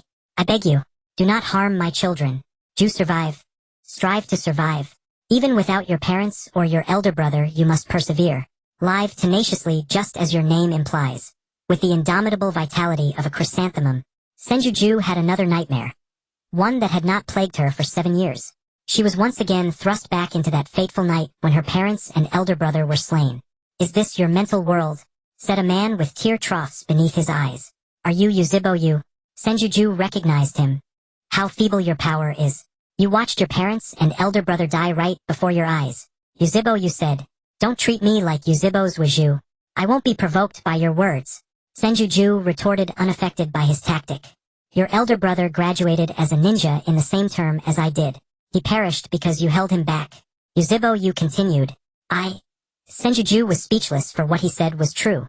Her brother was so strong. He could have abandoned her and survived, but because of their parents' admonition, he was mortally wounded by the pursuing ninja. At that time, she herself was fast asleep in the arms of her uncle Chensho Hongshu. Thinking of this, Senju lowered her head within the mental world. Yuzhibo inflicted no physical harm upon her in her mental world. Instead, he used words to wound her psyche. "Ju, wake up now. You have been asleep for a long time." Senju seemed to hear the voice of Xuanhua Mingren. She opened her eyes and felt a blinding light. Someone was shining a flashlight into her eyes. Pupillary reflex appears normal. She is out of danger. A breathtakingly beautiful woman with flowing blonde tails and brown eyes remarked as she gazed at her. "You are Aunt Gangsho." Senju recognized the beauty and called out her name and relation. "How do you know my name? You should never have met me as a child." Gangsho asked curiously. "There used to be a photo of you and my father at home." "I also saw what Uncle Shinshu looked like," Senju replied. Then she noticed a crowd gathered around her hospital bed.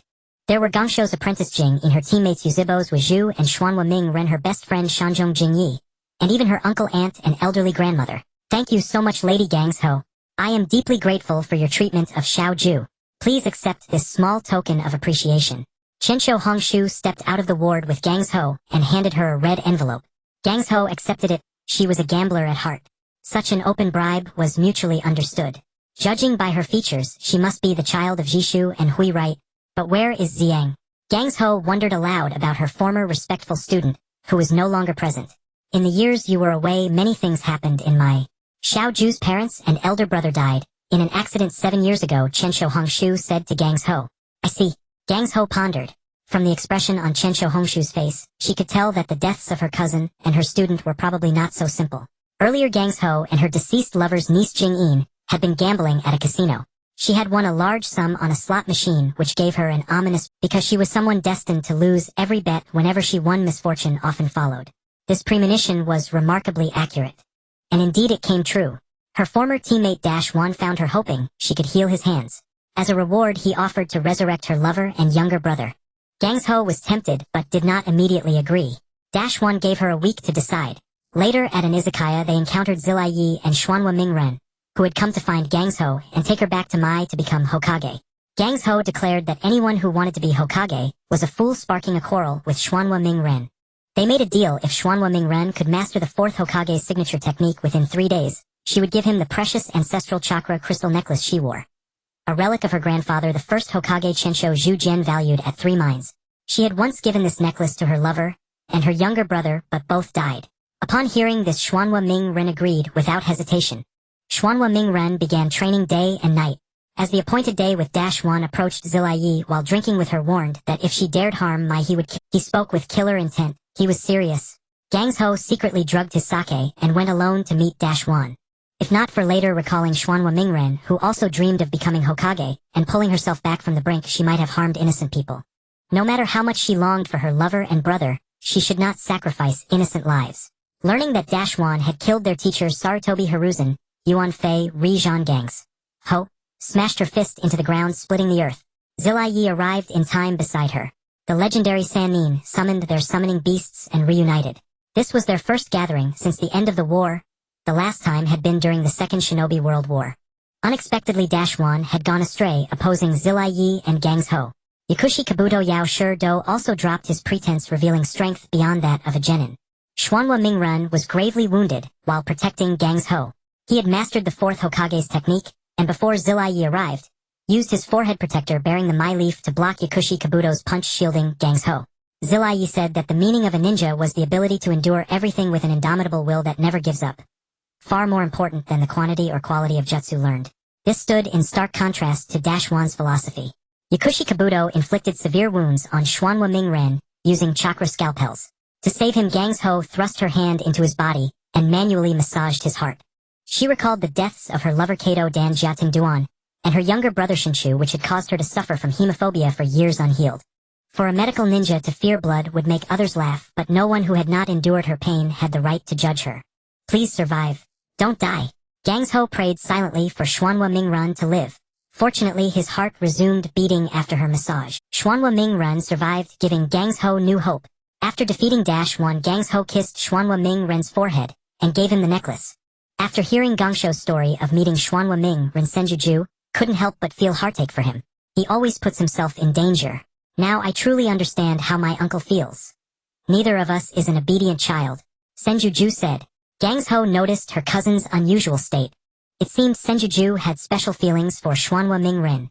The next day was the day Gangsho would succeed as the 5th Hokage. On the day of the inauguration ceremony, Gangsho without any hesitation declared boldly, "From today onward, I am the 5th Hokage of Mai." She then donned the Hokage hat. The ninja below applauded, uttering not a single superfluous word. Mai was still in a state of rehabilitation, and she had work to do. She needed to treat Chimu Kakaxi's injuries and perform surgery on Rock Lee Luo Kuli. Yuan Fei Muyi Sarutobi Kanoamaru initially resented the new Hokage.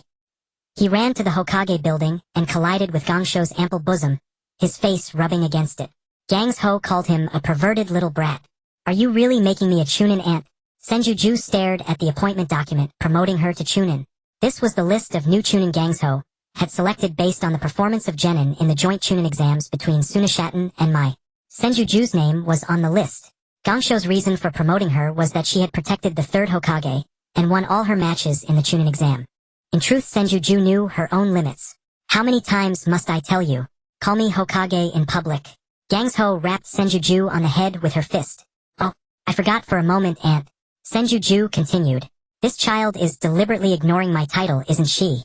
But at least I've already accepted Chensho Hongshu's bribe, so I can't fail him," thought Gangsho, observing her niece's demeanor. Chensho Hongshu had bribed Gangsho to have Senju promoted to Chunin early, so he could transfer her to teach at the Ninja Academy or learn medicine at my hospital. A safer career. This way, when he finally joined his sister brother-in-law and nephew in the next world, he could face them with peace. Thus he had bribed the newly appointed Hokage. Fortunately, Chensho Hongshu's bribe ensured that Gangsho would not embezzle the military funds allocated to Mai by the Land of Fire daimyo or the village's tax revenue to gamble. After all, Gangsho was an inveterate gambler who always lost. In a sense, Chensho Hongshu was also protecting Mai. The way Gangsho went crazy when gambling, she might even gamble away the entire village. This Chunin exam promoted only Niang Luwan and Senju to Chunin, the others remained Genin. Niang Luwan looked at the issued Chunin vest and found Mai was still short-handed and every ninja was being exploited by Gangsho. After becoming a Chunin, Senju went to take the Jounin exam. The Jounin exam had fewer requirements, only sufficient strength. Senju's Jounin examiner at that time was Yamoyo Genma Buji Hua Xianjian, a Tokubetsu Jounin. Defeating him would earn her the rank of Jounin. Upon hearing that Senju had become a Jounin, Chensho Hongshu never imagined she would be so absurdly lucky. He couldn't say that it was improper and beneath the dignity of the Senju clan leader. In any case, Senju's luck was excellent. She faced weak opponents in the Chunin exam and strong ones withdrew. In Chensho Hongshu's eyes, Senju was so fortunate that she had not yet truly understood her own abilities. Because she passed the Jounin exam, she became the earliest among her peers to attain Jounin rank. She broke the record set by her elder brother Senju Xiang's promotion time. On the night she became a Jounin, Senju enjoyed a celebratory feast with her family at home. "What? You want to join the Umbu?" Chensho Hongshu was shocked by Senju's announcement at dinner. He now deeply regretted bribing Gangsho to make her a Chunin. The full name of the Mai Umbu is the Mai Assassination and Tactical Special Unit. The Umbu is akin to a Special Forces unit. Its members are selected from the village's finest ninja tasked primarily with protecting the Kage and preventing external invasion. They also handle reconnaissance, assassinations, and other extremely harsh or tedious duties, such as guarding important prisoners. Due to the nature of their missions, members wear white animal masks during operations and all information regarding their missions and personal details is kept highly confidential. The Umbu is directly under the Kage's command. The unit consists of several 4- or 5-man squads with squad leaders relaying orders and directing missions. Members are addressed by code names during missions. Shimu Kakaxi Yuzibo Yu and Moonlight Heiei Yue Guang Jifeng were all ninja who came from the Umbu. In other words, the mortality rate among Umbu members was exceptionally high. Ordinarily, a ninja could join the Umbu after becoming a chunin. After years in the Umbu, one could become a jounin without taking the jounin exam. Chensho Hongshu only wanted his niece to become a teacher or a doctor. A safer occupation. Upon hearing her desire to join the Umbu, he asked for her reason. Senju replied, I want to investigate the truth behind the deaths of my parents and elder brother. Joining the Umbu would grant me access to Mai's confidential files. I want to know who destroyed our happy family when the four of us were on a trip. Chensho Hongshu fell into deep thought after hearing his niece's reason. No, the mastermind behind the murder of his sister brother-in-law and nephew was not someone his niece could handle alone. He had to find a way to dissuade her. Chensho Hongshu racked his brains, losing a few more strands of hair. He glanced at himself and wondered, am I going bald? Oh, my niece. Dear niece, can't you give your uncle less worry? Chensho Hongshu gazed at Senju's exquisite features and felt a pang in his stomach. If his own daughter by he reached Senju's age, would he still have the energy to manage her? He then looked around at the harmonious scene of 3 generations in the family. Senju was playing with the 2-year-old Chensho by he.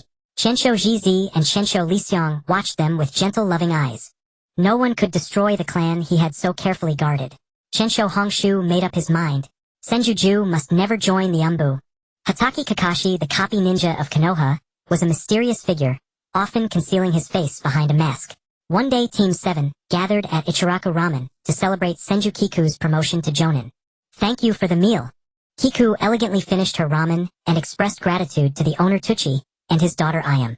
She still needed to return home and continue training in ninjutsu. Although Senju Hiroki had no new techniques to teach her, she had already mastered all the jutsu of the Senju clan.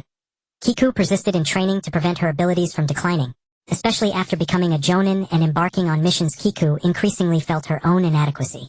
Kiku, wait up! Naruto Uzumaki called out to her. Since her promotion, she had rarely spent time with her 2 other teammates from Team 7.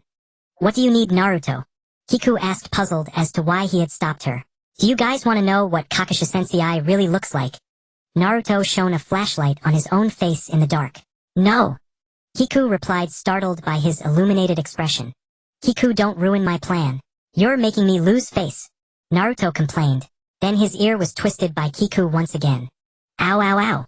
Naruto yelped in pain. The moment I'm away, you do something foolish to annoy me. Are you doing this on purpose? Kiku said, her tone laced with anger. Previously during the mission in the Land of Waves, while Hatake Kakashi was recuperating at Tezuna's house, Naruto had persuaded his 2 comrades to try lifting Kakashi's mask. But Kakashi's conditioned reflex nearly killed all 3 of his students. It was a habit he had developed during his years in the Umbu. Even in sleep, he kept one eye open. Because of this incident, Senju Kiku and Uchiha Sasuke lost interest in seeing Kakashi's true face. Are you really not curious about Kakashi Sensei's real appearance? Naruto asked. No. Kiku and Sasuke replied in unison. I'm not interested in such boring things. Sasuke said, stuffing his hands into his pockets and preparing to leave. Kiku had become a jonin while he remained a genin. He had been the top graduate of the Ninja Academy. He couldn't afford to fall behind Kiku. He needed to train harder. Maybe under that mask is a set of buck teeth. Naruto shouted loudly to tempt Sasuke. Upon hearing this, Sasuke's body swayed. Or maybe it's sausage lips. Naruto continued. Sasuke immediately stopped in his tracks. It had to be said that Naruto's words had successfully piqued Sasuke's curiosity. Seeing that both teammates had reached a consensus, Kiku felt she had no choice but to comply. In truth, she too wanted to see Kakashi's real face, but she knew the truth that curiosity kills the cat. To uncover their jonin instructor's true visage, Naruto, Kiku, and Sasuke went all out. Before Kakashi arrived at the sushi restaurant, the trio had already had a disagreement. Kiku, did we really have to pick such an expensive place? Ichiraku Ramen was fine. Naruto lamented, eyeing his thin wallet. Even Uchiha Sasuke's wallet had taken a hit. If we don't treat Kakashi Sensei to a nice meal, how can we show our respect for our teacher? Kiku lectured her 2 teammates. Besides, you 2 are still genin. Kakashi Sensei has to guide you until you become chunin before he can move on. If you want him to teach you his hidden techniques, you have to invest something. Kiku continued. But did we have to dine at a sushi place? And even rent a private room? Naruto wailed. You idiot, dead last. Why are you crying over a little money? Uchiha Sasuke didn't understand Naruto's poverty, having once been a young master with no concept of money. After the massacre, the third Hokage Hiruzen Sarutobi took pity on him, actually due to an agreement with Uchiha Itachi, and gave him the best financial support. To him, money could always be earned again. He spent freely and couldn't save a penny. Look, one of you is a heiress of the Senju clan, and the other was once a young master of the Uchiha clan. You have no idea how much a poor orphan like me craves money. This is the savings I've painstakingly accumulated. I was planning to use it to get married and have children. Naruto sobbed. Alright, well, make it up to you later. Kiku comforted him. Really? Naruto looked into Kiku's eyes. Really? Uchiha Sasuke said, feeling exasperated as he and Kiku coaxed Naruto. I must see Kakashi-sensei's real face or else my wallet will have suffered for nothing. Naruto's fighting spirit was ignited. Kiku and Sasuke looked at him speechlessly. The idea of treating Kakashi to a meal had been Naruto's. After all, Kakashi being human had to eat. He couldn't possibly have the superpower to eat food through his mask and into his stomach. Are you really that into that girl named Sakura? Hinata Hyuga, the heiress of the Hyuga clan, has a crush on you. Have you ever considered her as a potential wife? Kiku asked, curiously wondering if Naruto truly liked that pink-haired girl. No way, that girl is weird. She always blushes and faints when she sees me. Even if I liked her, her cousin Neji Hyuga would never allow us to be together. Because Neji is a siscon. Naruto crossed his arms to show refusal. And Sakura is way cuter than Hinata.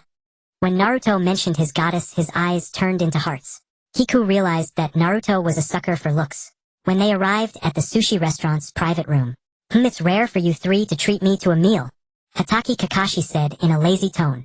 Especially you, Kiku. Since becoming a jonin, we hardly see you. Kakashi added. Initially puzzled why the three children were so thoughtful, he wondered if there was a trap. Kakashi surveyed the room, finding nothing amiss, but remained cautious. In the past, when they ate together after missions, these kids often played tricks on him. They frequently prevented him from even enjoying a hot meal. So why the sudden generosity treating me to the most expensive sushi? Kakashi asked warily. Kiku forced a smile and said, because my promotion to Jonin is thanks to your guidance. And Sasuke and Naruto have always wanted to express their gratitude for your care. So we invited you to dinner to show our respect. Well then, I'll start. Kakashi said, touched. It seemed his efforts with the kids hadn't been in vain. Meanwhile, Team 7's trio fixed their gaze on Kakashi's face as he slowly lifted his mask. Just then, Team 10 accidentally entered their private room. Sasuke-kun, long time no see. Ino Yamanaka threw herself at Sasuke. Shikamaru Nara grabbed Naruto's body. As a result, the two boys missed seeing Kakashi's face. Only Kiku caught a glimpse of his true visage. Oh no! Kakashi-sensei finished all the food. Naruto fell to his knees in despair. Since the meal was meant to be shared, Kakashi had devoured every piece of sushi, leaving nothing for the three kids. Having missed the chance to see Kakashi-sensei's face, Sasuke and Naruto looked at the stunned Kiku, their curiosity intensifying about what he really looked like. Thanks for the meal. Kakashi finished and left the room. He still had a mission to attend. He had thoroughly enjoyed today's meal. Sasuke and Naruto asked Kiku, who had seen his face. What does Kakashi-sensei look like? Very handsome, fair skin, somewhat effeminate features, and a beauty mark on his chin. Kiku described. Sasuke and Naruto tried to picture Kakashi's appearance in their minds based on her words. Indeed, they would have to see it for themselves.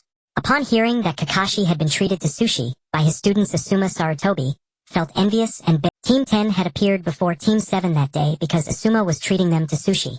Ever since Team 10's formation, the Jonin instructor had always footed the bill for meals. Asuma had nearly been cleaned out by these kids to the point of jeopardizing his marriage savings. Compared to Kakashi students, Team 10's trio seemed thoughtless and self-centered.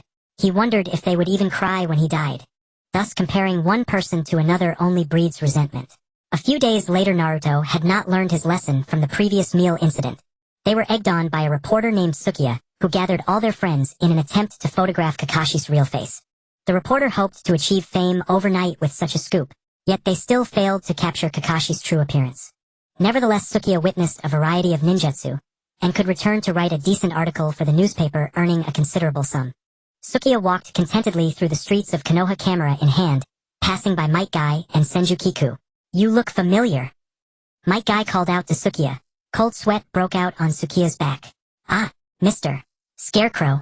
Kiku initially recognized him, but then changed her words upon seeing his expression. Kiku, do you know him? Guy asked curiously. Guy-sensei, he's a famous reporter named Mr. Scarecrow.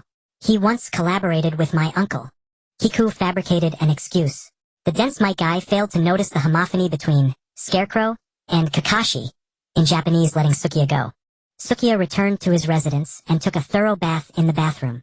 Wrapping a towel around his waist, he walked to the mirror to remove his makeup. He peeled off the purple tape on his face, removed the wig, and extracted the voice-changing device from his throat. It turned out that Sukiya was none other than Hatake Kakashi in disguise. I almost got caught by Guy and Kiku, Kakashi said to himself in the mirror. Today he had used a shadow clone to spend a fun day with Naruto and the others. Their ninjutsu had indeed improved considerably. When his shadow clone was controlled by Shikamaru's secret technique, Kakashi had once removed his mask behind Naruto's back, revealing his true face and chuckling at them. Location 1 of Orochimaru's secret bases. Kabuto Yakushi carried the medicine he had prepared toward Orochimaru's room. Ah! Orochimaru groaned. This time meeting his former comrades Tsunade and Jiraiya not only failed to have his hands healed by Tsunade, but also left him severely injured by their attacks. Orochimaru's greatest dream was to achieve immortality, and to study and master all the ninjutsu in the world, which made him fear death deeply. After the age of 30, a ninja's physical abilities decline, a truth Orochimaru understood all too well. Thus he delved into the study of immortality, discovering a method to swap souls, and occupy powerful bodies to attain eternal life. Consequently, Orochimaru transformed himself into a grotesque, indiscernible being, even blurring the lines of gender. Because this body-snatching technique was imperfect, Orochimaru had to change bodies periodically, sometimes as often as a month, at most 6 months. He usually maintained his original appearance with a transformation jutsu. His current form was that of an unknown ninja. He had possessed his body wrapped in bandages and unable to bear sunlight. Go and fetch Uchiha Sasuke, Orochimaru commanded, for he could not house his soul in this body much longer. Since taking over another's body required killing the possessed body was in a state of death. Although Orochimaru's soul inhabited it, the body this body already emitted a stench of decay. Orochimaru-sama, please drink the medicine first, Kabuto urged after hearing him. Go and bring Uchiha Sasuke to me. Enraged, Orochimaru knocked over the medicine bowl Kabuto offered, spilling the liquid across the floor. Yes. Kabuto had no choice but to obey. In his childhood, Kabuto lost his memory due to an injury, and was taken in by the orphanage director Yakushi Nono. Later threatened by Danzo against Nono, he voluntarily became a spy for Danzo to protect Nono and the orphanage, operating as a ninja in Konoha. Trained as a spy from a young age, he traveled through various lands, but Danzo arranged for Kabuto and Nono to kill each other. After accidentally killing Nono, Kabuto felt he had lost his purpose in life. Around that time, Orochimaru found Kabuto and invited him to join the hidden Sound Village. Since then he became Orochimaru's subordinate. It could be said that Orochimaru was Kabuto's faith, and he would not allow the person he revered to perish. Kabuto then dispatched the Sound Four to retrieve Uchiha Sasuke. Meanwhile in Konoha, see you tomorrow. Uchiha Sasuke waved. He had just finished a gathering of Team 7. Now he walked alone on the night road home. Uchiha Sasuke. Someone called his name. Was it his imagination? Yes, I'm calling you. Please stop, Tayuya said angrily. She had called him several times without a response. Uchiha Sasuke turned around to see 4 strangely dressed ninjas. They were from the Hidden Sound Village. He recognized them from the Chunin exams. The Hidden Sound Village was founded by Orochimaru, and had caused massive destruction in Konoha during the Konoha Crush Plan. They were Orochimaru's subordinates. What are you doing in Konoha? Uchiha Sasuke held a kunai in a battle stance. We're here to take you to Orochimaru-sama. Tayuya replied. Impossible. Uchiha Sasuke refused. He would never go to that man who coveted his body. You don't have a choice, Tayuya said. Then she, along with Sakan and Yukon Kadamaru and Jirobo, ganged up on Sasuke to forcibly bring him to Orochimaru. They used the power of Orochimaru's forbidden curse mark. Uchiha Sasuke was beaten without a chance to fight back. What are you doing here in Konoha? Senju Kiku appeared just in time. She saved Uchiha Sasuke from the Sound Four. Realizing her formidable strength, they immediately fled. Otherwise, following Orochimaru's orders, they would have taken even Senju Kiku to him, for Orochimaru sought not only immortality but also power. To obtain a powerful vessel for his soul, he would stop at nothing. Sasuke, are you alright? Senju Kiku supported the severely wounded Uchiha Sasuke. Uchiha Sasuke looked at her face, his vision blurring as he lost consciousness. The next day, he woke up in the hospital. Staring at the ceiling, he felt helpless. This feeling of utter powerlessness last occurred when Uchiha Itachi massacred the clan. Yes, the last time he met Itachi, he used his hard-learned Chidori only to have Itachi break his arm. Why are you so weak, my foolish little brother? Uchiha Itachi had said. Seeing Sasuke awake, Senju Kiku went to call the doctor and left Naruto to look after him. During her absence, Senju Kiku did not expect Uchiha Sasuke and Naruto to start arguing. Because Sasuke was in a bad mood, Naruto kindly poured him water, but accidentally knocked over the cup, drenching Sasuke. "You idiot, dead last can't even hold a cup?" Uchiha Sasuke cursed. Naruto initially wanted to ignore him, given Sasuke's injuries. But Sasuke's words grew more insulting. "You stupid, clumsy, useless burden, you can't even hold a cup." Uchiha Sasuke vented his anger at Naruto. Naruto's personality couldn't tolerate Sasuke's words. "And what are you? You couldn't even beat some of Orochimaru's underlings and ended up badly injured." Naruto couldn't help retorting. Sasuke's anger might have subsided if he had just been cursed, but Naruto's words reignited his fury. "Then let's fight. On the hospital rooftop," Uchiha Sasuke said. "Fine. Don't blame me for bullying you when you're still a wounded patient," Naruto agreed. As they left, Senju Kiku returned with Hatake Kakashi. Seeing the two angry boys, Senju Kiku worried and followed them. To her surprise, they were dueling on the rooftop, one using a Rasengan, the other Chidori. Both techniques were highly lethal. To stop them, Senju Kiku placed herself between them. "Close call. I almost didn't make it." Hatake Kakashi separated the impulsive boys, sending them crashing into the hospital's water tower. Uchiha Sasuke noticed that the dent Naruto made in the water tower was larger than his own, fueling his resentment. "You two nearly killed your comrade." Hatake Kakashi scolded them. If he hadn't intervened in time, the tragedy of Rin no Era being pierced to death would have repeated with Senju Kiku, almost triggering Kakashi's soul trauma. That was extremely close. Senju Kiku also felt a chill. If Kakashi hadn't appeared, she might have been killed by the Rasengan and Chidori. She hadn't realized how much stronger the boys had. Naruto recalled his fight with Sasuke, how Sasuke had broken through Kiku's sealing jutsu, and used the curse mark's power, nearly killing him. Sasuke truly was a genius, and Naruto had worked so hard just to catch up. Sasuke thought, never mind Senju Kiku. She was an elite student. He could accept her surpassing him after graduation. But Naruto, that dead last idiot, was now on par with him. Sasuke's confidence shattered. Both the bookworm and the dead last from the academy had surpassed him. What was the point of staying in Konoha? How could he kill Uchiha Itachi to avenge his parents and clan, and restore the Uchiha name? A dangerous thought took root. Hatake Kakashi sensed Sasuke's turmoil and said, "Don't think about getting stronger for revenge. After it's done, your heart will feel empty, meaning." Kakashi spoke from experience. "Without revenge, how can I honor my parents and clan who raised me? You have no right to judge the Uchiha clan." Uchiha Sasuke retorted. His voice trembled with emotion. Even Senju Kiku felt uneasy hearing Kakashi's words, for she too wanted revenge for her parents and brother. But she didn't know who the real culprit was, and her uncle deliberately hid the truth from her, not wanting to disrupt their peaceful life. Kakashi had hoped Sasuke would let go of hatred and cherish his time with Team 7. But Sasuke misinterpreted his meaning. That day, each member of Team 7 harbored their own thoughts. Uchiha Sasuke made a decision: he would defect to Orochimaru. He would become stronger and gain power. Even if it cost him his life, he would not regret it. Senju Kiku had managed to soothe the trauma Uchiha Itachi inflicted on Sasuke, but the Sound Four rekindled that fire. "I've been waiting for you." Senju Kiku stood at Konoha's main gate waiting for Uchiha Sasuke. "Why are you here?" Uchiha Sasuke, carrying a backpack, intended to leave Konoha, only to find Senju Kiku waiting for him at the main gate in the dead of night. As if she had already guessed, "If your uncle finds out you're not home after curfew, won't he punish you with house arrest and kneeling in the shrine again?" Uchiha Sasuke asked. He knew that Senju Kiku's family discipline was very strict. "He's working overtime tonight. I told Grandma and Aunt that I'm at Ino's place. Besides, I'm a jonin now. My uncle can't punish me with the old methods anymore." Senju Kiku replied. "I know you want to become stronger and seek revenge, but you can't take shortcuts. They'll ruin your life," Senju Kiku advised. "What am I to you?" Uchiha Sasuke was too embarrassed to ask directly. "We're friends." Senju Kiku answered. "Your brother. Know your enemy Uchiha Itachi. He's indeed powerful, but his strength was forged in Konoha's ANBU. If you become a Chunin, you can join the ANBU. Konoha has ways to make you stronger. Why must you end up like Orochimaru? Neither human nor ghost." Senju Kiku continued to persuade him. "It's too late," Uchiha Sasuke said. Senju Kiku didn't hear him. "There's no time." Uchiha Sasuke repeated. "There's no time left for me to grow strong. Uchiha Itachi can kill me whenever he wants." "But you..." Senju Kiku was momentarily at a loss for words. "I know you mean well, Kiku. But I truly want revenge. If Orochimaru can help me, I will give everything." Uchiha Sasuke's voice trembled. You told me you also fell from happiness into hell. You should understand how I feel. Uchiha Sasuke said emotionally. I understand.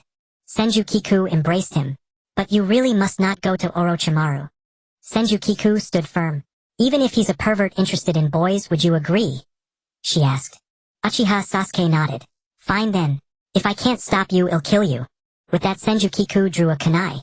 Uchiha Sasuke knocked her unconscious with a chop from behind. In truth, Senju Kiku never had murder in her heart. Thank you, Kiku.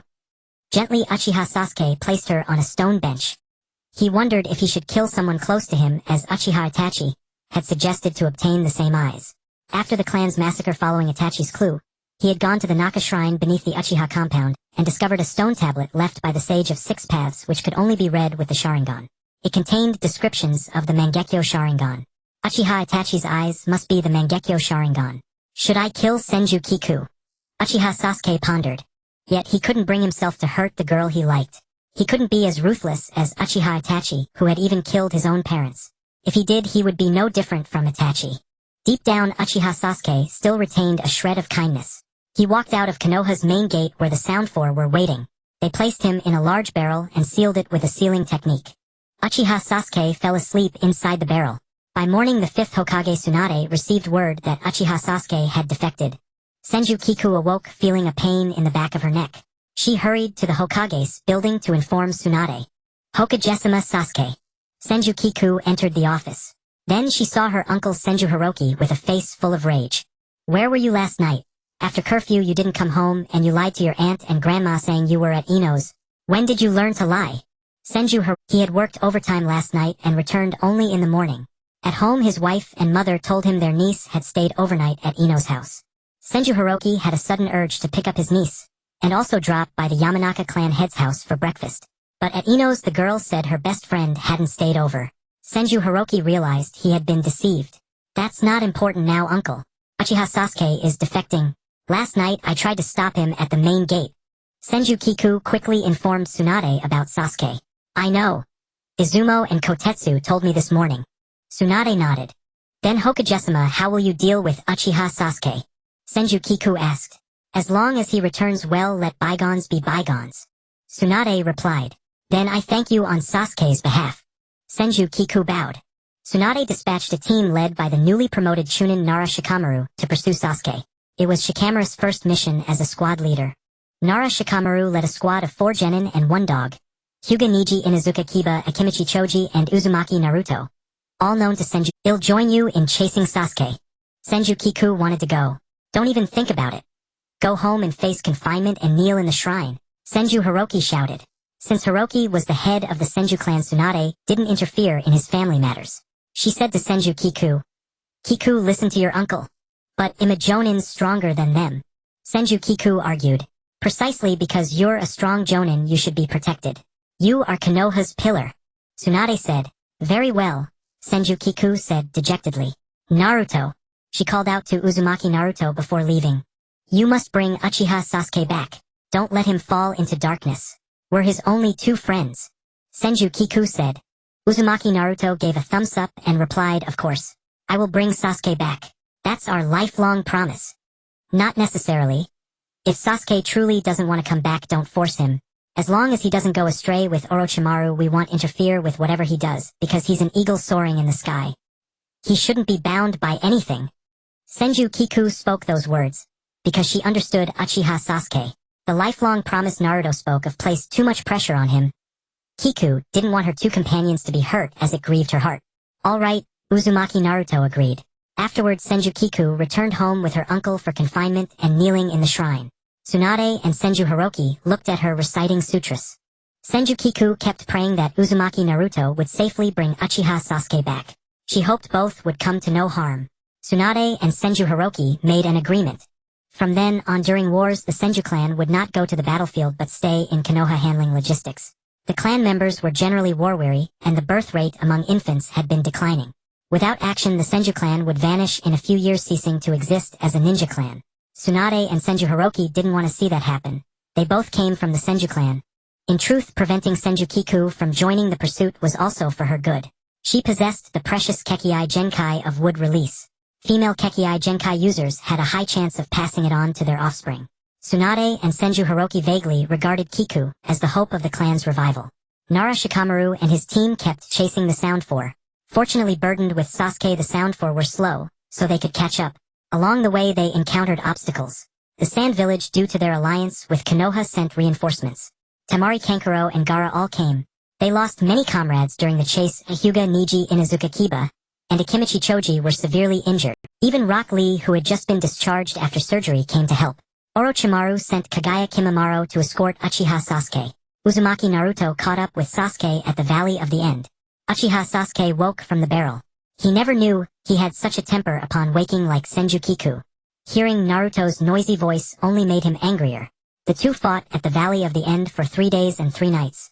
Uchiha Sasuke's headband was slashed with a mark, the symbol of a rogue ninja. Because the battle dragged on so long, Senju Kiku's confinement had already ended. After the confinement, Senju Kiku ignored her uncle's words, and immediately went after Uchiha Sasuke and Uzumaki Naruto. At Konoha's main gate, she saw her severely injured comrades being carried back. Senju Kiku rushed all the way to the Valley of the End, where she saw Uchiha Sasuke with rain mingling with tears on his face. He looked down at the unconscious Uzumaki Naruto. "Come back with me." Senju Kiku extended her hand. Uchiha Sasuke didn't answer, merely walking silently into the darkness. He muttered to himself, "Damn it, I will kill that guy someday. Do you really want to sever our bonds?" Senju Kiku asked him. "Such things only hinder my growth. I don't need them." Uchiha Sasuke replied. Senju Kiku said sorrowfully, "So many comrades were gravely injured trying to bring you back. Even Rock Lee, who just had surgery, came to help. Are you so unmoved?" "I never asked them to bring me back," Uchiha Sasuke said coldly. Senju Kiku's heart shattered like glass. Just then Yakushi Kabuto arrived to pick up Uchiha Sasuke, who had taken too much time on his way to defect to Orochimaru. Orochimaru had changed bodies again. The next opportunity would be in 3 years. Not immediately obtaining Sasuke's body, he planned to train Sasuke over those 3 years to make him the perfect vessel. Senju Kiku recognized Yakushi Kabuto from the Chunin exams, but she didn't pursue Uchiha Sasuke. Uzumaki Naruto lay unconscious and needed her. She could only watch helplessly as Uchiha Sasuke was taken away by Kabuto. When Uzumaki Naruto woke, the first thing he saw was Senju Kiku healing. "I'm sorry, Kiku. I didn't bring Sasuke back," Uzumaki Naruto said, holding the slashed Konoha headband. "Don't talk. Just rest and heal," Senju Kiku said gently. Uzumaki Naruto fell asleep again. He was exhausted. Senju Kiku brought him back to Konoha. Due to a shortage of medical ninja, Senju Kiku joined in treating the wounded comrades.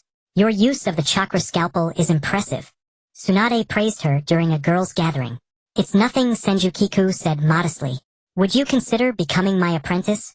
I'll teach you medical ninjutsu," Tsunade joked. "Sure." Senju Kiku agreed casually. When Senju Kiku's uncle Senju Hiroki heard about this, "Rika, how much money do we have at home?" Senju Hiroki asked his wife. "Still several billion. What's wrong, honey?" Senju Rika asked curiously. "Go to the bank tomorrow and withdraw 10 million Ryo. I have an important use," Senju Hiroki said. Senju Rika indeed went to the bank and handed him a safe full of cash. Senju Hiroki took Senju Kiku to visit the 5th Hokage at her home. "Uncle, what are you doing?" Senju Kiku asked in confusion. "Whatever I say later, don't speak. Just follow my lead," Senju Hiroki instructed. "Oh," Senju Kiku agreed. Upon arriving at Tsunade's house, Senju Hiroki immediately made Senju Kiku kneel and perform the formal apprentice ceremony. Kiku did so, not understanding her uncle's "Hokage-sama, this is just a small token. Please accept it." Senju Hiroki flashed a perfect smile. "You're quite perceptive, Senju Hiroki." Tsunade's eyes lit up at the money. Shizune was used to Hiroki's blatant bribery. 10 million Ryo would keep Tsunade gambling for a while. "Then I entrust Kiku to your care," Senju Hiroki said. "Don't worry. I'll take her as my apprentice." Tsunade patted her chest. Only then did Senju Kiku understand her uncle's scheme. "Now forget about joining the ANBU," Senju Hiroki said to her afterward. Back in the day, his mother Senju Hideko had given gifts and cleaned houses to persuade the proud young Tsunade to accept Senjuke Kiku's mother as a student. Senjuke had been worthy, mastering all of Tsunade's medical ninjutsu. Senju Hiroki was following his mother's example. From then on, Senju Kiku was arranged by her uncle to study medical ninjutsu under the 5th Hokage. The idea of joining the ANBU should have been eliminated. Senju Kiku was a sensible child, a bit mischievous when young. Seeing her uncle bow and scrape to others, she was sure to study medical ninjutsu diligently. Her uncle knew her temperament. Meanwhile, Uzumaki Naruto, determined to grow stronger to retrieve Sasuke, officially became Jiraiya's apprentice. Jiraiya took him out of the village for It was uncertain whether Konoha's higher-ups, especially Shimura Danzo, had pressured Tsunade behind the scenes. Senju Kiku said goodbye to Uzumaki Naruto at the village gate. This was the longest they'd been apart since childhood. Jiraiya would surely take him everywhere to gain experience, so Naruto would be far from her. You must respect Jiraiya-sama and not make him angry, Senju Kiku urged repeatedly. Kiku, you're so annoying and naggy, Uzumaki Naruto said. Senju Kiku couldn't help but punch him. Holding the lump on his head, Naruto left with Jiraiya. Senju Kiku watched Naruto's figure shrink into the distance until it disappeared. Then she turned around. You're pretty close with your little boyfriend, huh? Tsunade teased. Sensei, Senju Kiku said respectfully. Your mother Senjuke was my most brilliant student. I hope you'll match her in medical ninjutsu someday, Tsunade said to her. Sensei, I found my own ninja way, Senju Kiku declared. Oh, tell me about it. Tsunade was curious. Senju Kiku's life had always been arranged by her uncle, so this self-driven idea surprised her. It's to heal the wounded and protect those I cherish, Senju Kiku said. Hearing this, Tsunade saw the shadow of Senjuke overlapping with Kiku. A fine ninja way. But I wonder if you can stick with it. I'm very strict, Tsunade said seriously. No matter what difficulties arise, I will strive to overcome, because that's the lesson Uzumaki Naruto taught me. To speak frankly and keep one's word. That is his ninja way. With that, Senju Kiku laughed, as the sun set, master and apprentice walked together. Konoha in back. Uzumaki Naruto, now over 15, stood atop a utility pole, gazing down at the hidden leaf village. This is my dominion. As he overlooked the village, a fleeting thought crossed his mind. He was determined to become the Hokage. Narutonii, is that you back? Konohamaru and his two companions recognized Uzumaki Naruto at once. Yes, Konohamaru. I, Uzumaki Naruto, have returned. Naruto leaped down from the pole and approached Konohamaru. By then, Konohamaru and his team had already graduated from the Ninja Academy and become genin. Konohamaru, can I ask you something? Uzumaki Naruto said. What is it, Narutonii? He'll tell you everything I know. Konohamaru replied. Do you know where Ju is? Uzumaki Naruto asked, somewhat sheepishly scratching his cheek with his finger. After 3 years apart, he missed Senju Ju quite a bit. You mean Junie? She's over there. Konohamaru pointed in a direction. Then Naruto trotted off that way, catching sight of a silver-white figure with an exceedingly graceful silhouette. Ju, Naruto called out Senju just name. She halted her steps and turned her head. That single backward glance would remain etched in his memory for a lifetime. 3 years had transformed the girl into a vision of breathtaking beauty. The wind stirred her long silver-white hair, revealing delicate features. She brushed aside the locks covering her eyes, and for a moment she couldn't quite recognize Uzumaki Naruto. Are you Naruto? Senju Ju asked uncertainly. Naruto's face flushed at the sight of her beauty. I've always known Ju was pretty since childhood, but I never expected that after 3 years she'd become even more captivating. She must have many suitors. Naruto mused inwardly. It's me, Uzumaki Naruto. I'm back. He embraced her. You've grown taller. Senju Ju returned his hug briefly. Naruto also noticed the diamond-shaped yin seal on her forehead, identical to the one on Tsunadesima's. The seal added a bewitching charm to just features. Over the past 3 years, Naruto had exchanged letters with Senju Ju via toad summons. At the beginning of his training with Jiraiya, just letters came frequently. It nearly exhausted the messenger toad, which could speak human language. Each time it delivered a letter to Naruto, it would say, your girlfriend sent you a letter. Naruto felt embarrassed upon hearing this, as he and Senju Ju weren't actually a couple. In truth, just frequent letters weren't without reason. In the shinobi world, the teacher-student relationship was far from equal. Senju Ju's family had to pay her teacher before he agreed to teach her medical ninjutsu. Some teachers, fearing their students would surpass them, deliberately withheld certain techniques. Moreover, since Naruto was based on a Japanese anime, Japanese culture had a tradition of killing one's master. Consequently, many masters were reluctant to teach everything, preferring to exploit their apprentices to the fullest. Thus, Senju Ju's frequent letters were driven by concern. Looks like Jiraiya has been feeding him well. No mistreatment there, Ju thought as she observed Naruto's appearance. Naruto had grown much taller, now nearly matching her height. Before leaving the village, he stood 148 centimeters.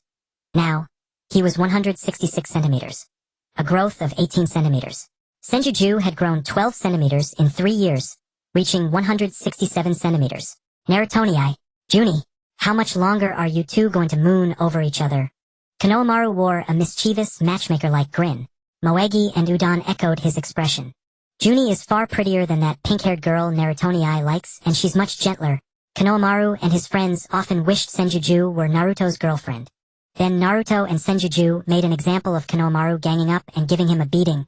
They feared his lecherous expression would corrupt Moegi and Udon. Konohamaru was left bruised and battered.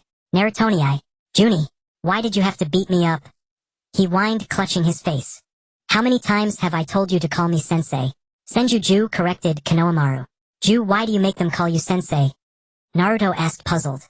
Because I'm their Jonin instructor. Ju replied. In the rigid hierarchy of the shinobi system and Japanese culture, genin were akin to apprentices and interns, so they had to address their Jonin instructor as sensei or senior. That was why Uzumaki Naruto Senjuju, and the defected Uchiha Sasuke, had called Hatake Kakashi sensei during their genin days. But Junie, we've all become chunin now. Konohamaru continued, still holding his face. A Jonin instructor could only be relieved of responsibility once all their genin had become chunin. That was why so many Jonin in Konoha were reluctant to take on the role of instructor despite the village offering subsidies for it.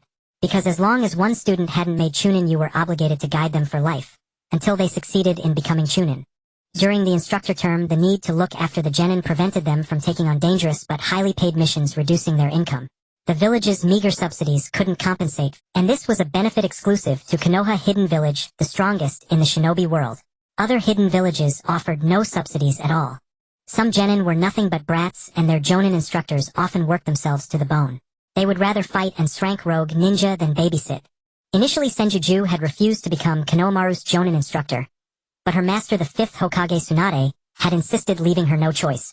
Consequently, Senjuju was exceptionally strict with Konohamaru and his team. Under her training, they became chunin in less than a year after graduation. What? Chunin? Uzumaki Naruto's jaw dropped upon hearing Konohamaru's words. Once a teacher, always a teacher, understand. As long as I live, I will always be your teacher. Show me the respect I deserve. Senjuju continued to drill the lesson into Konohamaru and his Konohamaru, Moegi, and Udon nodded. Yes, Juzensai. The trio yielded under just intimidating strength. After all, Senjuju now possessed cage-level power. Wait, Ju, can I ask you something? Naruto asked his friend. Go ahead. Ju replied. How are Niji, Shikamaru, and Choji now? Naruto inquired about their comrades. They've all become chunin, and Niji is even a jonin. Just words dealt a heavy blow to Naruto. So among my peers, I'm still a genin. Naruto found it hard to believe. That's not true. Ju said, Uchiha Sasuke, and you are also genin. But Sasuke had already become a rogue ninja and been expelled from Konoha. Comparing himself to Sasuke meant nothing. Uzumaki Naruto returned to his apartment dejected. He had also heard from Senjuju that Gaara had become the Kazekage, the fastest rise among their Back in his apartment, he found it clean and tidy, evidence that someone had been regularly cleaning. That made sense. Before leaving with the pervy sage, he had entrusted the key to Senjuju, who cleaned it whenever she had time. Sasuke, I'm back, Naruto said, looking at the team photo of Squad 7. That evening, Senju Hiroki noticed his niece wearing the rose hairpin again. Senju Rika was feeding their half-year-old son, Senju Lingxiao. The couple had a second child, and Senju Lily had become an older sister. Do you really like that rose hairpin that much? Senju Hiroki eyed the ornament in Senju Just hair with displeasure. He found the rose hairpin irksome. That rose hairpin was a gift Senjuju had received from Uzumaki Naruto during his training trip with Jiraiya. They had passed through a small town where he bought it from a street. Senjuju adored the hairpin and wore it often. Senju Hiroki worried that some unscrupulous man might trick his niece with small favors. After all, Senjuju had grown more beautiful, and it wasn't surprising that she attracted admirers, both male and female. At 15, she was at an age where young girls dream of romance. If one adhered to the old Warring States period traditions of the Senju clan, 15 was considered an adult woman ready for marriage. On Senju Just 15th birthday, Senju Hiroki held a comingafage ceremony for her according to clan customs. While Naruto was away training, Senjuju had sent him living expenses and clothes, worried that he might go hungry or cold. The money came from her own earnings, so Senju Hiroki couldn't interfere. But Naruto returned the living expenses and explained that all his expenses were covered by Jiraiya. However, after learning this, Senjuju sent even more money, suggesting that Naruto use it to buy gifts for Jiraiya on her behalf as a token of her regard. Naruto read the letter and accepted. In Senju Hiroki's eyes, Uzumaki Naruto was nothing but a freeloader. He had lived off Senjuju for 10 years from age 5 to 15. Thus Senju Hiroki held him in great contempt. Although he sometimes joked that Naruto was just little boyfriend, it was actually a mockery. But seeing how close Senju and Uzumaki Naruto were, people around them also teased them as a couple. This made Senju Hiroki fear that Ju might be influenced by those around her and truly end up with him. Every night he had nightmares dreaming of his niece marrying that poor boy Naruto. Even in the dream Naruto called him uncle. After waking from such nightmares, Senju Hiroki would think, sister brother-in-law and Sharingan, I have failed you. I must prevent Ju and Naruto's relationship. He vowed to stifle any budding romance between them. One morning, Lily, Senju Hiroki called to his 5-year-old daughter. What is it, Dad? Senju Lily was puzzled by her father suddenly calling her name. She had been happily playing games with her cousin Senju. Promise, Dad, that you will never marry a strange man, especially one who is both poor and ugly. Your husband should come from a family of similar status. Maybe slightly poorer or richer, but not too far apart. Senju Hiroki said. Senju Lily found it strange and said, Dad, I'm only 5. Are you already thinking about my marriage? 5. Senju Hiroki murmured. Senju had come to him at the age of 5. In 10 years she had grown from a cute little ball of dough into a stunning beauty. 10 years had passed. Meaning his sister brother-in-law and nephew had been dead for 10 years. He was only 36, already successful in his career with a happy family and children. Senju Hiroki went to the graves of his sister brother-in-law and nephew and told them about just current life. He always felt that this happiness might be shattered by someone else. When Senju Hiroki first saw the rose hairpin Naruto had given Ju, he sneered at its lack of refinement, claiming it was unworthy of her, and offered to have a craftsman create a set of exquisite jewelry for her. In fact, the rose hairpin was quite beautiful. Ju looked dignified and graceful wearing it. Naruto had paid a substantial sum to the street vendor to buy it. Is there an urgent reason to summon us, master? Asked Chiba Kiku. Early this morning the 5th Hokage Tsunade had called Team 7 for an assembly. Seeing the team missing one member, Chiba Kiku felt a void in her heart. Kiku, how many times must I tell you? In front of others call me Hokage. Tsunade corrected Kiku's address once more. Yes, Lord Hokage. Chiba Kiku replied. Yesterday Hatake Kakashi had tested Kiku and Uzumaki Naruto's strength with another bell-snatching exercise. Hatake Kakashi had nearly been beaten to death by Chiba Kiku yesterday, for she had unsealed the Een seal and used the 100 healings technique against him. Uzumaki Naruto was stunned, watching the walls shattered by Chiba Kiku's cherry blossom impact, and the ground crushed by her painful sky foot.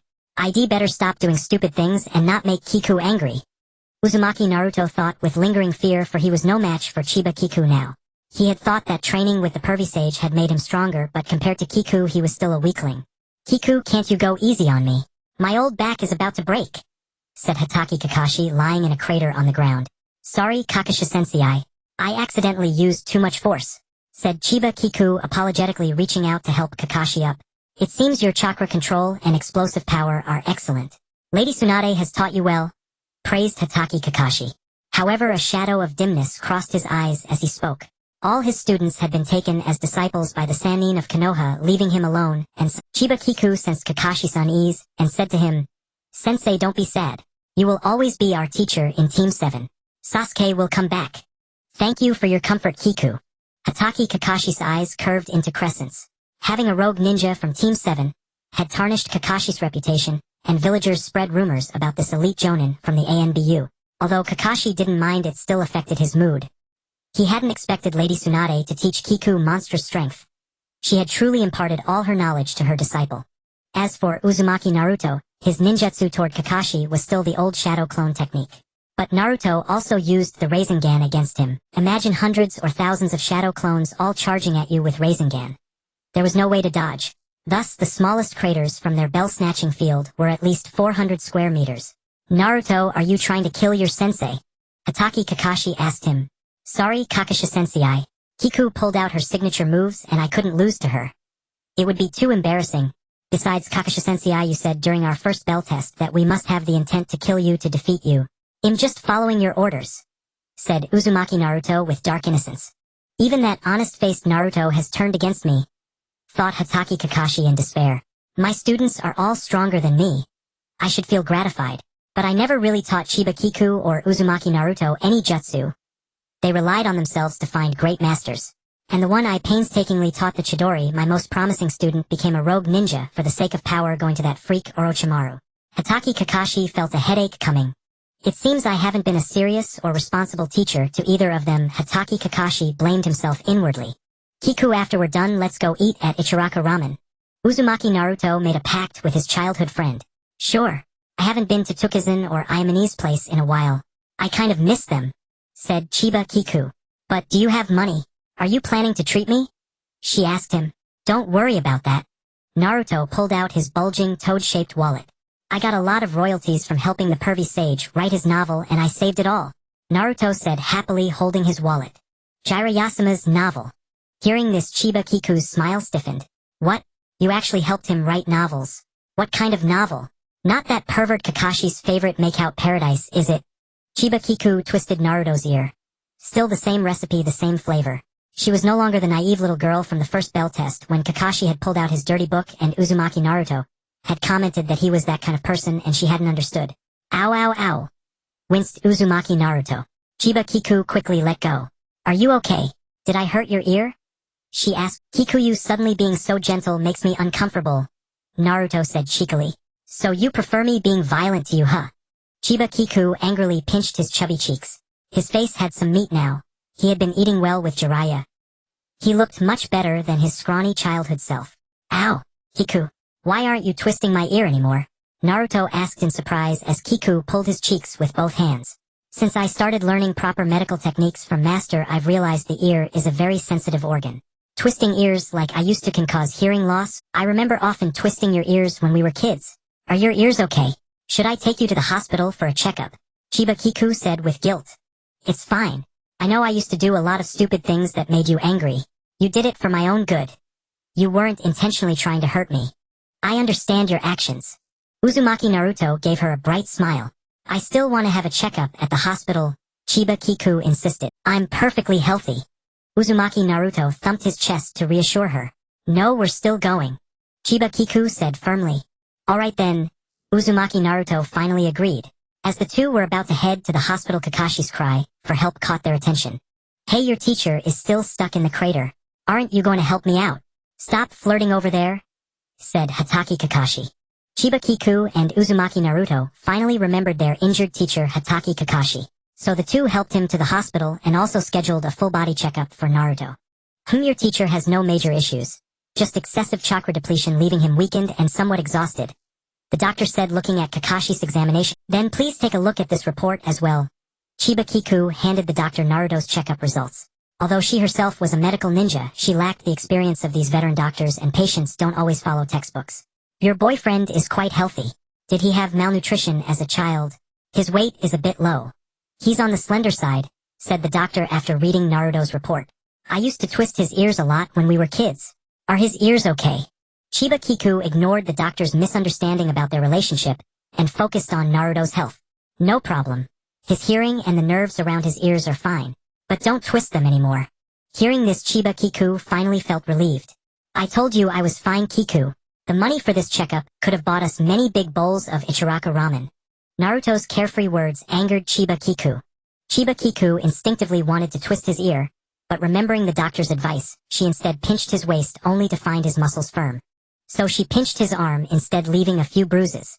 The two went off to Ichiraku Ramen, leaving a lonely Hatake Kakashi behind. Kakashi-sensei, I will bring you takeout, said Uzumaki Naruto. Yesterday Hatake Kakashi had been fed a whole day's worth of dog food by but the young man and woman had yet to realize their feelings for each other, still in a state of hazy emotion.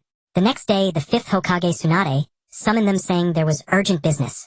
The Kazekage of Sunagakure Gaara has been captured by the Akatsuki. Tsunade informed Uzumaki Naruto and the others.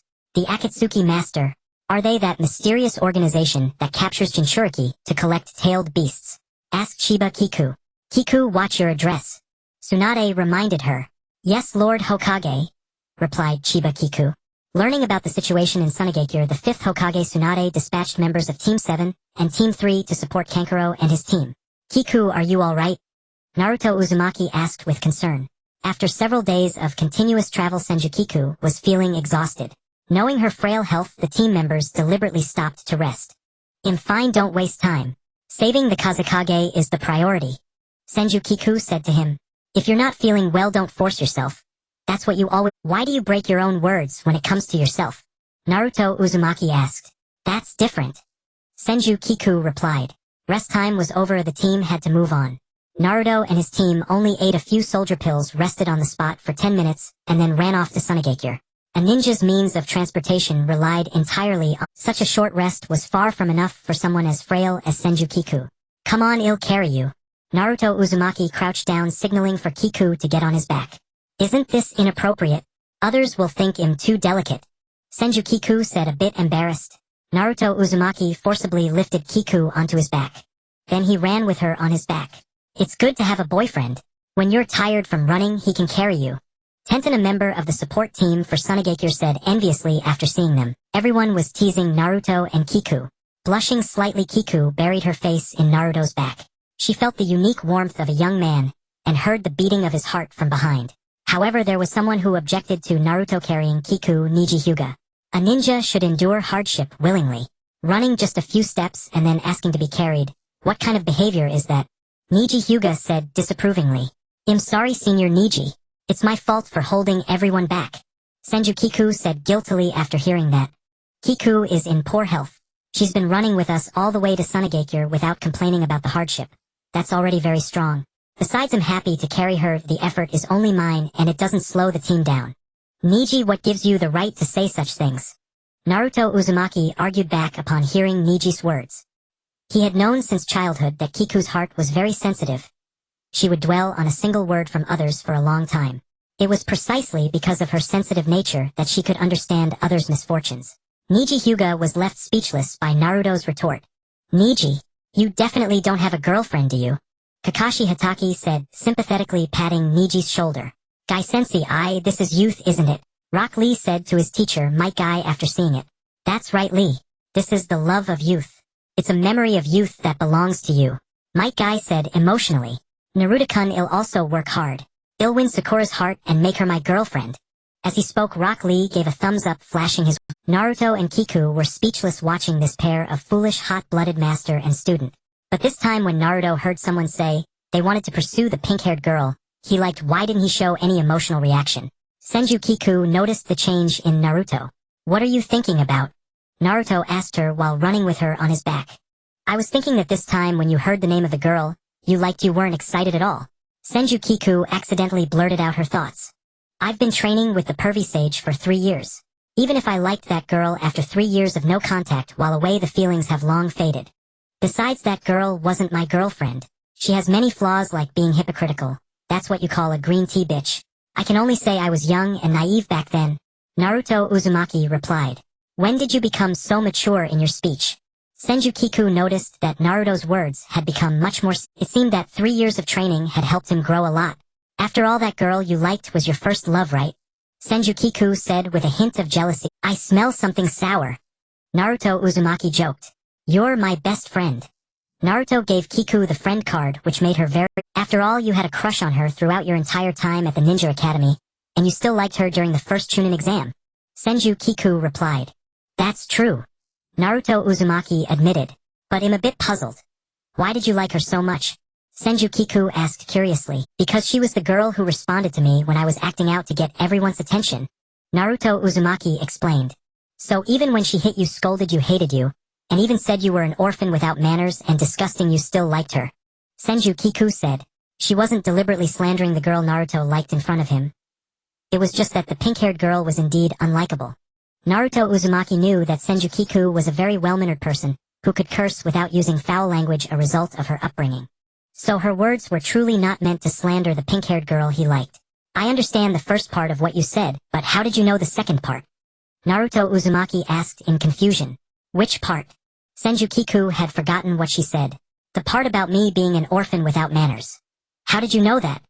Naruto asked. It was after we graduated from the Ninja Academy, while waiting for our Jonin instructor. That pink-haired girl said it to curry favor with Sasuke Uchiha, and I happened to overhear her. Senju Kiku replied. At that time, the pink-haired girl's words offended both her and Sasuke Uchiha. I see. She really went too far. Naruto Uzumaki said calmly. It seemed that Naruto had indeed let go of his feelings for that pink-haired girl. By the way, didn't you have me as a friend back then? And that pink-haired girl isn't as pretty as Ino or me. Logically, with 2 girls like Ino and me around you, your standards for a girlfriend should be much higher. Senju Kiku still didn't understand why Naruto liked that pink-haired girl. You were the class monitor appointed by Ichiraku Sensei, handling all sorts of matters big and small. Your mind was only on studies and class duties. Falling in love would only waste your time and energy. You only saw me as a friend. There was no hint of romantic interest. You were always busy with your own affairs, so you had no time for me. Although I was lonely, I knew I shouldn't bother you. And Ino likes handsome guys. It's already good that she didn't avoid me because I was ugly and had poor grades. Let alone her liking me. Naruto Uzumaki gave his answer. So I was the class monitor for 6 years during the Ninja Academy, and you liked that pink-haired girl for 6 years. Senju Kiku understood something. Naruto nodded. I'm sorry. Senju Kiku apologized. Why are you Naruto was also a bit confused by her words. Because I was always obsessed with being an official and controlling power, I neglected to accompany you during that time, which led you to like that kind of bad girl. Senju Kiku said guiltily. During the 6 years at the Ninja Academy, she only cared about whether Naruto had enough to eat and warm clothes, but paid little attention to other aspects like his mental and emotional state. You once said that you're not my mother or wife, so you can't care about everything for me, and can't be responsible for me my whole life, Naruto Uzumaki said. Now Senju Kiku realized how hurtful that sentence was to Naruto. After all, back then when she said that Naruto was desperate for her help to graduate from the Ninja Academy and saw her and she had refused his request. How desperate he must have been. Don't overthink it, it's bad for your health. Naruto still knew that Kiku was a person who worried too much. After running for a while, Naruto and his team vaguely saw the gates of Sunagakure. Alright, we're here. Naruto arrived at Sunagakure and set Kiku. They had reached their destination and Temari was there to greet them. Where is the injured patient? Chihaya Senju arrived in Sunagakure and immediately asked. Suna's medical ninjutsu was inferior to Konoha's, and with the daimyo of the Land of Wind cutting the village's budget, Suna's physicians lived in even greater hardship. Upon receiving Suna's urgent plea for aid, reporting critical injuries, the 5th Hokage Tsunade dispatched her most trusted apprentice Chihaya Senju to assist. Having trained in medical ninjutsu for 3 years, Chihaya was now fully qualified as Tsunade, also intended this mission as an assessment of her disciple's capabilities. You've come just in time. Kankuro is gravely wounded. We need your help, Temari exclaimed upon seeing them, relief brightening her face. Her 2 younger brothers were in peril. Gaara had been captured and Kankuro lay severely injured. Temari bore her grief silently. She was Suna's pillar now and could not afford to reveal a single tremor of emotion. Chihaya summoned her summoning beast Lady Slug to tend to those wounded by the Akatsuki. Kankuro's injuries, however, proved especially complex. Chihaya resolved to treat him herself. Upon entering Suna Hospital, she found insufficient beds. The wounded lay scattered across the main hall. Chihaya located Kankuro. Not granted special treatment despite being both the Kazekage's sibling and a high-ranking Suna shinobi. She applied the palm healing technique to his wounds. Without anesthesia, the pain jolted him awake. Chihaya swiftly rendered him unconscious again. He had also been poisoned, a toxin that left every Suna medical nin helpless. Yet Chihaya successfully neutralized it. Only that slug-wielding girl from Konoha surpasses me in antidotal mastery, remarked Chiyo, Suna's elder advisor. During the Shinobi World War, she deciphered every one of my poisons and brewed their antidotes. Yet now at last she has a worthy successor. Chiyo praised Chihaya warmly. Such composure. Such brilliance. Truly Naruto Uzumaki watched Chihaya. Clad in a white coat, her long hair coiled neatly beneath a surgical cap, calmly directing rescue personnel, stepping forward herself whenever medical crises defied resolution. After packing Kakashi Hitaki's, Ninken traced the Akatsuki's hideout. Kakashi resolved to depart immediately. Chiyo volunteered to accompany him without hesitation. Once Chihaya had treated every wounded shinobi, Konoha's rescue team set out to save the Kazekage Gaara. Are you all right, Chihaya? Do you need to rest? Kakashi asked, gently observing her exhaustion after hours of relentless healing. I'm fine, Sensei Kakashi. Rescuing the Kazekage is paramount. That is why we came to Suna. I've already delayed us too long. If we don't act now, Gaara will... Chihaya spoke with unwavering resolve. Very well, Naruto. Please watch over Chihaya closely, Kakashi instructed. And Chihaya, you must never underestimate your own worth. You are our team's sole medical nin. Protecting and supporting you isn't mere courtesy. It's necessity. When we fall, only you can mend us. Kakashi sensed her quiet fear, that her frailty might burden her comrades. Indeed, from birth Chihaya had suffered chronic ill health. Had her mother, the skilled medical nin Hui Senju, not devoted herself to meticulous care, Chihaya would not have survived infancy. By the time she entered the academy, her condition had improved sufficiently to keep pace with lessons, though physical training remained arduous. As a genin, her health held steady enough to complete the entire Chunin exams. Yet, over the past 2 years, her constitution deteriorated markedly, coinciding notably with Tsunade assigning her a wood release instructor. Kakashi, having taught Chihaya only during her genin days, felt it inappropriate to intervene in decisions made by her master and uncle regarding her training. In truth, her uncle Hirotake Senju recognized that her body could not withstand would-release techniques, and had quietly advised her, use them only when absolutely unavoidable. Their dream was clan revival, but never at the cost of her life. During the Wave Country mission, Kakashi had mistaken Chihaya's delicate constitution for pampered weakness, only later learning that her fragility was physiological, not indulgent neglect would mean death. Chihaya's health remained volatile. En route to rescue Gaara, Konoha's rescue team encountered Itachi Uchiha and Kisame Hashigaki. The Akatsuki, having learned of Kakashi and Might Guy's movements, had dispatched Kisame and Itachi solely to intercept them. Naruto fell under Itachi's genjutsu. Yet thanks to prior training with Jiraiya, he knew how to dispel such illusions. Both he and Jiraiya, once branded dead last fools, possessed no innate resistance to genjutsu, hence their rigorous countermeasures. When the genjutsu shattered, they discovered only shadow clones confronting them. Neither Itachi nor Kisame had deigned to fight in person. Their orders from the Akatsuki demanded mere token resistance. Through this skirmish, Chiyo discerned Naruto's hidden truth. You're saying I'm a tailed beast Jinchuriki. I learned that long ago from the Toad Sage, so I understand Gaara's loneliness and his suffering. I will never abandon him. Not ever, Naruto declared. Chiyo, moved by his profound empathy, found her perspective on life subtly transformed. Though Kakashi and Guy's squad reached the stone cave where Gaara was held, 5-layered ceiling barriers blocked their entry. Chihaya arrived soon after, her expertise in Fuinjutsu unmatched. Together they dismantled the 5-seal barrier. The moment the barrier fell, enemy traps activated. Guy's team first had to overcome their own doppelganger adversaries before escaping. Kakashi's group meanwhile faced their own foes. Hiden. Deidara carried off Gaara's body. Kakashi and Naruto gave chase. Chiyo and Chihaya remained behind to confront Sasori, the Akatsuki member known as Sandaime Kazekage and codenamed Hokage, who was also Kyo's grandson. When Kakashi and Naruto caught up to Gaara, they found him lifeless, devoid of chakra pulse or breath. Naruto stared motionless at the still form. He recalled how both he and Gaara bore tailed beasts, and how both had endured childhood ostracism. Yet Naruto over time gathered friends, Jiraiya, Irika, Team 7, while Gaara remained perpetually alone. In 3 years, Gaara transformed from a feared murderous pariah into Suna's revered Kazekage, a feat whose sheer magnitude left Naruto awestruck. When Deidara abducted Gaara, not a single Suna shinobi lifted a hand to help, because Gaara, now Kazekage, was expected to protect them. Suna's years-long collaboration with Orochimaru, planning Konoha's annihilation, had ended in catastrophic failure, shattering Suna's confidence. They deployed elite forces, even their Jinchuriki, only to suffer total loss while poisoning their diplomatic ties with Konoha. Fortunately, the 5th Hokage Tsunade chose reconciliation over retribution, preserving the alliance. Naruto. Chihaya rushed to Kakashi and Naruto's side. Chihaya, how did you and Kayasama disengage so swiftly? Naruto asked, cradling her. Never mind that, how is Gaara? Chihaya pressed urgently. He's dead. No vital signs remain. Naruto replied flatly. Witnessing his devastation, Chiyo performed the reincarnation ninjutsu to restore Gaara, sacrificing her own life as the price.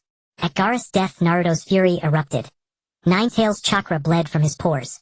Kakashi acted instantly, pressing a talisman Jiraiya had entrusted him onto Naruto's forehead, quelling the rage before it consumed him. That was why Naruto spoke with such unnatural calm to Chihaya. Chihaya, why is your face so pale? Only after Gaara's revival did Naruto notice her pallor. I'm fine, Chihaya assured him. But Naruto saw through the lie. Moments later, she collapsed. When she awoke, she lay in a Suna hospital bed. Temari found her awake. Have I taken up precious hospital resources? Chihaya tried to rise. Rest, immediately. Temari gently pressed her back down. With so many wounded and no beds available, yet merely fainting. Get a private room. Chihaya observed her privileged accommodation. You saved countless Suna lives. Regrettably, our treasury is strained, so we offer only this modest single room. Please forgive the inadequacy. Temari replied with polished diplomatic grace. Chihaya burst into laughter. What's so funny? Temari asked, bewildered by the mirth. Back in the Chunin exams you radiated such fierce, untouchable authority. I never imagined you'd become a diplomat negotiating between villages and nations. Chihaya laughed until tears streamed down her cheeks. Understanding her warmth, Temari joined her in laughter. Tell me, does that knucklehead Naruto count as your boyfriend? He guarded you day and night, forbidding anyone near you while you slept. Temari asked. I've been unconscious that long. Chihaya's focus veered oddly. She offered no denial about Naruto. No, I must leave now. The Hokage surely awaits our triumphant return. Chihaya yanked the 4-line from her arm. What are you doing? Temari cried, watching her dash from the room in hospital garb. Too swift to stop. Then Chihaya's vision dimmed and she collapsed once more. Her last conscious sensation was sinking into a warm embrace. When she awoke again, afternoon light filled the room. She'd spoken with Temari that very morning. Since when do you know how to carve apples? Chihaya noticed Naruto sitting beside her, carefully sculpting a rabbit-shaped apple. Learned it from the Toad Sage. Easy once you get the hang of it. Naruto placed a slice in her mouth. Chihaya adored apples, especially the rabbit-shaped ones her mother carved. As a child, bitter herbal medicine left her craving sweetness. But her mother, fearing sugar would weaken the remedy, instead carved apples for her. Apples offered gentle sweetness, never overwhelming. And her mother often repeated, "An apple a day keeps the doctor away." Tsunodabakan and Uncle Hirotake told me your body can't sustain would release techniques. Did you use it during the battle? Naruto demanded. I. Chihaya faltered, meeting his smoldering gaze. Unable to speak. Don't you realize how vital you are to me? Naruto roared, unbidden. You're shouting at me. Chihaya whispered, tears spilling. Naruto softened, soothing her with quiet words. Tsunodabakan has granted us several days in Suna. It'll take you exploring the village. You're paying? Chihaya asked. I'm paying, Naruto sighed. Yay? She cheered. First heal properly. Naruto murmured, half amused, half exasperated. My childhood mischief must be returning as karma. Now I'm the one worrying over her. Now it was his turn to guard her. At this time, Sunagakure had not yet undergone the rapid economic development after the Fourth Great Ninja War. It remained underdeveloped. Sunagakure was always the most impoverished among the 5 great hidden villages, due to its harsh and barren living environment. Senju Kiku left her hospital room. Her health had improved considerably, though she was not yet ready for discharge. Thus, she secretly took Uzumaki Naruto out for a stroll. I think you should go back to the hospital. Naruto urged her repeatedly. I bet you're just afraid it'll drain your wallet. You promised to accompany me around Sunagakure. Kiku pouted. Only 2 hours. You're not fully recovered yet. Naruto sighed, looking at the silver-haired, crimson-eyed beauty with resignation. Because of their distinctive appearances and attire, the 2 outsiders drew considerable attention, with passers-by staring at the apparent couple. Kiku had wanted to buy a piece of Suna-style clothing, but the shops carried nothing but robes. Women in the Wind Country dressed conservatively due to Islamic influences, though Sunagakure's women were the most fashionable in the nation. This place is so boring. Nothing like Konoha. Kiku complained, sitting on a bench. Let's head back, Naruto said, sitting beside her. It's noon now. Let's get something to eat, Kiku declared. After we eat, you're going straight back to the hospital. Naruto conceded once more. They found a Suna-themed restaurant that catered to foreign guests. Just these, please, Kiku said, handing the menu to the waiter. Naruto, feeling famished, wolfed down his food. Kiku watched him eat with delight. Why are you staring at me? Aren't you eating? Is the taste not to your liking? Naruto asked, embarrassed by her gaze. These dishes are too oily for a patient, Kiku explained. So you'll go hungry? Naruto inquired. Check, please. Naruto paid the bill. What's wrong? Where do you suddenly want to go? Naruto took Kiku's hand and led her out of the restaurant. He then escorted her back to the hospital. Liar. You promised to take me out, but you sent me back in less than 2 hours. Kiku cursed from her hospital bed in Sunagakure. Miss Senju, Mr. Uzumaki only has your best interests at heart, a nurse said as she came to change Kiku's for having overheard her complaints. For the past few days, Kiku had eaten nothing and was sustained entirely by glucose drips. Sorry you had to hear that, Kiku said. No need to apologize. I've complained about my boyfriend behind his back after a bad date too, the nurse said in a knowing tone. Did he propose? Kiku noticed the engagement ring on the nurse's finger. Yes, the nurse replied, beaming. Congratulations, Kiku offered. Once this bag is finished, you can go to the main hall and check out Miss Senju, the nurse said. Next time, don't sneak out of your room with your boyfriend when you're still unwell, the nurse warned. I understand, Kiku replied, slightly embarrassed. Naruto had overheard the entire conversation, though not intentionally. Ahem. Naruto cleared his throat, holding a thermal lunchbox. What are you doing here? I thought you abandoned me in Suna Hospital, Kiku said with a sarcastic edge. Who was it that said she missed Aunt Rika's red date chicken porridge? Naruto opened the box, its aroma whetting Kiku's appetite. Did Aunt Rika come? Kiku asked. No, I made it myself. I borrowed Gaara's kitchen, Naruto replied. Can you even cook anything decent? Kiku doubted, fearing some culinary disaster. Well, Gaara ate the failed attempts quite happily, Naruto said with innocent malice. That's only because he's your friend. I wouldn't even taste anything you made. Kiku retorted. Then I'll take the porridge away. Naruto pretended to leave. No. Kiku panicked. I've been starving in the hospital for days living on glucose, she said. Naruto ladled out a bowl of porridge and offered to feed her. I can feed myself. This is like feeding a child. Kiku reached for the spoon. Do you even have the strength to hold it? Naruto asked. Probably not. Kiku admitted too weak to grasp a spoon. Then let me feed you, Naruto said, scooping up a spoonful, blowing on it to cool it, and offering it to her. Is it hot? Naruto asked, tasting it himself. It was still scalding. Better let it cool a bit. He set the bowl on the table. But I'm so hungry. Kiku's voice unconsciously took on a pleading tone. Try these to tide you over. Naruto handed her a few dates. He had bought them at the hospital gate. A local fruit of Suna. And had confirmed with the doctors that they were safe for her. Kiku ate the dates with relish. Don't have too many. Save room for the porridge, Naruto reminded her. Once the porridge had cooled, he fed her spoonful by spoonful until she finished. Full and content, Kiku grew drowsy and drifted off to sleep. Naruto watched her peaceful face and gently pressed a kiss to her forehead. When Kiku woke, she told the nurse. I think I dreamed of my father. He used to tiptoe into my room at night to cover me with a blanket and sometimes head kiss my forehead while I slept. You must be homesick, Miss Senju, the nurse said with a smile. Yes, I suppose, Kiku replied. Then she went to the main hall, completed her discharge, and returned to Konoha. Carried to Suna on your back and now carried back to Konoha. I feel so pathetic. Maybe I'm not cut out to be a ninja. Kiku buried her face in Naruto's back. Kiku, don't be so hard on yourself. You just got out of the hospital. Hatake Kakashi said gently. The journey back was swift, completed in a single day.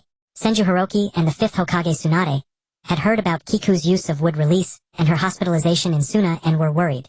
Senju Hiroki in particular feared constantly that Kiku might leave him. So the two waited at Konoha's main gate for Kakashi and the others to return. Is she all right? Is Kiku okay?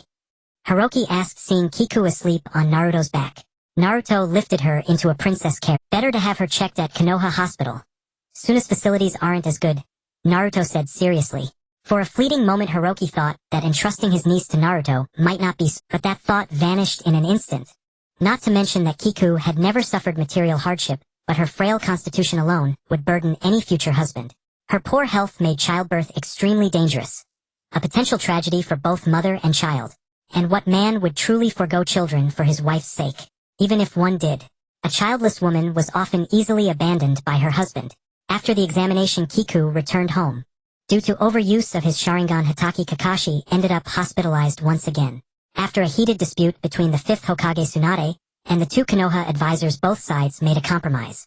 Master, what does she mean? Doesn't she trust me? Senju Kiku fumed upon hearing the news. The two ninjas assigned to her squad were one from Root and the other her own wood style instructor. Both shared the same objective, preventing the Ninetales Jinchuriki from losing control.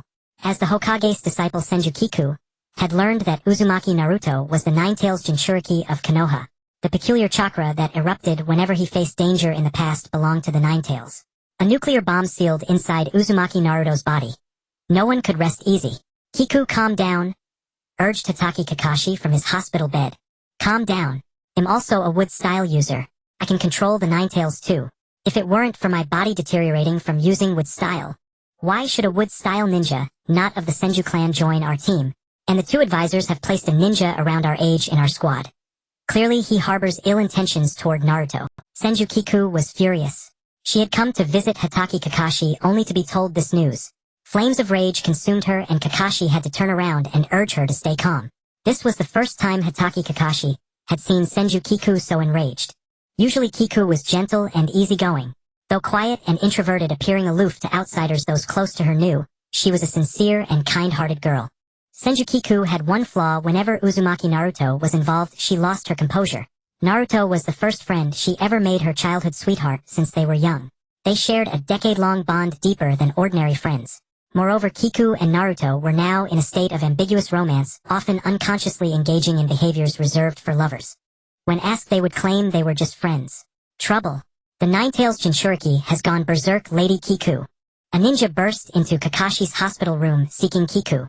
As the Hokage's disciple, everyone addressed her respectfully as Lady. Take me there immediately, Kiku urged anxiously. When she reached Uzumaki Naruto, he had already manifested 3 tails. Naruto had been attempting to control the 9 tails chakra on his own without Jiraiya's guidance. Wood-style Rashoman, Senju Kiku used her wood-style jutsu to suppress the 9 tails infused Naruto. The berserk state subsided and Naruto returned to normal. Kiku, are you alright? Naruto asked the first thing upon regaining his senses. Kiku's body could not withstand wood style, as it was a Kekii Genkai that consumed. The 5th Hokage Tsunade had studied why her grandfather Hashirama Senju had passed away in his 40s looking middle-aged. The reasons included not only battle wounds from the Warring States period, but also excessive use of wood style during his duel with Madara Uchiha. Senju Kiku's frail health in childhood was also partly due to prematurely awakening wood style. Back then her parents noticed their daughter's ability to spur plant growth, but paid little heed. Their sole wish was for her to be healthy, so they devoted immense care to her slowly improving her condition. Her parents believed Kiku's poor health stemmed from the 9 tails incident that occurred while she was still a fetus. The turmoil startled her mother, nearly causing a premature birth. After birth Kiku was always sickly. Even her uncle Senju Hiroki shared this belief. It wasn't until the mission in the Land of Waves when she saved Naruto and Sasuke that she officially awakened her with style. After becoming Tsunade's disciple, one of the legendary Sannin, Tsunade specifically assigned Yamato from the Umbu to teach Kiku with style. From then on Kiku practiced with style frequently using her Kekii Genkai, which began to deteriorate her health. Tsunade and Senju Hiroki had abandoned the dream of reviving the Senju clan through Kiku. As long as Kiku lived safely, they would let the Senju clan fade into oblivion. The Senju clan should have long exited the historical stage of the ninja world. This time after using wood style Kiku's face was merely pale. She didn't collapse. However, her arm was injured by Naruto's 9 tails chakra. Her once jade-white arm had become horrifically damaged. Naruto was consumed by guilt. The 9 tails chakra was poisonous. Only Kiku with her wood style could neutralize it. Ordinary ninja would have perished upon contact. I'm fine. How are you? Kiku caressed Naruto's cheek, verifying his safety. I'm okay. That fox took control of my mind earlier, Naruto replied. From now on, never practice controlling the 9 tails chakra without Lord Jiraiya's supervision. It's too dangerous for you. Kiku said. I understand. Naruto promised. In the end, Kiku accepted the reality of Yamato and Sai joining Team 7. Hello, Yamato-sensei. Kiku said. Naruto was resistant to the two joining Team 7. Yamato had short brown hair, a forehead protector worn like a mask, and a loose black combat uniform topped with the green Shinanandaba vest of the Hidden Leaf Village. He was the only ninja who had successfully undergone transplantation of Hashirama's cells, thereby mastering the wood-style secret techniques. Sai had short black hair and eyes, pale skin, and wore a black crop-top outfit. This reminded Kiku of her best friend Yamanaka Ino, whose attire was somewhat similar to Sei's. Kiku had once advised Ino against wearing crop tops, as she had studied traditional Chinese medicine. When wearing a crop top, the navel known as the shank acupoint is exposed. This acupoint holds a vital position in the human meridian system. The shank acupoint is a specific point along the conception vessel. It is the seat of the dynamic energy below the navel, the root of the 12 meridians, and is inextricably linked with the 5 viscera, the 6 bowels, the 14 meridians, and the limbs and bones, an essential hub for the circulation of vital energy.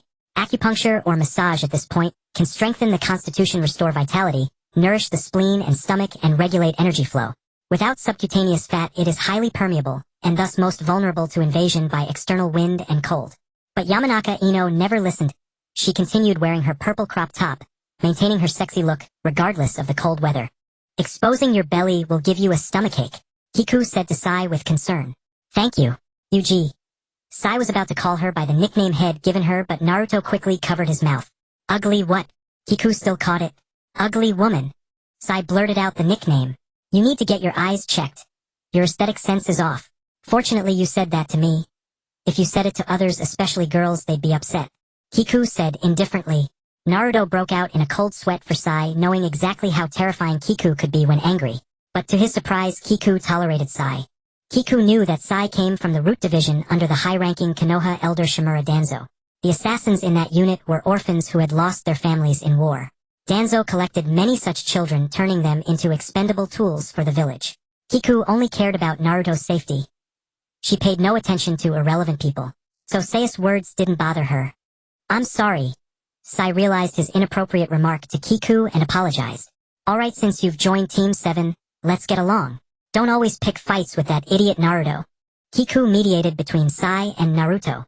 Kiku, you're calling me an idiot too. Naruto pouted. because Sai had given him the nickname, Idiot. Aren't you? You always act rashly and impulsively. I thought after 3 years of training with Lord Jiraiya your IQ might have improved, but you're still the same fool. Kiku scolded. Naruto covered his ears, refusing to listen. Who taught you that? Kiku noticed his familiar gesture. You did. Whenever Uncle Hiroki lectures you, you cover your ears and refuse to listen. Naruto replied. Looking for a beating, huh? Kiku locked her arms and legs around Naruto's body. Sai watched their interaction with envy. His older brother Shin had told him to forget his feelings, so he could survive. That was the way of Root.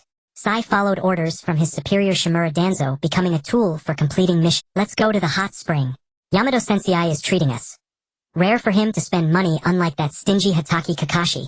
Kiku said, holding hot spring tickets. To help the newly formed team, 7 Bond Yamato Sensei had invited everyone to the hot spring. So you are a guy after all, Sai remarked while soaking, looking at Naruto's naked body. Naruto suppressed his fury. Don't get angry. Kiku said, getting mad only hurts yourself. I can't take it. Naruto stood up from the hot spring pool, unable to bear Seiya's stinging tongue any longer. He had to give him a beating today. Yamato quickly intervened. In the women's bath, Kiku listened to the commotion from the men's side and thought to herself, they still need more time to get along. Sai looked somewhat like Sasuke. When Team 7 was first formed, Uchiha Sasuke and Naruto didn't get along either. It was Kiku who mediated. Kiku understood that Sai was a person devoid of emotions, a consequence of his former way of life. She and the rest of the team would slowly teach him. Kiku believed that those who have experienced sunlight are unwilling to return to the darkness. Sai knew his mission was to assassinate Uchiha Sasuke, who posed a threat to the village. That was the mission assigned by his superior. After a period of adjustment, the newly formed Team 7 finally managed to hold together reluctantly. Yamato aimed to investigate an Akatsuki spy, as Sasori of the Red Sand had revealed before his death to Senju Kiku that he had planted an agent near Orochimaru. Kiku relayed this intel to her comrades, and they all believed that by approaching this mole, they could glean information about Orochimaru, and thus locate Uchiha Sasuke. Thus Yamato disguised himself as Sasori's Hiriko, and headed to Tenbashi Bridge to meet the spy. To their surprise, the mole turned out to be Yakushi Kabuto. He was not only a spy for the Akatsuki but also for Konoha and Orochimaru. A triple agent, yet loyal solely to Orochimaru. Senju Kiku and the others unexpectedly encountered Orochimaru as well. Long time no see, Lady Senju Kiku. What a pity that I could not obtain your body, said Orochimaru. He then spoke at length about Uchiha Sasuke. Don't speak Sasuke's name as if he belongs to you in front of me. Uzumaki Naruto, upon hearing this, erupted in fury, unleashing his tailed beast chakra cloak. This time he could control it. Senju Kiku felt a strange unease at Naruto's words. Am I overthinking? Why does Naruto's remark sound like a jealous lover? Kiku mused. Soon after, Orochimaru and his group departed, for Orochimaru's body was not his own, and after the fierce battle with Naruto it refused to obey him. Sai, under Danzo's orders, went to defect to Orochimaru. Yamato had long suspected Sai. The previous night, he had planted a seed in Seiya's food to track his location. Thus they found Orochimaru's base. Uchiha Sasuke, clad in a white kimono with his chest exposed, looked down imperiously at Senju Kiku and Naruto.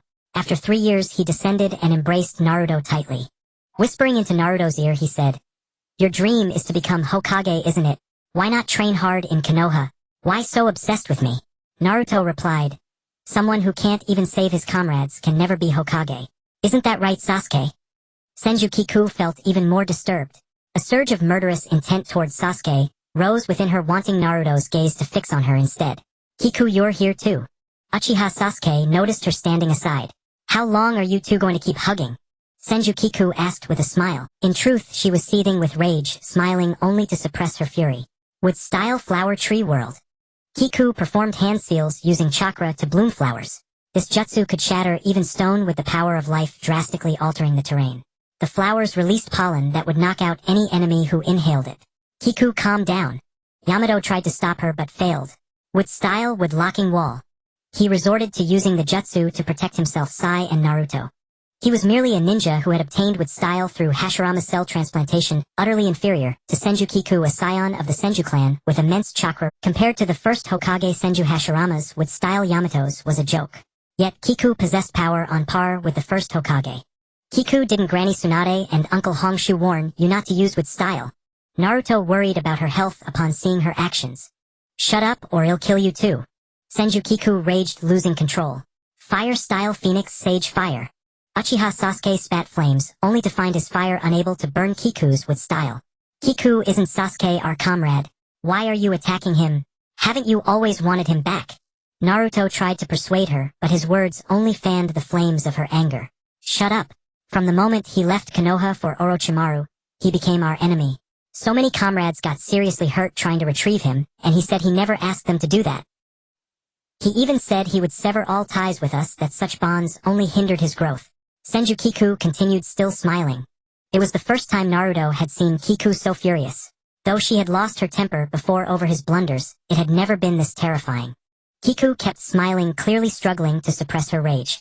Orochimaru and Yakushi Kabuto watched her terrifying power, each harboring their own thoughts. Orochimaru deeply regretted that if not for Sasuke saving him, he could have long ago implanted his curse mark on Kiku, seized her body, and mastered this fearsome power. Instead of treating Sasuke like a pampered son, feeding him well, training him for 3 years, and making him his perfect vessel. Kabuto, witnessing such dread force, wanted to flee. Could any human truly control such power? Would style tree bind eternal burial? This technique, after forming hand seals, used vine-like saplings to entangle the opponent, then grew into a massive tree, crushing them beneath. Senju Kiku's intent to kill Uchiha Sasuke was genuine. Uchiha Sasuke could not understand how Kiku had changed so much in 3 years. When he left the village, she had harbored no murderous intent toward him. Even during his battle with Naruto at the Valley of the End, Naruto had relayed Kiku's words. Kiku told me not to force you back to Konoha. As long as you don't stray down the wrong path with Orochimaru, it's fine. She said you are an eagle soaring in the sky, not meant to be bound by anything. But Sasuke, I still have to bring you back to Konoha. Uchiha Sasuke recalled Naruto's words during their fight. What are you thinking? Distracted in battle can be fatal. Kiku warned him. Sasuke used Chidori Stream to break free from her bindings and approached her. He kissed her, pressing his forehead to hers, and whispered, I've missed you all these years. Naruto, Sai, and Yamato were all petrified. Sai said, Is Team 7's relationship always this chaotic? No wonder I can't fit in. Don't misunderstand, we're not like that. Naruto explained. I see, a threesome. Sai clearly misinterpreted.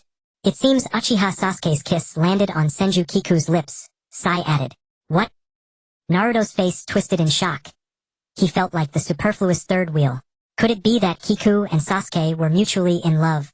Ever since the words Kiku had spoken 3 years ago, when Naruto went after Sasuke, Naruto had always assumed Kiku was in love with Sasuke.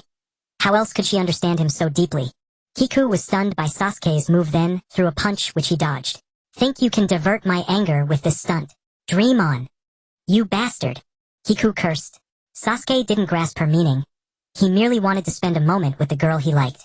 Had he gone too far? Why was Kiku even angrier? With style cutting technique. Kiku grew wooden spikes from her palm, aiming to stab Sasuke's chest. Suddenly she coughed blood. She had forgotten that her frail body couldn't handle overusing wood style. Today, not only had she used it upon seeing Sasuke, but she had also been suppressing her rage. Kiku vomited blood from overwhelming fury. The surrounding wood style jutsus dissipated. Naruto caught her just before she fell, cradling her in his arms. Kiku fell unconscious once more. At Konoha Hospital. Awake. Shizune said softly, gazing at Kiku. Senior sister. Kiku let Shizune examine her. You used with style again. Can't you avoid it? Your own life is the most important. Shizune said to her. Today, just because Sasuke hugged Naruto, you got so jealous you used with style to try to kill him. Yamato and Sai told me everything. Shizune changed Kiku's forebag. You practically have a VIP ward in Konoha Hospital now. The hospital relies on you for profit. Shizune added. Not just Konoha. Sunagakure too. Soon the hospitals of all 5 great shinobi villages will have my VIP ward. Kikujo. Seems your spirits are high enough to joke with me. Shizune said cheerfully. What are your feelings for Naruto? Shizune asked curiously. We're friends. Kiku answered. Then why were you so jealous? You exhausted yourself. Shizune pressed on. Friends can be jealous too. Kiku still didn't understand her own heart toward Naruto. The way you look at Naruto is hardly innocent. Shizune pointed out the true nature of their relationship. You think we're lovers. That's impossible. How could I like a guy who's not handsome, poor, and always making a fool of himself? If my uncle found out, he'd kick me out of the house. Kiku said, understanding Shizune's implication. Haven't you really noticed Naruto's strengths? Isn't it precisely those qualities that make you love him? Shizune had seen through it. True. Naruto is sunny and cheerful, motivated and hardworking.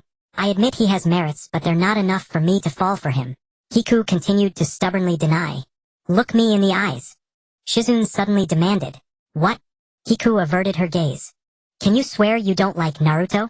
Shizune pressed. Kiku stammered, unable to speak. Fine. I admit I like Naruto. That's why I got jealous when Sasuke hugged him. Kiku finally acknowledged her feelings, then buried her face under the white blanket while, don't sleep with your head covered. It's bad for your health. Shizune pulled the blanket away. Senior sister Shizune, what if Naruto likes Sasuke instead? What should I do? Kiku asked. Why would you think that? Shizune inquired. Because their behavior is too gay. They're always kissing, and when Naruto fell from a tree Sasuke caught his ankle. I noticed these details back when we were genin. And that idiot Naruto doesn't even realize how his words to Sasuke sound like love confessions. Kiku poured out her thoughts. Then why weren't you jealous before? Shizune listened attentively. Because Naruto and I were just friends. I wasn't in love with him. Back then I was confident that our 7-year bond was far more important than the mere half-year Team 7 had spent together. Naruto isn't just someone I like. He's my most important family, Kiku confessed. Shizune felt a pang of emotion. Here she was a lifelong single herself, now acting as a love counselor for these young hearts. Having recognized her feelings, Senju Kiku pondered how to confess to Naruto. She would never lose to that bastard Sasuke. Recently Naruto Uzumaki has been practicing a new ninjutsu, training the wind attribute Rasengan under the guidance of Kakashi Hatake and Yamato. Moved by Naruto's heartfelt words, Sai turned away from Danzo Shimura and embraced the light. Kikuchi Senju recalled the last time she encountered Sasuke Uchiha holding Naruto Uzumaki, losing her composure and nearly harming those present. Had it not been for her sudden fainting, Orochimaru and the others would have never been able to escape with Sasuke Uchiha. Kikuchi regretted it. If she hadn't been jealous, Naruto would have undoubtedly brought Sasuke back. Now instead, she constantly murmured Sasuke Uchiha's name. Sai spoke ill of Sasuke Uchiha, and upon hearing this Naruto said to Kikuchi, that guy is 1,000 times better than Sai. Enough. Don't mention Sasuke Uchiha in front of me. Kikuchi retorted, and Naruto noticed her anger and felt scared. What's wrong, Kikuchi? Did I upset you? Did I make another stupid mistake? Naruto tried to placate the furious Kikuchi. Is this guy really that clueless or just pretending to be? Kikuchi ignored him and went home. I mean, Kikuchi, why are you so angry at Naruto? This will only push Naruto further away. In the mountains, Ino Yamanaka listened to Kikuchi's troubles and offered her advice. I don't know why, but whenever he mentions Sasuke Uchiha, I inexplicably lose control of my temper. So you specifically distanced yourself from Naruto Uzumaki to calm down and went on a mission with us. Ino observed Kikuchi's distress. I don't know why I lose my composure when it comes to matters of the heart. I wasn't like this before. Sister Shizune said, I have feelings for Naruto Uzumaki, but I refuse to be a slave to love, for love is both cheap and luxurious. How is love cheap or luxurious? Ino asked, intrigued. You might like someone for a simple thing they do, like being gentle or considerate or excelling in sports and academics. In short, young love is the simple, which makes it cheap. But when both parties face hardships, you can't be sure if they will stand by you through thick and thin. I want to find a deeply devoted partner like my parents, someone who may not be handsome or wealthy, but resonates with my thoughts and spirit, making him my soulmate. Thus love is very luxurious. Liking someone is easy, but loving someone is hard. This is why I believe love is both cheap and luxurious. Kikuchi articulated her views on love. Ino, having heard her words, seemed to grasp the essence. Since you like Naruto Uzumaki so much, why not confess? You made a basket of his favorite food this morning and asked me to deliver it. Ino really couldn't understand Kikuchi's approach. If you like someone, just confess boldly. Why hide? Lover, don't be too deep. 7 parts intoxicated, 3 parts sober. Kikuchi lectured again. Speak plainly. Ino expressed her confusion over these principles. Actually, I'm afraid of losing myself because of my feelings for Naruto. That's why I can't face him. Moreover, I don't want to confess and then hear him refer to me as a friend after being rejected. Kikuchi spoke her truth. She knew Naruto too well and understood him all. Perhaps due to Naruto's childhood isolation, he values friendship deeply. Being an orphan without parental guidance on emotions, he unconsciously uses love strategies to enhance his friendships, managing to win over guys like Niji and Gaara. With those people, Kikuchi felt less anxious, but Sasuke Uchiha was different. Naruto had told her that his obsession with Sasuke was because during the mission in the Land of Waves, Sasuke had blocked a fatal attack for him.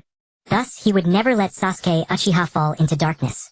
Kikuchi had given up on Sasuke because of the hurtful words he uttered years ago when he went to Orochimaru. She couldn't bring herself to chase him back like Naruto did. Alright, enough of this.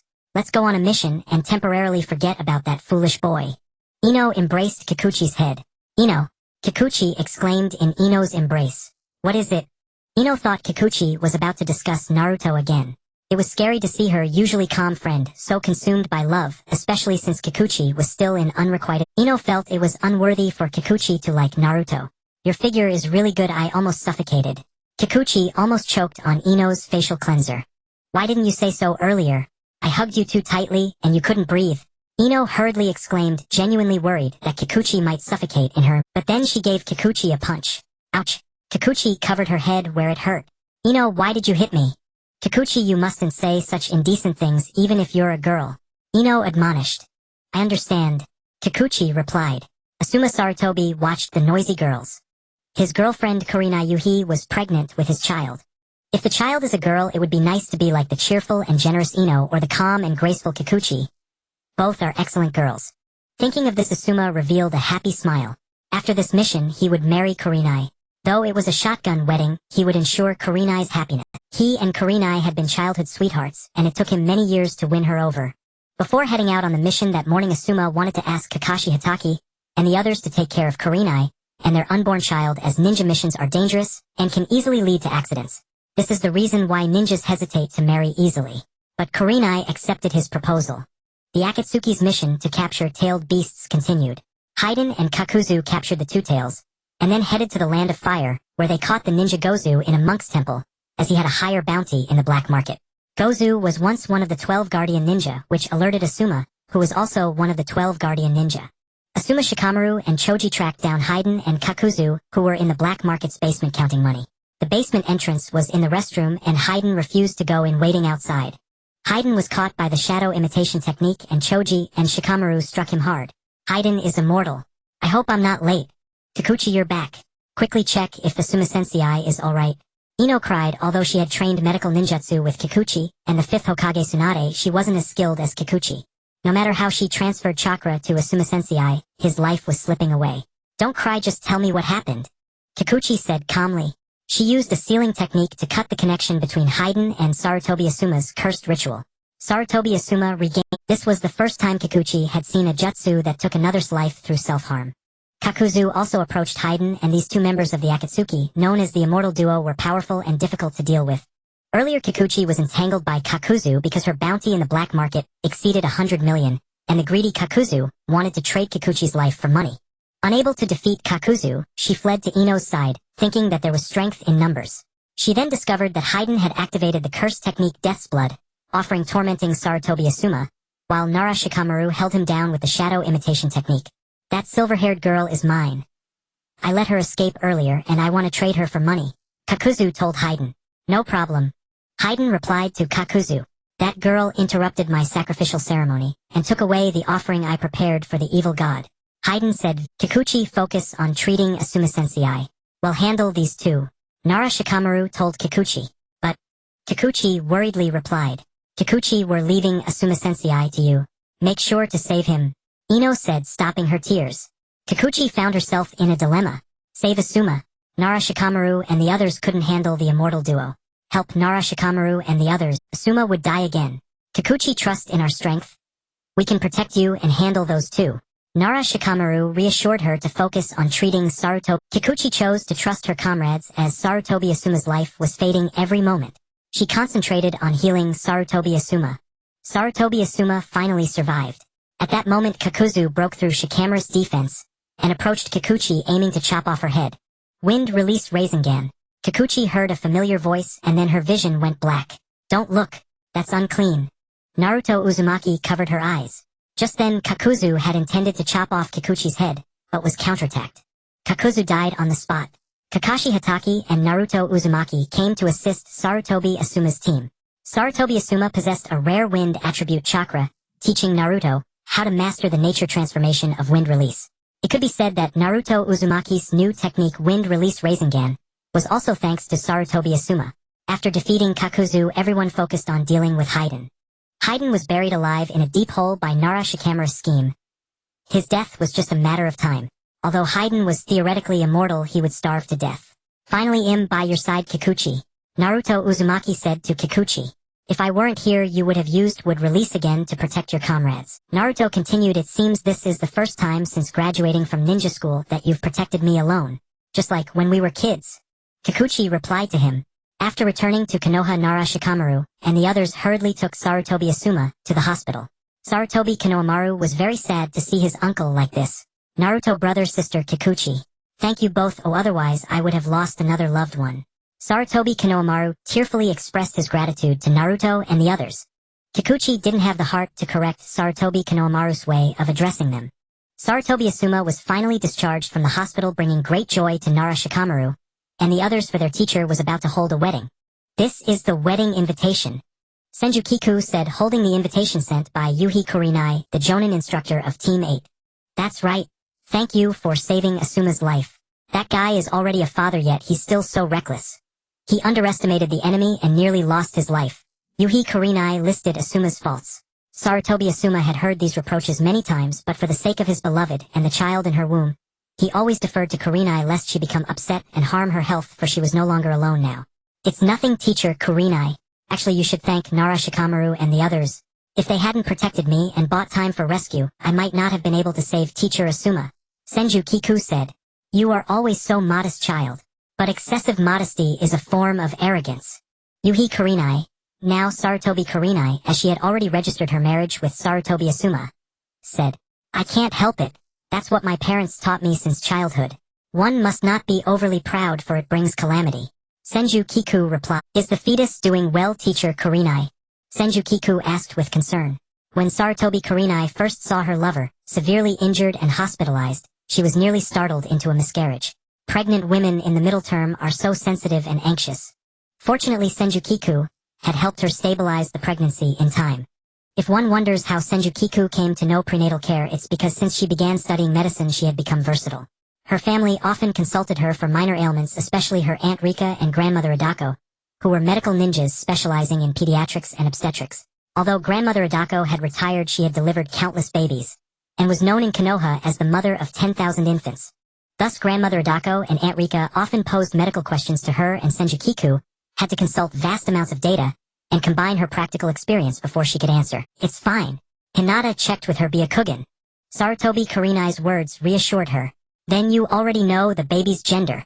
Senju Kiku asked, curious whether the Sarutobi couple cared about the child's sex. Hinata knows, but I didn't let her tell me. We want to keep a bit of mystery and surprise for the delivery. Asuma said that if our child is a girl, he hopes she will be as outstanding as you and Ino. Sarutobi Kurinai replied. No. If it's a girl, she should be as cheerful and generous as Ino. I gave my uncle no shortage of worries when I was young. Uncle is 36 this year, and he's often losing hair because of me. He recently told the family that his hairline is receding. I don't know whether it's from his busy work at the Ninja Academy or from worrying about me. Senju Kiku added. Ino said something similar to me. She also thinks that if the child is a girl, it would be nice to be as quiet and ladylike as you. Ino says her mother often scolds her for being boisterous and not acting like a girl, and she often compares her with you. Your uncle Senju Hiroki truly dotes on you. He treats you like his own daughter. He's more attentive to you than to his own children. Having family who cares for you is a blessing. Sarutobi Kurinai replied with a smile. Hearing this, Senju Kiku thought of her own parents and elder brother. Though it was said that a mother's brother is as important as a father, and her uncle was half a father to her, and cherished her deeply, she still envied her cousins Senju Yuri and Senju Ryosei, who could bask in their parents' care. What's wrong? Are you thinking about something? Sarutobi Kurinai noticed Kiku's unease. Nothing. When is the wedding? Won't you be tired in your condition? Senju Kiku quickly changed the subject to avoid revealing her feelings. Speaking of that, I'm a bit troubled. My belly is showing, so I can't wear a wedding dress. You'll have to choose a shiromuku. Obviously, Sarutobi Kurinai was successfully diverted. I believe teacher Kurinai will look beautiful in anything, for you are a famous beauty of Konoha. Senju Kiku praised. Thank you for your compliment. If the child turns out to be a girl, I hope she takes after me.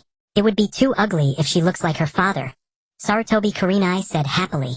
I think a child born from teacher Kurinai's beauty will definitely be gorgeous. Senju Kiku continued to flatter. Thus they chatted through an afternoon tea. A few days later, Senju Kiku attended the Sarutobi couple's wedding. Naruto. Recently, Sarutobi Konohamaru was very eager to challenge Uzumaki Naruto to a ninjutsu duel. Konohamaru, what do you want now? Uzumaki Naruto asked him. Look at my sexy jutsu girl technique. Sarutobi Konohamaru transformed into two naked women holding each other. Don't show such an indecent jutsu in front of us. Uzumaki Naruto punched Konohamaru. Just as Senju Kiku thought Naruto had matured, he said, "The two women you turned into aren't sexy enough. They need to have curves, understand?" Then Naruto started to demonstrate for Konohamaru, only to receive a sharp knock on the head from Senju Kiku. Konohamaru, already sporting a large bump, got another lump. Wanting to teach his former instructor Senju Kiku a lesson, he made hand signs and said, "Sexy jutsu gai technique." Two naked men appeared embracing intimately. "Ah, that's me and Sasuke." Sai commented very calmly, "Don't display such a jutsu." Before Senju Kiku could act, Uzumaki Naruto punched Konohamaru again. "Why are you reacting so strongly?" Senju Kiku questioned Naruto. Naruto's reaction seemed too homophobic, and homophobia often masks deep-seated attraction. Though Senju Kiku had no objection to homosexuality, she would not spare anyone who harmed straight women. Sigh, and she remained unruffled while Naruto's reaction was suspicious. Kiku. Naruto had recently understood why Kiku had been so furious when they last saw Sasuke disregarding her own health. "I'm not interested in whom you like," Senju Kiku said coldly, then went home. At home, her uncle Senju Hiroki was feeding the ornamental fish in the courtyard. "Why are you so concerned about that kid? Is it because you've fallen for him?" Senju Hiroki said. Kiku answered ambiguously, leaving her uncle unsure of her meaning. "Then why don't you get together with him?" Senju Hiroki asked again. "Because you're against it, uncle. And besides, I'm not sure if he likes me. Maybe he only sees me as a friend, or perhaps he doesn't like girls. He might be gay," Senju Kiku replied. Senju Hiroki observed his normally composed niece become so frantic over love, quite out of character. "So you distanced yourself and stopped seeing him?" He noticed the chill between Kiku. Senju Kiku did not answer, confirming his guess. "That's for the best. Who hasn't been blind in youth? You don't understand love yet. Uncle knows many bright young men who are more worthy of your affection. Forget that kid," Senju Hiroki said reassuringly. Then at dinner, he found his prized koi had been turned into sashimi by Senju Kiku. "The expensive koi I bought. I hoped they would improve our home's feng shui," Senju Hiroki wailed. "Dad, don't be angry. Sister Kiku didn't mean it." Senju Yuri defended her cousin. "She did it on purpose." Senju Hiroki said, "No, I'm going to duel her. Even if I can't beat her now, I'll make her kneel in the ancestral hall." The whole family held him back while Senju Kiku hid in her room. Senju Kiku looked at the Team 7 group photo, caressing the picture she had taken with Uzumaki Naruto. A few days later, Sarutobi Konohamaru visited Naruto to show off his newly learned sexy jutsu. But instead, Naruto taught him the Rasengan. Astonishingly, Konohamaru learned the Rasengan through practicing the sexy jutsu. It just goes to show that Konohamaru is a genius. Perhaps he truly will become Hokage like Naruto one day. Senju Kiku covered her face, speechless at the big brother and his little apprentice. Meanwhile, Kakashi and Yamato behind them had nosebleeds nearly a foot long, seduced by Konohamaru's sexy jutsu. "Why can I never reach Sasuke's side?" Uzumaki Naruto set his hands bracing against the wall, bearing the Uchiha clan's crest. Rainwater drenched his head. Senju Kiku felt a pang upon hearing his words. She reached out and patted Uzumaki Naruto on the shoulder. During the 3 years under Orochimaru, Sasuke's power had grown by leaps and bounds. By this time, Sasuke felt he could no longer learn anything from Orochimaru, and had spent those years studying how to counter him. The expiration date of Orochimaru's Fushire Tensei had arrived, and his current body was on the verge of collapse. Seizing the moment of Orochimaru's weakness, Sasuke launched an attack. However, Orochimaru had long anticipated this, revealing his true form as the white snake, ready to use Fushire Tensei to seize Sasuke's body. Just as the reincarnation technique was successfully activated, Sasuke used his Sharingan to reverse the situation, instead absorbing Orochimaru's power. After witnessing Orochimaru being absorbed by Sasuke, Yakushi Kabuto began using the research data he and Orochimaru had accumulated over the years, infusing Orochimaru's power into his own body. Meanwhile, seeking to exact revenge on Itachi, Sasuke formed a squad for his mission. He recruited Suigetsu, known as the Rebirth of the Demon, with water transformation abilities, Karen, a descendant of the Uzumaki clan with powerful healing and sensory abilities, and Yugo, the source of the curse mark. Together they formed the Hibi squad. On the other hand, news of Orochimaru's death, spread through Suigetsu's scheme, rapidly swept across the ninja world. Both Konoha and the Akatsuki soon received the intelligence. The Hibi squad and Konoha simultaneously set their sights on Itachi Uchiha of the Akatsuki. Team Kakashi and Team Kurenai formed a pursuit squad, while the Hibi squad also began their operation. During this time, Itachi and Kisame captured the Four Tails Jinchuriki Rashi. During the pursuit of Itachi, Sasuke, acting alone, encountered obstruction from Deidara and Tobi. In order to obtain information about Itachi, Sasuke decided to defeat them. In the fierce battle, Sasuke used his Sharingan's insight to perceive and analyze the weaknesses of Deidara's jutsu. C1, C2, and C4 were all countered by Sasuke's proficient lightning release techniques. He fought Deidara to a mutual defeat with a nearly self-destructive strategy. Severely injured and with almost no chakra left, Sasuke focused solely on information about Itachi, unable to maintain his Sharingan. However, Deidara interpreted this as contempt and disdain for his explosion art. Recalling the humiliation and resentment of his previous defeat by Itachi, Deidara activated a self-destruction with a radius of 10 kilometers, completing an unprecedented and supremely powerful explosion. Before dying, he felt sorry for involving Tobi. However, Sasuke managed to escape using summoning jutsu and reverse summoning, resulting in the death of Manda, who was used to withstand the explosion. Due to his severe injuries, Sasuke and the other members rested at an inn. Tobi also escaped using space-time ninjutsu. After Orochimaru's death, Kabuto, having transplanted Orochimaru's power, appeared before Naruto and the others. He gave Naruto a piece of intelligence about the Akatsuki, hoping to use Konoha against them, and stated that once he fully mastered Orochimaru's power, he would fight both Sasuke and Naruto. Then he departed. Because Sasuke had absorbed Orochimaru, his recovery ability increased dramatically, and he soon resumed his activities. Meanwhile, Karen used Sasuke's torn clothing, shredding it, and dispersing the pieces with animals to interfere with Konoha's most proficient scent tracking. As a result, Konoha's pursuit progress was hampered. Not long after, Sasuke encountered Itachi's clone in a cave. After defeating the clone, it informed Sasuke of Itachi's location. Before his decisive battle with Sasuke, Itachi sought out the isolated Naruto. After learning through Genjutsu of Naruto's determination to bring Sasuke back, he inserted a crow into Naruto's body, claiming he hoped the day to use that power would never come. Sasuke arrived at the Uchiha hideout and met Itachi. They first engaged in a round of Genjutsu combat. During the clash, Sasuke inquired about the truth of the clan massacre and the accomplice. Itachi revealed that the one who assisted him was Uchiha Madara, and then recounted the story of Madara and his younger brother Izuna. He mentioned that the Mangekyo Sharingan would eventually lose its light, and to awaken the eternal Mangekyo Sharingan, one must transplant a sibling's eyes. Itachi feigned a menacing intent to take Sasuke's eyes, and the confrontation escalated into a true battle. Meanwhile, Naruto and his team encountered obstruction from Tobi during their pursuit, and their progress was temporarily halted. At this point, Itachi, suffering from a severe illness and the side effects of the Mangekyo Sharingan, had blurred vision and could hardly keep up in battle. Nonetheless, he repeatedly used Tsukuyomi and Amaterasu to drive Sasuke into a corner.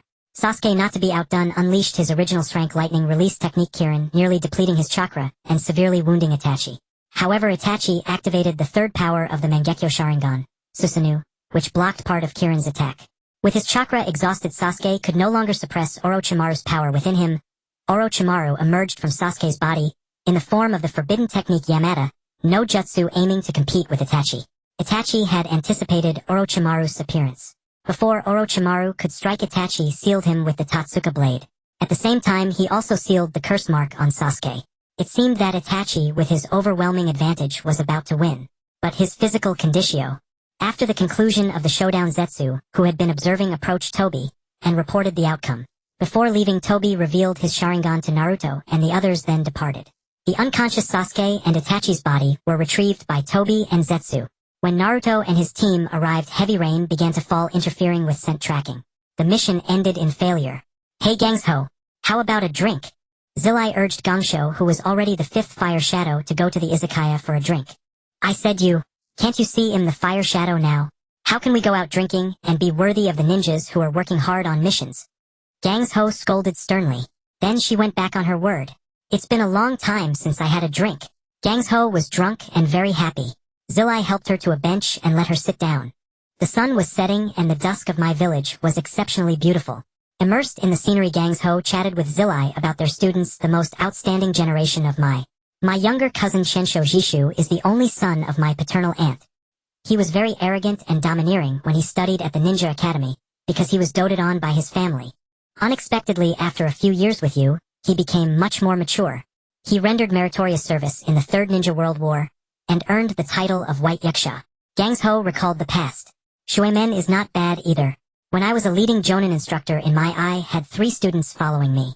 One was your distant cousin Shensho Jishu, one was Bluffing Shuemen, who graduated from the Ninja Academy early, and the other was a child of the Chodao clan. The child of the Chodao clan later sacrificed himself to protect his comrades. Shensho Jishu and Bluffing Shuemen were very sad at that time, and thus continuously strengthen themselves to repay their comrades' life-saving grace. Zilai said, "My student Chensho Hui, she was the first disciple I took. At that time, because of her mother, I looked down on her very much. Because her mother Chensho Jizi gave me gifts and helped clean my house just to let her study medical ninjutsu under me. It can be said that she was quite humble for the sake of her child. I only reluctantly accepted her out of consideration for our clan. Jishu and Hui are the same age as my younger brother Shengshu. But what I didn't expect was that Chensho Hui was very hardworking and enduring, as intelligent as her name implied. Even later, her daughter Chensho Ju studied medical ninjutsu under me, but couldn't compare to her. Gradually, I also recognized her and taught her all my ninjutsu. Chensho Hui was also ambitious and learned the In Seal and the 100 Healings technique. When I saw that she could stand on her own, I felt relieved to leave my village with Jingyin and trusting the entire medical enterprise of Mai to her. She later became the head of Mui's medical squad. Gangs Ho mentioned Chensho, just mother Chensho Hui, with a proud look. Buofing Shui Men is a genius seen once in a decade. If you ask me which of my disciples and students I favored the most, it's him. I never expected that later Buofing Shui Men would become the fourth fire shadow of Mai. I have never been a parent, but if I had a child, he would probably be like. However, it's a pity that he died at the age of 24. I don't understand why he sealed the Nine Tails in his own child and handed over the key to me through a summoning beast. I don't know what happened back then either. Zilai felt sorry for Buofing Shuimen's death. It's a pity that his child did not inherit his talent. That Xuanhua Mingren more inherited from his mother, the Kunoichi from the Whirlpool country Xuanhua Juxinai. Not only his appearance and personality, but also his ninjutsu are similar. Gangs Ho continued. Juxinai, that child, had a personality like a boy's, carefree. But after growing up, she became a great beauty. I saw her pregnant when I was a guest at Shuimen's house. I didn't expect that after becoming a mother, she became gentle and quiet. Zilai mentioned Xuanhua Juxinai. Buofing Shuimen Xuanhua Juxinai, as well as Chensho Jishu and Chensho Hui, these two couples all died young, leaving only their children to bear the pain of losing their parents. Gangs Ho said regretfully, "These two children are both very strong. When I first saw the three of them in Mui's Team 7, it was as if I saw the younger versions of the three Sanin. A genius at dead last and the only girl in the team. How similar they are to us."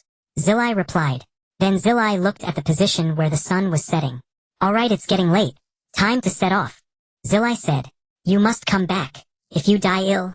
Gangs Ho didn't finish her sentence. Zilai said, "Will you cry for me? Then I'll be really happy." Zilai said with a grin, but it didn't make Gangs Ho laugh. Zilai looked at Gangs Ho's beautiful and moving face and said, "But if I come back, you..." Zilai suddenly became serious but didn't finish the sentence either. "Let's make a bet with your favorite gambling. You bet that I'll lose. After all, you are the one who always loses at gambling." Zilai made a pact with Gangsho, then gave a thumbs up and a dashing back view as he left my village. Gangs Ho watched his figure and silently shed tears. Arriving at the Rain Country, Zilai infiltrated the Rain Village alone to gather intelligence on the Shao organization, and thus learned that his former disciples Chongmen and Xiaonan had become the leader and member of Shao respectively. Before the unknown power of the reincarnation, Zilai summoned the two sages Shenzhua and Jima, and had to use sage mode to engage in combat with the animal path, hungry ghost path, and human path. After defeating the three bodies of pain, he was ambushed by the Azura path and lost an arm. Facing the assembled six paths of pain, Zilai was powerless to resist, but during the battle he discovered that among the six pains was his deceased disciple Mai and all people he had known before. Zilai then realized that none of the six paths of pain were the true entity of pain. Under the siege of the pains, dying Zilai recalled in his memories his disciple Mingren's never give up perseverance and rallied. Believing that Mingren was the child of prophecy who could save the world, Chongmen was also a child of prophecy. Zilai exhausted his last breath to engrave the information about pain in the form of a code on the back of Sage Shinzua, and sent the defeated animal path back to Mai. He himself sank into the sea due to pain's attack and died heroically. While Xuanhua Mingren was on a mission, he felt a hand pat his shoulder, and then he stopped on a tree. The hand that patted his shoulder felt very familiar to him. After returning to Mai, he heard the news of Zilai's death from Sage Shinzua and couldn't believe it. If it were the pervert sage who became the fire shadow, he would never let you grandma take on such a day. Xuanhua Mingren shouted at Gangs Ho.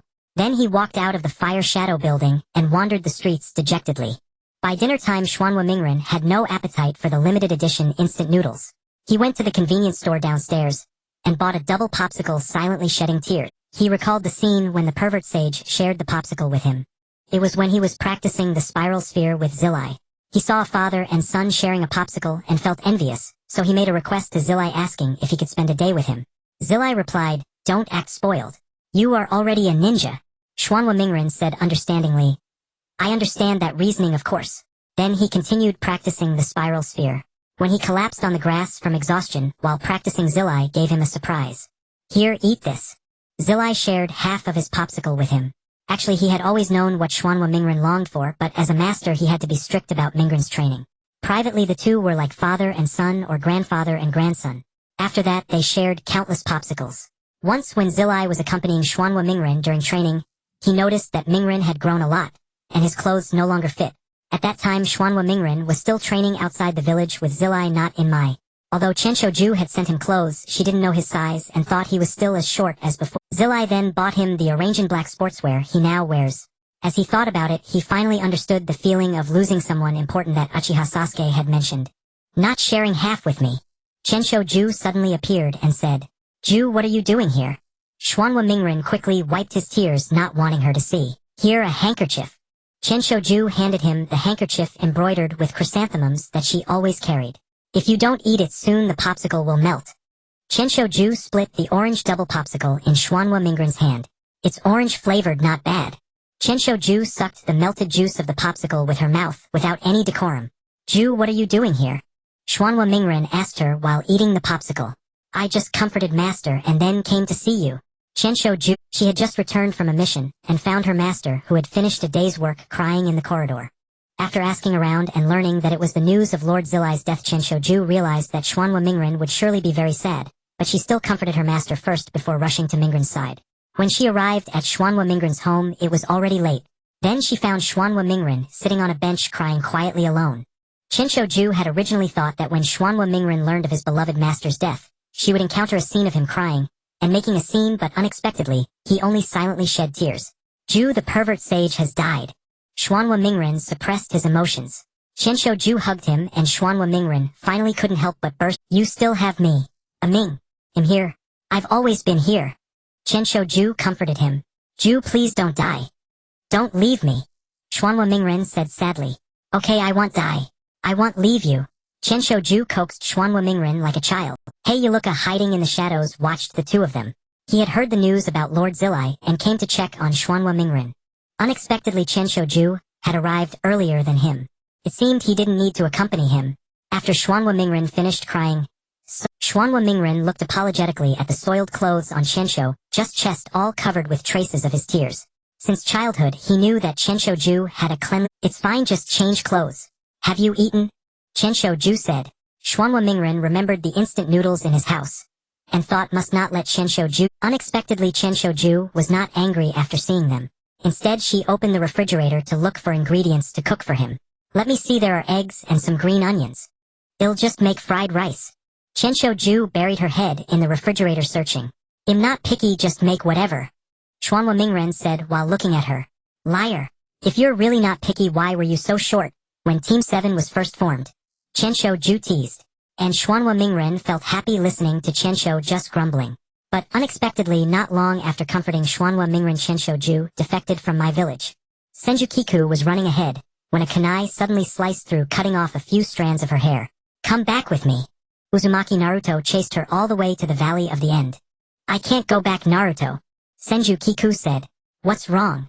Are you going to leave Konoha like Sasuke too? Uzumaki Naruto asked. Senju Kiku looked at Uzumaki Naruto, recalling how she had once asked him in her innocent, naive years if he would be willing to become her family. Now it all seems so laughable. Mom, why do you always force me to play the piano?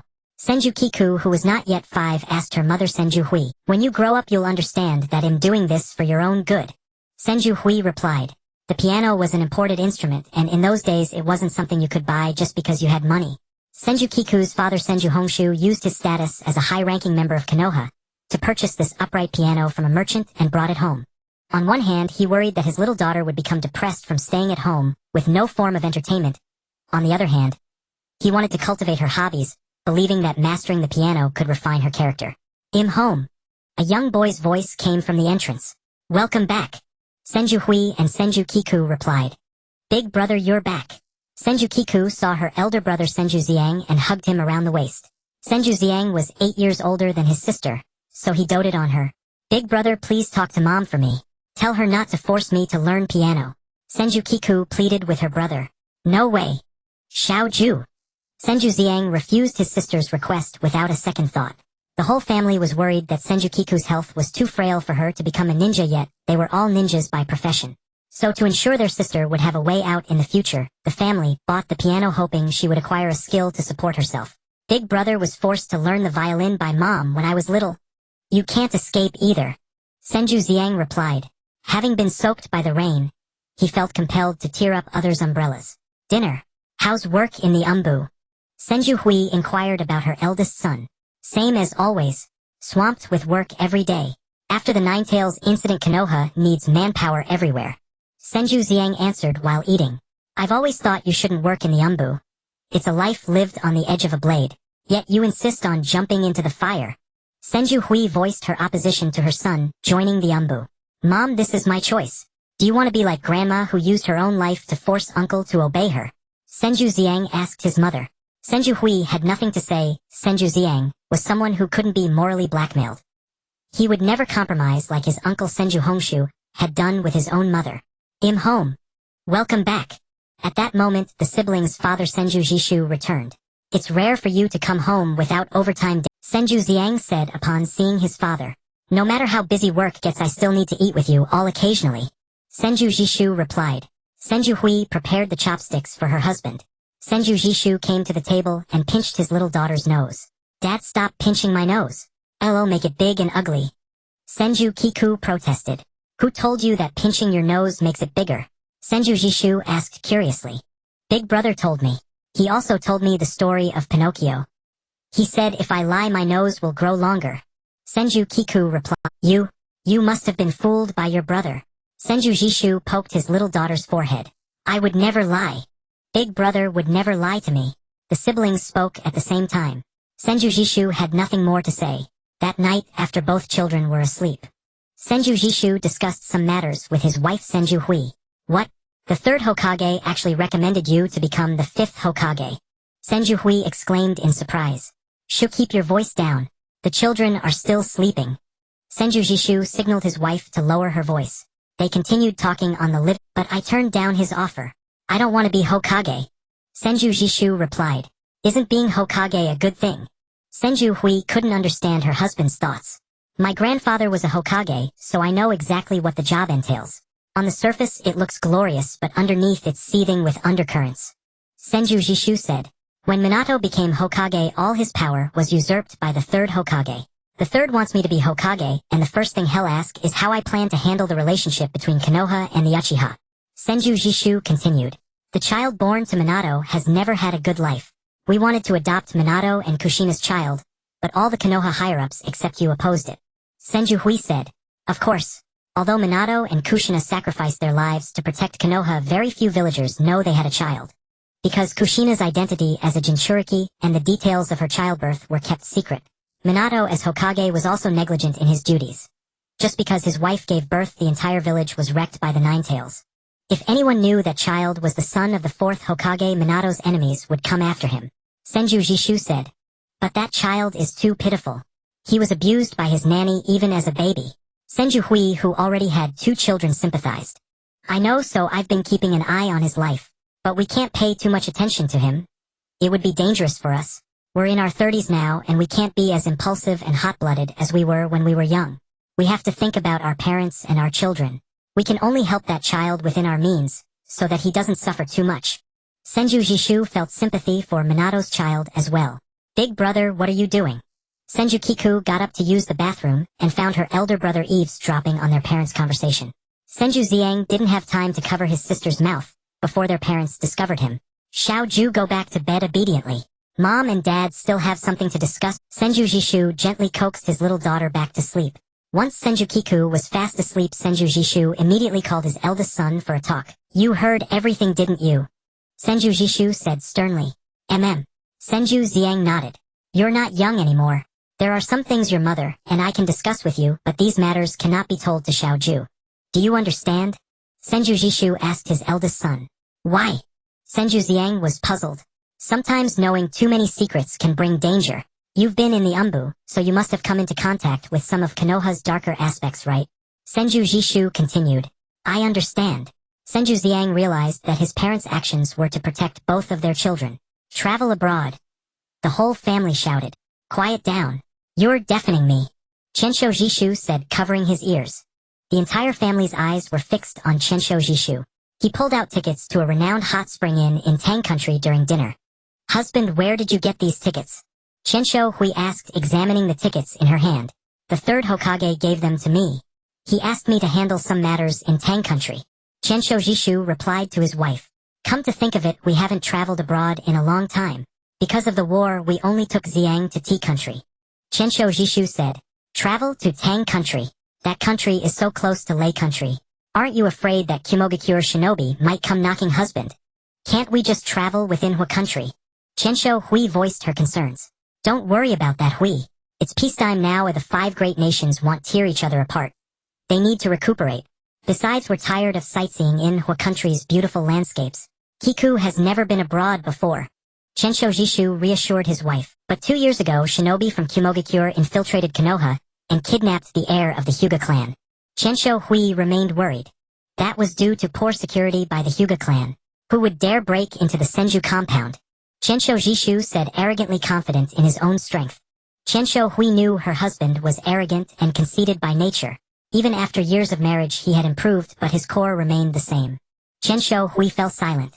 Chensho Jishu noticed his wife's unease and said, Hui, I understand your worries and concerns, but don't borrow trouble. His wife was an overthinker. Chensho Jishu understood her sensitivity. I'm overthinking it, Chensho Hui replied. Since that was the case, they might as well enjoy a trip abroad. Dad, Mom, I still have work in ANBU, so I won't go. Chensho Xiang refused, not keen on the outing.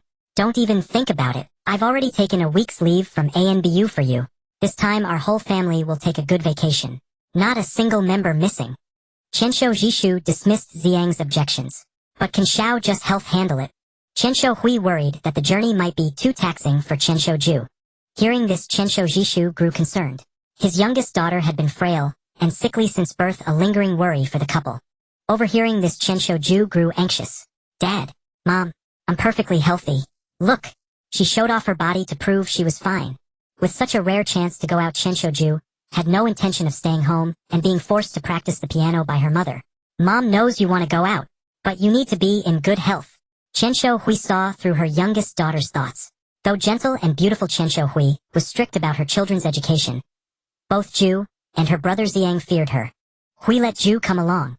Staying home all the time isn't good for her health either. Besides, childhood passes in an instant. We have so little time to be with them as they grow. Chensho Jishu persuaded. The couple felt guilty toward their eldest son. When Xiang was 3, the Third Great Ninja War broke out. Chensho Jishu had to go to the battlefield, leaving everything at home to Chensho Hui. She was busy treating the wounded at the hospital and had no time for Xiang, so he was raised by his uncle and grandmother. By the time Xiang returned to his parents, they had already had a second child, Chensho Ju. When she was pregnant, they had asked Xiang if he wanted a younger sibling. Xiang answered no because he thought being an only child was great. Originally, Chensho Hui planned to have an abortion, but Xiang overheard their conversation late at night. He pressed a fruit knife to his own throat and threatened. If Mom aborts the baby because of me, then I won't live either. This startled the couple. Jishu almost slapped his son. After years with his uncle and grandmother, Xiang had become so extreme. In truth, Xiang didn't want his mother to abort because abortion was harmful to a woman's body. Moreover, Konoha's medical standards at the time were far below those under the 5th Hokage Tsunade. Abortion could lead to death. Besides, by the time Hui discovered she was pregnant, the pregnancy was already advanced, making abortion risky. Hearing this, Hui wavered but insisted on her own decision. Chensho Jishu saw his youngest daughter's expectant gaze and played his trump card. Hui, do you know what day February 3rd is? Your birthday. No, it's not my birthday or any elders. What important day is it? Hui thought and then grew irritated. Chensho Jishu interlaced his fingers with hers and said, It's our wedding anniversary. Is it? Chensho Hui was moved. I always remember, Chensho Jishu said, gazing at her with deep affection. Thus Chensho Hui agreed. By the time she came to her senses, the family had already checked into the hot spring inn. Having a great time. Chensho Jishu watched as his eldest son Chensho Xiang led his younger sister Chensho Ju by the hand to explore the streets. Xiang, keep a close eye on your sister, so she doesn't get lost. And don't go to secluded places. They're dangerous. Chensho Hui instructed the two children. Got it. Chensho Xiang replied impatiently. Chensho Jishu smiled at the siblings. This was what children should be like. Then he felt a pang of pain in his waist. His wife Chensho Hui was pinching the flesh there. Have you been slacking on exercise lately? The muscles on your waist have gotten so flabby. Chensho Hui said. Whether my waist muscles are flabby or not you can test for yourself. Chensho Jishu carried her back to their room. With the children gone the couple had some rare time alone. After a while Chensho Jishu smoked a cigarette and sighed. No matter how fertile the field it's always the ox that gets worn out. Husband, what are you saying? Chensho Hui hugged him from behind. The couple embraced, savoring the slow passage of time and their happiness. At the inn's lobby they waited for the children. Dad, Mom, we're back. Chensho Xiang returned with his sister Chensho Ju, both laden with purchases. Along the way Chensho Ju wanted to buy everything she saw. The money their parents had given Xiang wasn't enough, so he used his ANBU earnings to fulfill his sister's wishes. What did you buy? Such a waste of money. Chensho Hui scolded. Chensho Ju lowered her head. It's still cheaper than the luxury items you buy, Mom. The cost of one dress you bought equals everything we bought during our outing. Chensho Xiang said after seeing his sister's expression. How dare you talk back? Chensho Hui fumed. Alright. Chensho Jishu tried to mediate between mother and son. Xiang had entered his rebellious adolescence. Sometimes even Jishu got angry at it. Though the world of shinobi left no room for childhood, seeing Xiang like this made Jishu happy. It showed that Xiang hadn't been reduced to an emotionless tool by ANB. He still had the heart of a child. He still cared about his family. Unexpectedly, the hot spring inn had a table tennis table. After dinner father and son went to play. Mom, are you playing too? Chensho Xiang asked, holding a paddle.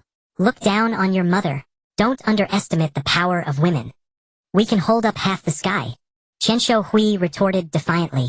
If I win, don't say I'm bullying you or disrespecting women. Chensho Xiang served. Trying to outplay your old mom. You're still green. Chensho Hui countered. They played 5 matches best of 3. Chensho Hui won. Mom, do you have to be so ruthless? Chensho Xiang said, wearing the same dark-colored yukata as his father. He was drenched in sweat. His mother was an exceptionally strong player. Aren't you going to apologize to your mother? Apologize for the way you spoke to her. Chensho Hui took a sip of water. I'm sorry, I was wrong. Chensho Xiang quickly relented. If he didn't apologize, his mother would likely play table tennis with him all night. Humph. Chensho Hui nodded in satisfaction. Mom is amazing. Chensho Ju praised. She had been keeping score throughout. At home she only ever saw her father and brother play. She never knew her mother was so skilled. Of course, back in the day no one in the whole village could beat me at table tennis. Chensho Hui said proudly to her youngest daughter. Such a terrifying woman. How did you ever marry her dad? Chensho Xiang whispered to his father. Chensho Jishu gave a helpless look. He couldn't exactly say he married her for her face. What are you two whispering about? Chensho Hui noticed them. Nothing, just saying you play really well. Chensho Jishu explained. Chensho Xiang nodded beside him. After all, the sight of his mother angry was terrifying. Happy birthday to you, happy birthday to you, happy birthday, happy birthday, happy birthday to you. Happy birthday to you, happy birthday to you, happy birthday, happy birthday, happy birthday to you. Happy birthday to you, happy birthday to you, happy birthday, happy birthday, happy birthday to you. Everyone clapped and sang the birthday song for Senju Kiku. Today was February 1st, Kiku's birthday.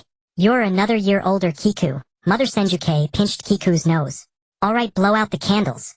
Senju Shiyu said, holding a birthday cake with a candle shaped like the number 5. Wearing a birthday hat, Senju Kiku clasped her hands together, closed her eyes, blew out the candles, and made a wish. What did you wish for? Senju Naoki asked, turning on the light in the hotel room, curious about his youngest daughter's wish. Dad, wishes won't come true if you say them. Kiku exclaimed loudly to her father. Alright, let me guess. Is it to marry Daddy when you grow up? Senju Naoki teased his daughter. No way. I'm not a 3-year-old anymore. I'm 5 now. Kiku held up 5 fingers to her father to show she had grown. Senjuke and Senju Shiyu kept laughing at the childish interaction between father and daughter. Okay. You're 5, a big kid now. Senju Naoki said gently to his daughter. 1 more year, Kiku, and you'll be attending the Ninja Academy, said Mother Senjuke. Upon hearing this, the whole family worried whether Kiku with her frail health could attend school next year. They didn't expect her to become a ninja, but at least she should obtain a... Let's not talk about that now. Senju Naoki saw his daughter's sad expression at having no friends due to her poor health, so he quickly changed the subject. The family happily ate cake to celebrate Kiku's birthday. That evening Kiku went to bed early. Senju Naoki and Senjuke discussed some matters with their eldest son. Senju wanted her son to quit the umbu because it was too dangerous. Unexpectedly, her eldest son argued with them. I've told you, Mom. That's my choice. The work of a ninja is inherently dangerous. It's just a matter of degree. If you're so afraid of me dying, then you shouldn't have let me attend the ninja academy and become a ninja in the first place. Senju said angrily. I know and I understand, but we are ninjas. Limited by ninja thinking, we couldn't send you to ordinary schools, because those are specially set up for the children of daimyos and nobles. Although ninjas have a higher status than commoners without chakra, they are considered lowly in the eyes of daimyos and nobles. We were afraid you wouldn't endure it, so we sent you to the ninja academy within our means. Mom now regrets not doing everything possible to send you to a private school, so that today you wouldn't use the reason of us sending you to the ninja academy to refuse quitting the umbu. Senju advised her son earnestly. Hearing this, Senju became extremely irritable. He smashed a teacup and said angrily, So you want to be like grandma forcing your own son to obey you? Both you and your mother are disgusting people. Senju cursed his eyes, revealing disgust. Senju was hurt by her son's gaze. Shiyu. Father Senju Naoki scolded. He never interfered with his wife's parenting in such details as long as the children didn't make principled mistakes. You and grandma are both people who want it all. Knowing you're ninjas yet still seeking a stable and peaceful life, even to the point of emotionally blackmailing your own. When uncle became a chunin at 15 and wanted to go to war to make a name for himself, grandma obstructed him, making a scene known to the entire clan. Even now the clan still laughs at us. Old but not dead, that's a thief. Senju even insulted an elder. Senju was wounded again by her son's words. She remained. Shiyu. Senju Naoki scolded. Our ancestors were ninjas. We don't know what life as a non-ninja is like. Your mother and grandmother are women. There's nothing wrong with seeking a stable and peaceful life. The fault lies in this world not allowing ninjas' children to do other work. We can only choose safe and familiar places within our knowledge. And you've never been to war. You don't know the cruelty of war. You haven't felt that nauseating sensation of blood and flesh. Besides, your grandmother's actions were truly for your uncle's good. Your grandfather died on a mission, and your grandmother had no ability to keep her child from becoming a ninja. She could only choose the better option among a pile of rotten apples. That is to pick a relatively safe job among the types of ninja professions. Senju Naoki said, Your mother and I only understood your grandmother's actions after becoming parents ourselves. Think about it, if both your parents took the most dangerous ninja jobs, you and Kiku would become orphans. What would the consequences be? Hunger and cold. You also know about Uncle Minato's child. We dared not openly take care of him because it would bring trouble. You and Kiku are still minors' children. You see things with hot blood and naivety.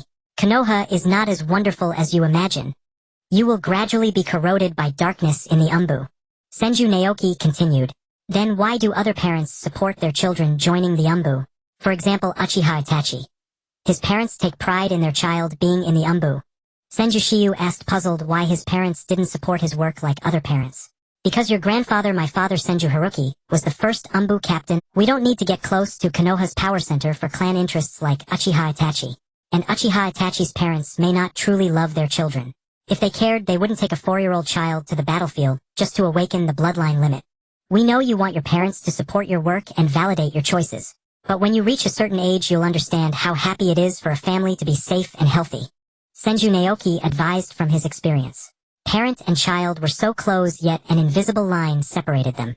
The argument ended in discord. Senju was about to return to his room. No, watch out. Senju Naoki pulled Shiyu aside, but a shuriken struck his shoulder, drawing blood. Why are there Konoha umbu ninjas here? Senju spotted a masked figure. Run, run fast. Take the children and run. Senju Naoki knew these people were targeting their family. Kiku. Senju and Senju hurried back to the room. Seeing the sleeping Kiku unharmed, they felt relieved. Then a masked man suddenly burst into their room. Please, don't hurt my children. Senju's plea woke Kiku. Kiku saw a masked man holding a sword pointing at her mother, who was holding her and her brother. She was terrified but dared not cry. When the enemy relaxed at Ki's words, K activated 100 healings and punched him. Shiyu, take Kiku and run through the back path of the inn. Senju and what about you, Mom? Senju asked, holding his sister. I can't leave your father to fight alone. Remember, no matter what difficulties you face in the future, Dad and Mom will always love you. Survive. After saying that, Senju kissed both Shiyu and Kiku on the forehead. Senju knew it was time to take his sister away, so he obeyed his mother. Husband. Senju K found her husband. What are you doing here? Where are Shiyu and Kiku? Senju Naoki held his beloved blade Yasha with enemy blood still on it. They left the inn. And I didn't want to leave you to fight alone. Senju K said. Don't you know how important a mother is to a child? Senju Naoki said, beheading an enemy. I know. But a father is also important in a child's growth. Senju K punched an enemy drawing blood. The couple fought back to back. The enemies were too numerous and powerful. No choice. Susanoo. Senju Naoki's eyes turned red as he activated Susanoo. A giant golden warrior swept through the enemies. These enemies were too troublesome, far stronger than ordinary Umbu. Husband you. Senju K knew her husband had Uchiha blood, but never expected him to have awakened the Mangekyo. Both her husband and son had the Sharingan, a secret known to very few. Because the father and son, to maintain the Senju clan's reputation, never used non-Senju bloodline limits in battle, but were famous for their swordsmanship. Senju Shiyu carried his sister, dodging enemy attacks. After leaving the hot spring inn, they kept running. Brother, I'm scared. Kiku, who had been holding back, started crying. Tonight's events were too terrifying. She had been sleeping soundly but was awakened to such a horrible scene. Don't be afraid, big brother is here. Senju Shiyu comforted her. Then he saw a heartbreaking sight. Dad. Mom. Senju Shiyu reached out his hand as if to touch something. The hot spring inn was on fire, the flames glaringly bright in the night. K, are you okay? Senju Naoki was seriously injured, looking at his wife. I'm fine. Senju K coughed from the smoke. I didn't expect them to set fire to the inn, disregarding the other guests just to kill us. Senju Naoki could no longer maintain Susanoo. His willpower was weakening, but he still used his body to protect his wife. I hope Shiyu and Kiku can survive. Senju K prayed. The couple embraced each other, meeting their end together in the flames. Senju Shiyu watched the collapsing hot spring inn in the distance, blood tears streaming from his eyes as they transformed. Kiku, have a good sleep. We'll be home tomorrow. Senju Shiyu used genjutsu to calm his sister.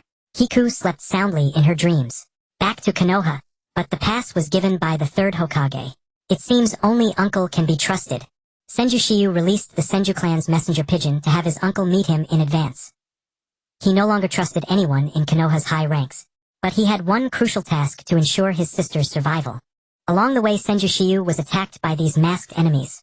To prevent his sister from crying, and alerting the enemy to their whereabouts, whenever Kiku woke up, Senju Shiyu, regardless of her age, used his bloodline limit to put her under genjutsu. Senju Shiyu knew that overusing genjutsu could dull his sister's mind, but by now he had figured out who the enemy was that wanted to kill their family. The masked enemies were from Root.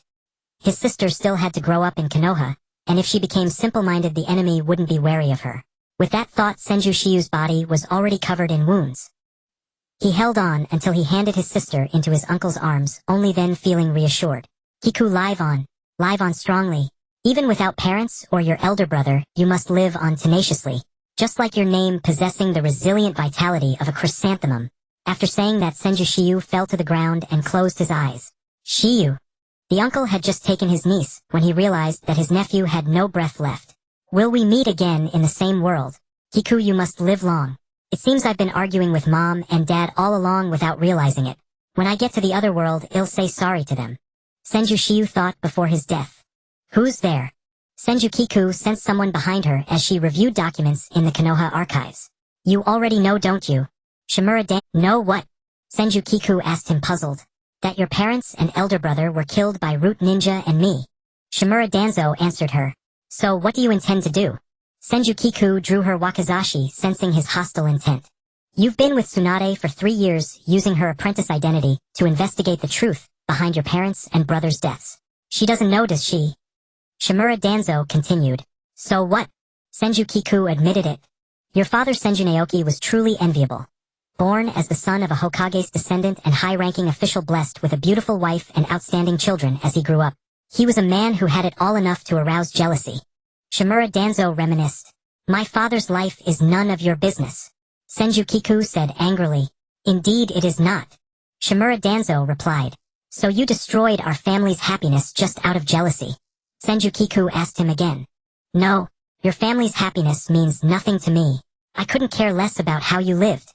But, Shimura Danzo suddenly emphasized the word but. But what? Senju Kiku wanted to hear his next words. No more buts. Shimura Danzo gazed contentedly at Senju Kiku's body lying on the ground. This girl was far too reckless. venturing into Root's territory to investigate the truth about her parents' and brothers' deaths. She had flipped through so many files. She must have learned many of Konoha's secrets. Suddenly Shimura Danzo felt a sharp pain. Senju Kiku had struck him from behind with her wakizashi, the blade plunging toward his heart. When Shimura Danzo realized she had used a genjutsu. "Go to hell, you disgusting creature," Senju Kiku said coldly. Over the years she had tirelessly investigated the truth of her parents' and brothers' deaths. Her uncle tried to conceal it from her, so she searched on her own. She pieced together information to deduce the truth. It turned out that her father had once been recommended by the third Hokage to the daimyo as the fifth Hokage, though he later declined. This incurred Shimura Danzo's resentment. He had always wanted to become Hokage, yet Sarutobi Hiruzen had firmly held the position for over 40 years. After the fourth's death, the fifth was appointed. Sarutobi Hiruzen never intended to let Shimura Danzo become Hokage despite Danzo having done all the dirty and thankless work for Konoha all these years. Sarutobi Hiruzen always maintained his image of a kind old man. So how did the tragedy of Senju Kiku's family come about? It was due to years of political discord between Senju Naoki and Shimura Danzo. Originally Senju Naoki was a trusted subordinate of the fourth Hokage, having been in the same team as Genin. After the fourth's sacrifice, the third resumed the position of Hokage and Senju Naoki became his right-hand man. The years of political discord between Senju Naoki and Shimura Danzo arose because Sarutobi Hiruzen used Naoki as a pawn to counter the opposition among Konoha's high-ranking officials. Senju Naoki had always known he was a pawn in the power games between Sarutobi Hiruzen and the other elders. But for the sake of his family and clan, he still went along. Shimura Danzo killed Senju Naoki's family as a warning to Sarutobi Hiruzen. Former comrades were now fighting to the death for power. Mitokado Hamura and Udatain Koharu supported his actions, because if Senju Naoki came to power, he would immediately force them out. Over the years their families had benefited from their alliance with the third Hokage. If the Senju clan, which they had long oppressed, produced another Hokage, there would be no place for them left. Only after gaining the tacit approval of his two teammates did Shimura Danzo dare to order his root underlings to assassinate Senju Naoki, who was also a Konoha high-ranking official. Upon discovering this, Senju Kiku didn't know what to feel except that a surge of rage burned within her. Her father Senju Naoki was a hero to her. War had not claimed his life, but he fell victim to Konoha's internal political struggles. These aging, decayed Konoha high-ranking officials were timid before outsiders but ruthless within. Konoha had long been trapped in gerontocracy. With the addition of Minato Namikaze and Senju Naoki, the High Council had briefly gained some fresh blood. But Minato's sacrifice shattered everything. Senju Kiku gazed at the fallen Shimura Danzo, her resolve steeled. "Prepare for my revenge, Konoha." Thus Senju Kiku killed Mitokado Hamura Udatain Koharu, and a total of 138 ninja and civilians from the Mitokado Udatain and Shimura clans, wiping out all three clans.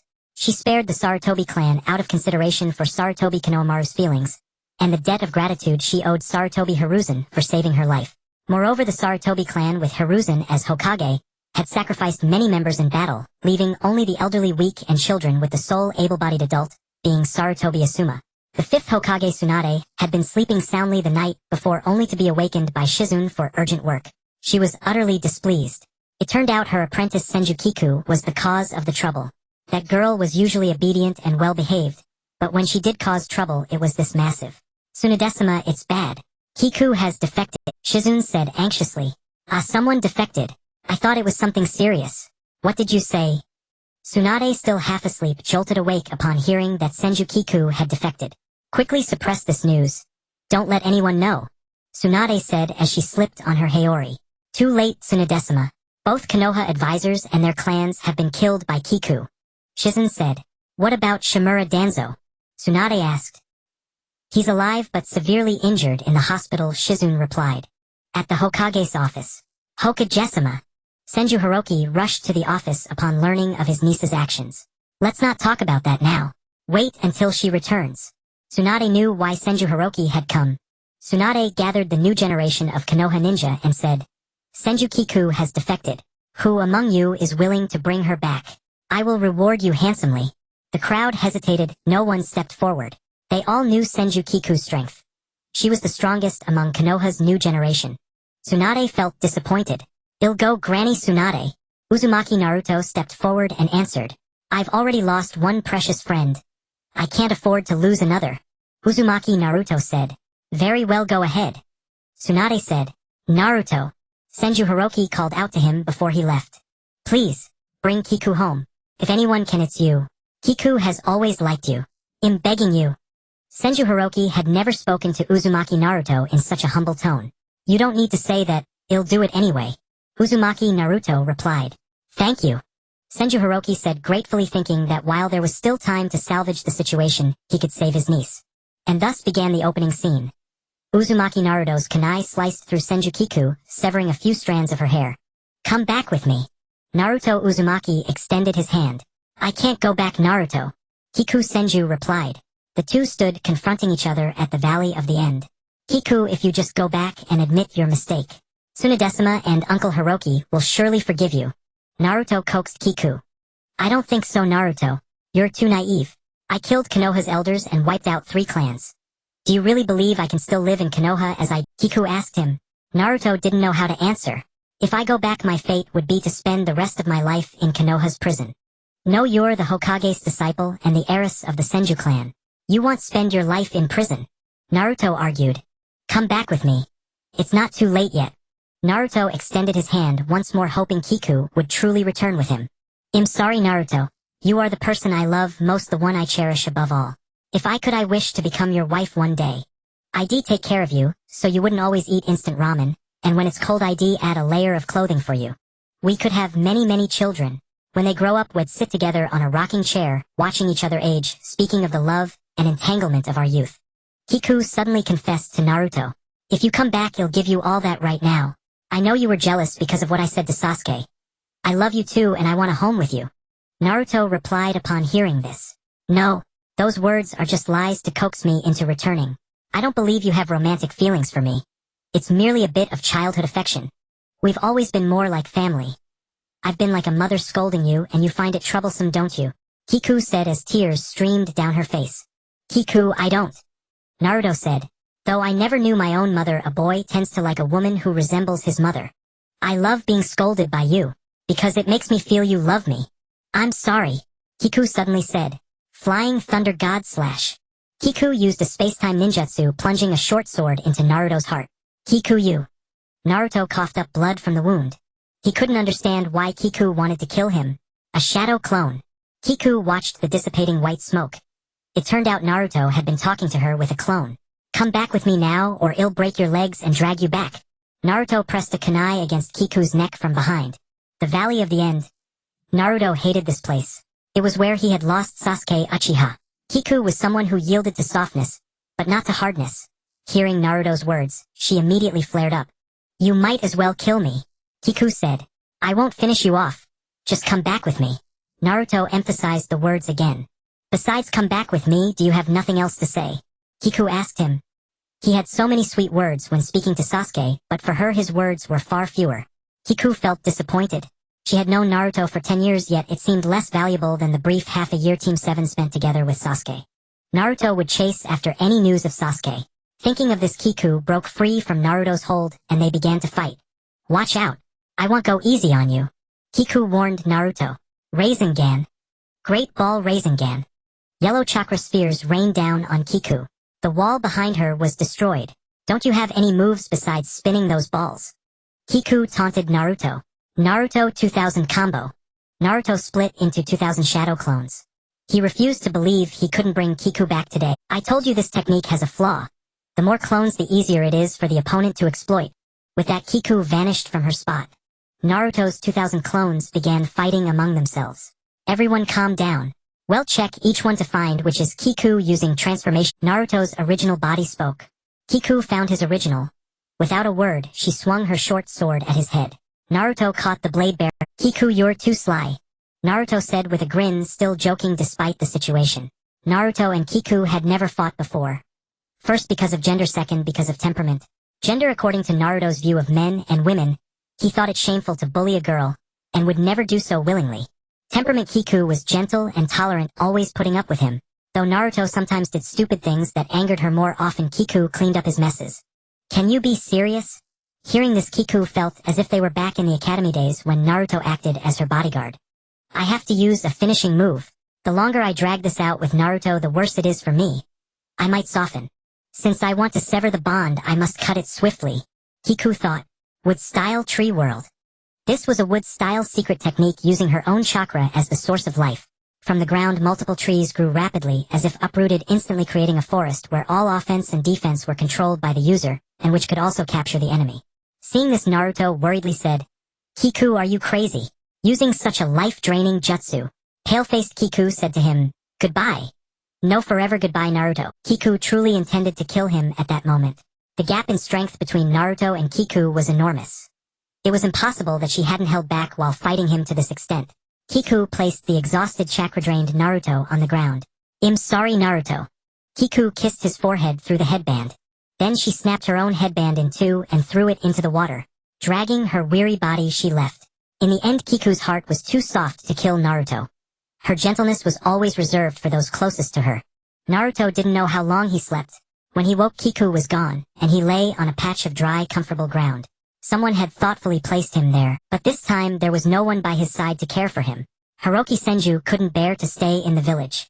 He found Naruto lying on the ground and saw evidence of battle at the Valley of the End.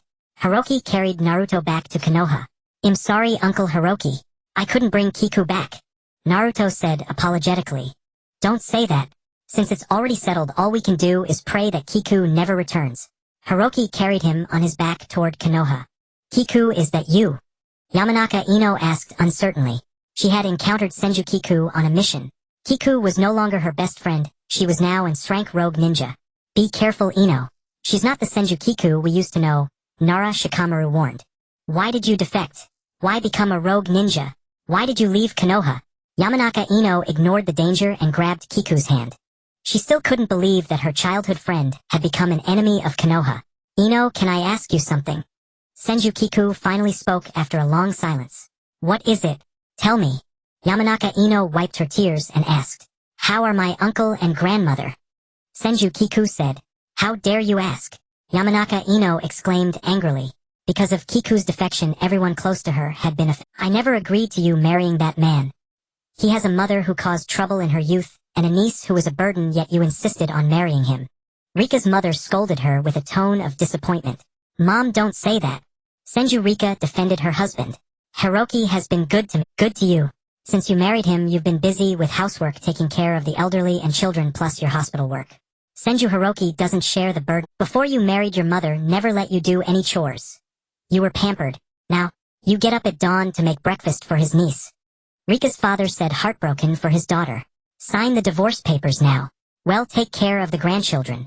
Rika's parents dropped the divorce papers and left. "I'm sorry, darling. I didn't expect my parents to come here," Senju Rika said apologetically to her husband. "Rika," Senju Hiroki said, "take the children and stay at your parents' house for a few days." Hearing this, Rika couldn't hold back her tears. "You want us to separate? How is that different from divorce?" Rika cried. Hiroki offered no comfort. Disappointed, Rika took Senju Yuri and Senju Ryosei to her parents. "Mom, why are we leaving Dad?" Senju Yuri asked, holding her little brother Ryosei. "Because Dad has important things to do, so we have to leave, so he won't worry about us," Senju Rika said, not believing it herself but forcing a bitter smile for the children. Senju Hiroki chain-smoked his household in turmoil since his niece's first his mother Senju Adako died of a heart attack upon hearing the news. Then his in-laws came demanding a divorce. The fifth Hokage Tsunade suspended Hiroki from his post for bribery, and he was no longer the principal of the ninja academy. Suddenly a group of Senju clan members burst into the house. "Senju Hiroki, because your family's conduct has produced a rogue ninja, the Council of Elders has decided to strip you of your clan leadership." The clan member presented the elders' decree informing Hiroki that he was no longer the head of the Senju clan. Hearing this, Hiroki felt the rain pouring through a leaky roof. Misfortune never comes. Then the clan members left. "Tell my grandmother and uncle I'm sorry," Kiku said with regret. "Do you know? You caused your grandmother's death. Do you realize that?" Yamanaka Ino said. "What do you mean?" Kiku asked in confusion. "She died from anger. Literally." Yamanaka Ino replied. "Time right after Kiku defected. Don't tell your grandmother about this." Senju Hiroki warned his wife and children. "Why?" Senju Yuri asked, holding her brother. "Your cousin has become a rogue ninja. The Senju clan, being one of the founding clans of Konoha, has never produced a rogue ninja. This is a disgrace to our clan. Especially since she was seen as the Hokage's apprentice with a bright future. Who knew she would kill Konoha's high-ranking officials and their clans for revenge? Outsiders don't know the reason and will misunderstand her. Senju Hiroki said to his children. I have important business with the Hokage. You two take good care of Grandma. He went to the Hokage building to plead with Tsunade. Lady Hokage, here is the evidence I've gathered. Please cancel the Umbu's pursuit of Kiku. Senju Hiroki begged desperately. Tsunade looked at the evidence with a grim expression. She knew the high-ranking officials were corrupt, but she never imagined they would go this far. Bribery, framing the loyal, colluding with enemies. And their clans relying on their power bullied and oppressed the people of Konoha. Hiroki, these are two separate matters. Even if the high-ranking officials were wrong, they should have been judged by the Hokage, not by her taking the law into her own hands. If everyone acted like her, Konoha would be in chaos. Tsunade refused his request. Lady Hokage. Hiroki knelt down. My sister left only this child. We know it's our fault. As guardians, we failed to give her a proper education, and she had no concept of the village. But Kiku is truly a kind child at heart. You taught her medical ninjutsu for 3 years. You should understand her. With that, Hiroki kowtowed, heavily bruising his forehead. Go home. Let me think about it. Tsunade's words were ambiguous, offering no clear decision on Kiku. Knowing his plea had failed, Hiroki returned home. Dad, why is your forehead bruised? Senju Yuri asked, seeing her father's wound. I accidentally bumped into a tree on the way back. Senju Hiroki forced a smile for his daughter. Dad, you're so careless. You're a grown-up and still walk into a tree. Senju Yuri believed him. Darling, are you okay? Senju Rika treated his wound. I'm fine. How is mother? Hiroki asked. She's fine, but you're the one we're most worried about. Senju Rika replied. We must never let her know that Kiku defected and became an rank rogue ninja. She's old and has a heart condition. She can't take the shock, Senju Hiroki said. Since Kiku's downfall, he had been deliberately hiding it from his mother. Then they heard a thud. Mom, what happened? Rika, give her the emergency heart medicine. Hiroki frantically performed first aid. So you were all hiding it from me. Senju Adako gasped after regaining some breath. Kiku has been frail since childhood. Living in the wild outside Konoha will be so hard for her. Do you want me to suffer the pain of losing a child again? With that, she fell unconscious. The family rushed her to the hospital. We're sorry, we did everything we could, but the patient has passed away. Please accept our condolences. Hearing this, Hiroki nearly caused a disturbance at the hospital. The old woman had already prepared her own coffin. Hiroki buried his mother beside his father. Nearby stood the tombstones of his sister, brother-in-law, and nephew. Now he was truly alone. Overwhelmed, Hiroki attempted suicide by hanging, but Hatake Kakashi discovered him in time. As Hatake Kakashi walked down the street, people pointed at him. Did you hear? He trained 2 rank rogue ninjas. What? Tell me more. Those 2 kids were the top graduates of the academy, but after becoming genin under that one-eyed man, they turned rogue. That man is terrible at teaching kids. He raised enemies who want to destroy Konoha. I heard his father wasn't much better. Father like Hatake Kakashi was used to the gossip. He had heard worse as a child when his father abandoned a mission to save his comrades. Today he had a bad feeling and went to check on Senju Hiroki, finding him in the act of hanging himself. Kakashi saved him and took him to the hospital. His niece's defection, his wife and children leaving, and his mother's death. All crushed Hiroki. He couldn't bear it. Don't do anything foolish again, Kakashi told the rescued Hiroki. Having brushed death, Hiroki began to see things differently. Naruto, we got bullied. You have to stand up for us. Sarutobi Konohamaru cried to Uzumaki. Naruto. What happened, Konohamaru? You're all covered in injuries. Uzumaki. Naruto noticed that Konohamaru and his friends were wounded. The villagers say we're Chunin trained by a rogue ninja, so we must be bad people. Konohamaru fought them and we got hurt helping him. Kazumitsuri Mo said. Naruto, why did Kikusensei become a rogue ninja? Isaribi Udon asked. Naruto clenched his fists. But he forced a smile for the kids. It's okay. Kiku is on a special mission for Granny Tsunade, so she had to become a rogue ninja to infiltrate the enemy. Like an undercover mission? Konohamaru asked. Naruto nodded. The 3 kids cheered, though they knew Naruto was lying. Uzumaki. Naruto decided to train at Mount Myaboku to become stronger. He was determined to avenge his master, bring back his childhood friend Senju Kiku, and never give up on Sasuke. Hearing Ino's account of Konoha, Kiku's heart was heavy. Her revenge had been swift, but it had dragged down everyone she loved. Family, friends, and students. Kiku had considered not taking revenge to stay with her uncle and grandmother and live happily. But that would betray the sacrifices of her parents and brother, who had given everything to protect her. She never expected that her departure would cause so much turmoil in Konoha. Are you all right, Naruto? Senju Kiku pulled out the black rods embedded in Uzumaki Naruto's body and helped him to his feet. Moments earlier she had knocked the Deva Path to the ground with a single punch. "Why are you back, Kiku?" Uzumaki Naruto was surprised to see her in Konoha. The moment she returned, Senju Kiku saw that the entire village had been destroyed by Pain's Shinra Tensei, with only a few buildings on the outskirts still standing. She also found her master, the 5th Hokage Tsunade, drained of chakra, and aged after healing the entire village. Knowing how much her master valued her appearance, even at over 50 she maintained a youthful look. Kiku felt a pang of sorrow. Seeing this, Senju Kiku quickly summoned a slug to take over healing the villagers. Tsunade recovered and awoke. "Kiku, why are you back?" Tsunade was also surprised by her apprentice's return, wondering if she had come to destroy the weakened village. "I came to check on my uncle and grandmother and to see if Ino was lying to me." Senju Kiku replied coldly. "I see." Tsunade understood her purpose. "Where is Naruto?" Kiku asked about him. "He's not here. Training at Mount Mayaboku. The enemy's goal was to capture the Nine-Tails Jinchuriki," Tsunade answered.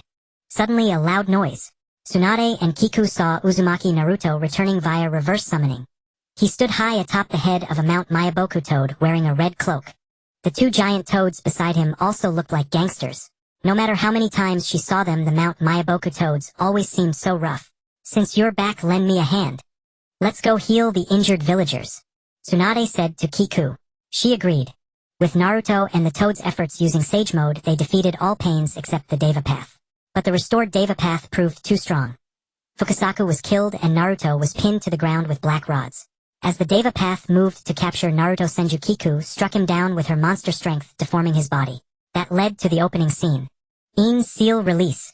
Senju Kiku formed hand signs to release the chakra stored in her forehead seal. She activated the 100 Healings technique to confront the restored Deva Path. "Let's fight together." She healed Naruto's wounds with the slug. "All right, Databeo." Uzumaki Naruto happily exclaimed his catchphrase. The Deva Path was cornered. "Shinra Tensei." He tried to pull Naruto toward him, but Senju Kiku pushed Naruto aside. "Watch out," she said. Then the Deva Path threw her high into the air and slammed her to the ground, killing her instantly. "Kiku!" Naruto cried out. "Don't scare me. You must be joking. Don't play dead like Granny Chio." He held her body, weeping. "You bastard, I'll kill you." Naruto glared at the Deva Path with hatred. "I'll send you two star-crossed lovers to reunite." The Deva Path dismissed him. Overcome with rage, Naruto's Nine-Tails chakra erupted, entering a six-tailed form. The rampaging Naruto displayed immense power, pushing the Deva Path to its limits. The mastermind behind Pain expended massive chakra to use the Deva Path's ultimate jutsu, Chibaku Tensei, sealing Naruto in a giant meteor. But the Nine-Tails continued its rampage, and with 8 tails Naruto nearly broke free. Just as the 9th tail emerged, the chakra of Minato Namikaze sealed within Naruto appeared and stopped further rampage. "You're the 4th Hokage." In his mind, Naruto saw a man with the same blonde hair and blue eyes. "Hello, Naruto." Minato Namikaze greeted him, taking his hand. Naruto had nearly torn open the Nine-Tails seal. "Why does the 4th Hokage know my name?" Naruto asked. "Because you are my beloved son." Minato looked at him tenderly. Then he received a punch to the stomach. Naruto wept as he recounted all the hardships he had endured since childhood, demanding to know why Minato had sealed the Nine-Tails inside his own son. Meanwhile, Senju Kiku saw a river with resplendent red spider lilies on both banks. Curious, she walked toward it, but then heard a voice behind her. "Don't go further. If you cross this river, you'll never return." The voice felt familiar. Turning, she saw a black-haired reeded youth with features. Seeing him, she fought back tears. "Onayakin." She embraced him. "For over 10 years I've thought of you and our parents every moment." She sobbed in his arms. "We've missed you too." He hugged her back. "But Kiku, why are you here?" The youth was puzzled. This was the realm of the dead. Had his sister died? Senju Kiku looked at her brother, still the same as she remembered, but frozen at 13. "I must be dead. But this is fine. Our family can be together again. Take me to see our parents," she pleaded. "No, Kiku. You should live." He looked at her, now taller than him. "I don't want to live. It's too painful." "If reality is so bitter, why cling to it?" She refused. "Then what about that boy named Uzumaki Naruto? You don't care about him?" he asked. "I do care. But I've died, so I've repaid the debt of him helping me out of my darkness." "Listen, Kiku. Living is painful, but that's no reason to escape. We gave everything to keep you alive. Not just for you to suffer. The world is cruel, but also beautiful. Life has many flavors. Not just sweetness but sourness and saltiness too. He said she was now taller than him. But I don't want to carry your expectations. You don't know what it's like to live burdened by others' lives. Kiku, those who love you never leave. They live in your heart. We're always watching. He placed her hand over her heart. Kiku. She heard the voice of Senju Hiroki. That's Uncle's voice. Senju Shio said, you must go back. This place isn't for you. Someday we'll reunite, but not too soon. We want to see you marry, have children, and die surrounded by grandchildren. Brother, don't leave me alone. She watched his form fade away. Senju Kiku awoke to see Senju Hiroki's face. Uncle, I'm sorry. I was reckless and became a missignin, causing you to lose your family and my grandmother to pass away. She apologized, noticing the rope marks on his neck. You're awake. That's all that matters. We never blamed you. Senju Hiroki was overjoyed to see her awake. She felt a pang of regret. In the land of the dead, she hadn't had a proper conversation with her brother. Minato Namikaze used his last chakra to reinforce Naruto's seal. Naruto recovered from his rampage, entered Sage mode, and engaged the Deva path again. Through tactical prowess, he defeated it and used the chakra receivers to sense Nagato's location. Naruto found Nagato. The two prophesied children met. Suppressing his revenge, Naruto wanted to understand Nagato's past and seek answers about peace. Nagato recounted his parents' death, meeting Yahiko and Konan, training under Jiraiya, and being betrayed by Hanzo. Descending into darkness. After understanding Nagato's pain and having endured his own master's death, Naruto brought out Jiraiya's first novel, The Tale of the Gutsy Ninja, whose protagonist was inspired by Nagato. Recalling his original ideals, Nagato entrusted his dream of peace to Naruto, and sacrificed his life to use the forbidden technique Rinne Rebirth, resurrecting all those killed in the battle, including Kakashi, the villagers, and Fukusaku. Thus Senju Kiku revived. Kiku, are you leaving again this time? Uzumaki Naruto asked her, having also died once. No, I'll stay in Konoha, she said. Naruto was delighted. By the way, Kiku, you don't have a headband now. Take this. He untied his own headband and offered it to her. She knew it was as precious to him as the chakra necklace Tsunade had given him, because that headband was a gift from Iruka Sensei. Naruto treasured it. Now that the chakra necklace was broken, the headband was all he had left. Are you sure you want to give it to me? I might not wear it, she replied. He nodded firmly. Don't change your mind. She took the headband from his hand. Then she was taken away by the Konoha Intelligence Division and imprisoned. For Miss Singnin, the sentence was usually death or life imprisonment. Senju Kiku had no will to live, but lacked the courage to throw away the life given by her family, so she simply hoped the village would give her a swift end. Uzumaki Naruto's mind exploded when he saw this. Is it really appropriate for a prisoner to sleep on a spring mattress? Mitarashi Anko said to Marino Ibiki. Her status is special. We cannot treat her like an ordinary prisoner, Marino Ibiki replied. But that doesn't justify this. It'll make the other inmates feel resentful. Mitarashi Anko argued. Thanks to someone pulling strings, Senju Kiku suffered little in prison. On the contrary, she lived quite comfortably. Senju Hiroki had arranged her solitary cell like a private chamber at home, complete with wooden furniture and a vanity. Apart from occasional boredom and interrogations every few days, Senju Kiku remained unharmed. Question 1. Why did you return to Konoha? Marino Ibiki interrogated. I've told you countless times. I came back only to visit my uncle and grandmother. Then why did you defect and become an enemy of Konoha in the first place? Marino Ibiki pressed on. Tell me, interrogator, if your parents and elder brother were murdered, would you be too cowardly to avenge them? Senju Kiku retorted. That's no excuse for defection. Marino Ibiki said. I killed 3 incompetent officials and the clans backing them. If I hadn't defected, would I have stayed and let you capture me willingly? Senju Kiku replied. The crime of murdering Konoha's high-ranking officials is severe, and some victims are still alive. Lord Danzo has specifically instructed us to interrogate you thoroughly. Marino Ibiki revealed the news that Shimura Danzo was still alive. What? That despicable man is still alive? Senju Kiku exclaimed in agitation. Senju Kiku knew the secret of Danzo's arm. As long as Shimura Danzo and his root organization were not completely wiped out, her revenge would remain. You are not permitted to insult Konoha's high-ranking officials. Marino Ibiki warned. Humph. High-ranking official. He's not worthy of the title. Senju Kiku sneered. My father was also a high-ranking official, and my grandfather served as Konoha's first ANBU commander. Shimura Danzo's status isn't even fit to polish our family's shoes. If Sarutobi Hiruzen hadn't promoted those minor clans, would they ever have risen to prominence? After days of interrogating Senju Kiku, she remained stubbornly defiant, acting as if everyone owed her a fortune. The Konoha Interrogation Division obtained no useful intelligence, yet the Hokage had forbidden the use of torture or harsh treatment. Senju Kiku, I hope you realize your uncle is no longer the Ninja Academy principal. You should show some self-awareness and stop clinging to false hope. Your uncle can't protect you forever. Mitarashi Anko said. I know. If I hadn't surrendered willingly with your abilities, could you have captured me? Senju Kiku's body erupted with chakra as she spoke arrogantly. Prepare me a cup of black tea and some tiramisu. It's almost 3 o'clock. I want my afternoon tea. Senju Kiku commanded. She treats Konoha and this prison like her own home, coming and going as she pleases. Mitarashi Anko was furious at Senju Kiku's behavior. Don't get angry. Just do as she says and fulfill her demands. Marino Ibiki said, helplessly, knowing that as the Hokage's disciple, she couldn't be treated harshly, and had to tolerate her spoiled temperament. Miss Anko. Senju Kiku called out to Mitarashi Anko. What now? Mitarashi Anko wondered what else she wanted. Please bring me a few books. I'm bored in here with nothing to do. Senju Kiku said. Fine. Mitarashi Anko felt utterly frustrated. Just then, Uzumaki Naruto came to visit Senju Kiku. Kiku, I've come to see you in prison. Naruto shouted loudly, his voice echoing throughout the entire prison. Ever since he defeated Pain's 6 paths and protected Konoha, the villagers' attitude toward him had reversed completely, from a loathed demon fox to a respected hero. Uzumaki Naruto was a bit carried away. Kiku, your hands are so cold. Naruto rubbed her hands, trying to warm them. I'm fine. Senju Kiku pulled her hands away from his. Naruto couldn't understand why Senju Kiku was so distant with him, not even calling him Naruto like before. Could it be because she had died once?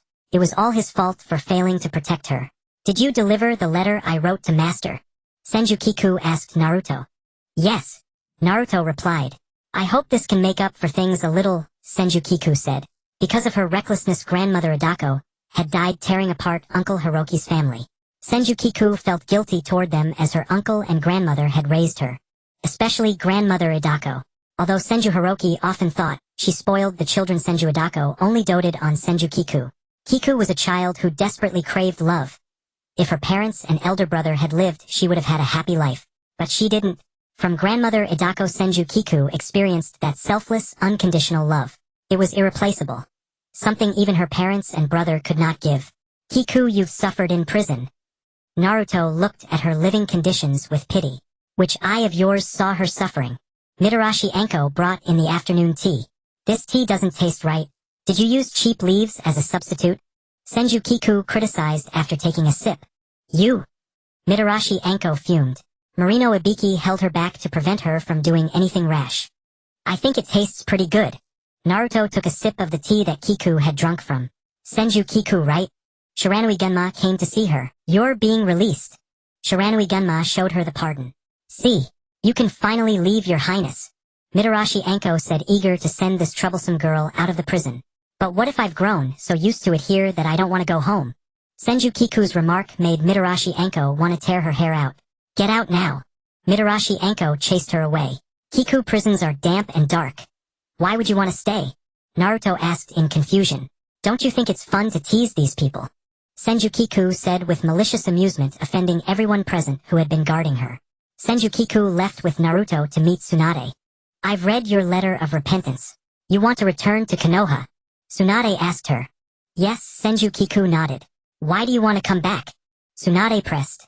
Because I promised a certain fool, Senju Kiku replied. Very well, but your ninja registration has been revoked. Restoring it won't be easy, Tsunade said. I know. Can my uncle's situation be resolved? Senju Kiku asked.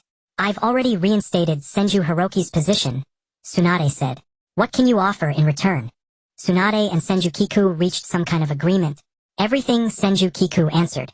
From now on you will be merely an ANBU operative. With your strength you can handle many dangerous missions, can't you? Tsunade decided Senju Kiku's future. This was already a special leniency Tsunade granted, considering their master-disciple bond and Senju Kiku's assistance during Pain's attack. Senju Kiku returned to the Senju compound to bring her aunt and cousins back home. Yuri. Senju Kiku called her cousin's name gently. Big sister Kiku, you're back.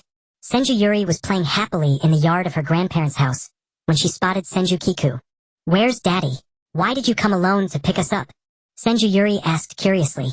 Uncle is busy with the Ninja Academy and the reconstruction of the Senju compound. He asked me to bring you all home, Senju Kiku replied. Senju Rika heard this and brought the children back. Senju Hiroki watched these fickle clansmen. They had stripped him of his clan duties when trouble came but restored his clan leader status the moment his niece returned. What agreement did you make with the Hokage? Senju Hiroki understood that Senju Kiku must have sacrificed something to restore his work and clan duties. It's a secret, Senju Kiku said mysteriously. And uncle, didn't you also compromise with the third Hokage for my sake back then? Senju Kiku added. It was true. Senju Hiroki had indeed made a deal with the third Hokage for the sake of the young Senju Kiku to better raise his niece. Awake, Senju Kiku said, sitting on a chair with legs crossed reading a book. What happened to me? Uzumaki Naruto rose from the bed. Drink the medicine first. Senju Kiku brought over a bowl of herbal soup and directly poured it into Uzumaki Naruto's mouth. Cough, cough. Naruto choked a few times. This medicine is too bitter. Uzumaki Naruto said. Here. Senju Kiku gave him a candied fruit to sweeten his mouth. Naruto ate it and then drank the medicine, feeling it wasn't as bitter. Is Uchiha Sasuke that important to you? So important that you, Kakashi and Yamato, secretly left the village to beg for leniency from the Raikage? Senju Kiku's words hit a blazing fury. Kiku, your face is getting paler and paler. Uzumaki Naruto only noticed how terrible Senju Kiku's complexion looked. Don't talk to me about that. I know my own body, but you, explain your actions. Senju Kiku couldn't contain her anger and vented. Uzumaki Naruto thought Senju Kiku's personality was changeable, as unpredictable as the wind. Few people could endure her temperament and temper like he did. You nearly died. Do you understand? Senju Kiku roared. She never imagined Uzumaki Naruto would go this far for Uchiha Sasuke. Kneeling, enduring blows, and hyperventilating for him. The fourth Raikage A believed his brother Killer B had been captured by Uchiha Sasuke, who allied with the Akatsuki, and had the tailed beast extracted, killing him. Thus he summoned the other four Kage in the neutral country of the Land of Iron, to hold the 5 Kage summit, to address the Akatsuki's continuous collection of tailed beasts. Senju Kiku realized that when she returned, her master had assigned her to the ANBU under the direct command of the Hokage. It was a way to protect her. Danzo, backed by the daimyo and Root, acted as the acting Hokage and attended the 5 Kage summit. Uzumaki Naruto remained silent, which only enraged Senju Kiku further. So she left the room. Naruto heard the sounds of whipping and pleas for mercy. Ah, please spare me. A young female voice begged. Hatake, Kakashi, and Yamato also emerged from their rooms to see what was happening. At first glance it didn't seem alarming, but on second look they were shocked. Senju Kiku had strung Karui and her 2 companions up in a tree, and was lashing them with a whip, especially Karui, who was beaten until her skin split open. Kiku, what are you doing? This will cause a diplomatic incident between Konoha and Kumo. They'll think Konoha is challenging Kumogakure. Hatake Kakashi exclaimed in horror. Konoha and Kumogakure's relations were never good anyway. A little worse won't matter. Senju Kiku continued lashing them. Yamato never expected Kiku to be so reckless. Uzumaki Naruto was still recovering, so it wasn't a good time. Kiku, what are you doing? Let them down immediately. Uzumaki Naruto, hearing the noises, dragged his weakened body outside, and saw what Senju Kiku was doing. So you finally came out. I thought you'd hide in the room forever and not face me. Senju Kiku stopped whipping when she heard Naruto's voice. Explain to me everything you did for Uchiha Sasuke. Senju Kiku held the whip, crossing her arms. There's nothing to explain.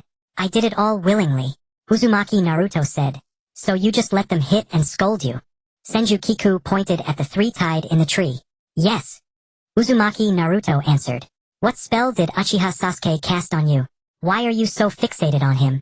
Senju Kiku asked. Because in the Land of Waves he risked his own life to save me. That was the first time I ever felt like someone cared about me. Uzumaki Naruto replied. To his surprise, Senju Kiku shed tears upon hearing this, but she wiped them away upward. I understand, Senju Kiku said. Then she released the 3 Kumogakure ninjas hanging from the tree, apologized, and healed their injuries with medical ninjutsu. After that, Senju Kiku left. Naruto. Hatake Kakashi patted Uzumaki Naruto on the shoulder. Your words just now really hurt, Kiku. I know you're fixated on Uchiha Sasuke, but you shouldn't have answered her like that. Hatake Kakashi saw it clearly. What do you mean, Kakashi-sensei? Uzumaki Naruto looked at Kakashi's face, puzzled. Kiku saved you more than once. If it weren't for her, we would have been helpless with your hyperventilation. She saved you. Hatake Kakashi said. Uzumaki Naruto knew that Senju Kiku had died once for him. Only then did he realize how deeply his words had wounded her. If he was so fixated on Sasuke, just because Sasuke saved his life once unwilling to let him fall into darkness, then what about the care Senju Kiku had shown him since he was 5 years old? Kiku. Uzumaki Naruto looked at Senju Kiku's figure wanting to say something. At the 5 Kage summit, Uchiha Sasuke caused chaos. By then he had learned the truth of his brother Itachi's clan massacre. His only goal was to kill Shimura Danzo. What are you doing here, Kiku? Uchiha Sasuke was surprised to see Senju Kiku appear before him. My only goal is the same as yours. I want revenge too. Senju Kiku said. Thus Danzo died at the hands of both Uchiha Sasuke and Senju Kiku. Kiku, do you want to join us? Konoha destroyed your happiness too. Uchiha Sasuke, clad in the Akatsuki robe, extended his hand to Senju Kiku. If I wanted to join you, I would have accepted the Akatsuki's invitation when I became a rogue ninja. What leverage do you have now to make me join? Senju Kiku replied to Uchiha Sasuke. She didn't want to wallow in the mud with the Akatsuki. She was well aware that what festered in Konoha were Root and the corrupt elders. All you had to do was dig out the rotten parts. She still had family, unlike Uchiha Sasuke, who was utterly alone. She wanted her loved ones to live well. She had already caused the death of her beloved grandmother Senju Adaka. Then there's nothing to discuss. Uchiha Sasuke activated his Susanoo to kill her. After learning the truth of the Uchiha massacre, his actions became somewhat unhinged. Senju Kiku too lived with a wild recklessness in this world. She offered no resistance to the threat of death. With Danzo dead, she had no regrets. She only wished her uncle's family could live happily. Now she only wanted to reunite with her family in the other world. They must have been waiting for her for so long. But at that moment Uzumaki Naruto appeared in time and saved Senju Kiku. Murderous intent gleamed in his eyes. Why are you here? Senju Kiku asked him. Then she heard what Uzumaki Naruto said to Uchiha. If we die together, Sasuke. Hearing this, Senju Kiku understood again. The bond of more than 10 years with Naruto meant less than the brief 6 months Team 7 had spent together. The masked man, having just announced the 4th Great Ninja War at the 5 Kage Summit, used time-space ninjutsu to check on Uchiha Sasuke's situation. He had just received an arrow in the Kamui dimension. Hatake Kakashi must have thrown some more junk into his face. Team 7 reunited briefly before parting again. Kiku. Uzumaki Naruto tried to explain, but Senju Kiku didn't want to hear. Only then did Uzumaki Naruto realize that his childhood friend was ill. Not just physically but mentally as well. Must we really go to the battlefield? Murmured the gathered Senju clansmen. Under the leadership of Senju Hongshu, the Senju clan convened a meeting. This was Senju just first time attending a clan assembly. Everyone is aware of the 4th Shinobi World War, correct? Senju Hongshu asked before taking a sip of tea. Although the Hokage has honored our agreement and exempted us from frontline combat, allowing us to serve logistical roles in the rear of Konoha, we still wish to select a highly skilled shinobi to represent our clan in the war. A clansman summarized the discussion for Senju Hongshu. Whom have you chosen? Senju Hongshu inquired, curious about the results of the vote. Your niece Senju Ju, the clansman replied. Upon hearing this, Senju Hongshu slammed his fist into the wall, cracking its surface. Absolutely not. Senju Hongshu refused. He had assumed the clan would select him to go to war, but instead they had chosen his niece who had just turned 16. Clan leader, there are reasons for our decision. A clansman explained. First, your niece possesses the wood release and immense power. Second, her past as a rogue shinobi has severely tarnished the Senju clan's reputation. We have given this thorough consideration before sending Miss Ju to the battlefield. Senju Hongshu grasped the clansman's implications. Because Senju Ju had once been a rogue shinobi, they intended to wring every last drop of value from her, hoping she would die on the battlefield to restore the clan's honor through atonement. The clansman's scheme was so transparent that even a deaf man like Senju Hongshu could hear it. I agree. Senju Ju raised her hand. Ju, you've lost your mind. Senju Hongshu stared at his niece in disbelief, then lowered her hand. I said I agree to go to the battlefield. I'm not joking, uncle. Senju Ju repeated. Meeting adjourned. Senju Hongshu disbanded the gathering. He needed to have a talk with his niece. After they returned home, Senju Hongshu summoned Senju Ju to the study to discuss whether she should go to war. You used to cherish your life more than anything. Why this sudden urge to go to war? Senju Hongshu asked her. It's you, uncle, who has always treasured this life. I've died once. Do you think I still care about it? Senju Ju replied. You. Senju Hongshu gazed at his niece, whom he had raised since childhood, at a loss for words. He knew Senju Ju had psychological issues, but he never imagined they ran so deep that she no longer valued her own survival. To her, death now seemed like liberation. Senju Hongshu recalled the psychological evaluation she had undergone at the hospital, which diagnosed her with bipolar disorder encompassing both depression and mania. Yet Konoha paid scant attention to mental health treatment, merely prescribing a few pills before sending Senju home. "Ju, do you truly want to die so badly?" In Senju Hongsha's eyes, her voluntary enlistment was a means to hasten her own death. Having experienced death once, she should have treasured her life even more. "The reason I was able to return is because I promised the Hokage that I would dedicate my life to Konoha," Senju added. Senju Hongshu looked into her eyes. The once bright ruby-like orbs had lost all luster. "How did it come to this? Was it my harsh upbringing that caused this?" Senju Hongshu regretted his earlier somewhat brutal methods of raising his niece. Now Senju lacked the youthful spirit of her age. She merely existed as a walking corpse. Dying on the battlefield seemed to her the best possible end. Meanwhile, Uzumaki Naruto was training with Killer Bee on Turtle Island, learning to become a perfect Jinchuriki. "So how about guessing my name?" "Okay, Naruto." A beautiful woman with long red hair appeared in Uzumaki Naruto's mental world.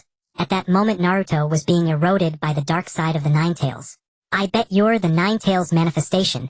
Uzumaki Naruto failed to recognize her. The beautiful woman laughed heartily, then punched him on the head. "Wrong guess, Databane," the red-haired beauty said angrily.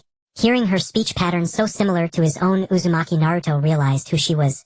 "I've always wanted to meet you, Mom." Uzumaki Naruto embraced Uzumaki Kushina. Uzumaki Kushina returned the hug. For Naruto, this embrace had been 16 years overdue. "Mom, how did you and Dad fall in love?" He was curious about his parents' youthful romance, even though they had sacrificed themselves so young. "That's a bit embarrassing to talk about." Uzumaki Kushina rubbed her head shyly. Then she recounted her story with her husband to her son. "By the way, Naruto, what's your relationship with that silver-haired girl and the black-haired boy?" Uzumaki Kushina was more interested in her son's love life. Surely it couldn't be a one-man-to-woman situation. Both she and her husband were each other's first loves, and were devoted exclusively to one another. "You mean Ju and Sasuke? They're my best friends." Uzumaki Naruto answered. Uzumaki Kushina looked puzzled. Setting aside Senju's childhood attachment to Naruto, and her fierce possessiveness, every word Naruto said about Uchiha Sasuke sounded like sweet nothings. Surely her son wasn't a flirt. Feeding porridge, kissing, gifting hairpins, kneeling, being beaten, or hyperventilating. "You have to choose one." Uzumaki Kushina stared at her son. Having missed 16 years of his life, she harbored no objection to homosexuality, as long as her son was happy. "Actually, there's nothing between Sasuke and me, but Ju always thinks I have an affair with him and gets jealous constantly." Uzumaki Naruto replied. Uzumaki Kushina understood her son liked that girl named Senju. "Ju and I grew up together as childhood friends. We were closer than ordinary friends. Later Ju fell for me and even died for my sake. If not for Nagato's revival jutsu, I would have lost her forever. Ju wants to be with me and I don't dislike it either. How should I put it? She's always looking after me. Though she says she's not my wife or mother to boss me around forever, if I could have her boss me around for a lifetime, that would be happiness. Because that way I can feel that she loves me. But recently Ju hasn't been well, both physically and mentally. It's all my fault for not protecting her properly, letting her suffer all this time. I want to bring Sasuke back to Konoha, then spend the rest of my life with her." Uzumaki Naruto told his mother. When it was time to part, Uzumaki Kushina hugged her son, thanking him for making her and her husband parents, and wished him and the girl he loved a long, happy life together. Uzumaki Naruto watched his mother's chakra fade away, in the mental world, tears of happiness streaming down his face. "So we've been caught in that masked man's limited Tsukuyomi," Senju said to Uzumaki Naruto. They had been attacked by the masked man, who unleashed a mysterious ocular jutsu on them, warping and swallowing the space around them. When they regained consciousness, the masked man was long gone. "Ju, what do we do now? Someone else is living in my house and I don't even have a place to stay." Uzumaki Naruto lamented. "Don't panic. I'm homeless too, aren't I?" Senju comforted him. "Then what now? We can't both end up on the streets, can we?" Uzumaki Naruto replied. He could manage, but it would be dangerous for a girl like Ju to accompany him. "Come with me to a pawn shop." Senju grabbed his hand. The two exchanged some items for money at the shop. Good thing this world accepts gold and silver as hard currency, or we'd really be on the streets. Senju said. "Ju, how do you happen to have koshu gold and silver coins on you?" Uzumaki Naruto asked. "When I went on missions before some." That evening, after washing her hair, Senju studied a space-time ninjutsu scroll. "We need to find a way back quickly." Meanwhile, Uzumaki Naruto used a hairdryer to dry her hair. Her hair was silky, clearly well cared for. The next morning, they woke up early and explored this world's version of Konoha. They noticed nothing unusual. "Ju, where did you go last night? Your family's been worried about you." A strange man grabbed Senju's hand as she walked with Naruto. Who are you? I don't know you. Senju said. Let go of her. Uzumaki Naruto shouted angrily. The people on the street stared. Naruto had heard about human trafficking. He didn't recognize the man, and assumed he was pretending to be just acquaintance for malicious purposes. Namikaze Minato, what are you doing here? The man instead addressed Naruto as Namikaze Minato. Let me tell you, don't even think about making a move on Ju. Our whole family will never allow you to be with her. The man snarled. Brother. Senju Rek. Upon seeing her mother, Ju could no longer contain her emotions. She embraced her mother and exclaimed, Mom, I miss you so much. Hui felt at a loss as she looked at her little daughter, who was weeping in her arms. Why are you crying? She asked. I'm back. At that moment Naoki returned. Seeing his daughter crying in his wife's arms left him bewildered. Then he noticed Xiang glaring at Naruto Uzumaki with a fierce expression, and he seemed to understand. It must be that his daughter was being bullied by her boyfriend. Naruto Uzumaki looked at the Chensho family with a hint of envy. I have something to discuss with you. Would you mind having dinner at our house? Naoki said. Naruto Uzumaki didn't understand why everyone in this world called him bluffing Myanmar, but even so he agreed to Just father's request. For dinner Hui prepared a large array of dishes that Ju loved. What's wrong? Is it not to your taste? Hui kept watching her daughter, whose eyes were red. No, I haven't tasted Mom's cooking in a long time. I miss it. Ju replied. Hui touched her forehead with the back of her hand, and said, You don't have a fever. What nonsense is this girl talking about? Hui found her daughter's behavior a bit strange. Can I drink alcohol? Naoki asked Naruto Uzumaki, opening a bottle of vintage red wine. I'm still underage. Naruto Uzumaki refused. What a pity. Naoki lamented. Then he clinked glasses with his eldest son who was eating. Originally Naoki wanted to discuss topics about men with Naruto Uzumaki, such as the son-in-law issue. If Naruto performed well, he wouldn't mind his daughter marrying him. His daughter was already 16, and according to Konoha's laws she was eligible for marriage. Although Naruto Uzumaki and Ju were still minors, they could wait a few years for the young couple to be together. After all, Naoki and his wife were also experienced and understood their feelings. I mean, Ju, what do you see in that boy? He asked. Why do you like him so much? Naoki was slightly drunk from the wine. Dad, that's what I wanted to ask. How did you say it out loud? Xiang was also tipsy and began to act foolishly. Hui felt embarrassed by the father-son duo, and said to Naruto Uzumaki, sorry for the trouble, they're just like this. Ju, what exactly do you like about him? Xiang asked, playfully linking arms with his father. His face. Ju calmly answered while eating. Naoki and Xiang instantly sobered up. Although bluffing Myanmar was considered handsome in the context of the limited Tsukuyomi, both Naoki and Xiang had been recognized as the school's heartthrobs during their time in the Shinobi Academy. In their eyes, bluffing Myanmar's looks didn't measure up, especially since Ju herself was of unparalleled beauty. No matter how handsome he is, can he compare to dad and brother? Naoki asked his daughter, who said, I think he's handsome. Ju replied, then why did you say you liked his face? Xiang questioned his sister. Because he's cute. Ju answered her brother. Just words made Naruto Uzumaki feel embarrassed. He knew he wasn't good-looking with his unsightly whisker marks, yet Ju liked him regardless. Hearing this today, Ju thought that calling him cute was as if she regarded him as a son. They went to Hokage Tower to see if they could get help, only to find Tsunade, who had a voluptuous figure, and Shizune, who wore glasses and had a flat chest. They also looked at their companions, whose personalities were the opposite of their real selves. Naruto Uzumaki saw his parents, who should have sacrificed themselves at his birth. In a moment of confusion, he blurted out, Dad, Mom, you're not dead, and was promptly knocked to the ground by his mother Kushina. Kushina angrily exclaimed, how could you say that to parents who just returned from a mission? Ju was also seeing Naruto Uzumaki's biological parents for the first time, surprised to find they were a striking couple. Naruto Uzumaki returned home with his parents. During dinner he stayed in his room, unwilling to emerge, as he didn't want to immerse himself in this false happiness. Kushina called for him several times, urging him to come out for dinner. When she saw he wouldn't come out, she broke down the door to his room, saying, if you want to resist me, you're 100 years too early. Bluffing Minato chimed in, Myanmar Mom has a nickname, Blood Red Chili Pepper. Naruto Uzumaki was so frightened that he quickly promised his mother Kushina he would obediently come out for dinner. After dinner, Kushina was so exhausted that she fell asleep while propping herself up with her arm, as Bluffing Minato covered her with a blanket. He said to Naruto Uzumaki, Myanmar, help clean up the dishes.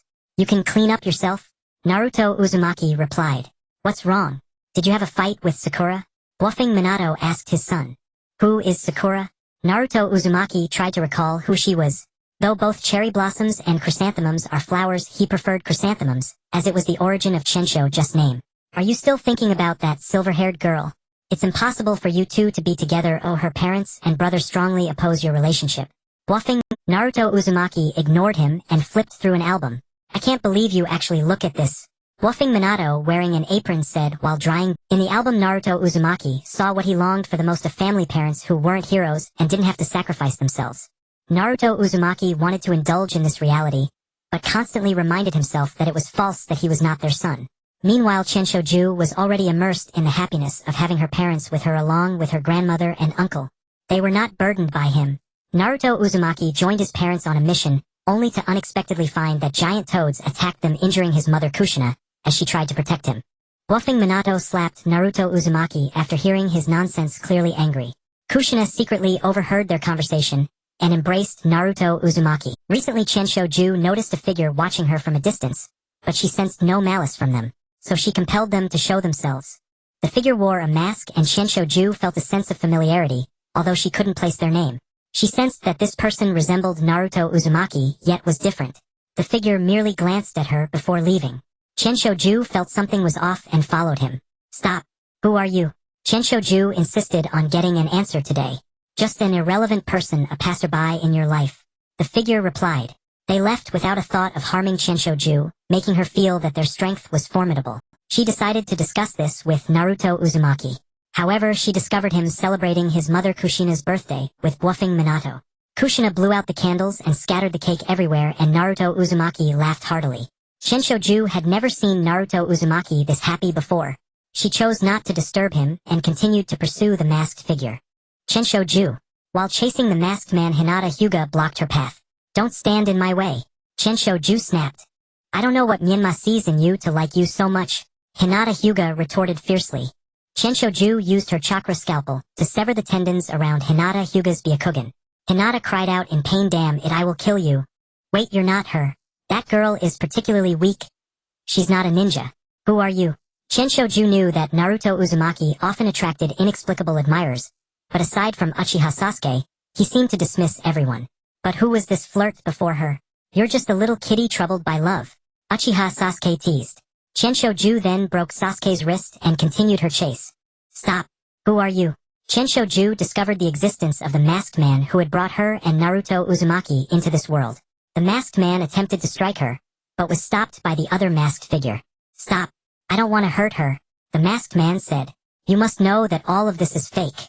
The masked figure replied. I know, but I want to see her just one more time. The masked man looked at Chensho with longing, his eyes filled with nostalgia. You must be Bluffing Myanmar. Chensho had already guessed his identity. As expected, nothing escapes your notice. Little Jew.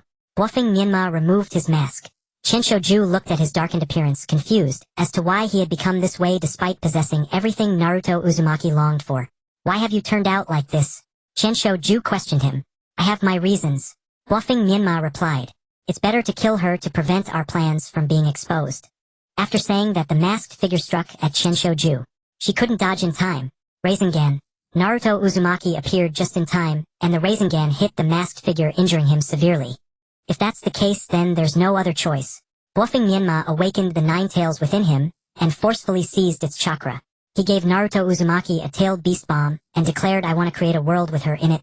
Naruto Uzumaki also collaborated with the nine tails within him to defeat Bluffing Myanmar. Kushina, seeing both her sons, understood everything. Chensho and Naruto Uzumaki were from another world. Kushina wanted to embrace Bluffing Myanmar, but to her surprise he resisted. Don't touch me, Bluffing Myanmar said. How dare you speak to your mother like that? Naruto Uzumaki saw Bluffing Myanmar like this, and wanted to teach him a lesson, but was stopped by Chensho. Are you okay? Chensho hugged her daughter tightly upon seeing her. Chensho looked at Bluffing Myanmar with hostility. How are you still alive? You killed my daughter. Chensho unleashed her Byakugan to attack Bluffing Myanmar, but was intercepted by Bluffing Minato, who felt intense pain in his abdomen. Chensho Naoki and Chensho Xiang rushed in to help Chensho Ju, don't leave your mother. Hey. Chensho cried while holding her daughter. I don't want to leave you either, Mom. Chensho hugged her back. Naoki. Bluffing Minato grunted through the pain. Don't call me brother. I'm not familiar with you. Chensho Naoki treated his former comrade, who had once fought alongside him, with cold indifference.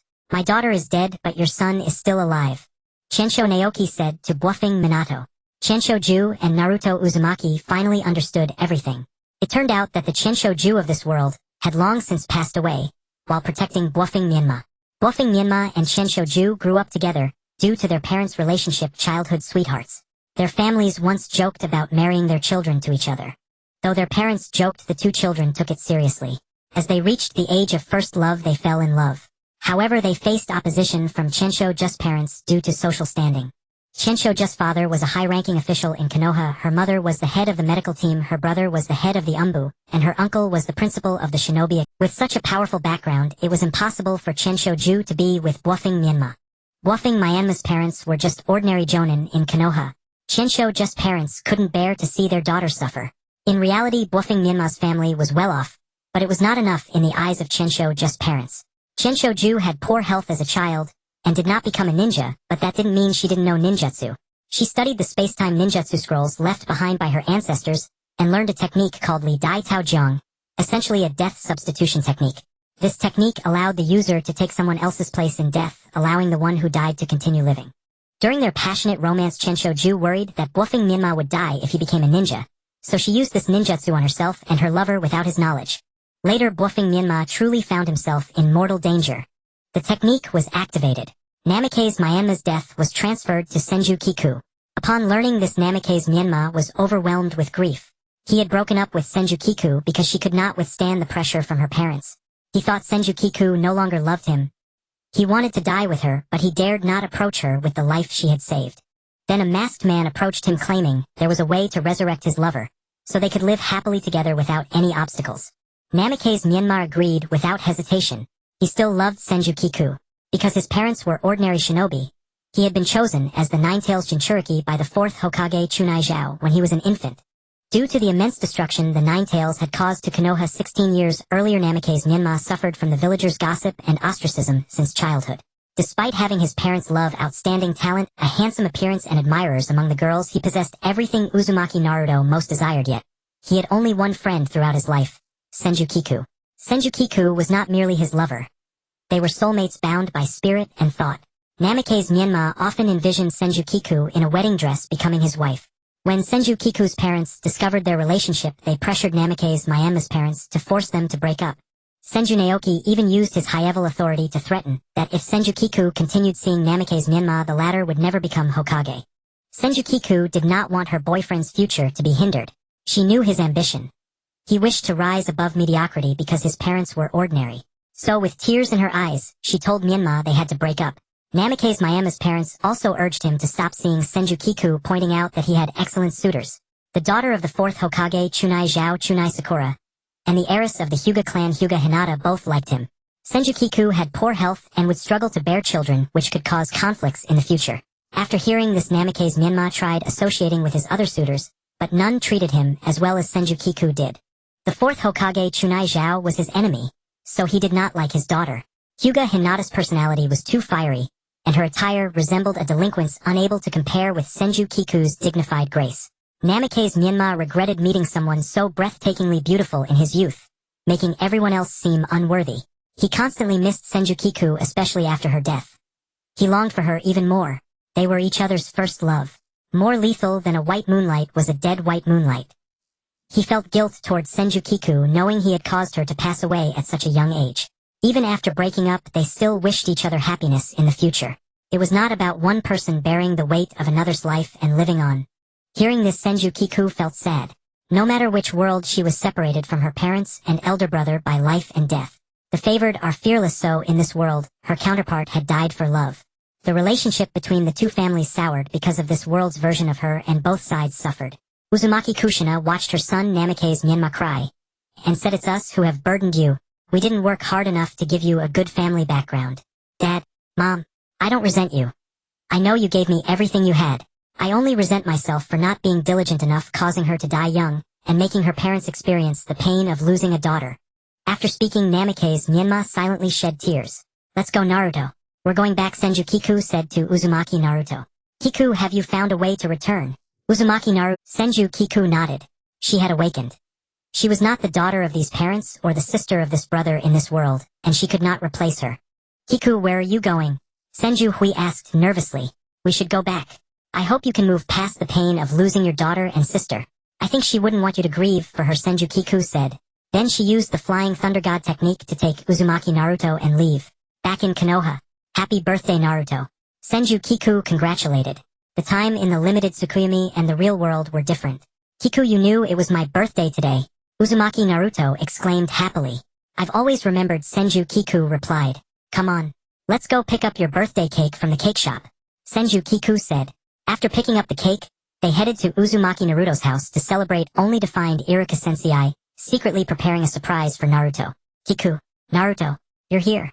Ichiraku Sensei said awkwardly. Sensei, why are you here? Senju Kiku asked. I came to celebrate Naruto's birthday. Ichiraku replied. His birthday is always celebrated with me. This year there's an extra person. Ichiraku Sensei, please join us. Senju Kiku saw that Ichiraku Sensei intended to leave and not be a third wheel. Naruto, I've written your application for promotion to Jonin. Even though you're still a genin and the Hokage won't approve it, I still want to try for you. Yumino Ichiraku said, while eating, impressed by Senju Kiku's cooking skills. Thank you, sensei. Uzumaki Naruto said gratefully. Before entering the limited Tsukuyomi, Uzumaki Naruto and his comrades had defeated the Akatsuki. Shikamaru's parents and others recommended their children for Jonin and wrote application letters. Uzumaki Naruto envied them and asked Ichiraku Sensei for help but was refused, leading to an argument. Yumino Ichiraku, though stern, actually cared deeply for Naruto.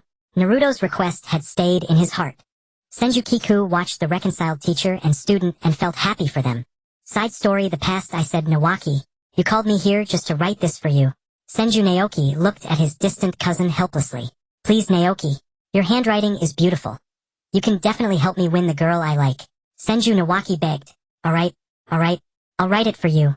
Senju Naoki couldn't stand Senju Nawaki's pleading, so he agreed to write a love letter for him.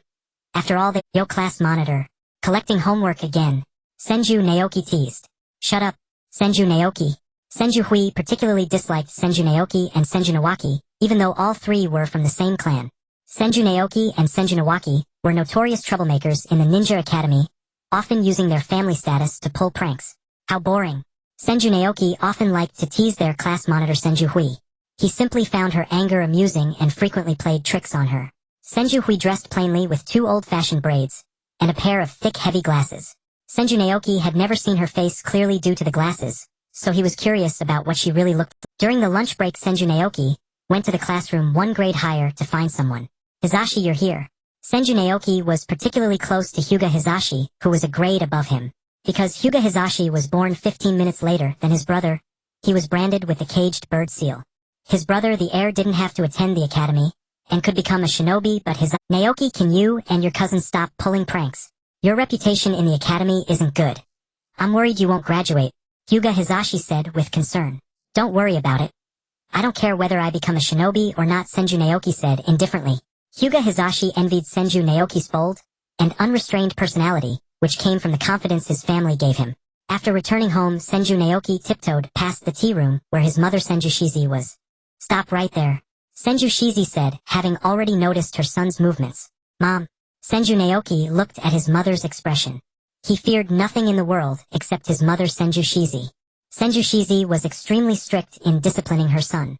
Because Senju Naoki's father Senju Chuinshu and his grandmother Senju Jinei spoiled the child too much, Senju Shizi was especially worried that her only son would become a bullying playboy. Every night she dreamed that her son Senju Naoki had become a juvenile delinquent. Mom, where is Grandma? Senju Naoki asked cautiously. She went to chat with your great-aunt Uzumaki Mito. Don't even think about asking her to speak for you. I'm going to give you a good lesson today. With that, Senju Shizi grabbed a feather duster to hit him. Mom, calm down. Senju Naoki dodged, evading the blows. Are you trying to drive me to death? Your teacher came for a home visit. You glued the chairs of the whole class with super glue, making them unable to stand up. Senju Shizi raged. Just then, Senju Naoki's father Senju Chuinshu returned from work. Dad, save me. Senju Naoki hid behind his father. What's wrong? Senju Chunshu quickly shielded his son. Look at this. Senju Shizi threw a piece of paper at her husband's face. Senju Chunshu glanced at it and saw it was a disciplinary notice from his son's school. He read it carefully, finding it listed all of Senju Naoki's misdeeds. Naoki. Senju Chunshu frowned. Oh no. Am I going to get a double-team punishment from both parents? Senju Naoki obediently knelt before them. I'm home, came the voice of his grandmother Senju Jinai from the entrance. Senju Naoki instantly felt saved. Grandma, Mom and Dad are going to kill me.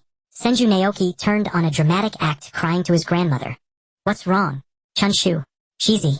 Why are you hitting the child? Senju Jinai hugged her grandson and looked at her daughter and son-in-law in confusion. Mom, just look at what Naoki did. Senju Shizi said angrily. Another prank on classmates. Senju Jinai asked her furious daughter. Worse, he applied super glue to the chairs of the entire class. Alone. The whole class. And is there more? Senju Jinai knew her grandson wouldn't stop at just one prank. He also shaved a female classmate's long hair completely bald. His homeroom teacher came for a home visit. And I've been apologizing all day. I also have to compensate for the damage he caused. Senju Shizi was furious. Shizi, don't get so upset. It's bad for your health. Senju Jinai said to her daughter. With him as my son, I'm afraid I won't live much longer. I'll die of anger sooner or later. He doesn't just do it alone. He drags Nawaki along too. Aunt-in-law has already told me not to let Naoki influence her son badly. Senju Shizi suddenly had trouble breathing. Everyone realized she was having an asthma attack triggered by anger. They quickly gave her first aid and rushed her to the hospital. Mom, I was wrong. Senju Naoki said to his mother from her hospital bed. He had never known his mother had asthma. It scared him today. Where did you get those injuries? Senju Shizi saw the bruises on her son and thought he had been in a fight. Dad beat me. He gave me a severe beating, Senju Naoki replied. That's too harsh. Senju Shizi said with concern. Mom, why are you so strict with me? Senju Naoki asked. It's not that I'm strict. I don't want my parenting to tarnish your grandfather's reputation. He spent his whole life contributing to Konoha, and I don't want his descendants to be hopeless failures, Senju Shizi said. Senju Naoki understood her meaning. I hate that I wasn't born a man, so I couldn't avenge your grandfather. I'm not a shinobi and my health is poor. When I was pregnant with you, your grandfather was killed by a ninja from Kimogakure. If one day you go to war, though I would rather you never experience it, the wars nowadays are different from the old clan skirmishes. They are giant meat grinders. Men, women, and young children are all dragged into this terrible machine of war. Senju Shizi spoke earnestly. After this incident, Senju Naoki changed his mischievous ways. Senju Chunshu and Senju Shizi. Seeing his son walk the right path finally brought a sigh of relief. Naoki, Senju Shoju said as he patted Senju Naoki on the shoulder. I have thought of a really fun prank, do you want to try it? No thanks, you should focus on studying and practicing ninjutsu. Graduation is just around the corner, and if you fail the exam Tsunade, and your mother will really give you a beating. Senju Naoki replied while looking at his book. What happened? How come your personality changed so much after getting hit? Senju Shoju was curious about how his friend had changed. He had never seen him act like this even after getting beaten. When did you become so timid? Senju Shoju asked him. This isn't about being timid. It's about maturity. Haven't you always dreamed of becoming Hokage? I will work hard to assist you in the future. You must also uphold your grandfather's reputation. Senju Naoki said. All right then. Senju Shoju pouted. After graduating, Senju Naoki, Minato Namikaze, and a chubby boy named Akimichi Jin were assigned to Jiraiya's team. I say, Minato. Are we really going to help the teacher keep watch? Senju Naoki looked at the supervising Jonin, who was peeping into the women's bathhouse feeling his fists clench. Although he was mischievous, he was not a pervert. There's no helping it. That's just how Jiraiya Sensei is. Minato Namikaze said helplessly. Meanwhile, Akimichi Jin was only interested in food, as Senju Naoki knew. Jiraiya had a fondness for blonde beauties, and Minato would often use transformation techniques to satisfy Jiraiya's wishes because of his own blonde hair. Minato Namikaze was a genius who graduated early, about 4 years younger than Senju Naoki and Akimichi Jin, and the entire team took care of this child. Jiraiya also favored Minato due to his talent and the fact that he bore a slight resemblance to himself. Senju Naoki originally thought he would just do drank missions with his companions and participate in the Chunin and Jonin exams during peacetime to advance, but unexpectedly the Second Shinobi World War broke out. Partial expansion technique. Akimichi Jin transformed into a giant to block the explosion, protecting Senju Naoki and Minato Namikaze. Jin, are you alright? I'm fine. I'm really happy to be able to protect you. Akimichi Jin closed his eyes as he spoke. In truth, Akimichi Jin could have survived, but due to the lack of medical ninjas on the battlefield, he tragically died in the explosion. Watching his companion die brought tears of blood to Senju Naoki's eyes. When he returned home, Senju Shurnai noticed something was off with her grandson. What happened, my dear? What is this? Senju Naoki asked her in confusion. This is your grandfather's research material on the Uchiha clan's bloodline limit, the Sharingan. Starting today, I will officially train you on how to use the Sharingan. With that, Senju Shurnai revealed her own special Sharingan. She had initially thought that not awakening the Sharingan was a blessing for her daughter, but she never expected it to skip a generation to her grandson. If the Uchiha clan found out, they would probably put pressure on him to recognize his ancestry, as they did not allow bloodline limits to flow outside the clan. She and her husband had been united through the first Hokage to resolve the conflict between the Uchiha and Senju clans. Shurnai, you're here, Uzumaki Mito said upon seeing her sister-in-law. Are you doing well, sister-in-law? The two sisters-in-law both shared the sorrow of losing their husbands before themselves. I'm fine, perhaps this is just fate. Uzumaki Mito felt sorrow for the sacrifice of her grandson Shoju. Her only son Senju Hidataka had perished in the First Shinobi World War. Uzumaki Mito envied Senju Shurnai as her children were still alive.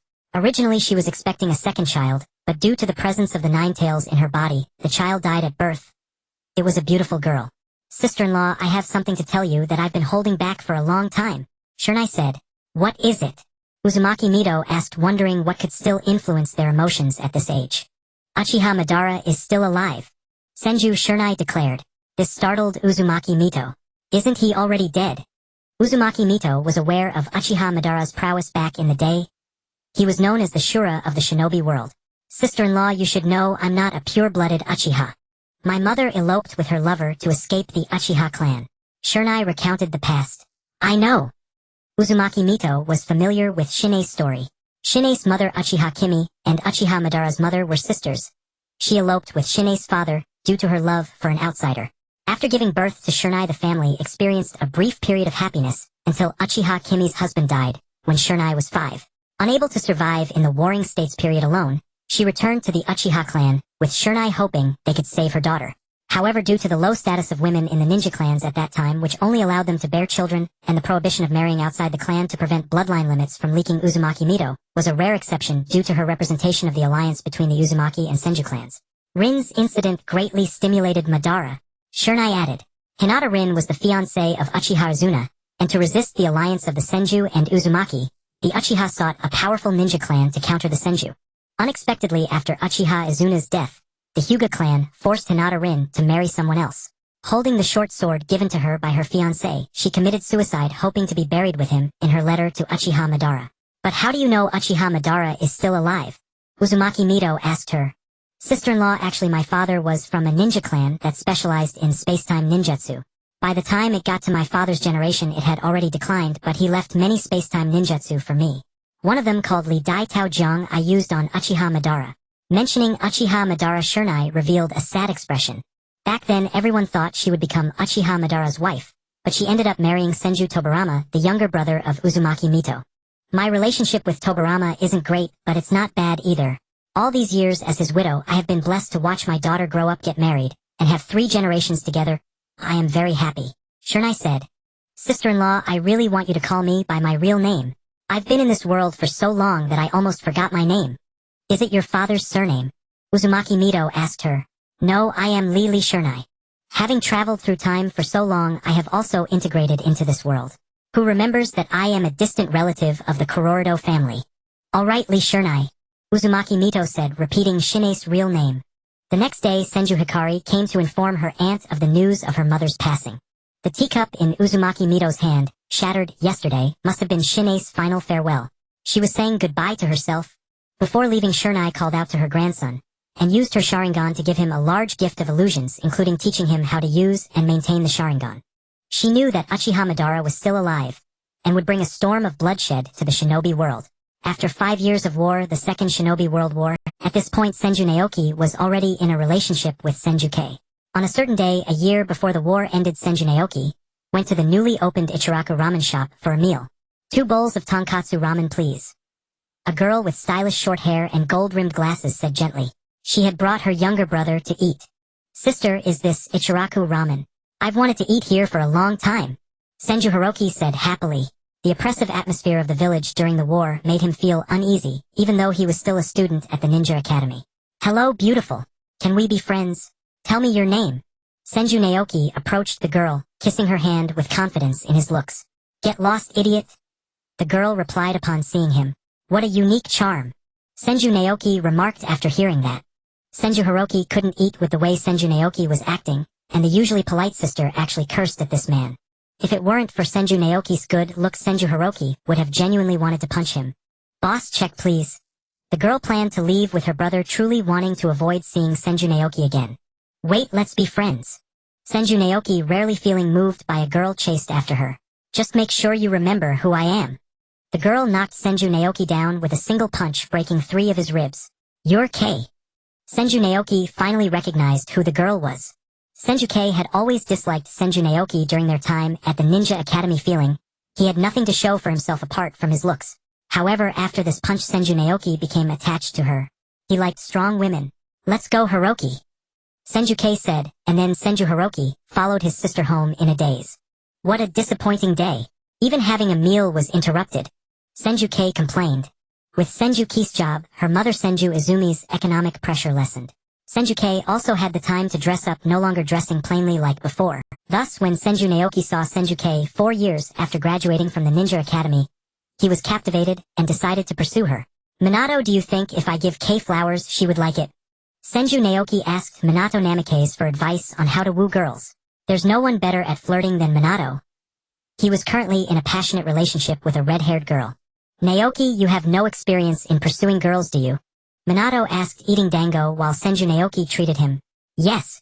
Actually, there's just one rule: be sincere without any tricks, all feelings. Minato shared his insights. Senju Naoki took notes seriously. What else? He asked. That's all. Minato teased, wanting Senju Naoki to treat him to another meal. Sweet chestnut high-protein dessert Yokan, please. Senju Naoki generously ordered. Minato continued to share his tips on flirting with girls. Just like that? Senju Naoki asked. Just like that. When flirting, it's best to focus on one person and do it for a lifetime, Minato replied, wanting to share the sweet chestnut high-protein dessert Yokan with Kushina. After hearing this, Senju Naoki noted it down. Pretending to be a hero saving a beauty wouldn't work. Jiraiya Sensei was a negative example. Since Senju K liked taking care of her brother, he would have to act weak to attract her pity. I say just a minor injury and you don't need to run to the hospital. Senju K felt troubled by Senju Naoki's frequent hospital visits, which caused the medical staff's maternal instincts to kick in, affecting her ability to treat patients. After work, do you have time to go on a date with me? Senju Naoki gave Senju K a flirtatious look. No. Senju K replied, lacking romantic awareness. After work she was exhausted and just wanted to shower and sleep. How about a date with me? I can take you out to relax. The work at the hospital is too stressful. Senju Naoki suggested. After work he took Senju K to the... They enjoyed delicious food and had fun along the way. Gradually Senju K and Senju Naoki began dating more frequently. During one of their dates, Senju Naoki formally confessed to Senju K, and she agreed to his pursuit, becoming his girlfriend. You have a girlfriend now? Senju Naoki hummed happily, which his mother Senju Hikari overheard and asked him, is it K? She's an excellent girl, you need to treat her well. Got it. Senju Naoki happily returned to his room. His father Senju Haruki said to his wife, looks like we should be expecting grandchildren sooner than we thought. The two exchanged smiles. Unfortunately, Senju's siblings' grandparents had passed away when Senju K was pregnant with her elder brother Senju Xiang. They were deeply in love, even in life and death. Kiku, are you alright? Sai asked, supporting the pale-faced Senju Kiku. From the very beginning of the war, Senju Kiku had fought recklessly, throwing herself into battle without restraint. Those ninjas reincarnated by the impure world reincarnation were all incredibly powerful. Moreover, the White Zetsu could disguise themselves as allies, causing the allied shinobi forces to suffer greatly at their hands. Tell me, Kiku, you could have stayed in the medical unit doing logistics. Why did you still rush to the battlefield? Sai asked, unable to understand Kiku's actions, especially since her uncle had actually allowed her to go to war. Sai had heard a little about how Senju Hiroki doted on his niece. Sai, I used to be a rogue ninja. The fact that my master allowed me to return to Konoha was already an extraordinary act of grace. If I still hid behind watching my comrades fight and die on the battlefield, that would be an outrage against heaven and man. Besides, my uncle isn't all-powerful. He cannot control the Hokage's will and actions. I have already received his shelter for many years. It's time to repay Konoha and the clan. Senju Kiku answered him. Sai understood that this was just an excuse for her. In truth, Kiku had long lost the will to live. She only wished to kill enemies or be killed by them. Regarding Senju Kiku's psychological block, even Sai, who understood nothing, could see it. Cough. Cough. Senju Kiku covered her mouth with a handkerchief, coughing violently. Seeing this, Sai couldn't help but worry for Senju Kiku. Of the 12 divisions of the allied shinobi forces, Senju Kiku had participated in 6. The 1st, 2nd, 3rd, 4th, 5th, and medical logistics divisions. Except for her main body in the 2nd division, she used wood clones to participate in the other divisions.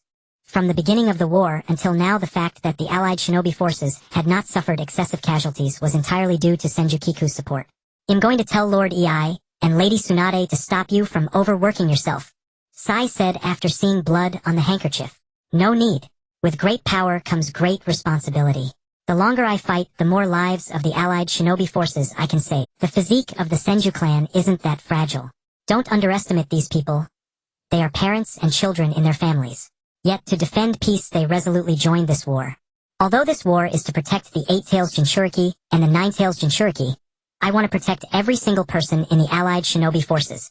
Senju Kiku said. "So you're throwing your life away?" Sai looked at Senju Kiku as if she were insane. Her body was already at its last gasp. "Lord Senju Kiku, there's a ninja reincarnated by the impure world reincarnation who is very troublesome. Please take care of it." A ninja burst into the tent where Senju Kiku was resting. Sai wanted to refuse on her behalf, but Senju Kiku spoke first. "I'll go handle it immediately." "Wait a moment. Thank you, Lord Senju Kiku.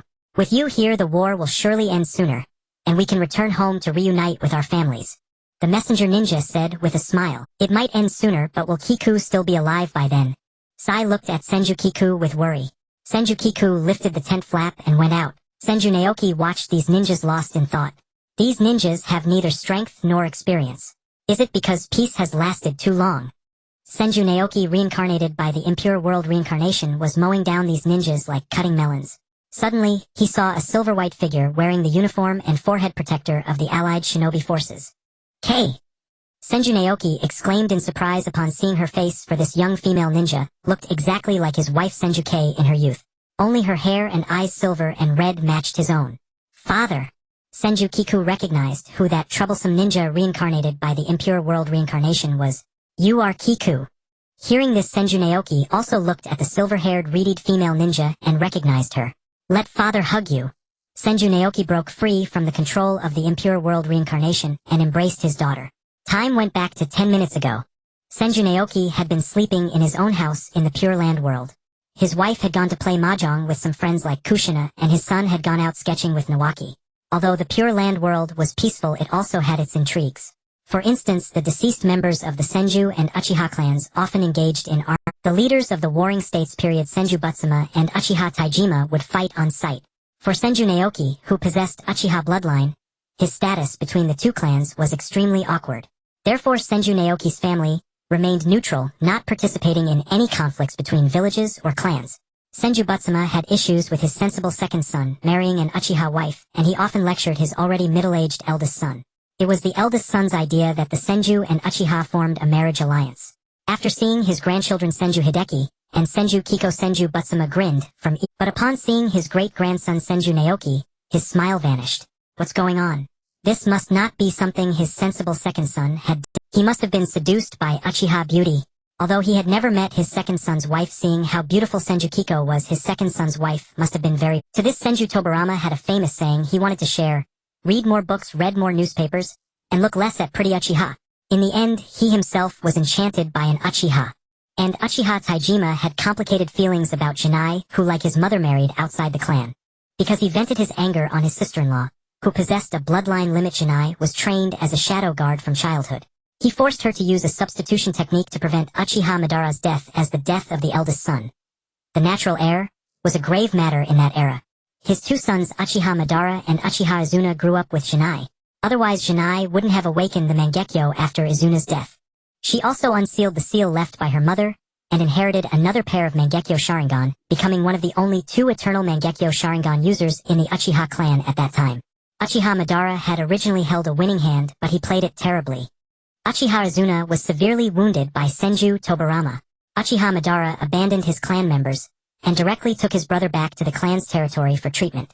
If not for Jinai still being there, the Uchiha clan members wouldn't even have been able to retreat. This also caused Uchiha Madara to lose the hearts of the people. Uchiha Taijima wanted to say that Jinai was truly an ungrateful ingrate, but upon seeing Izuna's treatment of Jinai and reflecting on his own frequent beatings and scoldings of her, he couldn't bring himself to say it. During Zanai's childhood, he often punished her by forbidding her from eating, so she frequently went hungry. Moreover, because her father was from a foreign clan, Zanai was often bullied by other children of the clan. Fortunately, Zanai had high talent as a ninja, so she fought back. Uchiha Izuna was Uchiha Taijima's fourth son, gentle in his dealings with others. Zanai often received his care. When Zanai was starving, Uchiha Izuna would secretly give her food. Uchiha Zanai was younger than both Uchiha Madara and Uchiha Izuna.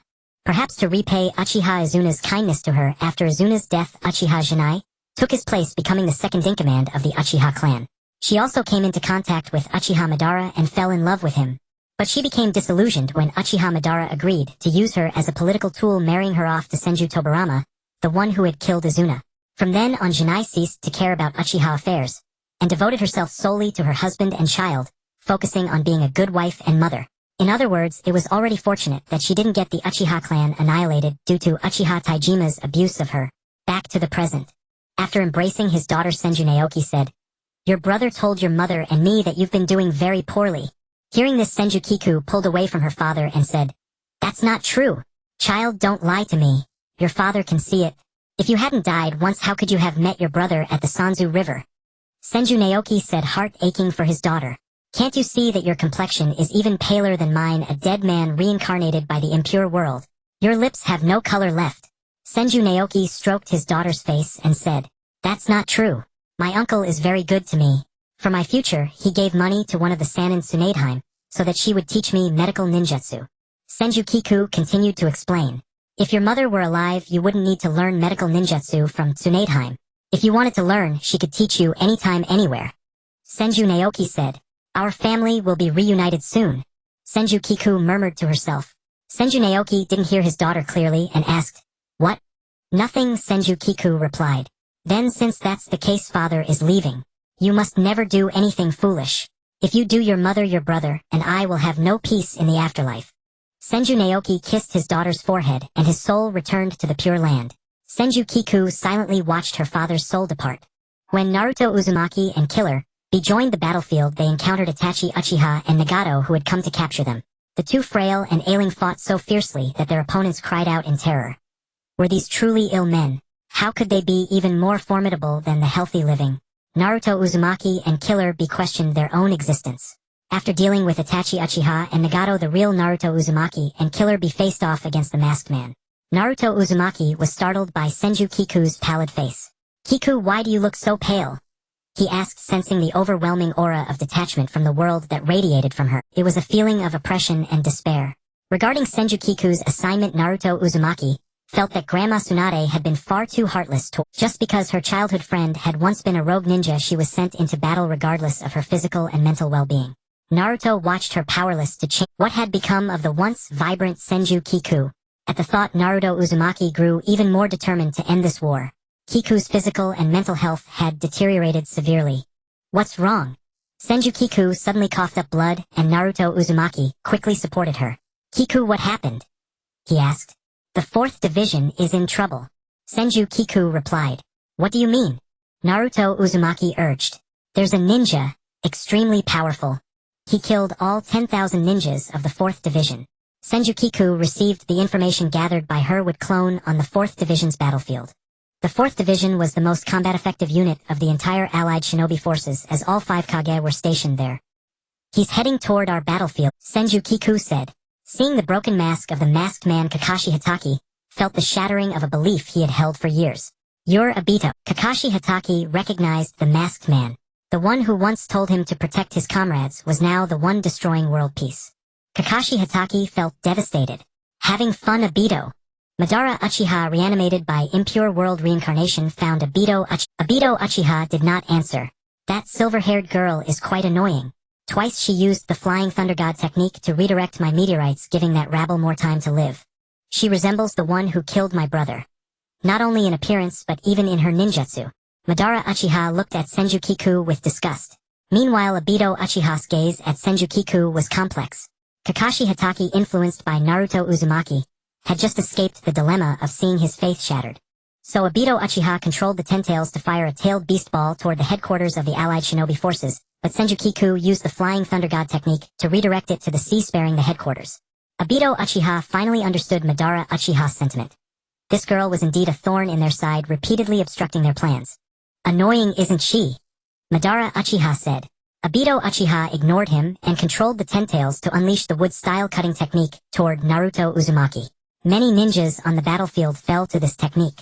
Senju Kiku was no exception. Her body had been pushed to its limits, unable to use chakra. Kikuyu.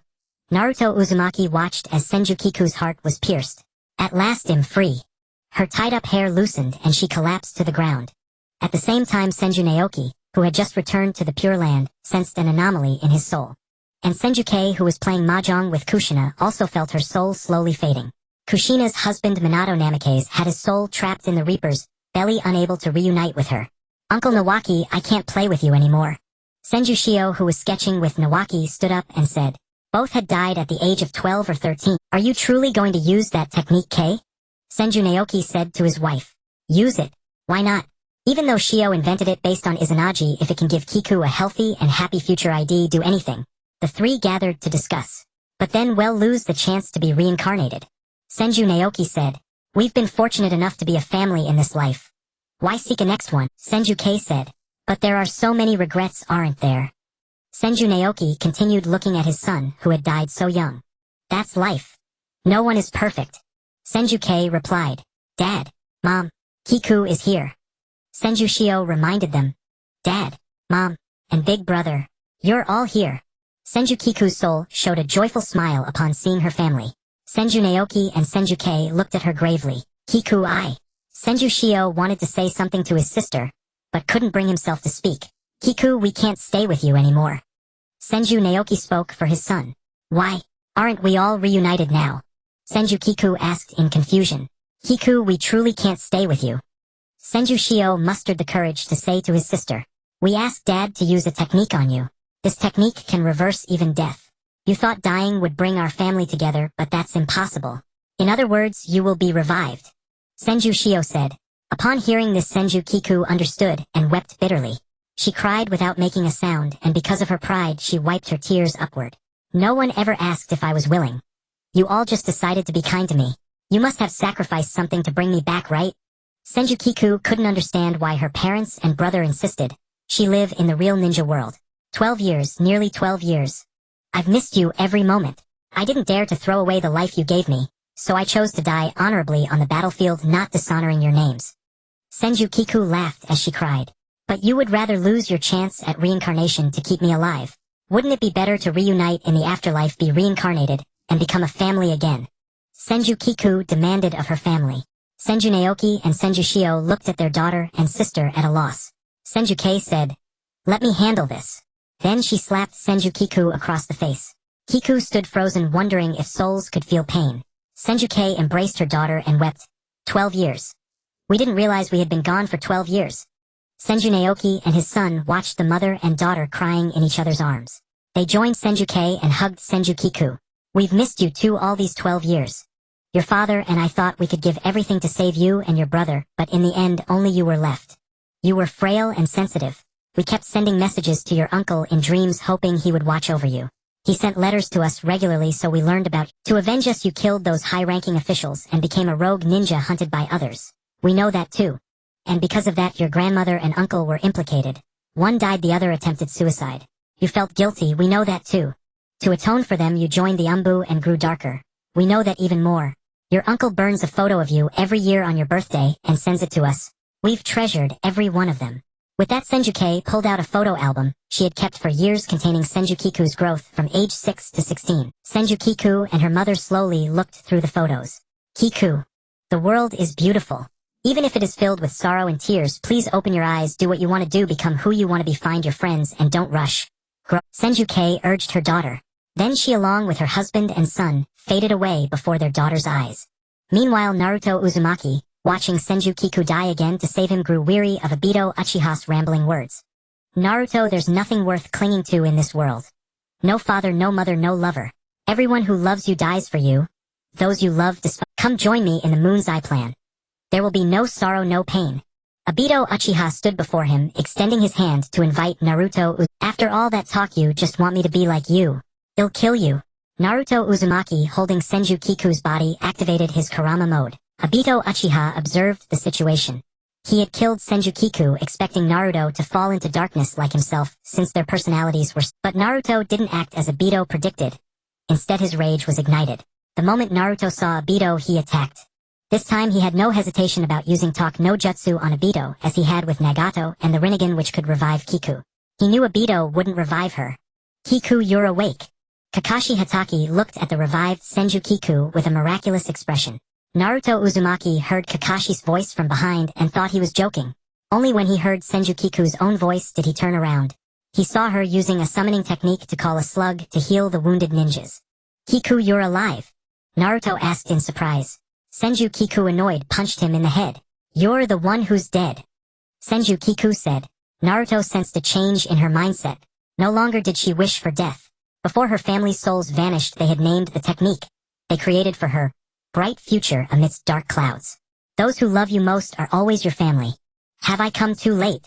Minato Namikaze, revived by impure world reincarnation, used the Flying Thunder God technique to redirect the Ten-Tails-tailed beast ball aimed at the allied shinobi forces.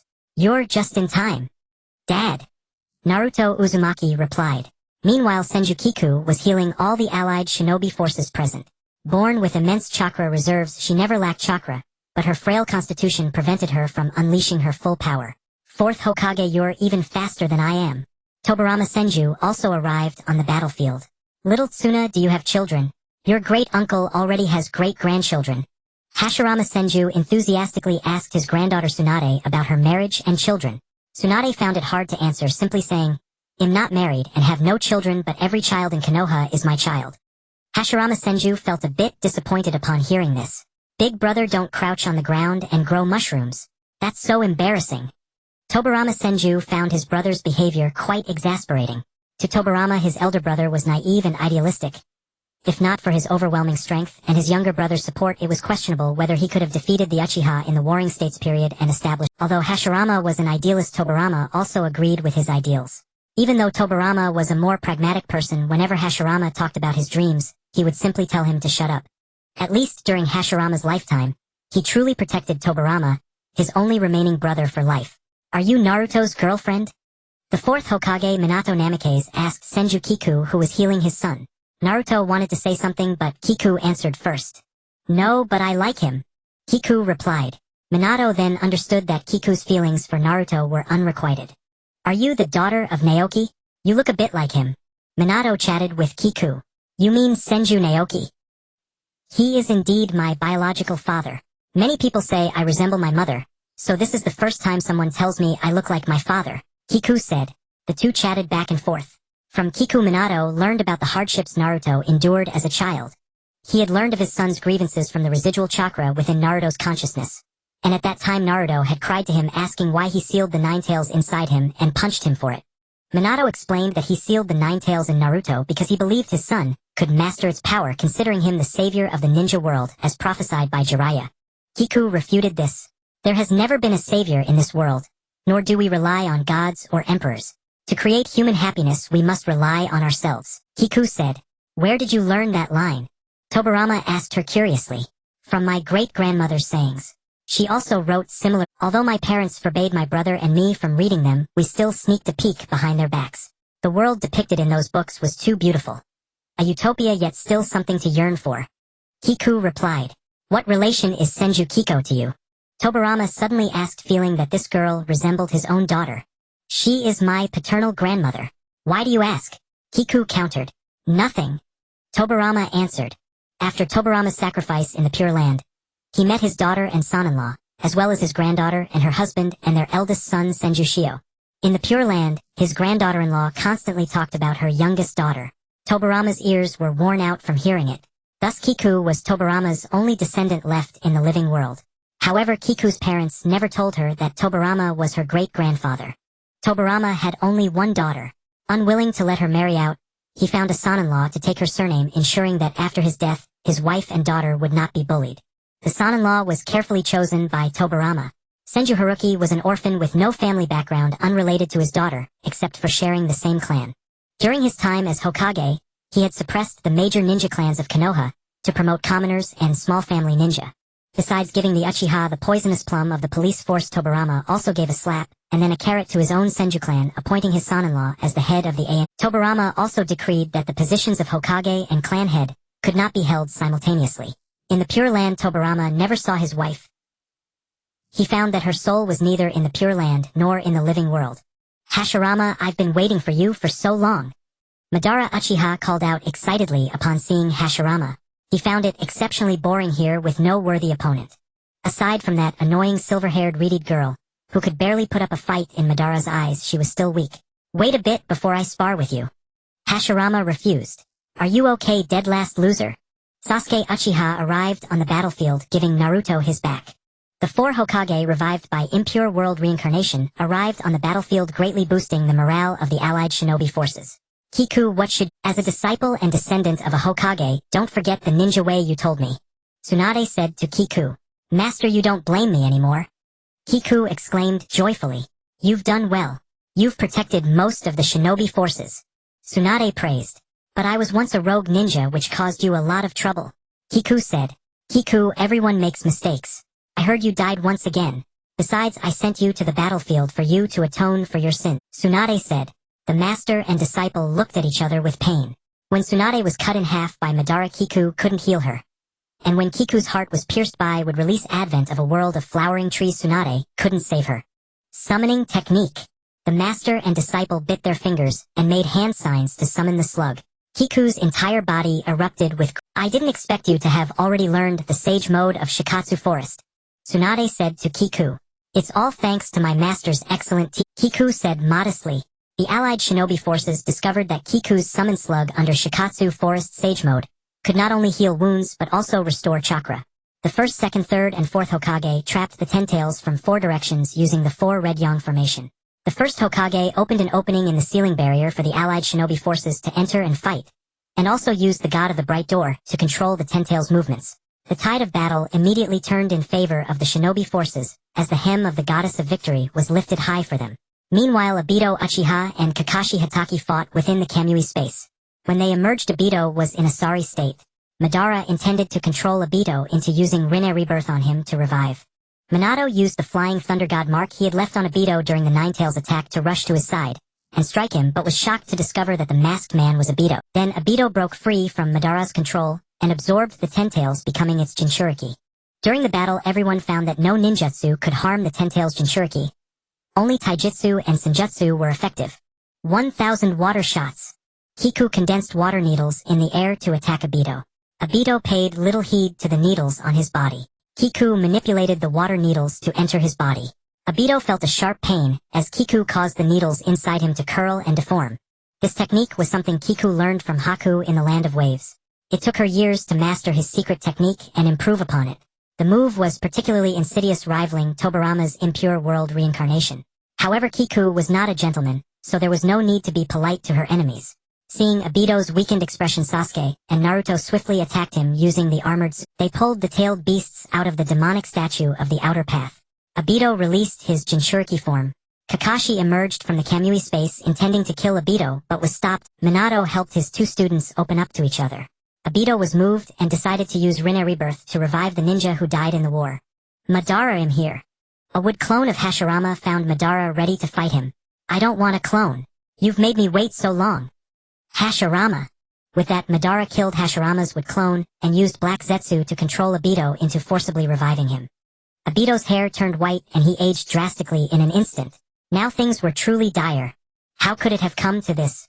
Shenshoju stared at the Shenshu's fruits, each wrapped in strips of cloth, the sight sending a chill through her.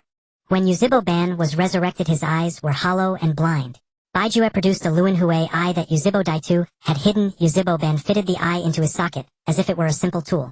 Yuzibo-ban employed Lunmubinyu to fell the 9-tailed beasts and unleash the outer path demonic statue to bind them with chakra chains. After a fierce struggle, he still managed to extract the 8 tails and 9 tails from Schwanwa Mingren and Kalabi. Yuzibo Zwaju attempted to ambush Yuzibo-ban, while Chensho Feijin covered him, but Zwaju was bound by Lunmu, and was pierced by his own Kaonaji sword that Yuzibo-ban turned against him. Yuzibo-ban absorbed the Ten Tails' power and became its Renzali. Schwanwa Mingren and Yuzibo Zwaju hovered between life and death. Chensho-ju erected a wooden shelter with her would release, and tended to them frantically. Chimu Kakashi and Yuzibo Daitu guarded the 3 buying Chensho-ju time. There was no sign of life in the two injured young men. Qianshou examined Xuanhua Mingren and Yuzhibo Zhuozhu. A plan formed in her mind. She knew what she must use. She affixed 2 immortal talismans, one upon Xuanhua Mingren and one upon Yuzhibo Zhuozhu. Their bodies were restored, but their souls had wandered to other. Chimu Kakaxi and Yuzhibo Daitu watched Qianshou step out of the shelter and asked why she was not inside tending the 2 youths. Qianshou replied that the 2 were no longer in mortal danger, but would not awaken because their souls were elsewhere. Chimu Kakaxi wondered if they had become vegetative. Qianshou answered no.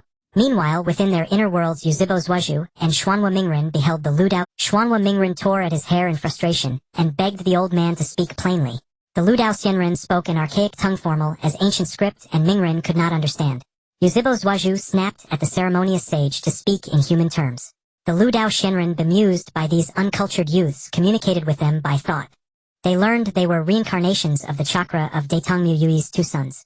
After council, Mingren and Zhuozhu chose their separate paths and accepted power from the Ludao Xianren. Qianshou tended the wounded and asked after their condition. Chimu Kakaxi replied that he was all right and asked whether Kai still faced mortal danger. Moments earlier, Maite Kai had unleashed his self-styled Dead Gate secret art Knight Kai, grievously wounding Yuzhibo Ban, but falling into unconsciousness himself.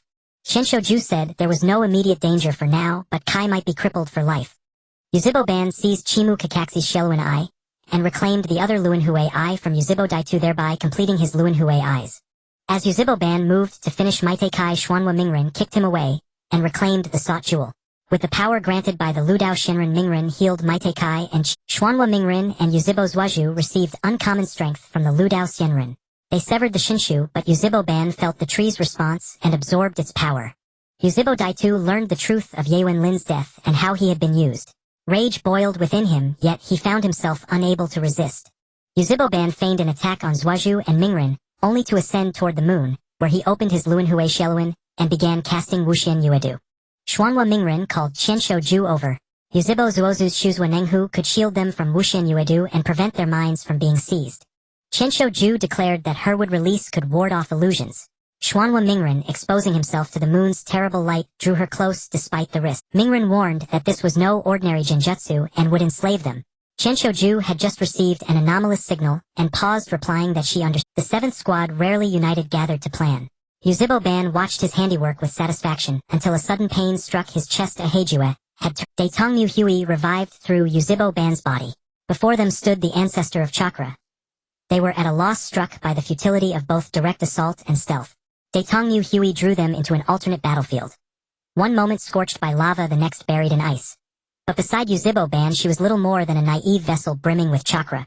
Daitongmu Hui, using Heijue, seized half of Zhuozhu and Mingren's bodies. She wept before them as Heijue recounted her past. Qianshou struck at Daitongmu Hui and demanded the release of the 2. Hui relented and freed Yuzhibo Zhuozhu and Xuanhua Mingren. Throughout the battle, Qianshou had been shielding Chimu Kakaxi and the unconscious Yuzhibo Daitu. Daitongmu Hui had plainly underestimated Qianshou. She split Mingren and Zhuozhu apart and trapped Yuzhibo Zhuozhu in a vast desert. Xuanhua Mingren used yang energy to sustain Yuzhibo Daitus' life and noted that Daitongmu Hui's spacetime ninjutsu bore resemblance to his own Shinwei. Daitu proposed to ferry Yuzhibo Zhuozhu back with his Shinwei. There was no need for such trouble, for someone had already inscribed the Fei Shin mark on Zhuozhu. I can reverse summon him, someone said, and Yuzhibo Zhuozhu was soon brought before them by Qianshou. His body showed clear distress. Qianshou noted his pallor and teased that Fei Shin training had made her dizzy and sick dozens of times before she adapted. Daitongmu Hui warped the battlefield into a supergravity field, so that Mingren and Zhuozhu could not stand. She intended to use Gongsha Huegu to kill them both, and then slowly deal with Qianshou. The girl felt an unnameable danger. Chimu Kakaxi and Yuzhibo Daitu interposed themselves before Mingren and Zhuozhu. Whether illusion or truth, their hands felt as if they were being held by their deceased comrade Ye Wenlin.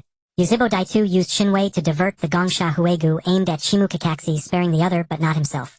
Before vanishing, he told Mingren to become the Huaying and fulfill the dreams he had left undone. In another world, Daitu found Ye Wenlin waiting for him in the Jingtu. She spoke gently, saying the journey had been hard and that she had watched over him. Ye Wenlin remained as gentle as ever. Daitu reverted to his youthful form and wept before her, yet he still carried one final gift for Chimu. As Hui prepared to slay Qianshou, Chimu Kakaxi shielded her with Shuzhua Nenghu. Qianshou thanked her teacher with deep gratitude. She resolved to complete her mission, perhaps never again to remain beside Xuanhua Mingren. Qianshou clasped her hands and intoned Xianfa Muduanjinshu Qianshouding Shanghuafu. A colossal Buddha formed and rained countless blows upon Daitongmu Hui. Qianshou urged Yuzibo Zuozhu and Xuanhua Mingren to seal her at once. While Hui Lei weakened Mingren and Zuozhu used Liudao Di Bao Tianxing to seal her. Qianshou announced that her task was complete, and that it was time for her to. Her declaration bewildered everyone. Xuanhua Mingren asked where she intended to go, for defeating Daitongmu Hui should have meant a joyful conclusion. Qianshou answered that she was going to meet the gods. The Ludao Xianren summoned them back from the origin sphere. Qianshou formed a Z-seal and Wuxian Yuedu was undone. All were astonished. Even the Ludao Xianren spirit had changed, and none understood how Qianshou had dispelled Wuxian Yuedu without the Ludao's power. Qianshou ignored them and approached the Shinshu to free the tailed beasts. She poured a vial of blue reagent onto the Shinshu, and the towering tree collapsed into a withered sapling. Qianshou plucked it from the ground with ease. Xuanhua Mingren asked what she was doing. Qianshou explained that the tree had been siphoning the planet's life energy, and if left unchecked would turn the world into a dead star. She said that since the Maoji Nushin had perished with the Shinshu, she no longer had reason to remain. She wished to reunite with her family. Xuanhua Mingren protested that she could not leave him, recalling childhood promises and the comfort she had offered when the House Xianren sacrificed himself. He accused her words of betrayal. Xuanhua Mingren grew emotional. Qianshou called him a Ming in a gentle, aching voice. Qianshou declared that because she loved him she must leave. The laws of space and time would not allow her to stay. She asked the Adori-animated Qianshou Feijian whether he had noticed his wife's oddness. Qianshou Feijian nodded.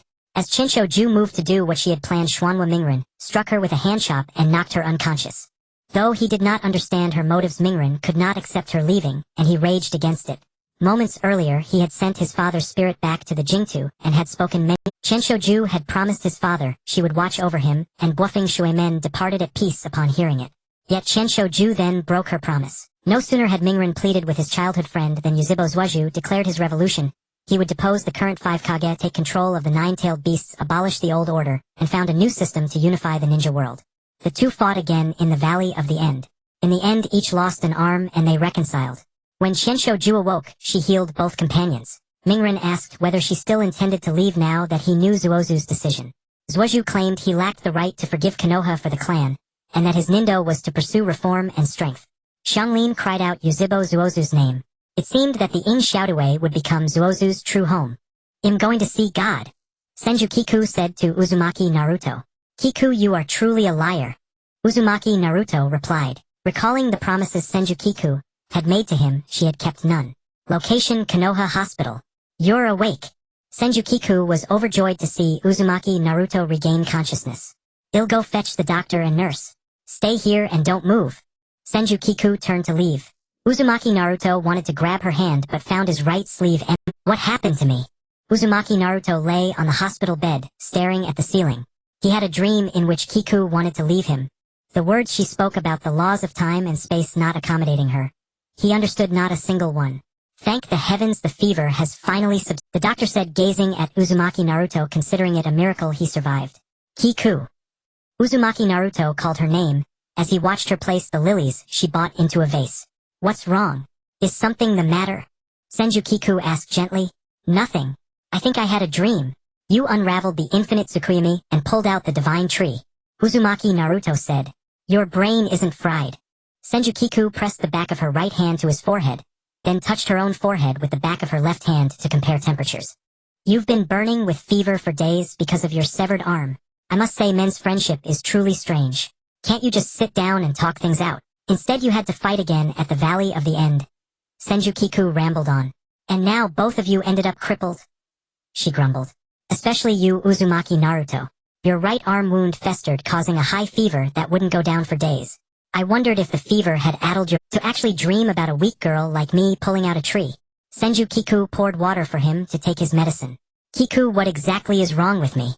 Uzumaki Naruto asked her, perplexed. Senju Kiku recounted to him their glorious deeds during the Fourth Great Ninja War. "You're now the hero of the shinobi world. You have many admirers now. Congratulations on enjoying the same treatment as Sasuke," Senju Kiku said with a laugh. "Kiku." Uzumaki Naruto suddenly called. "What is it?" Senju Kiku looked at his earnest expression, thinking he had something important to tell her. "Let's start dating." Uzumaki Naruto gathered his courage and said, "What?" Senju Kiku gave him a bewildered look. "Is this a confession?" she asked. Uzumaki Naruto nodded. "Let's talk about it after you recover." Senju Kiku brushed him off. "My mind is perfectly clear right now." Uzumaki Naruto knew she was evading. "Don't you find it strange, growing up together and suddenly becoming lovers? It feels like a corruption of our bond as family." Senju Kiku gave her reason for refusal. "Didn't you ask me once if I'd be your family? Now my answer is yes." Uzumaki Naruto replied. "Childish words, and you took them seriously." Senju Kiku finally recalled when she had said that to him. "Do you want to or not?" Uzumaki Naruto asked. "Fine, I do." Senju Kiku could never resist those innocent, beautiful blue. Later Senju Kiku mentioned to her best friend Yamanaka Ino at a Magari that she had a boyfriend. "Your confession was way too casual." Yamanaka Ino remarked upon hearing her. At the main gate of Konoha.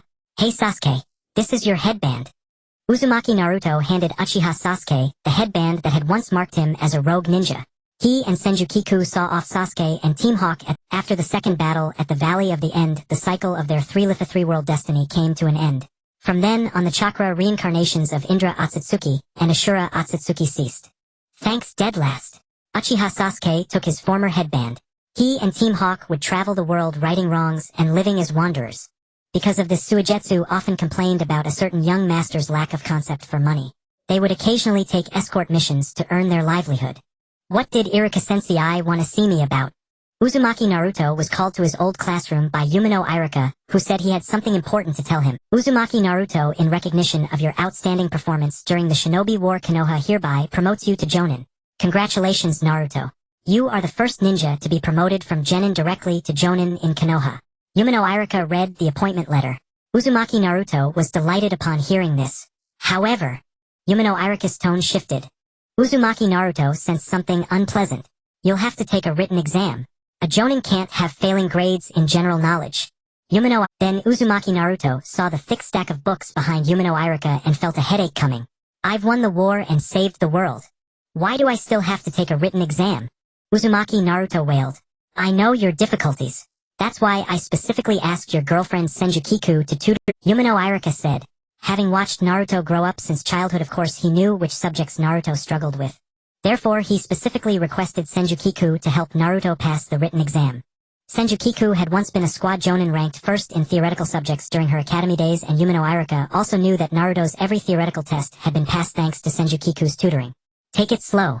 It'll mark the key points for the exam." Senju Kiku opened several books and highlighted important parts for Naruto. "If all else fails, use this." Senju Kiku handed him a pencil. "What good is a pencil?" Naruto took it dismissively. "This isn't an ordinary pencil. It's a lucky pencil. Use it and you'll pass any exam no matter how hard." Senju Kiku said. Naruto asked for the reason. "Because it's the pencil I've used since I was a child," she replied. "It's been blessed, hasn't it?" Naruto said no wonder Kiku scored so well. "Focus on your review." Senju Kiku encouraged him. "Yes." Naruto's blood boiled with enthusiasm. As for that nightmare about Senju Kiku wanting to leave his world, Uzumaki Naruto had long forgotten it. Elsewhere in a different dimension, Lee Jinai watched over the ninja worlds across various timelines, maintaining the balance of spacetime. "Didn't you say you were taking me out to eat? We've been walking for so long, where is it?" Senju Kiku asked, holding Uzumaki Naruto's hand, as they walked through the streets of Konoha. Over the past 2 years, Uzumaki Naruto had shot up in height, growing from 168 centimeters to 180 centimeters. Senju Kiku was also tall, a trait determined by her family genes. At adulthood, she stood at 170 centimeters. "We're here." Uzumaki Naruto pulled her in front of a restaurant entrance. Senju Kiku's attention was immediately captured by the menu displayed at the Land of Water Flavor Olives 300 Rio. Octopus Thunderfried Pasta 1000 Rio. Hidden Chicken Stew 1200 Rio. Kanaha-style Seafood Risotto 800 Rio. Pineapple Shuriken Vanilla 300 Rio. Post-meal drink complimentary. Full course price 3600 Rio. "Why is it so expensive?" Senju Kiku exclaimed after viewing the menu. She was currently working at Konoha Hospital, and had moved out of her uncle's house to rent an apartment near the hospital for convenience. Usually she bought groceries and cooked for herself to save money. The meal Uzumaki Naruto was treating her to cost as much as her monthly food expenses. "Where did you get so much money?" Senju Kiku grabbed his ear. "Ouch!" Naruto winced in pain. "I earned it from missions, of course. This is way too expensive. Why don't we go to the market and buy ingredients to cook? Senju Kiku released her grip and suggested. No, let's eat at this restaurant. Naruto insisted. Alright then. Senju Kiku had something important to tell him. After they finished eating, they both spoke at the same time. Let's break up. Let's get married. Senju Kiku didn't hear what Naruto said. She paid the bill, grabbed her bag, and walked away, leaving Naruto stunned in his seat.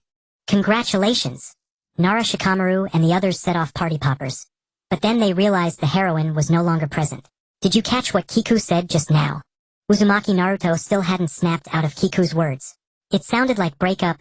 Nara Shikamaru said. Sai, this is all your fault. You said that proposing to your girlfriend at this restaurant would guarantee a lifetime of happiness. I fell for your nonsense. And now Kiku wants to break up. Uzumaki Naruto vented his anger on Sai. Do you think if I go after her now, I can still salvage this relationship? Naruto asked Nara Shikamaru. Uzumaki Naruto had spent several days discussing the marriage proposal with Nara Shikamaru and the others. What kind of mischief have you cooked up this time? Ever since Senju Kiku started dating Uzumaki, Naruto Yamanaka Ino had often served as Kiku's relationship guru. Yamanaka Ino was now dating Sai. Nara Shikamaru had confessed to Temari. Akimichi Choji was getting along famously with Karui from the Hidden Cloud Village. The romantic lives of the Ino Shikacho trio were all going smoothly. Lady Kurenai is pregnant again, right? You're going to be a big sister. Senju Kiku casually remarked, diverting Ino's train of thought. Yes, I'm going to be a big sister. Yamanaka Ino replied. But speaking of which, why did you two break up? Ino steered the conversation back to them. Ever since he became a jounin, he's been busy with missions. I know he's busy with work, so I didn't disturb him. Over these 2 years we've gone on dates fewer than 5 times. Every time I saw him, he looked exhausted. I've been a considerate girlfriend, always understanding him. Senju Kiku explained the reason for her breakup with Naruto. Yamanaka Ino understood that it was due to Naruto's lack of companionship with her best friend. Strangely enough, I don't really know why I fell in love with Uzumaki Naruto. It's as if someone was manipulating me. My romantic feelings for him came out of nowhere. Kiku replied. Then do you still love Uzumaki Naruto? Yamanaka Ino asked her. I do, but not romantically. It's more familial and friendly love. I've always wanted new family members ever since my parents and older brother passed away. My uncle and aunt have been good to me, but they're not my immediate blood relatives. I kind of want to get married and have children to have offspring connected by blood. Isn't that strange, Ino? Senju Kiku shared her thoughts. Yamanaka Ino knew that each member of Team 7 had their own misfortunes. The 4 of them couldn't even pool together a pair of parents. Team 7 could well be called an orphan team. Kakashi-sensei, please let me participate in this mission. As soon as Uzumaki Naruto learned that Senju Kiku would be joining an out-of-village mission as a Metacalnin, he went to Hatake Kakashi to discuss it. Hatake Kakashi was now the 6th Hokage. Naruto, what's going on between you and Kiku? Kakashi asked while reviewing documents. We broke up. I don't even know how things came to this. That day I was actually planning to propose to Kiku, but she told me she wanted to break up. These past few days Kiku has been avoiding me, not giving me a chance to explain. She's even agreed to attend a blind date arranged by her uncle. Naruto grabbed his hair in frustration as he spoke to Kakashi. Calm down first. You'll scare girls off like this. They might think you're about to become violent. Hatake Kakashi warned him. Then what should I do now? Naruto finally settled down. Heiress, the plan I'll arrange for you to join this mission. Whether you can reconcile depends on your own actions. If it's not meant to be, don't force it. Hatake Kakashi was also concerned about his 2 students' romantic lives. What mission is it? Naruto asked. An investigation mission regarding the death of Hyuga Hayashi, the leader of the Hyuga clan, and the gouging out of his younger daughter Hyuga Hanabi's eyes. Hatake Kakashi replied. That evening a car stopped in front of the Senju clan's gate. Thank you so much for driving me home, Mr. Raimon. Senju Kiku stepped out of the car gracefully dressed in an elegant moon-white chipao. My pleasure, Miss Senju. Mr. Raimon performed a hand kiss. Although Senju Kiku had moved out of her uncle's house, she occasionally returned to stay there, and her uncle's family kept her room ready for her. How did it go? Senju Hiroki asked about his niece's blind date. Mr. Raimon is wonderful. Very gentlemanly and refined. Senju Kiku evaluated her date. Raimon is an excellent young entrepreneur. He's a few years older than you, but that's not an issue. Senju Hiroki said to his niece. Still thinking about that kid. Senju Hiroki could tell something was off with her. No. Senju Kiku replied. If he picks up the bricks, he can't hold you. If he puts down the bricks, he can't support you. That was how Senju Hiroki evaluated Uzumaki Naruto. You'll have a hard life with him. Senju Hiroki said, I can support myself. I don't need anyone to take care of me. Senju Kiku told her uncle, I know you don't care about material things, as long as he can satisfy your emotional needs. But child, how can a man who can't even provide for you materially fulfill you emotionally? Forget him. Senju Hiroki advised. I understand, uncle. Senju Kiku replied. Naruto-kun, I love you. Hyuga Hinata practiced her confession under a street lamp near Naruto's apartment. Having heard about Uzumaki Naruto's breakup, she felt she had a chance to become his girlfriend. Hinata, what are you doing? Uzumaki Naruto suddenly appeared before Hyuga Hinata. Seeing him, she blushed and fainted. Hinata! Hinata! Uzumaki Naruto called Hyuga Hinata several times, but she did not wake up.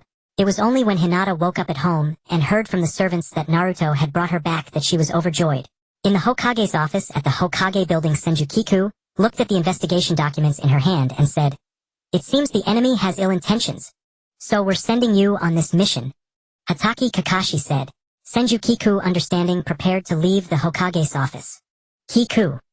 Hatake Kakashi called out to her. What is it, sensei? Senju Kiku asked him, wondering if Kakashi sensei had something important to convey. I heard that you and that boy Naruto broke up.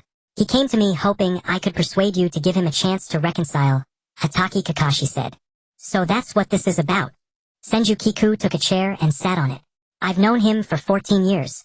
I became his girlfriend when he was 17. I originally thought that being with the person I liked would bring me happiness, but that's not how reality works. Just as my uncle said, when he picks up the bricks, he can't hold me. When he puts down the bricks, he can't support me. He should find a woman who can share hardships and joys with him. I can accept a future partner who is not rich or handsome, but I truly cannot tolerate him neglecting me. I don't seek material things because I know I can support myself. I could even become a strong, independent woman to support him and our future children. Senju Kiku spoke her heart. Sensei, did you arrange for Uzumaki Naruto to be in this mission? Do you want us to get back together? I'm telling you that's highly unlikely. I don't have the habit of going back to old flames. Senju Kiku said to Hatake Kakashi. Don't be so absolute. Give him a chance. Just for the sake of your sensei. Hatake Kakashi added. In the end, after Kakashi had worn out his tongue, Senju Kiku reluctantly gave Uzumaki Naruto a Let's leave it at that, sensei. I can give him a chance, but if his performance in this mission doesn't satisfy me, then we truly have no future. Senju Kiku said, finally, then left. On the day of the mission, Uzumaki Naruto finally saw Senju Kiku again. She wore a gorgeous red dress with ninja boots on her feet, her legs fair and straight. Senju Kiku had silver-white straight hair reaching her waist, revealing the Yin seal on her forehead. By now her features had fully matured. An oval face, phoenix eyes, willow-like brows, a delicate nose, and cherry lips. Joining them on the mission were Nara Shikamaru-sai, Hyuga Hinata, and Hyuga Niji. Kiku-ai. Uzumaki Naruto started to speak when he saw Senju. Let's not talk about that first. The mission comes first. Senju Kiku replied coldly. I understand. Uzumaki Naruto felt embarrassed to discuss his matters with Kiku in front of everyone, so he would find an opportunity to be alone with her. As the leader of this mission squad, Senju Kiku detailed the battle plan to her teammates. That's it. We need to find the mastermind behind those puppets that attacked Konoha. Understood. Senju Kiku asked. Understood. Everyone replied. Then they set off, passing one ancient ruin after another. By nightfall, we've searched all day and found no trace of the mastermind. Let's rest here. Don't wander off to avoid danger alone. Senju Kiku ordered the squad to rest in place. They set up tents in the wilderness and prepared to cook over a fire. Kiku went to a nearby water source to get water, and Uzumaki Naruto, seeing this as an opportunity, followed her. Nijini-ai. Hyuga Hinata wanted to follow Uzumaki Naruto, but was stopped by Hyuga Niji. Lady Hinata, do you want to become the third party between? Hyuga Niji asked her. No, I don't. I just thought that since Naruto-kun broke up, I should have a chance to be his girlfriend. Hyuga Hinata explained. Can't you see that Naruto really cares about Senju Kiku? The reason he's on this mission is that he wants to get back together with his ex-girlfriend. They grew up together as childhood friends. Their relationship is deep. Perhaps this breakup is just a couple's game. Hyuga Niji advised her. Nijini-ai, just let me take a gamble. I want to express my feelings to Naruto-kun. Hyuga Hinata replied. Senju Kiku arrived at a lake. After filling her water flask, she gazed at the starry sky reflected on the lake. It was truly beautiful. Kiku lingered for a few more moments. Suddenly there was movement in the bushes. Senju Kiku threw a kunai into the grass. Who's there? Come out now. she warned. It's me, Kiku. Uzumaki Naruto held the kunai Kiku had thrown in his left hand, raising both hands to show he meant no harm. What are you doing here? Seeing her ex-boyfriend, Senju Kiku said angrily. I want to get back together. Actually that day when I took you to the restaurant I wanted to give you a surprise.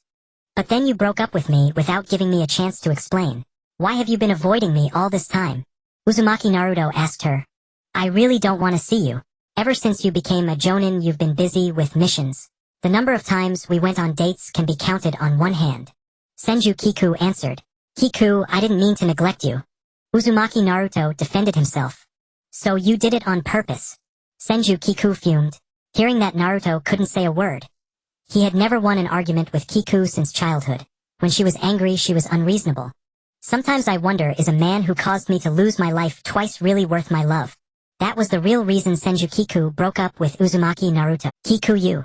Uzumaki Naruto wanted to say something but couldn't. Kiku had indeed died twice saving him. No one else compares to my parents and elder brother who are no longer in this world. No one loved me more than they did. Senju Kiku continued. So I can't get back together with you. Give up hope. Senju Kiku said cruelly. Hearing that Uzumaki Naruto suddenly kissed her, Kiku bit his lip and slapped him across the face. Uzumaki Naruto's lip bled, and a prominent slap mark appeared on his left cheek. It seems you still care about me, otherwise you wouldn't have reacted at all when I kissed. Uzumaki Naruto said. Don't flatter yourself. Senju Kiku warned him. Kiku, you don't even realize that when you lie you can't look the other person. Look at me. Uzumaki Naruto cupped Senju Kiku's face, making her meet his gaze. Kiku's eyes darted away.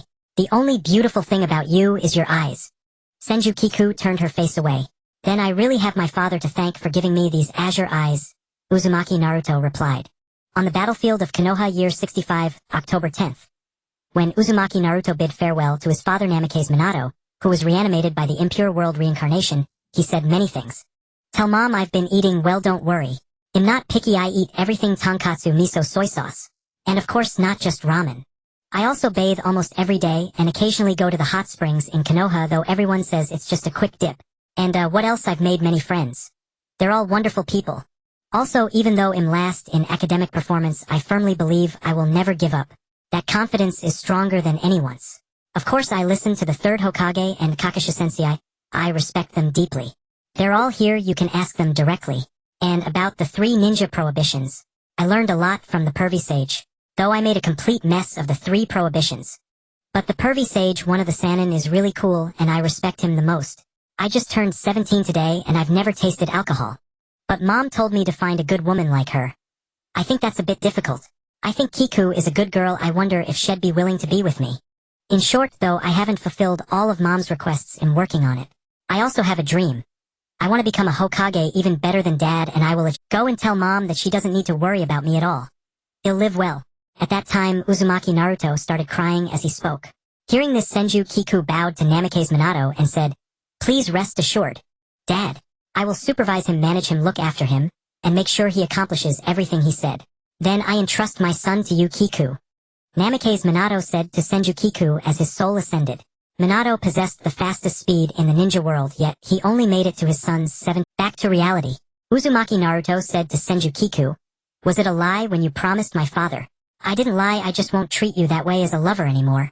Friend or family, either way I'll watch you achieve your dream and become the Hokage. Senju Kiku defended herself. Enemy attack. The voice of Nara Shikamaru came from the campsite. Lady Hinata, be careful. Hyuga Niji protected Hyuga Hinata as those puppets were targeted. Uzumaki Naruto and Senju Kiku rushed to rescue their comrades. Hinata, look out. As Hinata was about to be sucked into a different space, Kiku pushed her away and got caught herself. Kiku. Uzumaki Naruto finished off the remaining puppets, helplessly watching Kiku get captured. On the moon, Otsutsuki Tonari looked at the captured Senju Kiku and said, Why is it you? Where is Hinata? By then, Otsutsuki Tonari had already transplanted Hyuga Hanabi's eyes and awakened the Tenseigan. Naruto-kun. Hyuga Hinata saw that Naruto was unharmed, and gathering her courage presented a scarf she had knitted and confessed to him. This is my feeling. Please accept it. When we were kids you tore a red scarf saving me.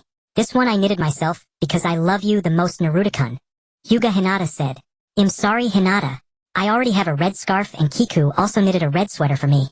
To reject Hinata, Uzumaki Naruto took out the scarf that Senju Kiku had knitted from his backpack, and also unzipped his black jacket to reveal the red sweater under. I understand. Hyuga Hinata fought back tears. She realized that there was no possibility between her and Uzumaki Naruto. Why are you here? Where's Hinata? Otsutsuki Tonari stared at the Senju Kiku before him. You injured the father of the girl you claim to love, gouged out her sister's eyes, and then you still intend to marry her. Your mindset is utterly incomprehensible to an earthling. Senju Kiku mocked Otsutsuki Tonari's twisted reasoning. What business is it of yours? Otsutsuki Tonari roared. Indeed, it's none of my business. But you dragged me here far from Earth. So don't expect to live. Senju Kiku hurled a punch at Otsutsuki Tonari. He dodged, but the wall behind him shattered from the monstrous strength. Tonari immediately activated his Tensigen chakra. Senju Kiku was far too troublesome. Meanwhile on Earth, Naruto Uzumaki and his companions found the entrance to the moon. Kiku-im coming to save you. Naruto Uzumaki had barely arrived on the moon when he saw the utter devastation. Senju Kiku was locked in a fierce battle with Otsutsuki Tonari, neither gaining the upper hand. Take her away. If this continues, she'll tear the entire moon apart. Otsutsuki Tonari told Naruto. Sorry, I'll take her home right now. Naruto Uzumaki said, sheepishly grabbing Senju Kiku's hand.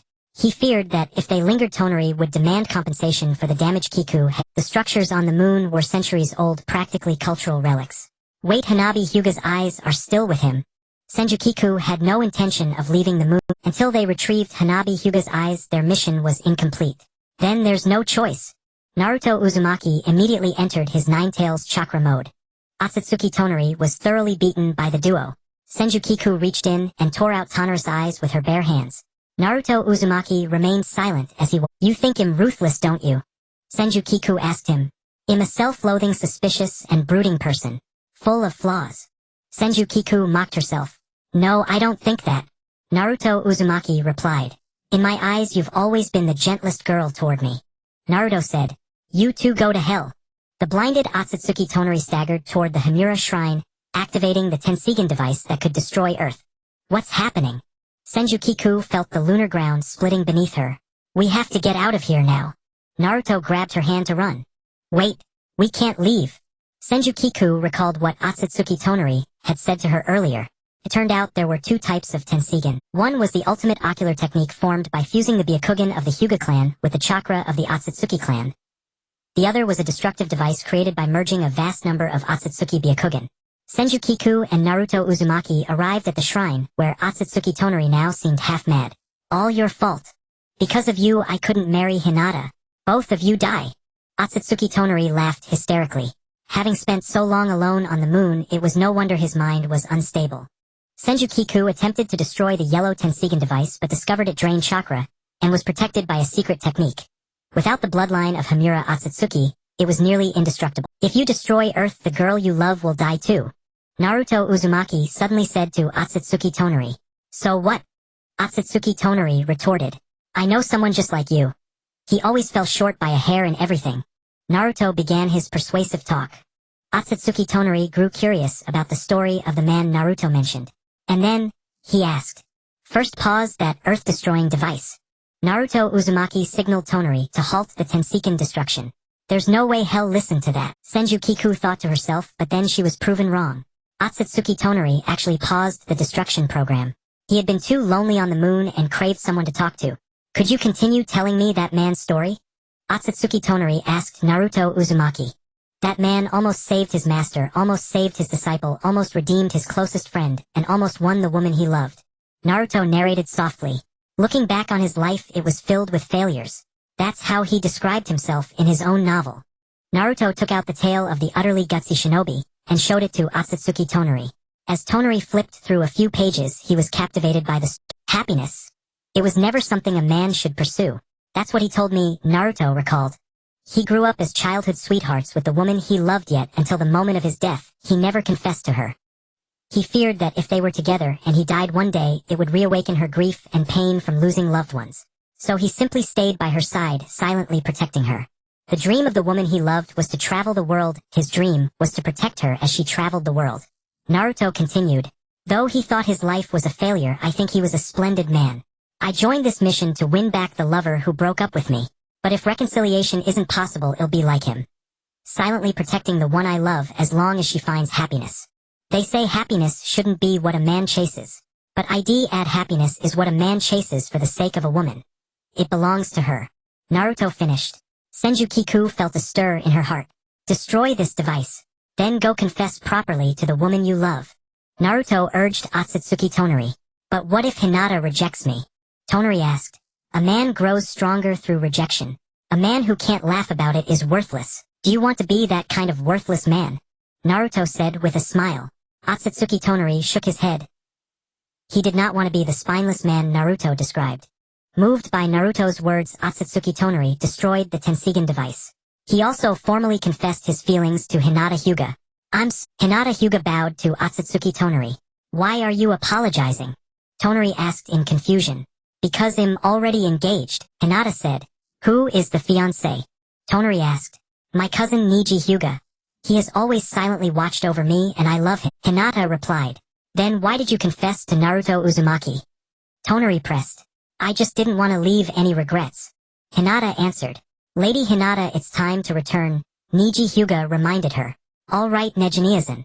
But please don't call me lady anymore. Just call me by my name. Hinata said to Niji. All right, Hinata.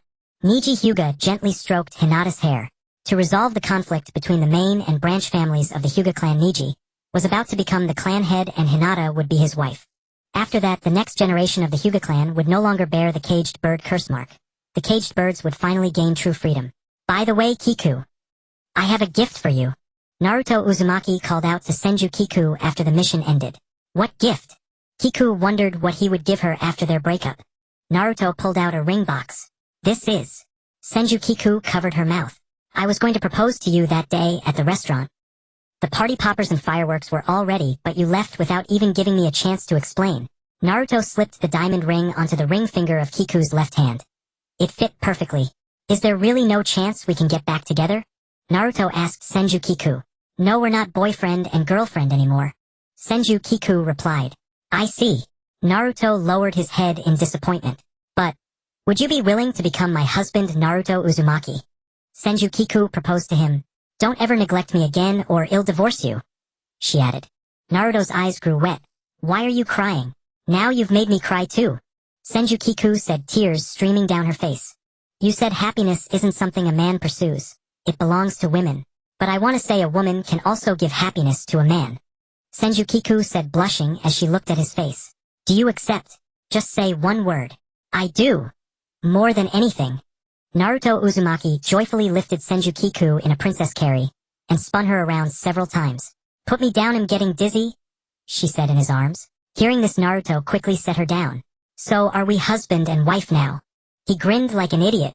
We haven't gone through the marriage procedures yet. Senju Kiku laughed. When shall we do it? Naruto could barely contain his eagerness. Let's pick an auspicious day. It'll be our wedding anniversary from then on. Senju Kiku said. New Year's Day is in a few days. How about that day? Naruto suggested. It's a good date, but will the Civil Affairs Bureau be open that day? Senju Kiku replied. Hand in hand, fingers interlaced, they walked together down the long slope of Konoha. Good morning, Aunt Lixiang. Chen Shouju greeted her aunt. Good morning, Ju. Chen Shou Lixiang was preparing breakfast for the whole family. I heard that Naruto proposed to you. Did you accept? Chen Shou Lixiang was quite nosy about Chen Shouju's affairs. I did, and we're currently looking for an auspicious day to go through the marriage formalities. Chen Shouju looked at the engagement ring on her finger with bliss. A diamond as big as a pigeon egg. That kid must be loaded. Chen Shou Hongshu suddenly appeared, taking his niece's left hand and commenting on the massive diamond ring. Indeed, his niece had ended up with that boy after all. Ever since he was young, Xuanhua Mingren had been raised by Chen Shouju as her intended husband with the hope that he would one day bring her happiness. Find a chance for him to meet me. After all, I'm your guardian. Marriage is no joke. It's better to be cautious. Chen Shou Hongshu said to his niece. All right. Chen Shouju agreed to her uncle's request. So the next day, she brought her fiancé Xuanhua Mingren to meet the family. Come on, Ju. Even if we're meeting the family, this outfit is way too formal. And I'm already pretty familiar with Uncle Hongshu. There's no need to be. Xuanhua Mingren, dressed in a black suit with his hair slicked back, remarked. This was Chen Shouju's deliberate styling. If I let you dress according to your taste, Uncle definitely wouldn't like you. Especially that slacker look of yours. Uncle would get angry, she replied. But why did you keep your hair so short? Your old spiky hairstyle was quite handsome. And your crew cut makes your hair look thinner. Chen Shoju didn't understand why Xuanhua Mingren had abandoned his teenage hairstyle upon reaching adulthood. Isn't it just for easier washing? That old hairstyle was a hassle to clean, he answered. But I think the spiky look really suited you. Chen Shoju praised. Is that so? Then I'll grow it out again, my dear, Xuanhua Mingren said with a smooth tongue. We haven't even gotten married yet. Chen Shoju scolded him playfully. Ahem. Chen Shou Hongshu cleared his throat to draw the attention of the affectionate couple. Uncle, you're here. Seeing her uncle arrive, Chen Shoju loosened her grip on her fiancé's arm. Let's talk in the tea room. For his niece's marriage, Chen Shou Hongshu had specially donned a traditional Japanese formal attire. A black Mantsuki Haori and hakama. In the tea room, their eyes met with sparks of tension as Chen Shoju knelt silently to the side. Mingren-kun, would you please tell me about Xiaoju's virtues? Why do you wish to marry her?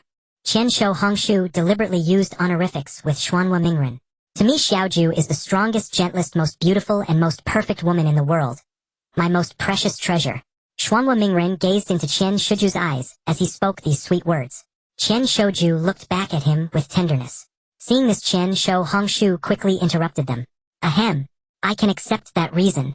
Chen Shou Hongshu deliberately coughed. Noticing it was intentional, Chen Shoju said to him, Uncle, since you have weak lungs, you should eat more pears. Chen Shou Hongshu thought to himself. This girl is already siding with outsiders. They talked all day, and in the evening Chen Shou Hongshu specifically invited Xuanhua Mingren to stay for dinner. Chen Shou Hongshu brought out his treasured sake, red wine, and baijiu. Anything alcoholic. He was determined to get Xuanhua Mingren drunk and make a fool of him. That way his niece wouldn't have to leave him. In the end, Chen Shoju could only look on helplessly at her uncle, who was now drunk and acting wild. Chen Shou Hongshu grabbed Xuanhua Mingren by the collar and sobbed. Xiaoju lost her parents and elder brother when she was 5. I raised her. From a tiny jade-like bundle to a stunning beauty, do you know how much thought I've put into her? I've never been this devoted to my own children. They say a daughter is a flower cultivated with a father's loving care. Though I'm not her real father, and uncle counts as half a father. But I never imagined my future son-in-law would take the whole pot, flower and all. Yes, I know. I'll definitely take good care of Xiaoju, uncle. Xuanhua Mingren coaxed Chen Shou Hongshu. If one day you stop loving her, don't tell her. Tell me and I'll come to take her home. Hearing Xuanhua Mingren call him Uncle, Chen Shou Hongshu finally acknowledged him. All right, uncle. Hurry and drink the hangover soup.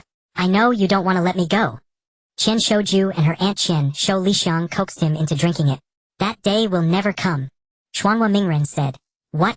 Chen Shou Hongshu didn't hear clearly. I said there will never be a day when I stop loving Xiaoju. I swear to you, Xuanhua Mingren will love Chen Shoju more than anyone else in the world. To speak plainly and follow through. That is my... Xuanhua Mingren suddenly declared his love, looking at Chen Shoju. Her face flushed crimson. Hearing such words in front of the whole family made her feel bashful yet deeply moved. You talk big, kid. Chen Shou Hongshu finally finished the hangover soup. Chen Shou Lixiang escorted her husband to rest. Sister Xiaoju, are you really going to marry this man? Chen Shoju's 4-year-old cousin Chen Shou Lingxiao pointed at Xuanhua Mingren. Meanwhile, his older sister Chen Shou Baihe quite liked Xuanhua Mingren as her brother-in-law. Of course. Chen Shoju bent down to meet Chen Shou Lingxiao's eyes. After settling her uncle, she gave Xuanhua Mingren a glass of honey water. Here, honey water. I'll help with the hangover. Uncle finished all the hangover soup. She knew her fiancé had drunk quite a bit. But I'm curious. Your tolerance isn't great, so how did you drink so much today? She asked. Thanks. Xuanhua Mingren took the honey water and drank it. Teacher Kurenai taught me to use chakra to decompose alcohol in the body. It's a secret technique unique to kunoichi. Teacher Kurenai herself loves drinking. He answered her earlier question. I think you could learn it too, Ju. They'll teach you. It's quite helpful for dealing with social occasions. No, my tolerance is pretty good. Not necessary. Chen Shoju declined. But your behavior when drunk is bad, Xiaoju. Last time we drank together you clung to me and acted spoiled. Xuanhua Mingren recalled. Really? Then you'd better teach me. She didn't want to embarrass herself in front of friends. I think you look adorable when you're clingy like that. Usually I only see your strong side. He teased. Stop laughing at me. Overcome with embarrassment, she pinched his waist. Instead of feeling pain, he pulled her into a hug on the sofa. I'm looking forward to the day you marry me, Ju. Xuanhua Mingren kissed her hair. She felt comfortable and secure in his arms. Well, it's getting late. I should be going. He rose to leave. Can't you stay the night? Chen Shoju was reluctant to part with her fiancé. No, your uncle would definitely get angry again. He's never liked me, and if I did anything improper, he'd kill me. He refused. Then let me see you out. She followed him to the door. No kiss goodbye. He smiled at her. Chen Shoju willingly kissed him on the lips and both cheeks. Xuanhua Mingren held her and kissed her forehead and the corners of her eyes. They parted reluctantly. In spring, Senju Kiku and Uzumaki Naruto went to register their marriage. Both were dressed in formal attire for the registration. As they walked out of the Civil Affairs Bureau, Senju Kiku said to Uzumaki Naruto, "Please take care of me from now on, dear." Uzumaki Naruto, overjoyed, replied, "Please take care of me too, dear." The couple then had a meal together at Senju Kiku's uncle's house. "When will the wedding be?" asked Senju Hiroki, gazing at the newlyweds. "We'd like to have a destination wedding." The couple replied, exchanging, "Absolutely not." Senju Hiroki objected. "Why not?" The couple asked. "It would be a great loss of face. You two have different statuses. One is the hero of the shinobi world, the other the precious daughter of the Senju clan. Marriage is no child's play. Without a ceremony, your immature mindsets won't change. You still think you can break up and get back together like when you were dating," Senju Hiroki reasoned. "But after handling the marriage procedures, we hardly have any money left." Senju Kiku told her uncle. Because they had bought a wedding home, the couple had no surplus funds. The house cost not only the full payment but also renovation furniture and appliances. Marriage had drained the pockets of these two young people. So they planned a destination wedding to save money and trouble. But they never expected their elders to oppose the idea. "I've discussed this with Kakashi. You don't need to pay for the wedding. The clan's public funds can cover it, and Konoha will allocate a budget for you as well. But the wedding must go on," said Senju Hiroki. "All right then." Senju Kiku agreed to her uncle's request. Deep down, she too yearned for a beautiful ceremony. Seeing his wife compromise, Uzumaki Naruto also acquiesced to the elders' arrangements. "But isn't it too rushed?" Senju Kiku remarked. "Don't worry about that. We've already printed the wedding invitations." Senju Hiroki seemed well prepared. "Let's delay it a bit. I want the wedding to be grand." Senju Kiku said. "Do you prefer a Western style or Japanese style wedding?" Senju Hiroki asked the couple. "I have no preference as long as Kiku is happy." Uzumaki Naruto replied. "Western style then. Traditional Japanese is too." Senju Kiku stated her choice. "In that case, let's set the wedding for May. That gives us plenty of time to prepare." Senju Hiroki exclaimed cheerfully. Afterward, as he prepared for his niece and nephew-in-law's wedding, their home was constantly bustling with visitors, and sometimes arguments broke out in his study where he worked. "I told you to mind the details. I don't want any mishaps at my niece and nephew-in-law's wedding." Senju Hiroki thundered. "Uncle, are you all right?" Senju Kiku entered the study with tea. "I'm fine. How are you two getting along?"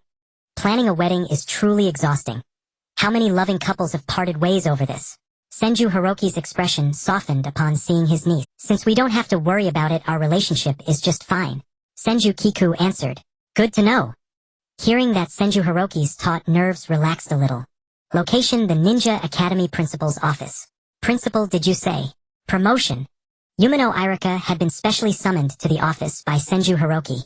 "I believe you understand education better than I do, so I plan to groom you as my successor," Senju Hiroki said, glancing at the documents on his desk. "No, principal. That's nothing." Yumino Irika humbly replied. After leaving the principal's office, his expression seemed off. When asked what was wrong, Yumino Irika answered, "It's nothing. Don't worry. I just got promoted. I'm now the academic dean of the Ninja Academy." Everyone congratulated him, but Yumino Irika didn't feel elated. He understood that greater ability comes with greater responsibility. That evening back in his apartment, Yumino Irika accidentally cut his finger while cooking. He put a bandage over the wound. Just then there was a knock on the door. "Who is it?" Yumino Irika asked. "It's me, Uzumaki Naruto." "Irika-sensei, I need to talk to you," said Uzumaki Naruto. Yumino Irika opened the door and indeed saw him. "Naruto, what do you need?" Yumino Irika asked, puzzled. "Irika-sensei, you should find someone to take care of you." Uzumaki Naruto glanced around the bachelor apartment. Living alone, Yumino Irika's place was a bit messy. He also noticed the bandaged finger. "How are things with you and Kiku?" Yumino Irika invited Naruto in and asked. The mischievous boy of the past had grown into a mature and steady man. "We're doing great, Irika-sensei." Accompanying Uzumaki Naruto was Senju Kiku. "Kiku, what are you doing here? Shouldn't you be at home preparing for the wedding?" Yumino Irika was a bit surprised. Good thing we handled the marriage registration first, otherwise uncle wouldn't let me see Kiku. Uzumaki Naruto had already gotten used to calling Senju Hiroki uncle. Don't think that just because you're married you can talk to your wife like that, dummy. Yumino Irika disapproved of Naruto's tone, and gave him a light punch on the head. Come on, tell me. What brings you here? You even brought your wife along? Yumino Irika asked. The two exchanged glances at a loss for words. Let me handle this. Senju Kiku said, breaking the awkward silence. Actually, we came to ask you to attend our wedding as the groom's father. She revealed their purpose for visiting. Why would you think of that? Yumino Irika was puzzled. Both were his students and he was delighted they had tied the knot. Deep down, Naruto has always respected you like a father. He knows that though you were strict with him, you've always cared for him. For this wedding, he wants you to be there. This is the invitation. Senju Kiku took an invitation from her bag and handed it to Yumino Irika. I see. Yumino Irika was moved as he received the invitation. Kiku. Naruto felt shy that his wife had voiced what he wanted to say. I hope you can attend the wedding, father. Senju Kiku called Yumino Irika father. I agree. Yumino Irika accepted this daughter-in-law. Leaving his house, the couple walked along the streets of Konoha. Actually, you would have preferred Jiraiya to attend as your father, right? Senju Kiku read her husband's thoughts. True. The pervy sage was sometimes unreliable, but I think he was a really cool... I felt a father's love from him. We were like father and son, or even grandfather and grandson. Uzumaki Naruto reminisced about the joyful times with his master. Well, here we are. Naruto saw Kiku back to her uncle's house. Though they had already registered and bought a home, they were still living apart. Naruto stayed in his bachelor apartment while Kiku remained in her room at her uncle's house. Because the newly renovated home still had an unpleasant smell. Aren't you going to give me a goodnight kiss before we part? Naruto said to his wife. They kissed. You two are quite affectionate. Senju Hiroki suddenly appeared before them. He had been busy with wedding preparations, revising the plans several times with Hatake Kakashi. But ultimately the final decision rested with the couple. Senju Hiroki's sudden appearance startled them. Even though they were legally married, they felt like secret lovers caught by their uncle. All right, you two go back. I've still got work to do. Senju Hiroki dismissed them. One day, Yumino Irika bumped into Senju Kiku, walking down the street, holding a photo album. Kiku, don't look at albums while walking. Yumino Irika cautioned. Iruka sensei, no father. What are you doing here? Senju Kiku exclaimed in delight. Though Naruto felt too embarrassed to call Irika father, Kiku understood his feelings and addressed Irika that way. Hearing you call me father still feels a bit strange. Yumino Irika said, returning from school with groceries. Where's Naruto? Why isn't he with... Yumino Irika noticed that the usually inseparable couple was missing one. He went to work. Said he wants to save more money for our future. Senju Kiku's face was radiant with a smile she couldn't hide. What are you looking at so engrossed? Yumino Irika asked curiously. Wedding photos. Father, take a look. Senju Kiku handed him the album. You look beautiful. Yumino Irika flipped through a few pages before returning it. It was precious to Kiku. Thank you, father. Senju Kiku said happily. The wedding is set for May 20th. A Western-style ceremony. To leave no regrets, we also took Japanese-style wedding photos at Senju Park. Senju Kiku chatted with Yumino Irika. It seems that boy Naruto treats you well. Marrying a beautiful and virtuous wife like you is my foolish son's blessing. Yumino Irika had also changed the way he addressed Naruto. Both of them were smiling. Time would. On the 19th day of May in the 68th year of the Leaf Era, the day before Uzumaki Naruto's wedding. I told you guys, why do you have to drag me into a bachelor? I've already completed the marriage registration. A bachelor party is meaningless. Uzumaki Naruto flashed the wedding ring on his right hand. Consider it a makeup for you. Why are you entering the tomb of marriage so early? Nara Shikamaru asked. Because I want a home. Uzumaki Naruto sat on the sofa sipping a cocktail. Everyone understood why he wanted to marry. Why did you and Niji get married so early? Couldn't you enjoy more of your single life? Nara Shikamaru pressed on. Unlike you, all the Ino Shikacho trio grew up in a happy environment. You can't understand our feelings. Kiku wanted to have new family members and I wanted a home. A place where someone would respond when I said him home. That for me is a relatively happy thing. Uzumaki Naruto imagined his future life with his wife. And there was nothing but happiness. Alright, enough talk. Let's drink. Nara Shikamaru quickly changed the subject lest Naruto dwell on painful memories. On the eve of the wedding, Senju Kiku looked at the family portrait she had taken as a child with her parents and older brother, and then at the family portrait taken with her grandmother, uncle, aunt, and Lily and Lingxiao. Dad, Mom, brother, and Grandma. I'm getting married. Perhaps soon our little family of Naruto and me will add another member. Dad, you always spoiled your children. Mom scolded you countless times, but you never changed your arrogant nature. Your stubbornness must be inherited, Mom, even though you were strict with me and my brother in your education. But a parent's love for their child means planning for the future. You worried so much about our futures. Brother, thank you. You protected me until the very last moment, fulfilling the promise you made to our parents. Grandma, I'm sorry. Because of my impulsiveness, I caused your heart attack and death. I also nearly drove Uncle to commit suicide. Senju Kiku poured out her longing for her departed loved one. Thinking of this, Senju Kiku began to cry. Kiku, may I come in? The voice of her uncle Senju Hiroki came from outside her room. Come in, Uncle. Senju Kiku replied. I heard crying. Did that brat Uzumaki Naruto bully you? He'll cancel the wedding right now and have you two divorced. Senju Hiroki said. No, it's just that I'm a little reluctant to part with you, Uncle. Senju Kiku hugged her uncle, crying. Silly child, I'm reluctant to part with you too. But people eventually grow up, get married, and have their own families. I have a wife and children. But you all alone, how could I ever rest easy? Senju Hiroki's gaze was filled with deep affection as he hugged Senju Kiku back. Although I've disliked that brat Uzumaki Naruto since he was a child because I had a feeling you would end up with him. I used to think you would suffer if you were with him, but Uzumaki Naruto is truly a kind and gentle person. Even though the environment in Konoha was harsh for him, he still grew up to become the hero of the ninja. Senju Hiroki said. It's rare for you to praise him. Hearing this, Senju Kiku smiled through her tears. Some things I only came to understand at 40. Some people and some things can only bring you happiness with a specific person. Senju Hiroki took Senju Kiku's hand and said, Are you nervous about the wedding tomorrow? Don't be afraid. It's perfectly normal. I couldn't sleep the night before my own wedding, as you've seen. Your aunt and I turned out just fine, even though she puts in more than I do. But Uzumaki Naruto will never treat you that way. He has yearned for a home since childhood. He will definitely cherish you. Senju Hiroki tried to comfort his niece. But after the wedding, you'll no longer be living with us. You two will have to work hard for your own little family. In time, you'll surely have your own children, so be mentally prepared. Senju Hiroki talked heart-to-heart with his niece all night. In truth, he too was too nervous to sleep. He was always worried that if his niece didn't get along well with Uzumaki Naruto, he would have failed his deceased sister, brother-in-law, and nephew. But then he thought if Uzumaki Naruto truly treated his niece badly, he wouldn't be the same person. Uncle! Senju Kiku suddenly called out to What's the matter? Senju Hiroki answered, thinking his niece had something important to tell him. You're still as nagging as ever. Senju Kiku said with a smile. This time you're not covering your ears and ignoring me like when you were little. Senju Hiroki also laughed. Both of them were extremely nervous and talked through the night. The next day, Senju Kiku woke up early, washed up simply, and went to the wedding dressing room to put on Lingxiao. Senju Hiroki called his 4-year-old son Senju Lingxiao, wanting to give him some instructions. What is it, Dad?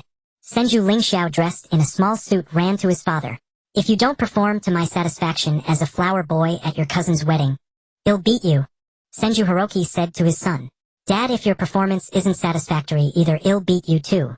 Senju Lingxiao was not afraid of his father's words at all. Dad, it's getting late. Let's hurry to the wedding venue. Senju Lily reminded her father and younger brother. Today, she had specially put on a beautiful princess dress, ethereal and stunning. We should, Senju Hiroki said. Senju Rika had already gone to the wedding venue early to greet the guests.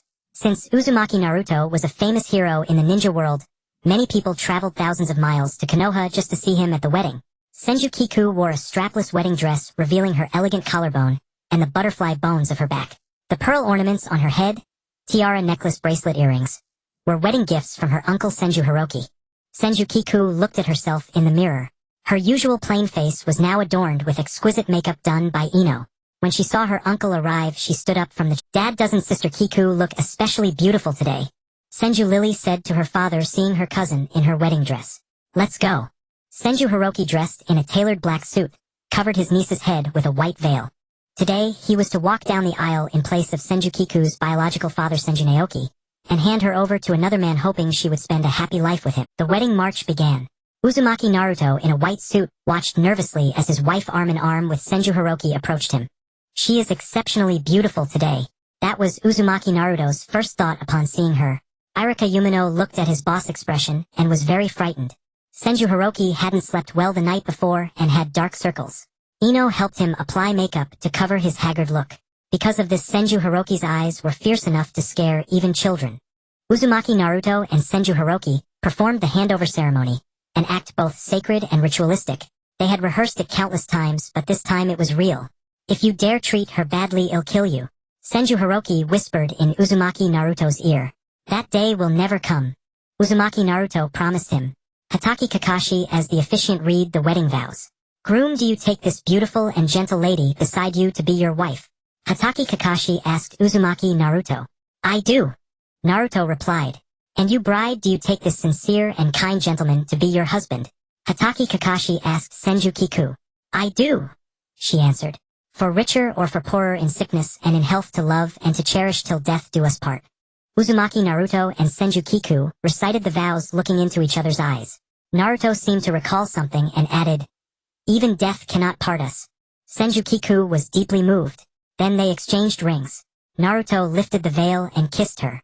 Joyfully he lifted her in a princess carry, and she wrapped her arms around his neck, kissing him back. Just then a group of people in what appeared to outsiders as bizarre costumes burst into the wedding venue. Happy wedding, dead last loser. Uchiha Sasuke blessed Uzumaki Naruto. Did you bring your wedding gift? Naruto pointed at him. All you care about is that. Uchiha Sasuke retorted angrily. He had taken time out of his busy schedule to attend Naruto's wedding after receiving the invitation, and the dead last loser was asking for, we paid ours. Suigetsu quickly covered Sasuke's mouth to avoid disturbing the couple's happy moment. That's good. Thank you for coming to our wedding feast. Naruto said. I won't talk to you too long or my wife might get jealous. Naruto said to Sasuke. Humph. Sasuke gave a haughty cold snort. Choji Akimichi had been eyeing the wedding cake for a long time. It must be sweet. When it came time for the bouquet toss, Yamanaka Ino quietly said to Senju Kiku, make sure to throw it to me. But it was Tamari from Sunagakure who caught the bouquet. Nara Shikamaru immediately dropped to one knee, pulled out a ring box, and proposed. Tamari covered her mouth, moved to tears. Looks like you're heading into the gates of marriage too, Uzumaki Naruto said, looking at Nara Shikamaru. He had wanted to say tomb but changed it because it was unlucky for the occasion. Yamanaka Ino felt a little disappointed. She had been a bridesmaid for Senju Kiku all day. Fortunately, her boyfriend Sai comforted her. The entire wedding ceremony was finally complete. After bathing, Uzumaki Naruto sat on the bed feeling somewhat nervous, for tonight was his wedding night. Sai had specially handed Naruto a picture album. When Naruto opened it, his mind was instantly jolted. It was a damn erotic illustration book. Naruto was truly a guileless person. Though he had accompanied his master Jiraiya to some pleasure quarters in the past, and even helped him write erotic novels like Makeout Paradise, he remained innocent at heart.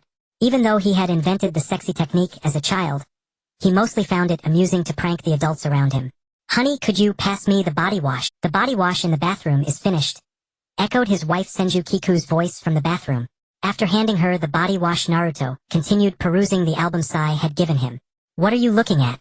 Kiku had finished her bath and emerged, seeing her husband lying on the bed absorbed in a picture album. Nothing. Naruto quickly shoved the album under his buttocks. Then, gazing at his wife, he nearly had a nosebleed. Kiku was wearing a pink spaghetti-strap nightgown, her silver-white hair cascading down with glistening droplets, and her ruby-like eyes gazed at him with tenderness. It was the first time Naruto had seen his wife in such a seductive attire. The wedding today was exhausting. Let's turn off the lights and sleep. Kiku's words instantly extinguished Naruto's amorous thoughts. All right, Naruto replied with a hint of disappointment. After the lights went out, Naruto held his wife in the dark. This isn't the wedding night I imagined, Naruto said. What are you talking about? Kiku heard him and asked. Nothing, Naruto replied. Nevertheless, sleeping while holding his wife felt quite reassuring. Except that his wife's hands were rather restless. If you keep this up, I'm going to do something to you. Naruto pinned his wife beneath him, trying to scare her. Unexpectedly, Kiku showed no fear. Instead, she kissed. Naruto was stunned, and Kiku seized the opportunity to reverse their positions, pinning her husband beneath her. You should be asking what I'm going to do to you. Kiku set her hands, supporting herself on her husband's chest.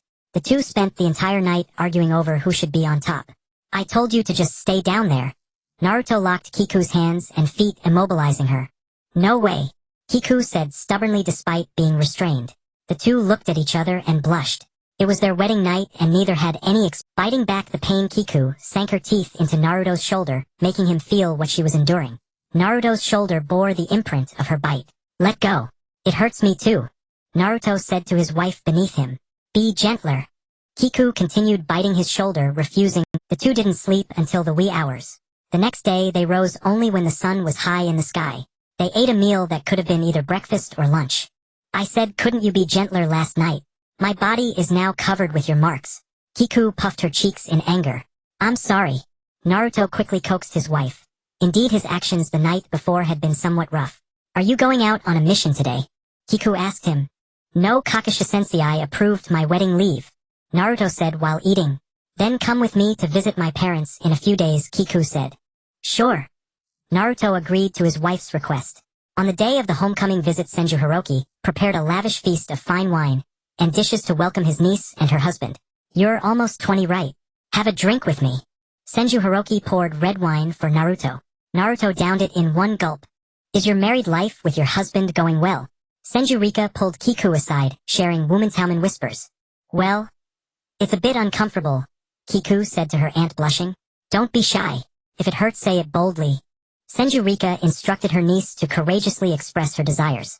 Later, Naruto and Kiku studied from books to improve their technique, and only then did they truly savor the joy of marital intimacy. You're back.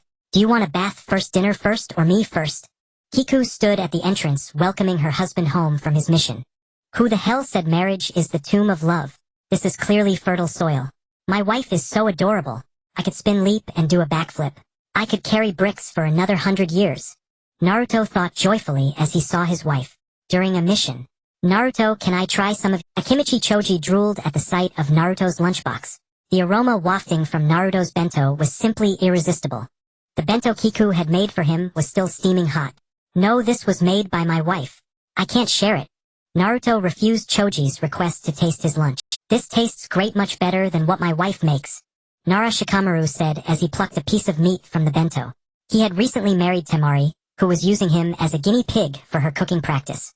Hey, that's the braised pork my wife made. Naruto protested after seeing Shikamaru steal it. I say, Naruto, ever since you got married. Especially after the wedding. You've been acting like a henpecked husband every day.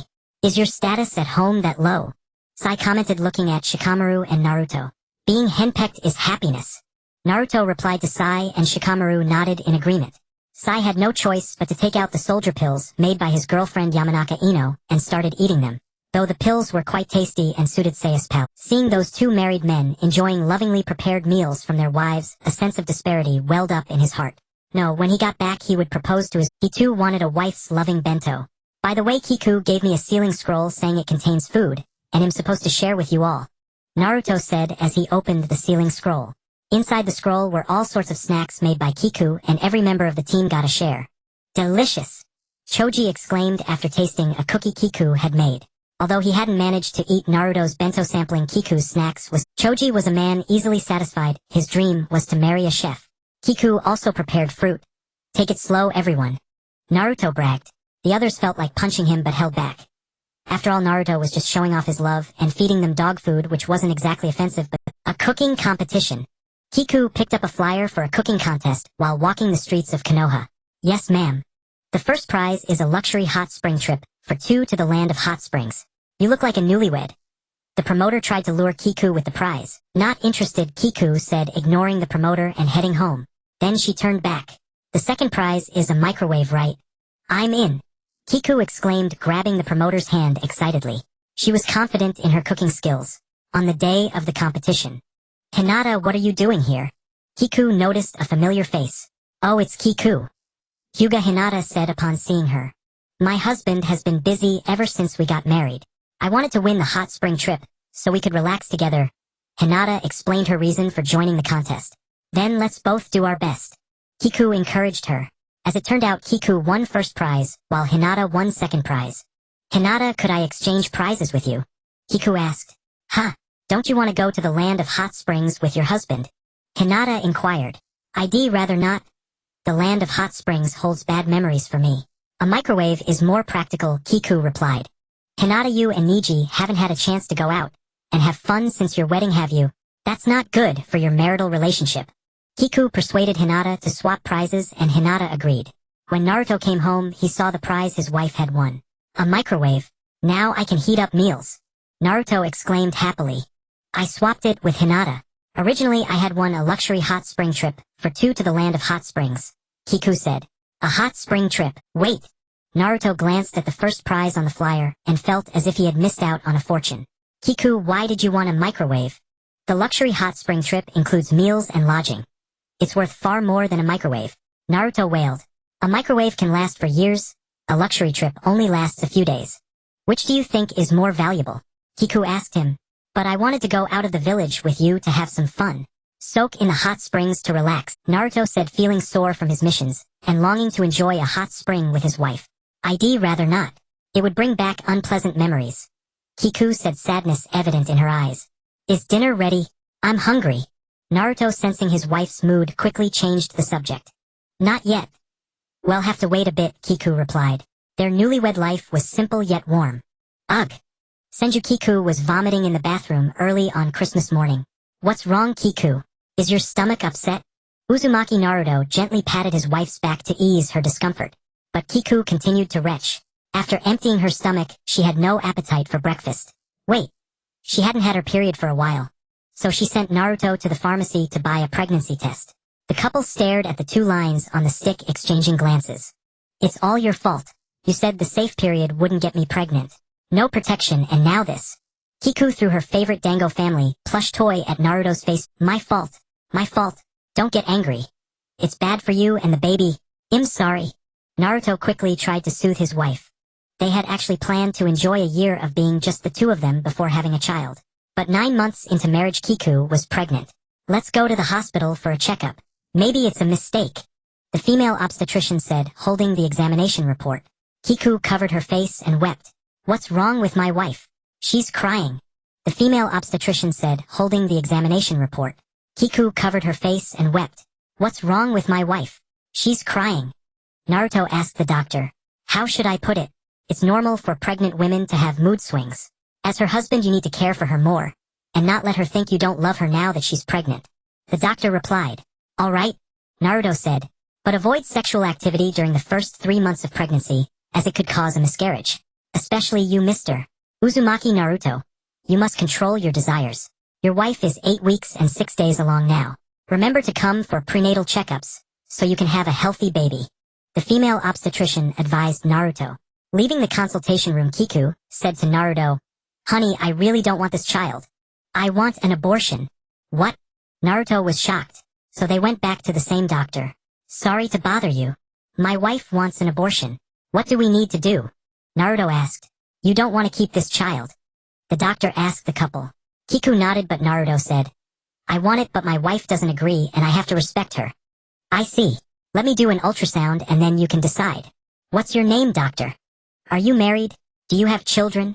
Naruto chatted with the doctor while she performed the ultrasound on his wife. My name is Senju Maki. I'm married with 2 children. Senju. So you're from the same clan as my wife. Hearing that the doctor was from the Senju clan, Kiku felt a little more at ease. Mr. Uzumaki Naruto, is your wife's name Senju Kiku? How do you know? Naruto asked. You're both heroes of the 4th Great Ninja War. It's hard not to recognize you. Speaking of which, I must thank your wife, because she healed the entire Shinobi Alliance on the battlefield, preserving over 80% of the Allied forces. That saved many families. My husband was one of those she saved. Senju Maki said. Doctor, is your husband also from the clan? Kiku asked while lying on the bed as Maki pressed the ultrasound probe against her. Yes. Didn't the clan head agree with the Hokage that Senju members wouldn't fight? Kiku asked again. Though they could avoid the battlefield, many Senju men still chose to fight to uphold the clan's honor. My husband was no different. We had a big quarrel about it. Thankfully, he came back safely. Now look. The fetus already has a heartbeat. Its heart is beating. Its limbs have taken shape. At this stage, the fetus weighs only as much as a grape. Naruto and Kiku stared at the monitor. Though they weren't experts at reading ultrasounds, hearing Maki say, the baby was healthy filled them with joy. Do you still want to terminate it? Maki asked Kiku. I just don't feel ready to be a mother. I don't know how to be one. I'm afraid I won't be as good a mother as my own mother was.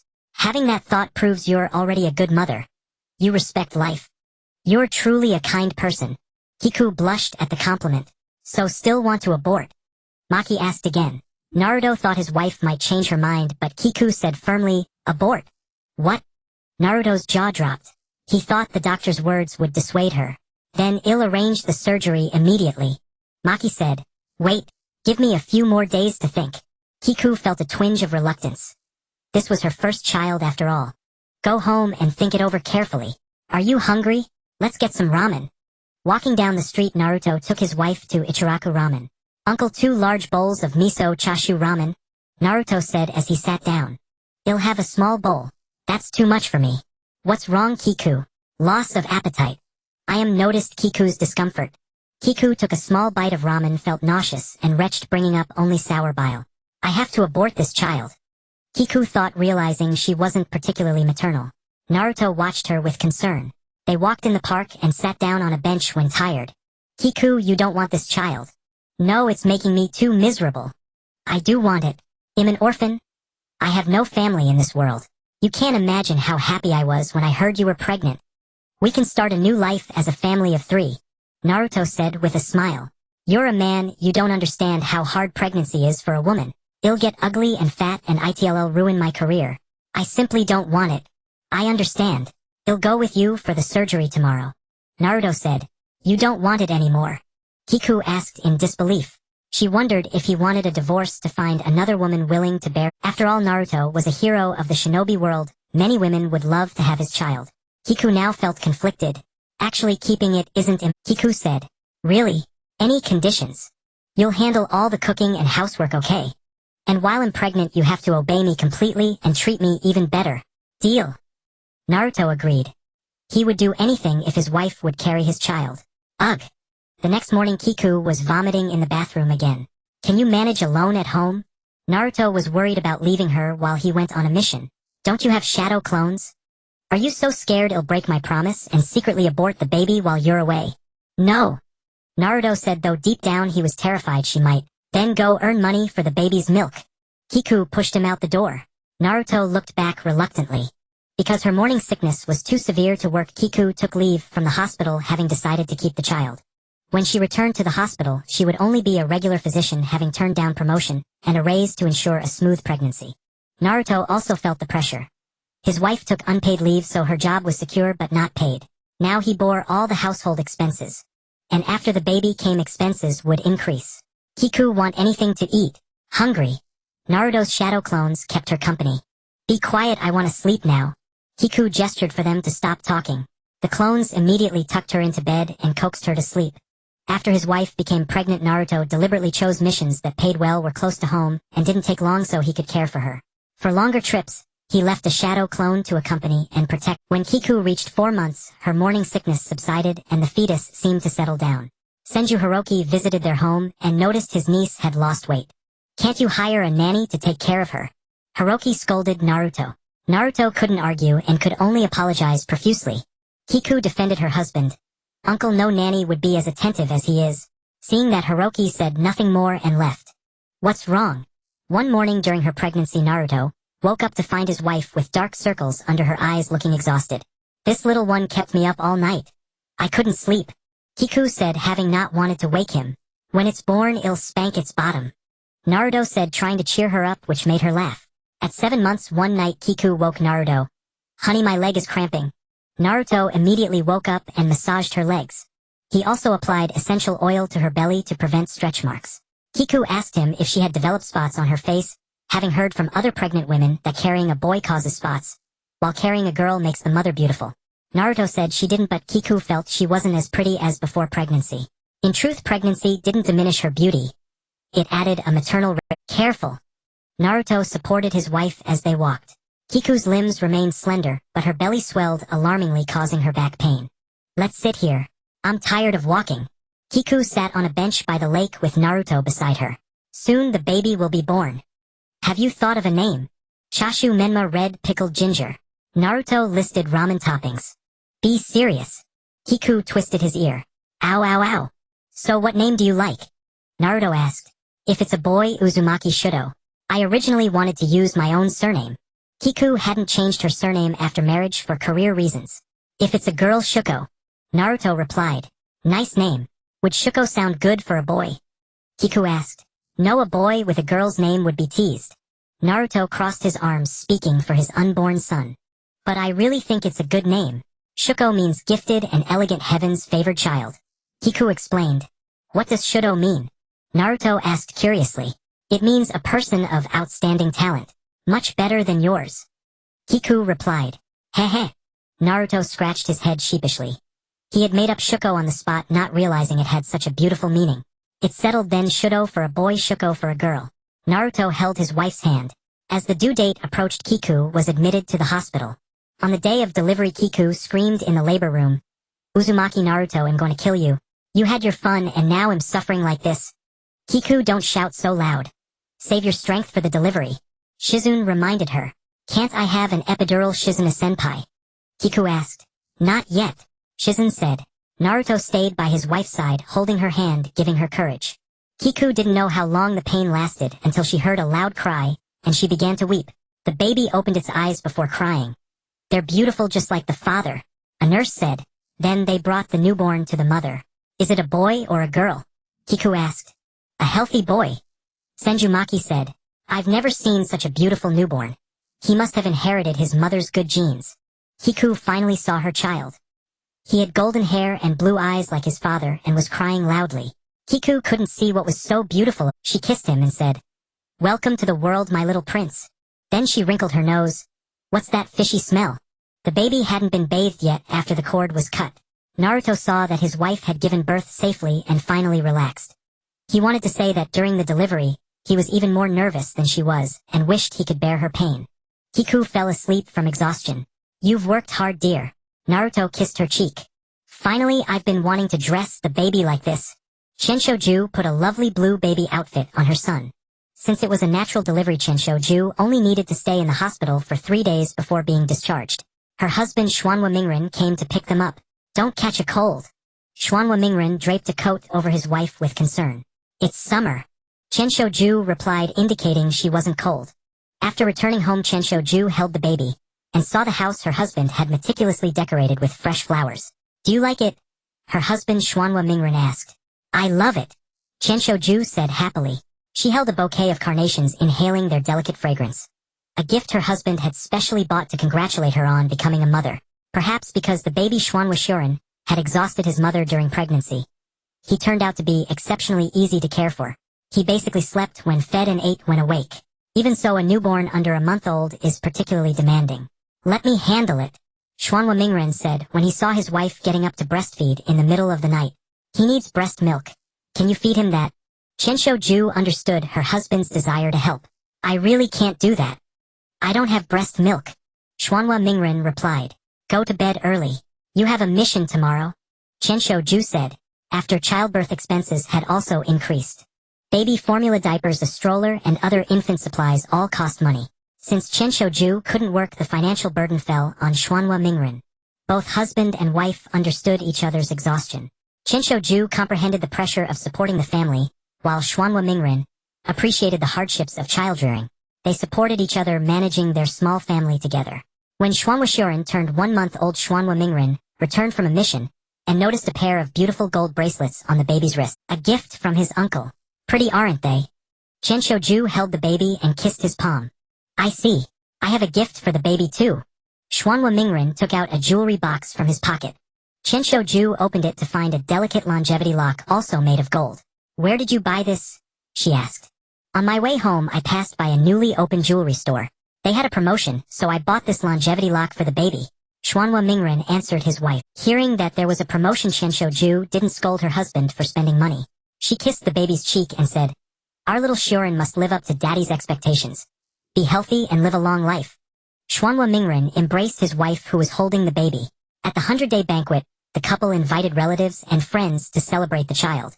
By then, Nara Luluwan and his wife Shoju had already had a daughter who was 1 month old. Schwanwa Mingren looked at Luluwan holding his adorable daughter and asked enviously, Can I hold her for a bit? No, shell cry. Nara Luluwan refused his request. Then how about making her my daughter-in-law? Schwanwa Mingren persisted, hoping to arrange a child marriage. Dream on.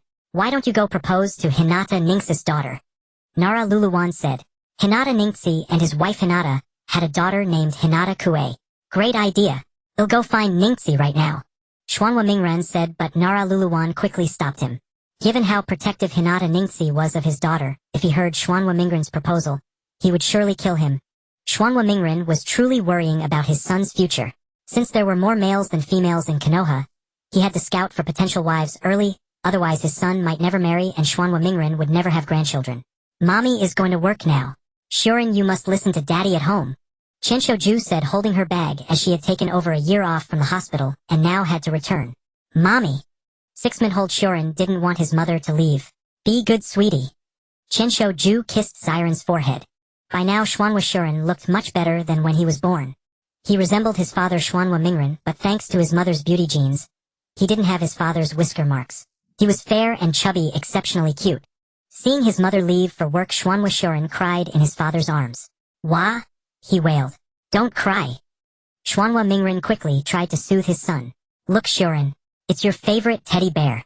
He held up a toy bear to amuse the boy. It didn't work. Shirin only cried louder. Mommy? He screamed. Daddy can play with you too. Xuanhua Mingren put on a hurt expression. Although he sometimes took care of the child, it was Qinshoju who spent most of the time with Shirin, so the bond between mother and son was stronger. Daddy! Xuanhua Shirin, seeing his father like this, patted his face with his tiny hand to comfort him. Don't cry when you're with Daddy, okay? Daddy can play with you and have fun too, Xuanhua Mingren said to his son. Xuanhua Shirin nodded. After about a week back at work, Qinshoju said to her husband in bed one night, Honey, I don't want to work anymore. The pressure at the hospital is too much. I want to quit. What's wrong? Did something upset you? Xuanhua Mingren asked, shirtless, as they had just been intimate. It had been over a year since they last made love, so he was naturally passionate. Anyway, I don't want to go back to the hospital, but I feel bad for you having to bear all the financial pressure alone, Qinshoju said. When she returned to the hospital, she thought she had mentally prepared herself. But she no longer fit into the hospital workplace. Every day was filled with endless surgeries, and round sometimes patient families causing trouble, and colleagues scheming for promotions. Qinshoju was exhausted both mentally and physically. She hadn't expected that the hospital had changed so much during her maternity leave. Then quit. I can still support you and the child, Xuanhua Mingren said. But I don't want to be a housewife. I studied for so many years, and in the end I have to go back to the family. I'm not reconciled. Qinshoju cried. Xuanhua Mingren kissed her to comfort her. His wife was a strong-willed person, not the traditional type who depended on a man. In the end, Qinshoju submitted her resignation to the hospital. Shizun, now the hospital director, felt sorry to see her junior sister leave, and tried to persuade her to stay, praising her medical skills. But Qinshoju refused Shizun's offer. Xuanhua Mingren thought his wife would be depressed after quitting, but when he returned from a mission, he found her at home reading books. There were stacks of thick brick-like books. Ju, what are you doing? Xuanhua Mingren asked, puzzled. He had always hated reading, and he hoped his son Xuanhua Shirin would inherit his mother's intelligence. I plan to study for the civil service exam while taking care of the baby. A government job has great benefits and stability. Once I pass, I'll have time to take care of you, Qinshoju said. Seeing his wife's determination, Xuanhua Mingren couldn't say anything. After half a year of studying at home, their son Xuanhua Shirin turned 1 and could walk. The couple played with their son in the park. Shirin, come to mommy, daddy. They squatted at opposite sides to see which parent the child would run to. Looks like Shirin still prefers mommy, Xuanhua Mingren said sadly as he watched his wife holding the baby. Hearing this, Xuanhua Shirin reached out from his mother's arms for his father, and Xuanhua Mingren took him. Like, Daddy. Xuanhua Shirin blurted out 2 words, then hugged his father's neck and kissed his cheek. The boy still couldn't speak very well. Xuanhua Mingren was touched and said, Daddy loves Shirin the most too, but only second to mommy. Why? Xuanhua Shirin asked. Because your mother is the person I will spend my whole life with.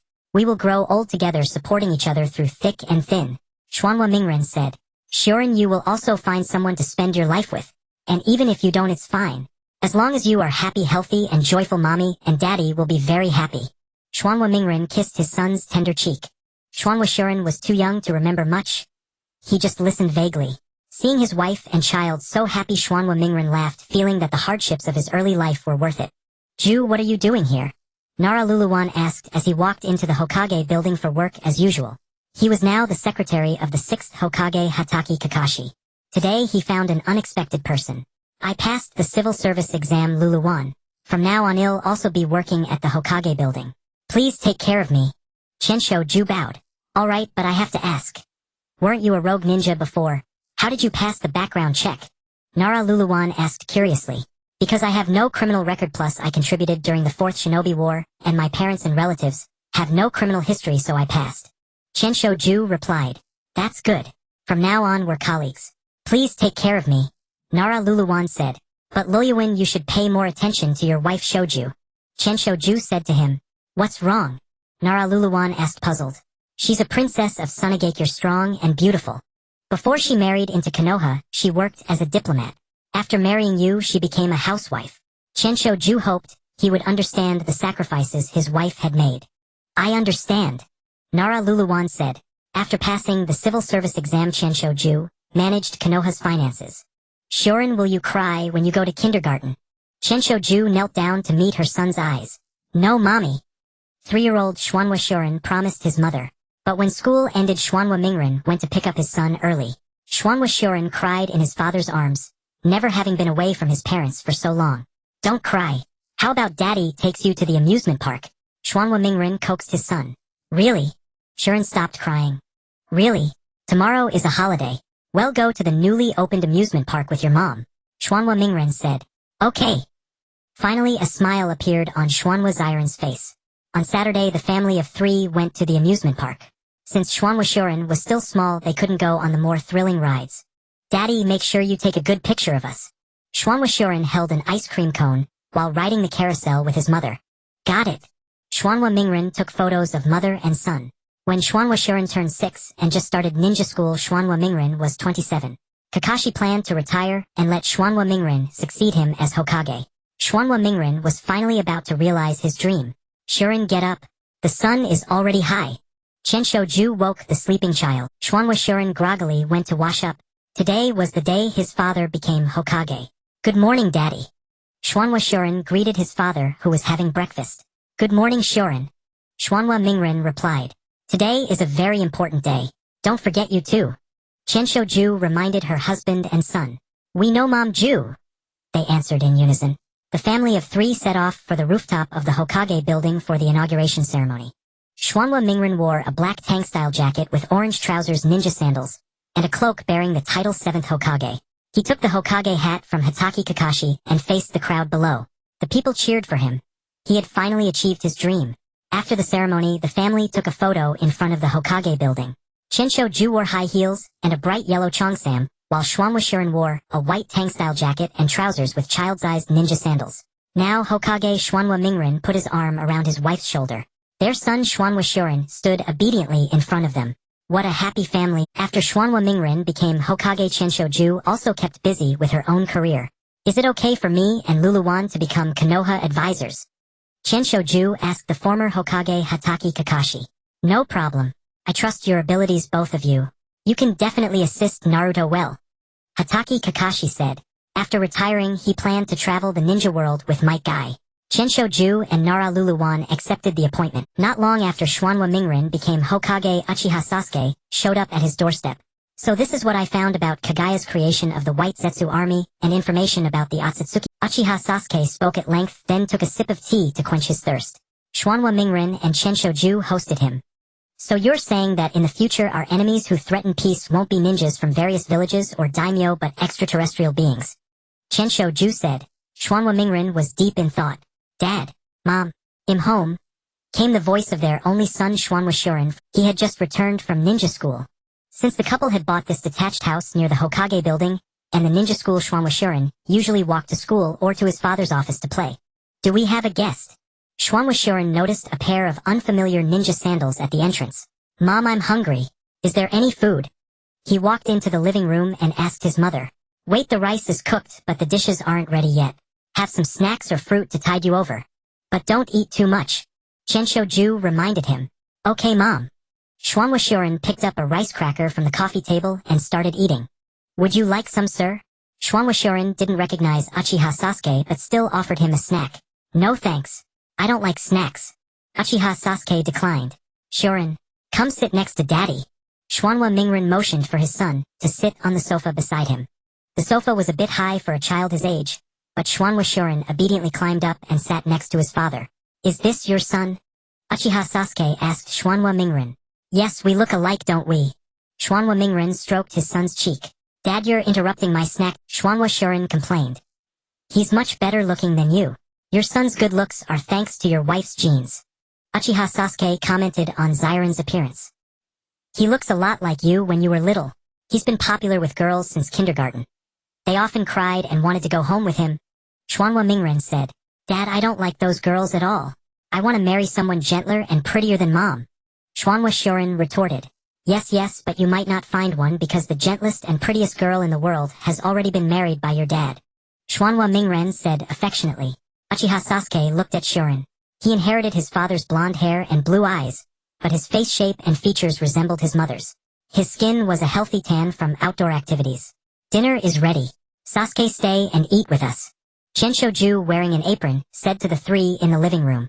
Uchiha Sasuke was about to refuse, but Xuanhua Mingren warmly insisted. It's been years since we last met. We should catch up over some drinks. Xuanhua Mingren said. Sasuke, just stay. If you get drunk, you can spend the night at our place. We have a guest room. Chenshoju also said. Alright then, Uchiha Sasuke agreed. At dinner, Xuanhua Mingren and Uchiha Sasuke drank sake, and chatted while Xuanhua Shuren drank juice his mother had poured. We're so close. How about letting my son become your apprentice? Since you plan to stay single, having a disciple to take care of you in your old age isn't bad, right? Xuanhua Mingren said, slightly tipsy. You two only have this one child. Can he really take care of me? Uchiha Sasuke looked at Xuanhua Shuren. Hello. Xuanhua Shuren noticed his gaze. Mom, I want more juice. Xuanhua Shuren held up his cup. No more. This is the last cup, Chenshoju said to her son. Okay. Shuren replied. After much persuasion, Uchiha Sasuke agreed to take Xuanhua Shuren as his disciple. Chenshoju had her son perform the formal apprenticeship ceremony, and Shuren did so. The next morning, Uchiha Sasuke woke up in the guest room with a headache from the previous night's drinking. When he opened his eyes, he saw Xuanhua Xiren's big watery blue eyes staring at him. Mom and Dad said I should follow you, Mr. Sasuke. Xuanhua Shuren handed him a note. Uchiha Sasuke read it and realized he had been tricked by the couple. The note said that Xuanhua Mingren wanted to spend some time alone with his wife Chenshoju, and asked him to take care of Shuren for the day. No wonder they had him become the boys' teacher. The couple had done this before. Irika Yumino Chensho Homshu and Hataki Kakashi had all fallen for it. These two. Uchiha Sasuke held his head in exasperation. Mr. Sasuke, where are we going to play? Xuanhua Shuren asked expectantly. Then Uchiha Sasuke remembered how his own brother used to take care of him, so he spent the day practicing shurikenjutsu with Xuanhua Shuren. Xuanhua Shuren found it fascinating because Uchiha Sasuke's shuriken techniques were dazzling and spectacular. Can I learn that, Mr. Sasuke? Xuanhua Shuren looked at him. Shuren was clearly a child raised in happiness. Uchiha Sasuke, seeing him, recalled his own happy times and unconsciously softened his tone. Of course you can. Uchiha Sasuke encouraged him. Xuanhua Shuren reminded him so much of his younger self. He hoped this boy would never suffer as much misfortune as— Ring! The telephone on Uzumaki Naruto's desk rang. Hello, who is this? Naruto picked up the phone and asked. Hey Dad, it's me, Shudo. The voice of his son Uzumaki Shudo came from the other end. It's you. Son, what's the matter? Naruto's tone involuntarily softened upon hearing his son's voice. I couldn't reach you on your cell phone, so I called your office, Shudo said. Naruto then noticed several missed calls on his phone. Sorry, I've been too busy to answer your call. Naruto apologized. Is there something you need? Naruto asked him. Well, Dad, happy birthday. Shudo said, a little embarrassed. Birthday? Is it October 10th today? Naruto checked the date and time on his phone. It really was his birthday. Dad, did you work late again? Shudo asked his father. Yes, work has been very busy. Naruto replied. Time had turned back to a year ago when Shudo was not yet 16. Ju, how are you feeling? His wife Senju Kiku was hospitalized due to poor health. Naruto had been Hokage for almost 10 years by then. His wife's health had deteriorated for some unknown reason. I know my own body, dear. I may not be able to continue accompanying you and our son, Senju Kiku said weakly from her hospital bed. Seeing his wife's pale face, Naruto said with concern, Don't say that. Didn't we promise to grow old together? Life and death are fate.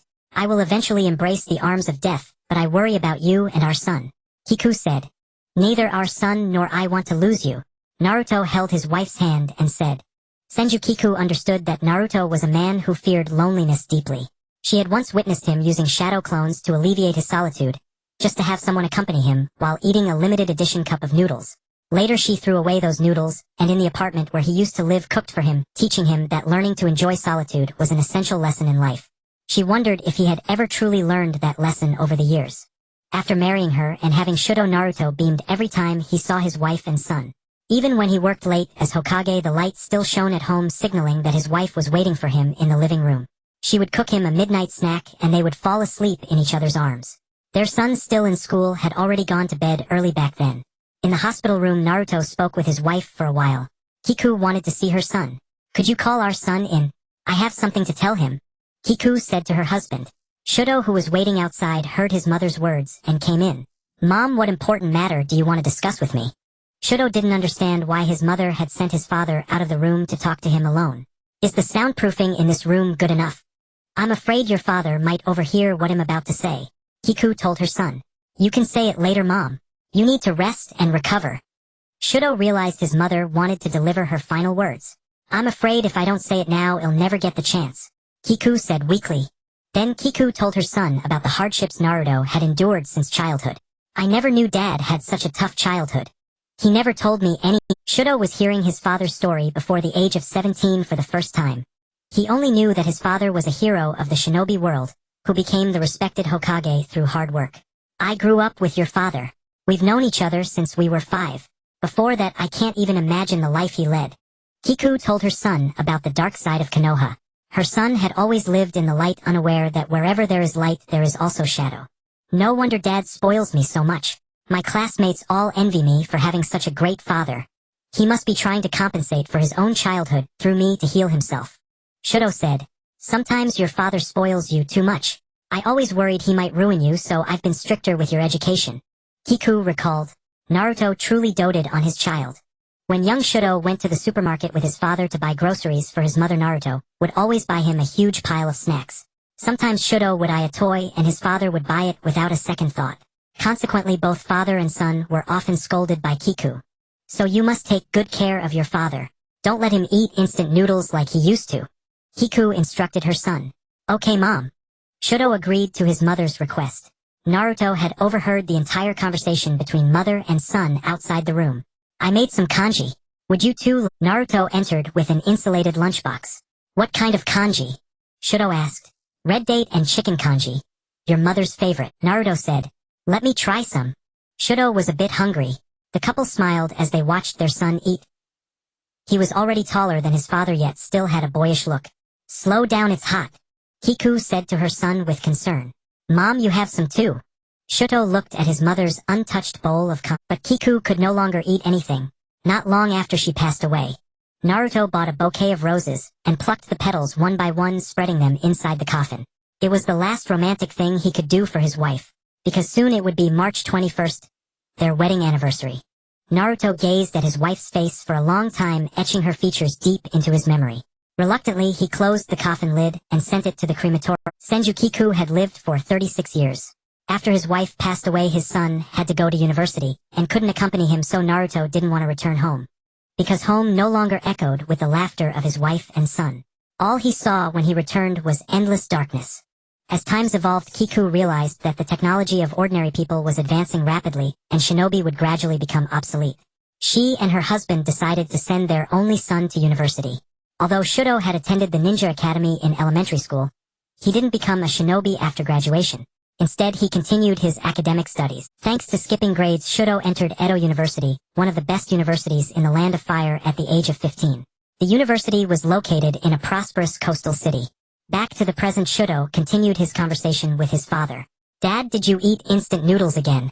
Shudo asked. "How did you know?" Naruto had indeed had instant noodles for dinner that day. "I don't get what's so good about instant noodles," Shudo said. "When you were little you always craved them. Every time we'd hide from your mother and eat them together," Naruto said with a laugh.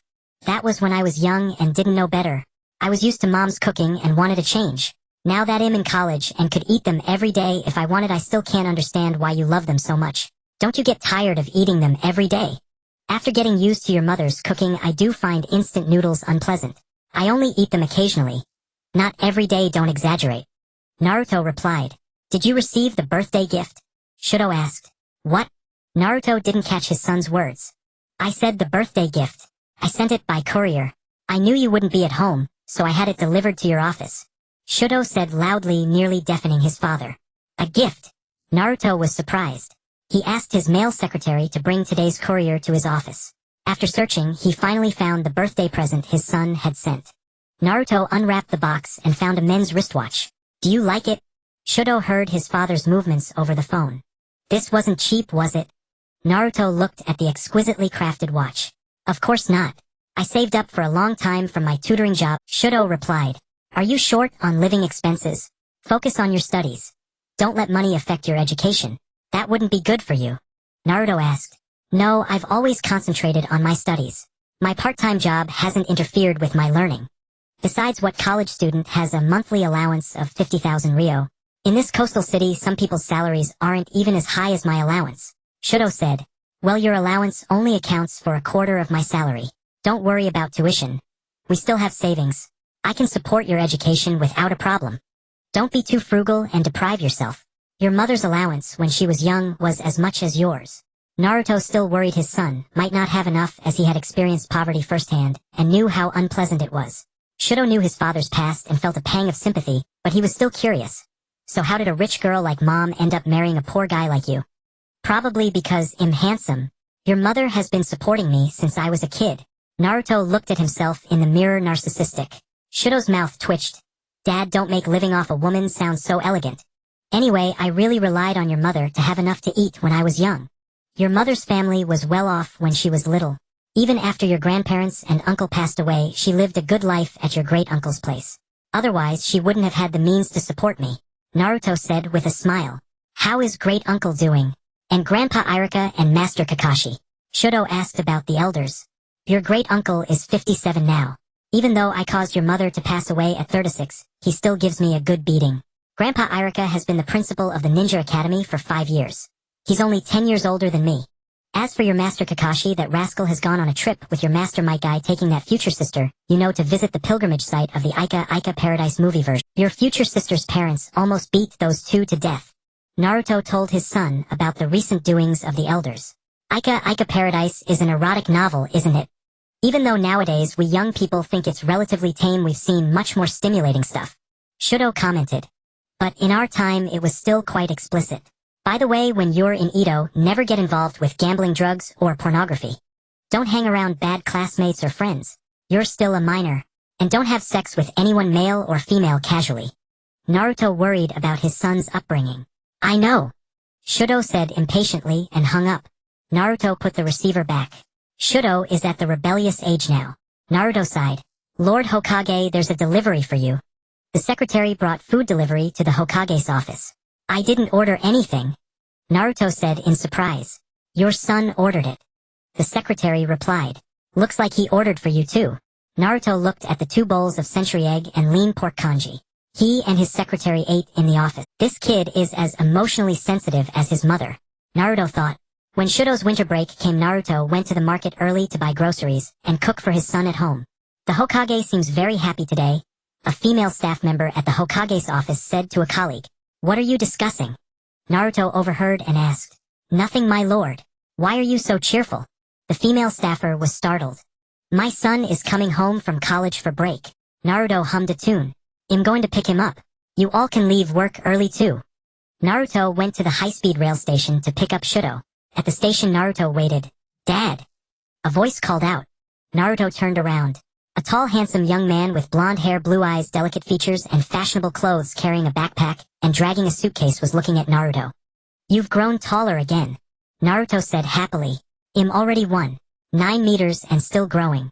It's inconvenient to buy clothes and shoes, so I have to get them custom-made. Shudo complained about the trouble of being too tall. Being tall is good. It's easier to find a girlfriend. Naruto helped his son carry the suitcase. Let me do it, Shudo said to Naruto. He felt a bit embarrassed to let his father carry his luggage. It's fine. I'm only 37. I'm not that old yet. Naruto understood his son's feelings. When they got home, Shudo saw the clean and tidy house and knew his father had hired a cleaner. That evening, father and son had dinner together. Naruto drank alcohol while Shudo, being underage, drank juice. He had wanted cola, but Naruto said it was unhealthy and carbonated drinks stunted growth. The table was covered with all of Shudo's favorite dishes. Dad, you're an amazing cook, Shudo said, picking up a piece of braised pork. Glad you like it. When your mother was pregnant with you, she was very picky. I learned to cook just for her, and that's how I got this good. Naruto sipped his sake. Eat slowly, there's plenty. You're still growing, you need proper nutrition. Naruto said happily, watching his son wolf down the food. Shudo must have been starving. Dad, you eat too. Shudo served his father some food. Naruto took the food and ate it. Dad, I have something to tell you. Shudo said mysteriously. I don't need to go to school anymore. Shudo's words struck Naruto like a thunderbolt. Shudo, tell me honestly. Did you get into trouble and get expelled? Naruto asked anxiously. What are you thinking? Do I seem like that kind of person? Shudo replied. Then what do you mean by not going to school? Naruto asked. I graduated early, Shudo said, pulling out his university diploma and degree certificate from his backpack. Why did you suddenly decide to graduate? Naruto asked his son. I finished all my credits, so I graduated. The professors at school urged me to go to graduate school, but I want to return home and take the civil service exam. Shudo gave his reason. You don't have to take the exam. Your father is the Hokage. I can arrange a position for you in the Konoha government without any problem. Naruto was relieved after seeing his son's diploma and degree. I'd rather take the exam to avoid anyone accusing you of abusing your power.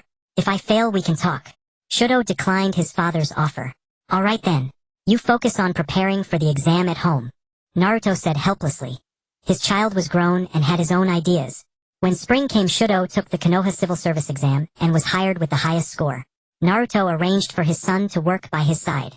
Later, when Naruto made an official visit to Sunagakure, he brought his son along. The media and public saw Shudo's face for the first time.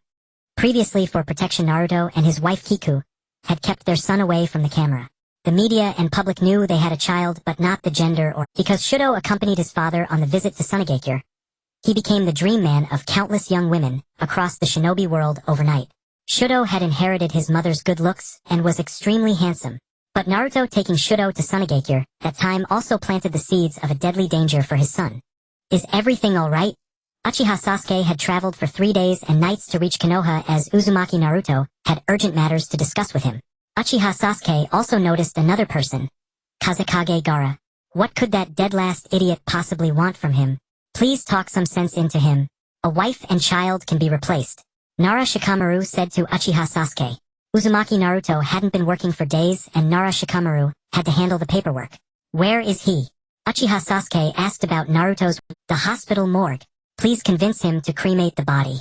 Keeping it refrigerated isn't good. Nara Shikamaru continued.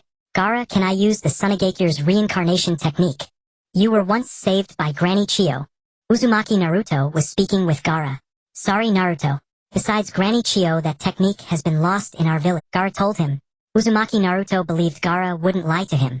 Sasuke, you're here. Uzumaki Naruto saw Uchiha Sasuke as if he were a lifeline. Can you use your Rinnegan to revive Shudo? Uzumaki Naruto cut straight to the point. Uchiha Sasuke understood why Naruto had called him back. Sorry, he has been dead for too long. Uchiha Sasuke stated he couldn't revive his disciple. He was only 17. In the prime of his youth. He left me like this. How am I supposed to explain to Kiku?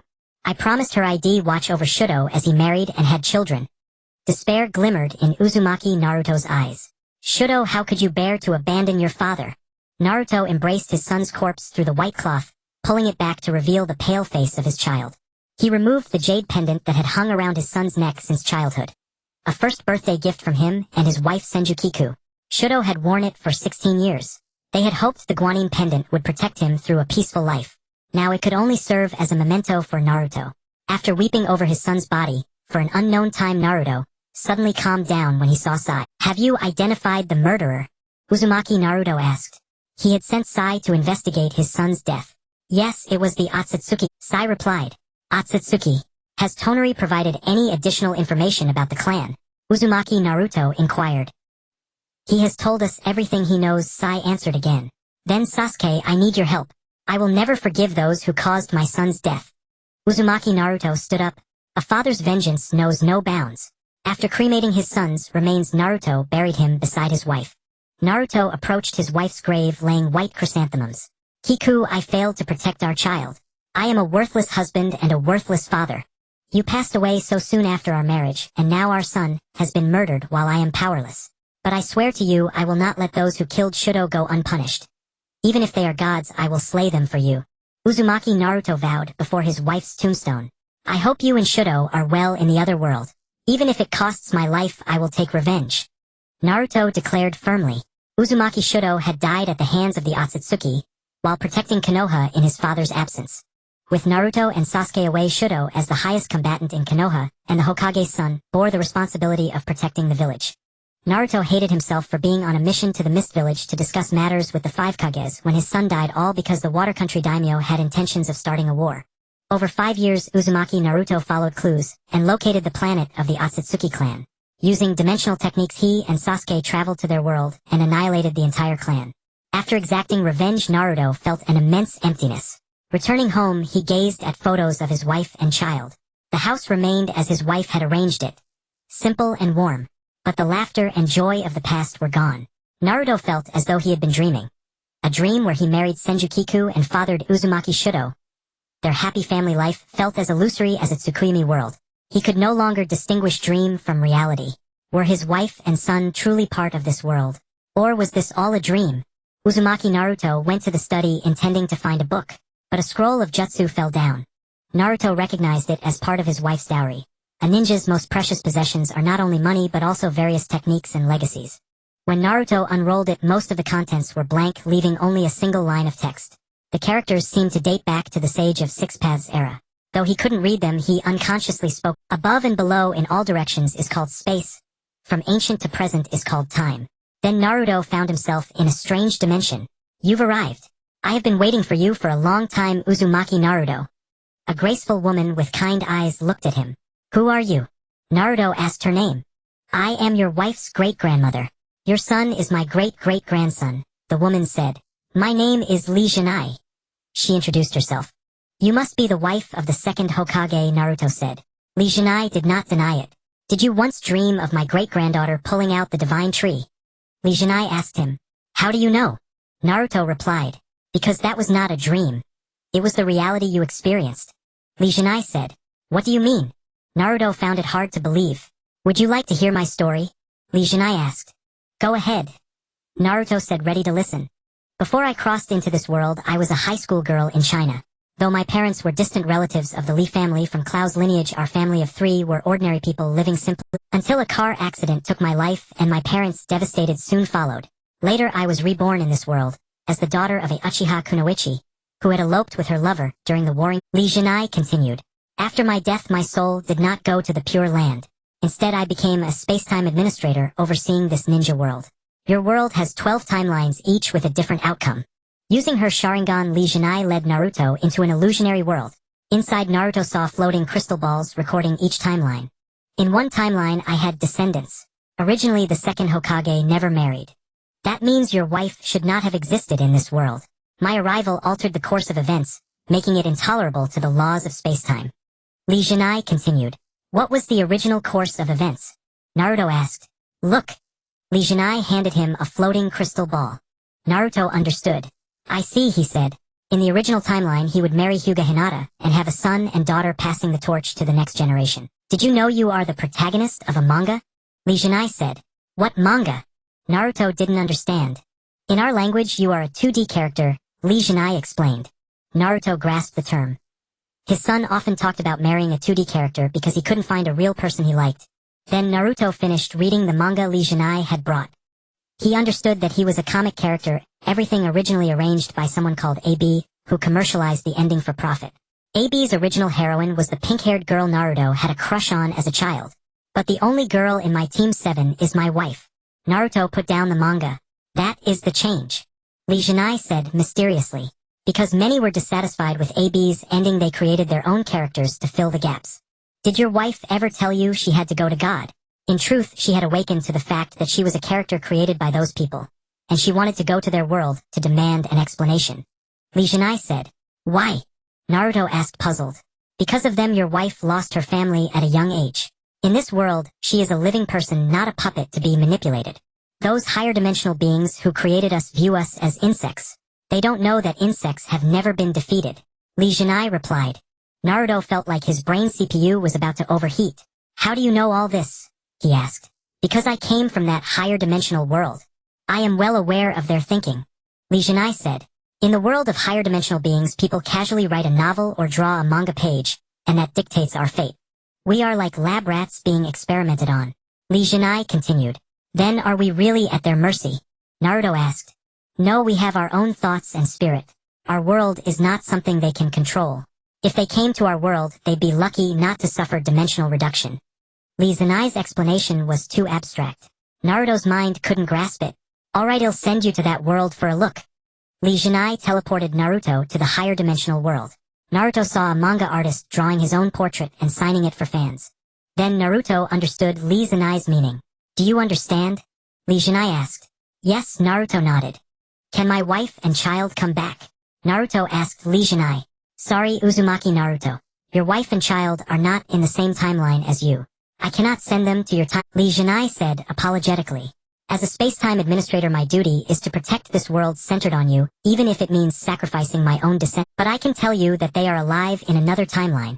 This gave Naruto hope. Can I go find them? Naruto asked joyfully. You must learn space-time ninjutsu to find them. Li Zenai sighed. She implanted all her family's space-time techniques into Naruto felt a headache. When he woke up, he found it was already dawn, and he was still holding the scroll. He recalled Li Zenai's final words. Actually, in the original timeline, your wife's body was already very frail. Only because of the technique used by her parents and elder brother, which went beyond ninjutsu even approaching senjutsu, could she live healthily with you.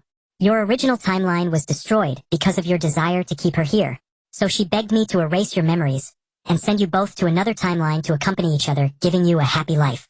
That senjutsu technique, which sacrificed the reincarnation of her parents and brother, could only sustain her health for 20 years. That's why she died at 30. I can revive your son because your wife, worried you might be in danger again, left a divine talisman with me. It was created by her family in the Pure Land to accompany her resurrection. There were 3 such talismans, 2 were used on you and Uchiha Sasuke. But after revival, your son would be erased by the laws of spacetime because he is the descendant of a time traveler. So I sent them to live in another timeline. Hearing that his wife and child were alive, Uzumaki Naruto missed them deeply.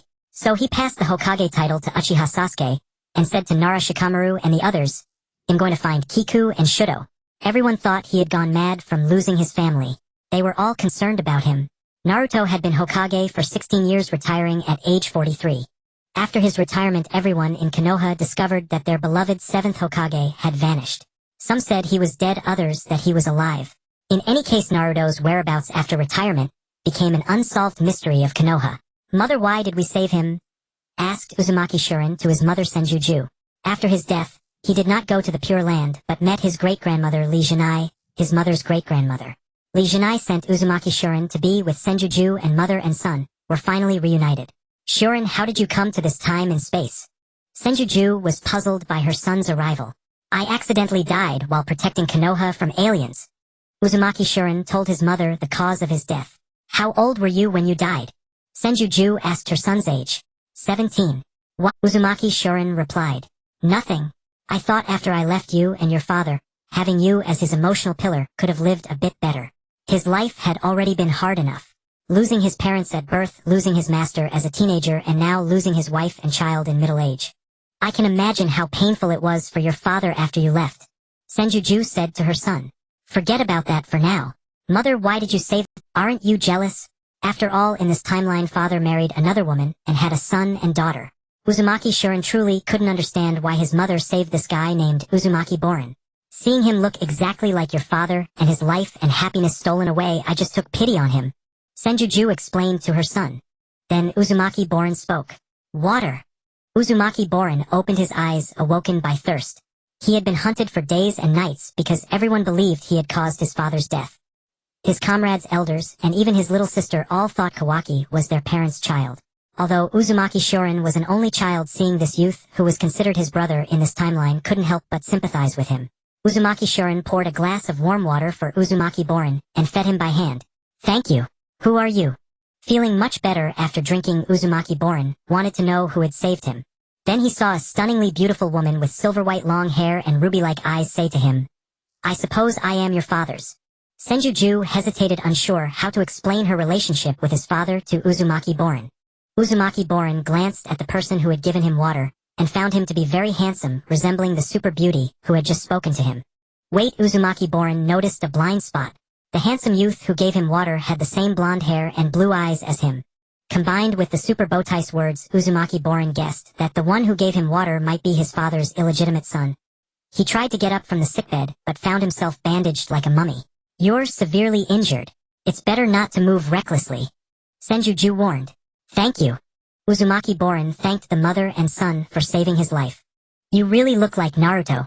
Even his biological children don't resemble him as much as you do. Senju said. May I ask the names of you two seniors? Uzumaki Borin asked for their names. Senju, said Senju. Just call me Shurin. Uzumaki Shurin realized it wasn't good to reveal his surname in this timeline. I finally found you too. Uzumaki Mingren suddenly appeared before them. He had traveled through many timelines to find his wife and son. Joyfully he embraced his wife. Dad! Uzumaki Borin said upon seeing Uzumaki Mingren. Only then did Uzumaki Mingren notice the boy with blonde hair, blue eyes, and whisker marks on his face. Kid, don't talk nonsense. I am absolutely faithful to my wife.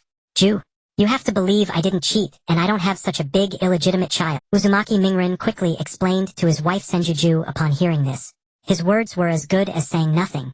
Of course Senju knew that Uzumaki Borin had no relation to her husband.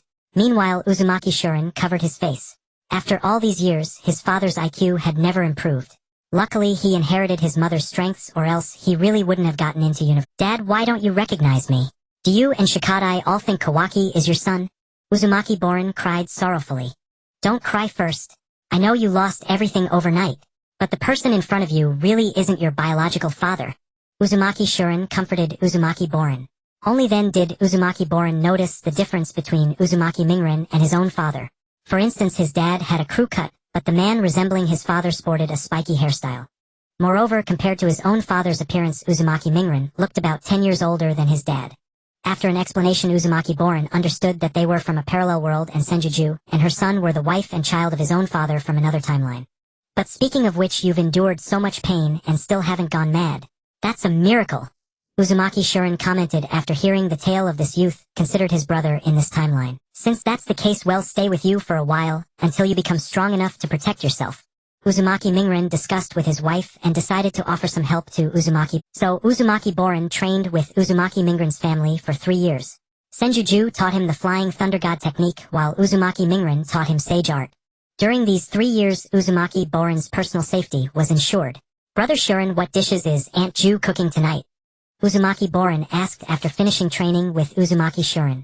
Don't call me big brother, I'm actually younger than you. Uzumaki Shurin replied. I was born on July 31st in the 69th year of Konoha. Uzumaki Shurin stated his birth date.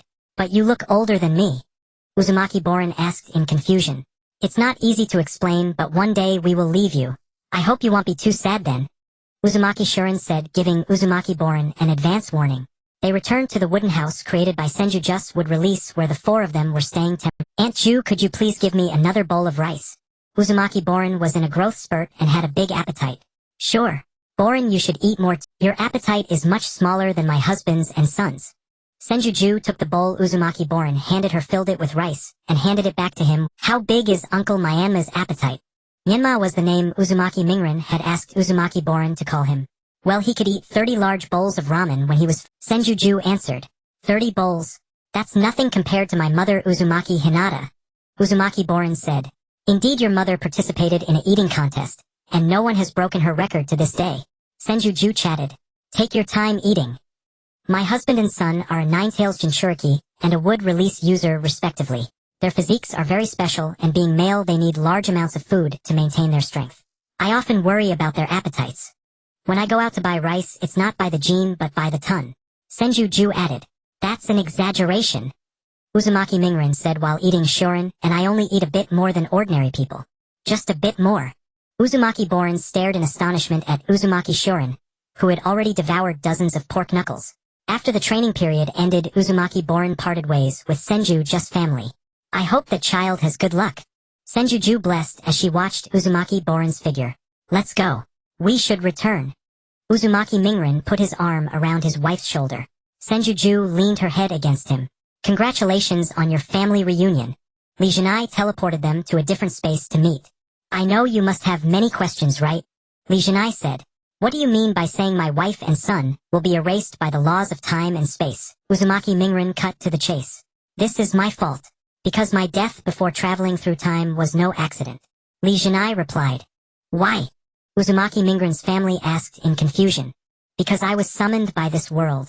My death before the traversal was intentionally caused by this world with the purpose of destroying the divine tree, as it was absorbing the life energy of the planet you live on. After some time, this planet will become a dead star. Li Jinai said. Can't we just pull out that tree? Uzumaki Shuren asked somewhat naively. Uzumaki Mingren and Senju Ju sighed at their son's idea.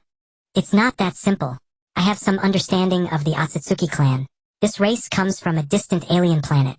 They have lifespans of thousands of years, and can use karma to reincarnate existing beyond death. Their only purpose is to devour the life of planets. Once that goal is achieved, they leave and move on to the next planet. To accomplish this, they plant a divine tree on the land. A massive tree whose roots deeply penetrate every part of the planet, absorbing the chakra of all living things until all life perishes. After absorbing everything, the divine tree bears an enormous chakra fruit. The chakra fruit contains immense energy and genetic information. Eating the fruit allows the Otsutsuki clan to evolve. This is how they continuously evolve as a race. Li Jinai answered her great-grandson Uzumaki Shuren. The divine tree that absorbs a planet's life energy is extremely difficult to destroy. The planet, having gained consciousness, could no longer bear the tree's oppression, so it thought to summon someone from a higher dimensional universe to resolve the issue. But it turned out that I, an ordinary person living in a prosperous era, could not destroy the divine tree, even though I already possessed the eternal Mangekyo Sharingan at that time. I was still no match for the reincarnations of the Six Paths Sage's two mixed blood sons. The pure-blooded Otsutsuki are also quite troublesome, so the laws of time and space imposed a punishment on me that I and my descendants would be erased from this ninja world. If I did not become a space-time administrator, the Otsutsuki clan would easily kill me and my descendants. Becoming a space-time administrator offered a way, because the Otsutsuki cannot reach higher dimensional places. This different space of mine. Li Jinai said. Isn't that a forced transaction? Uzumaki Shuren commented after hearing this. It is indeed very unfair. Li Jinai admitted. Your wife and child are my descendants, so this has become a curse. They cannot live normally with you. Would you like to take my place as the new space-time administrator? Li Jinai asked Uzumaki Mingren. If I become the space-time administrator, can I stay with my wife and child? Uzumaki Mingren countered. This different space can generate anything you need according to your thoughts. I've been managing time and space for too long and want to retire. After all, when I died and became a space-time administrator, I was already 60. I've missed my husband and daughter all these years. I'll leave this place to your family. With that, Li Jinai vanished. The different space was left with only Uzumaki Mingren's family. Dear Dad. Senju Ju and Uzumaki Shuren spoke at the same time. It's fine. I was originally alone, but having you gave me a period of happiness. As long as our family stays together, forever, I am willing to pay any. Uzumaki Mingren gave his wife and son a cheerful smile. I will always be with you, Naruto. Senju Ju took her husband's hand. They exchanged a smile. Uzumaki Shuren expressed that the baby hadn't done anything to provoke Mom and Dad yet. They suddenly fed him a mouthful of dog food.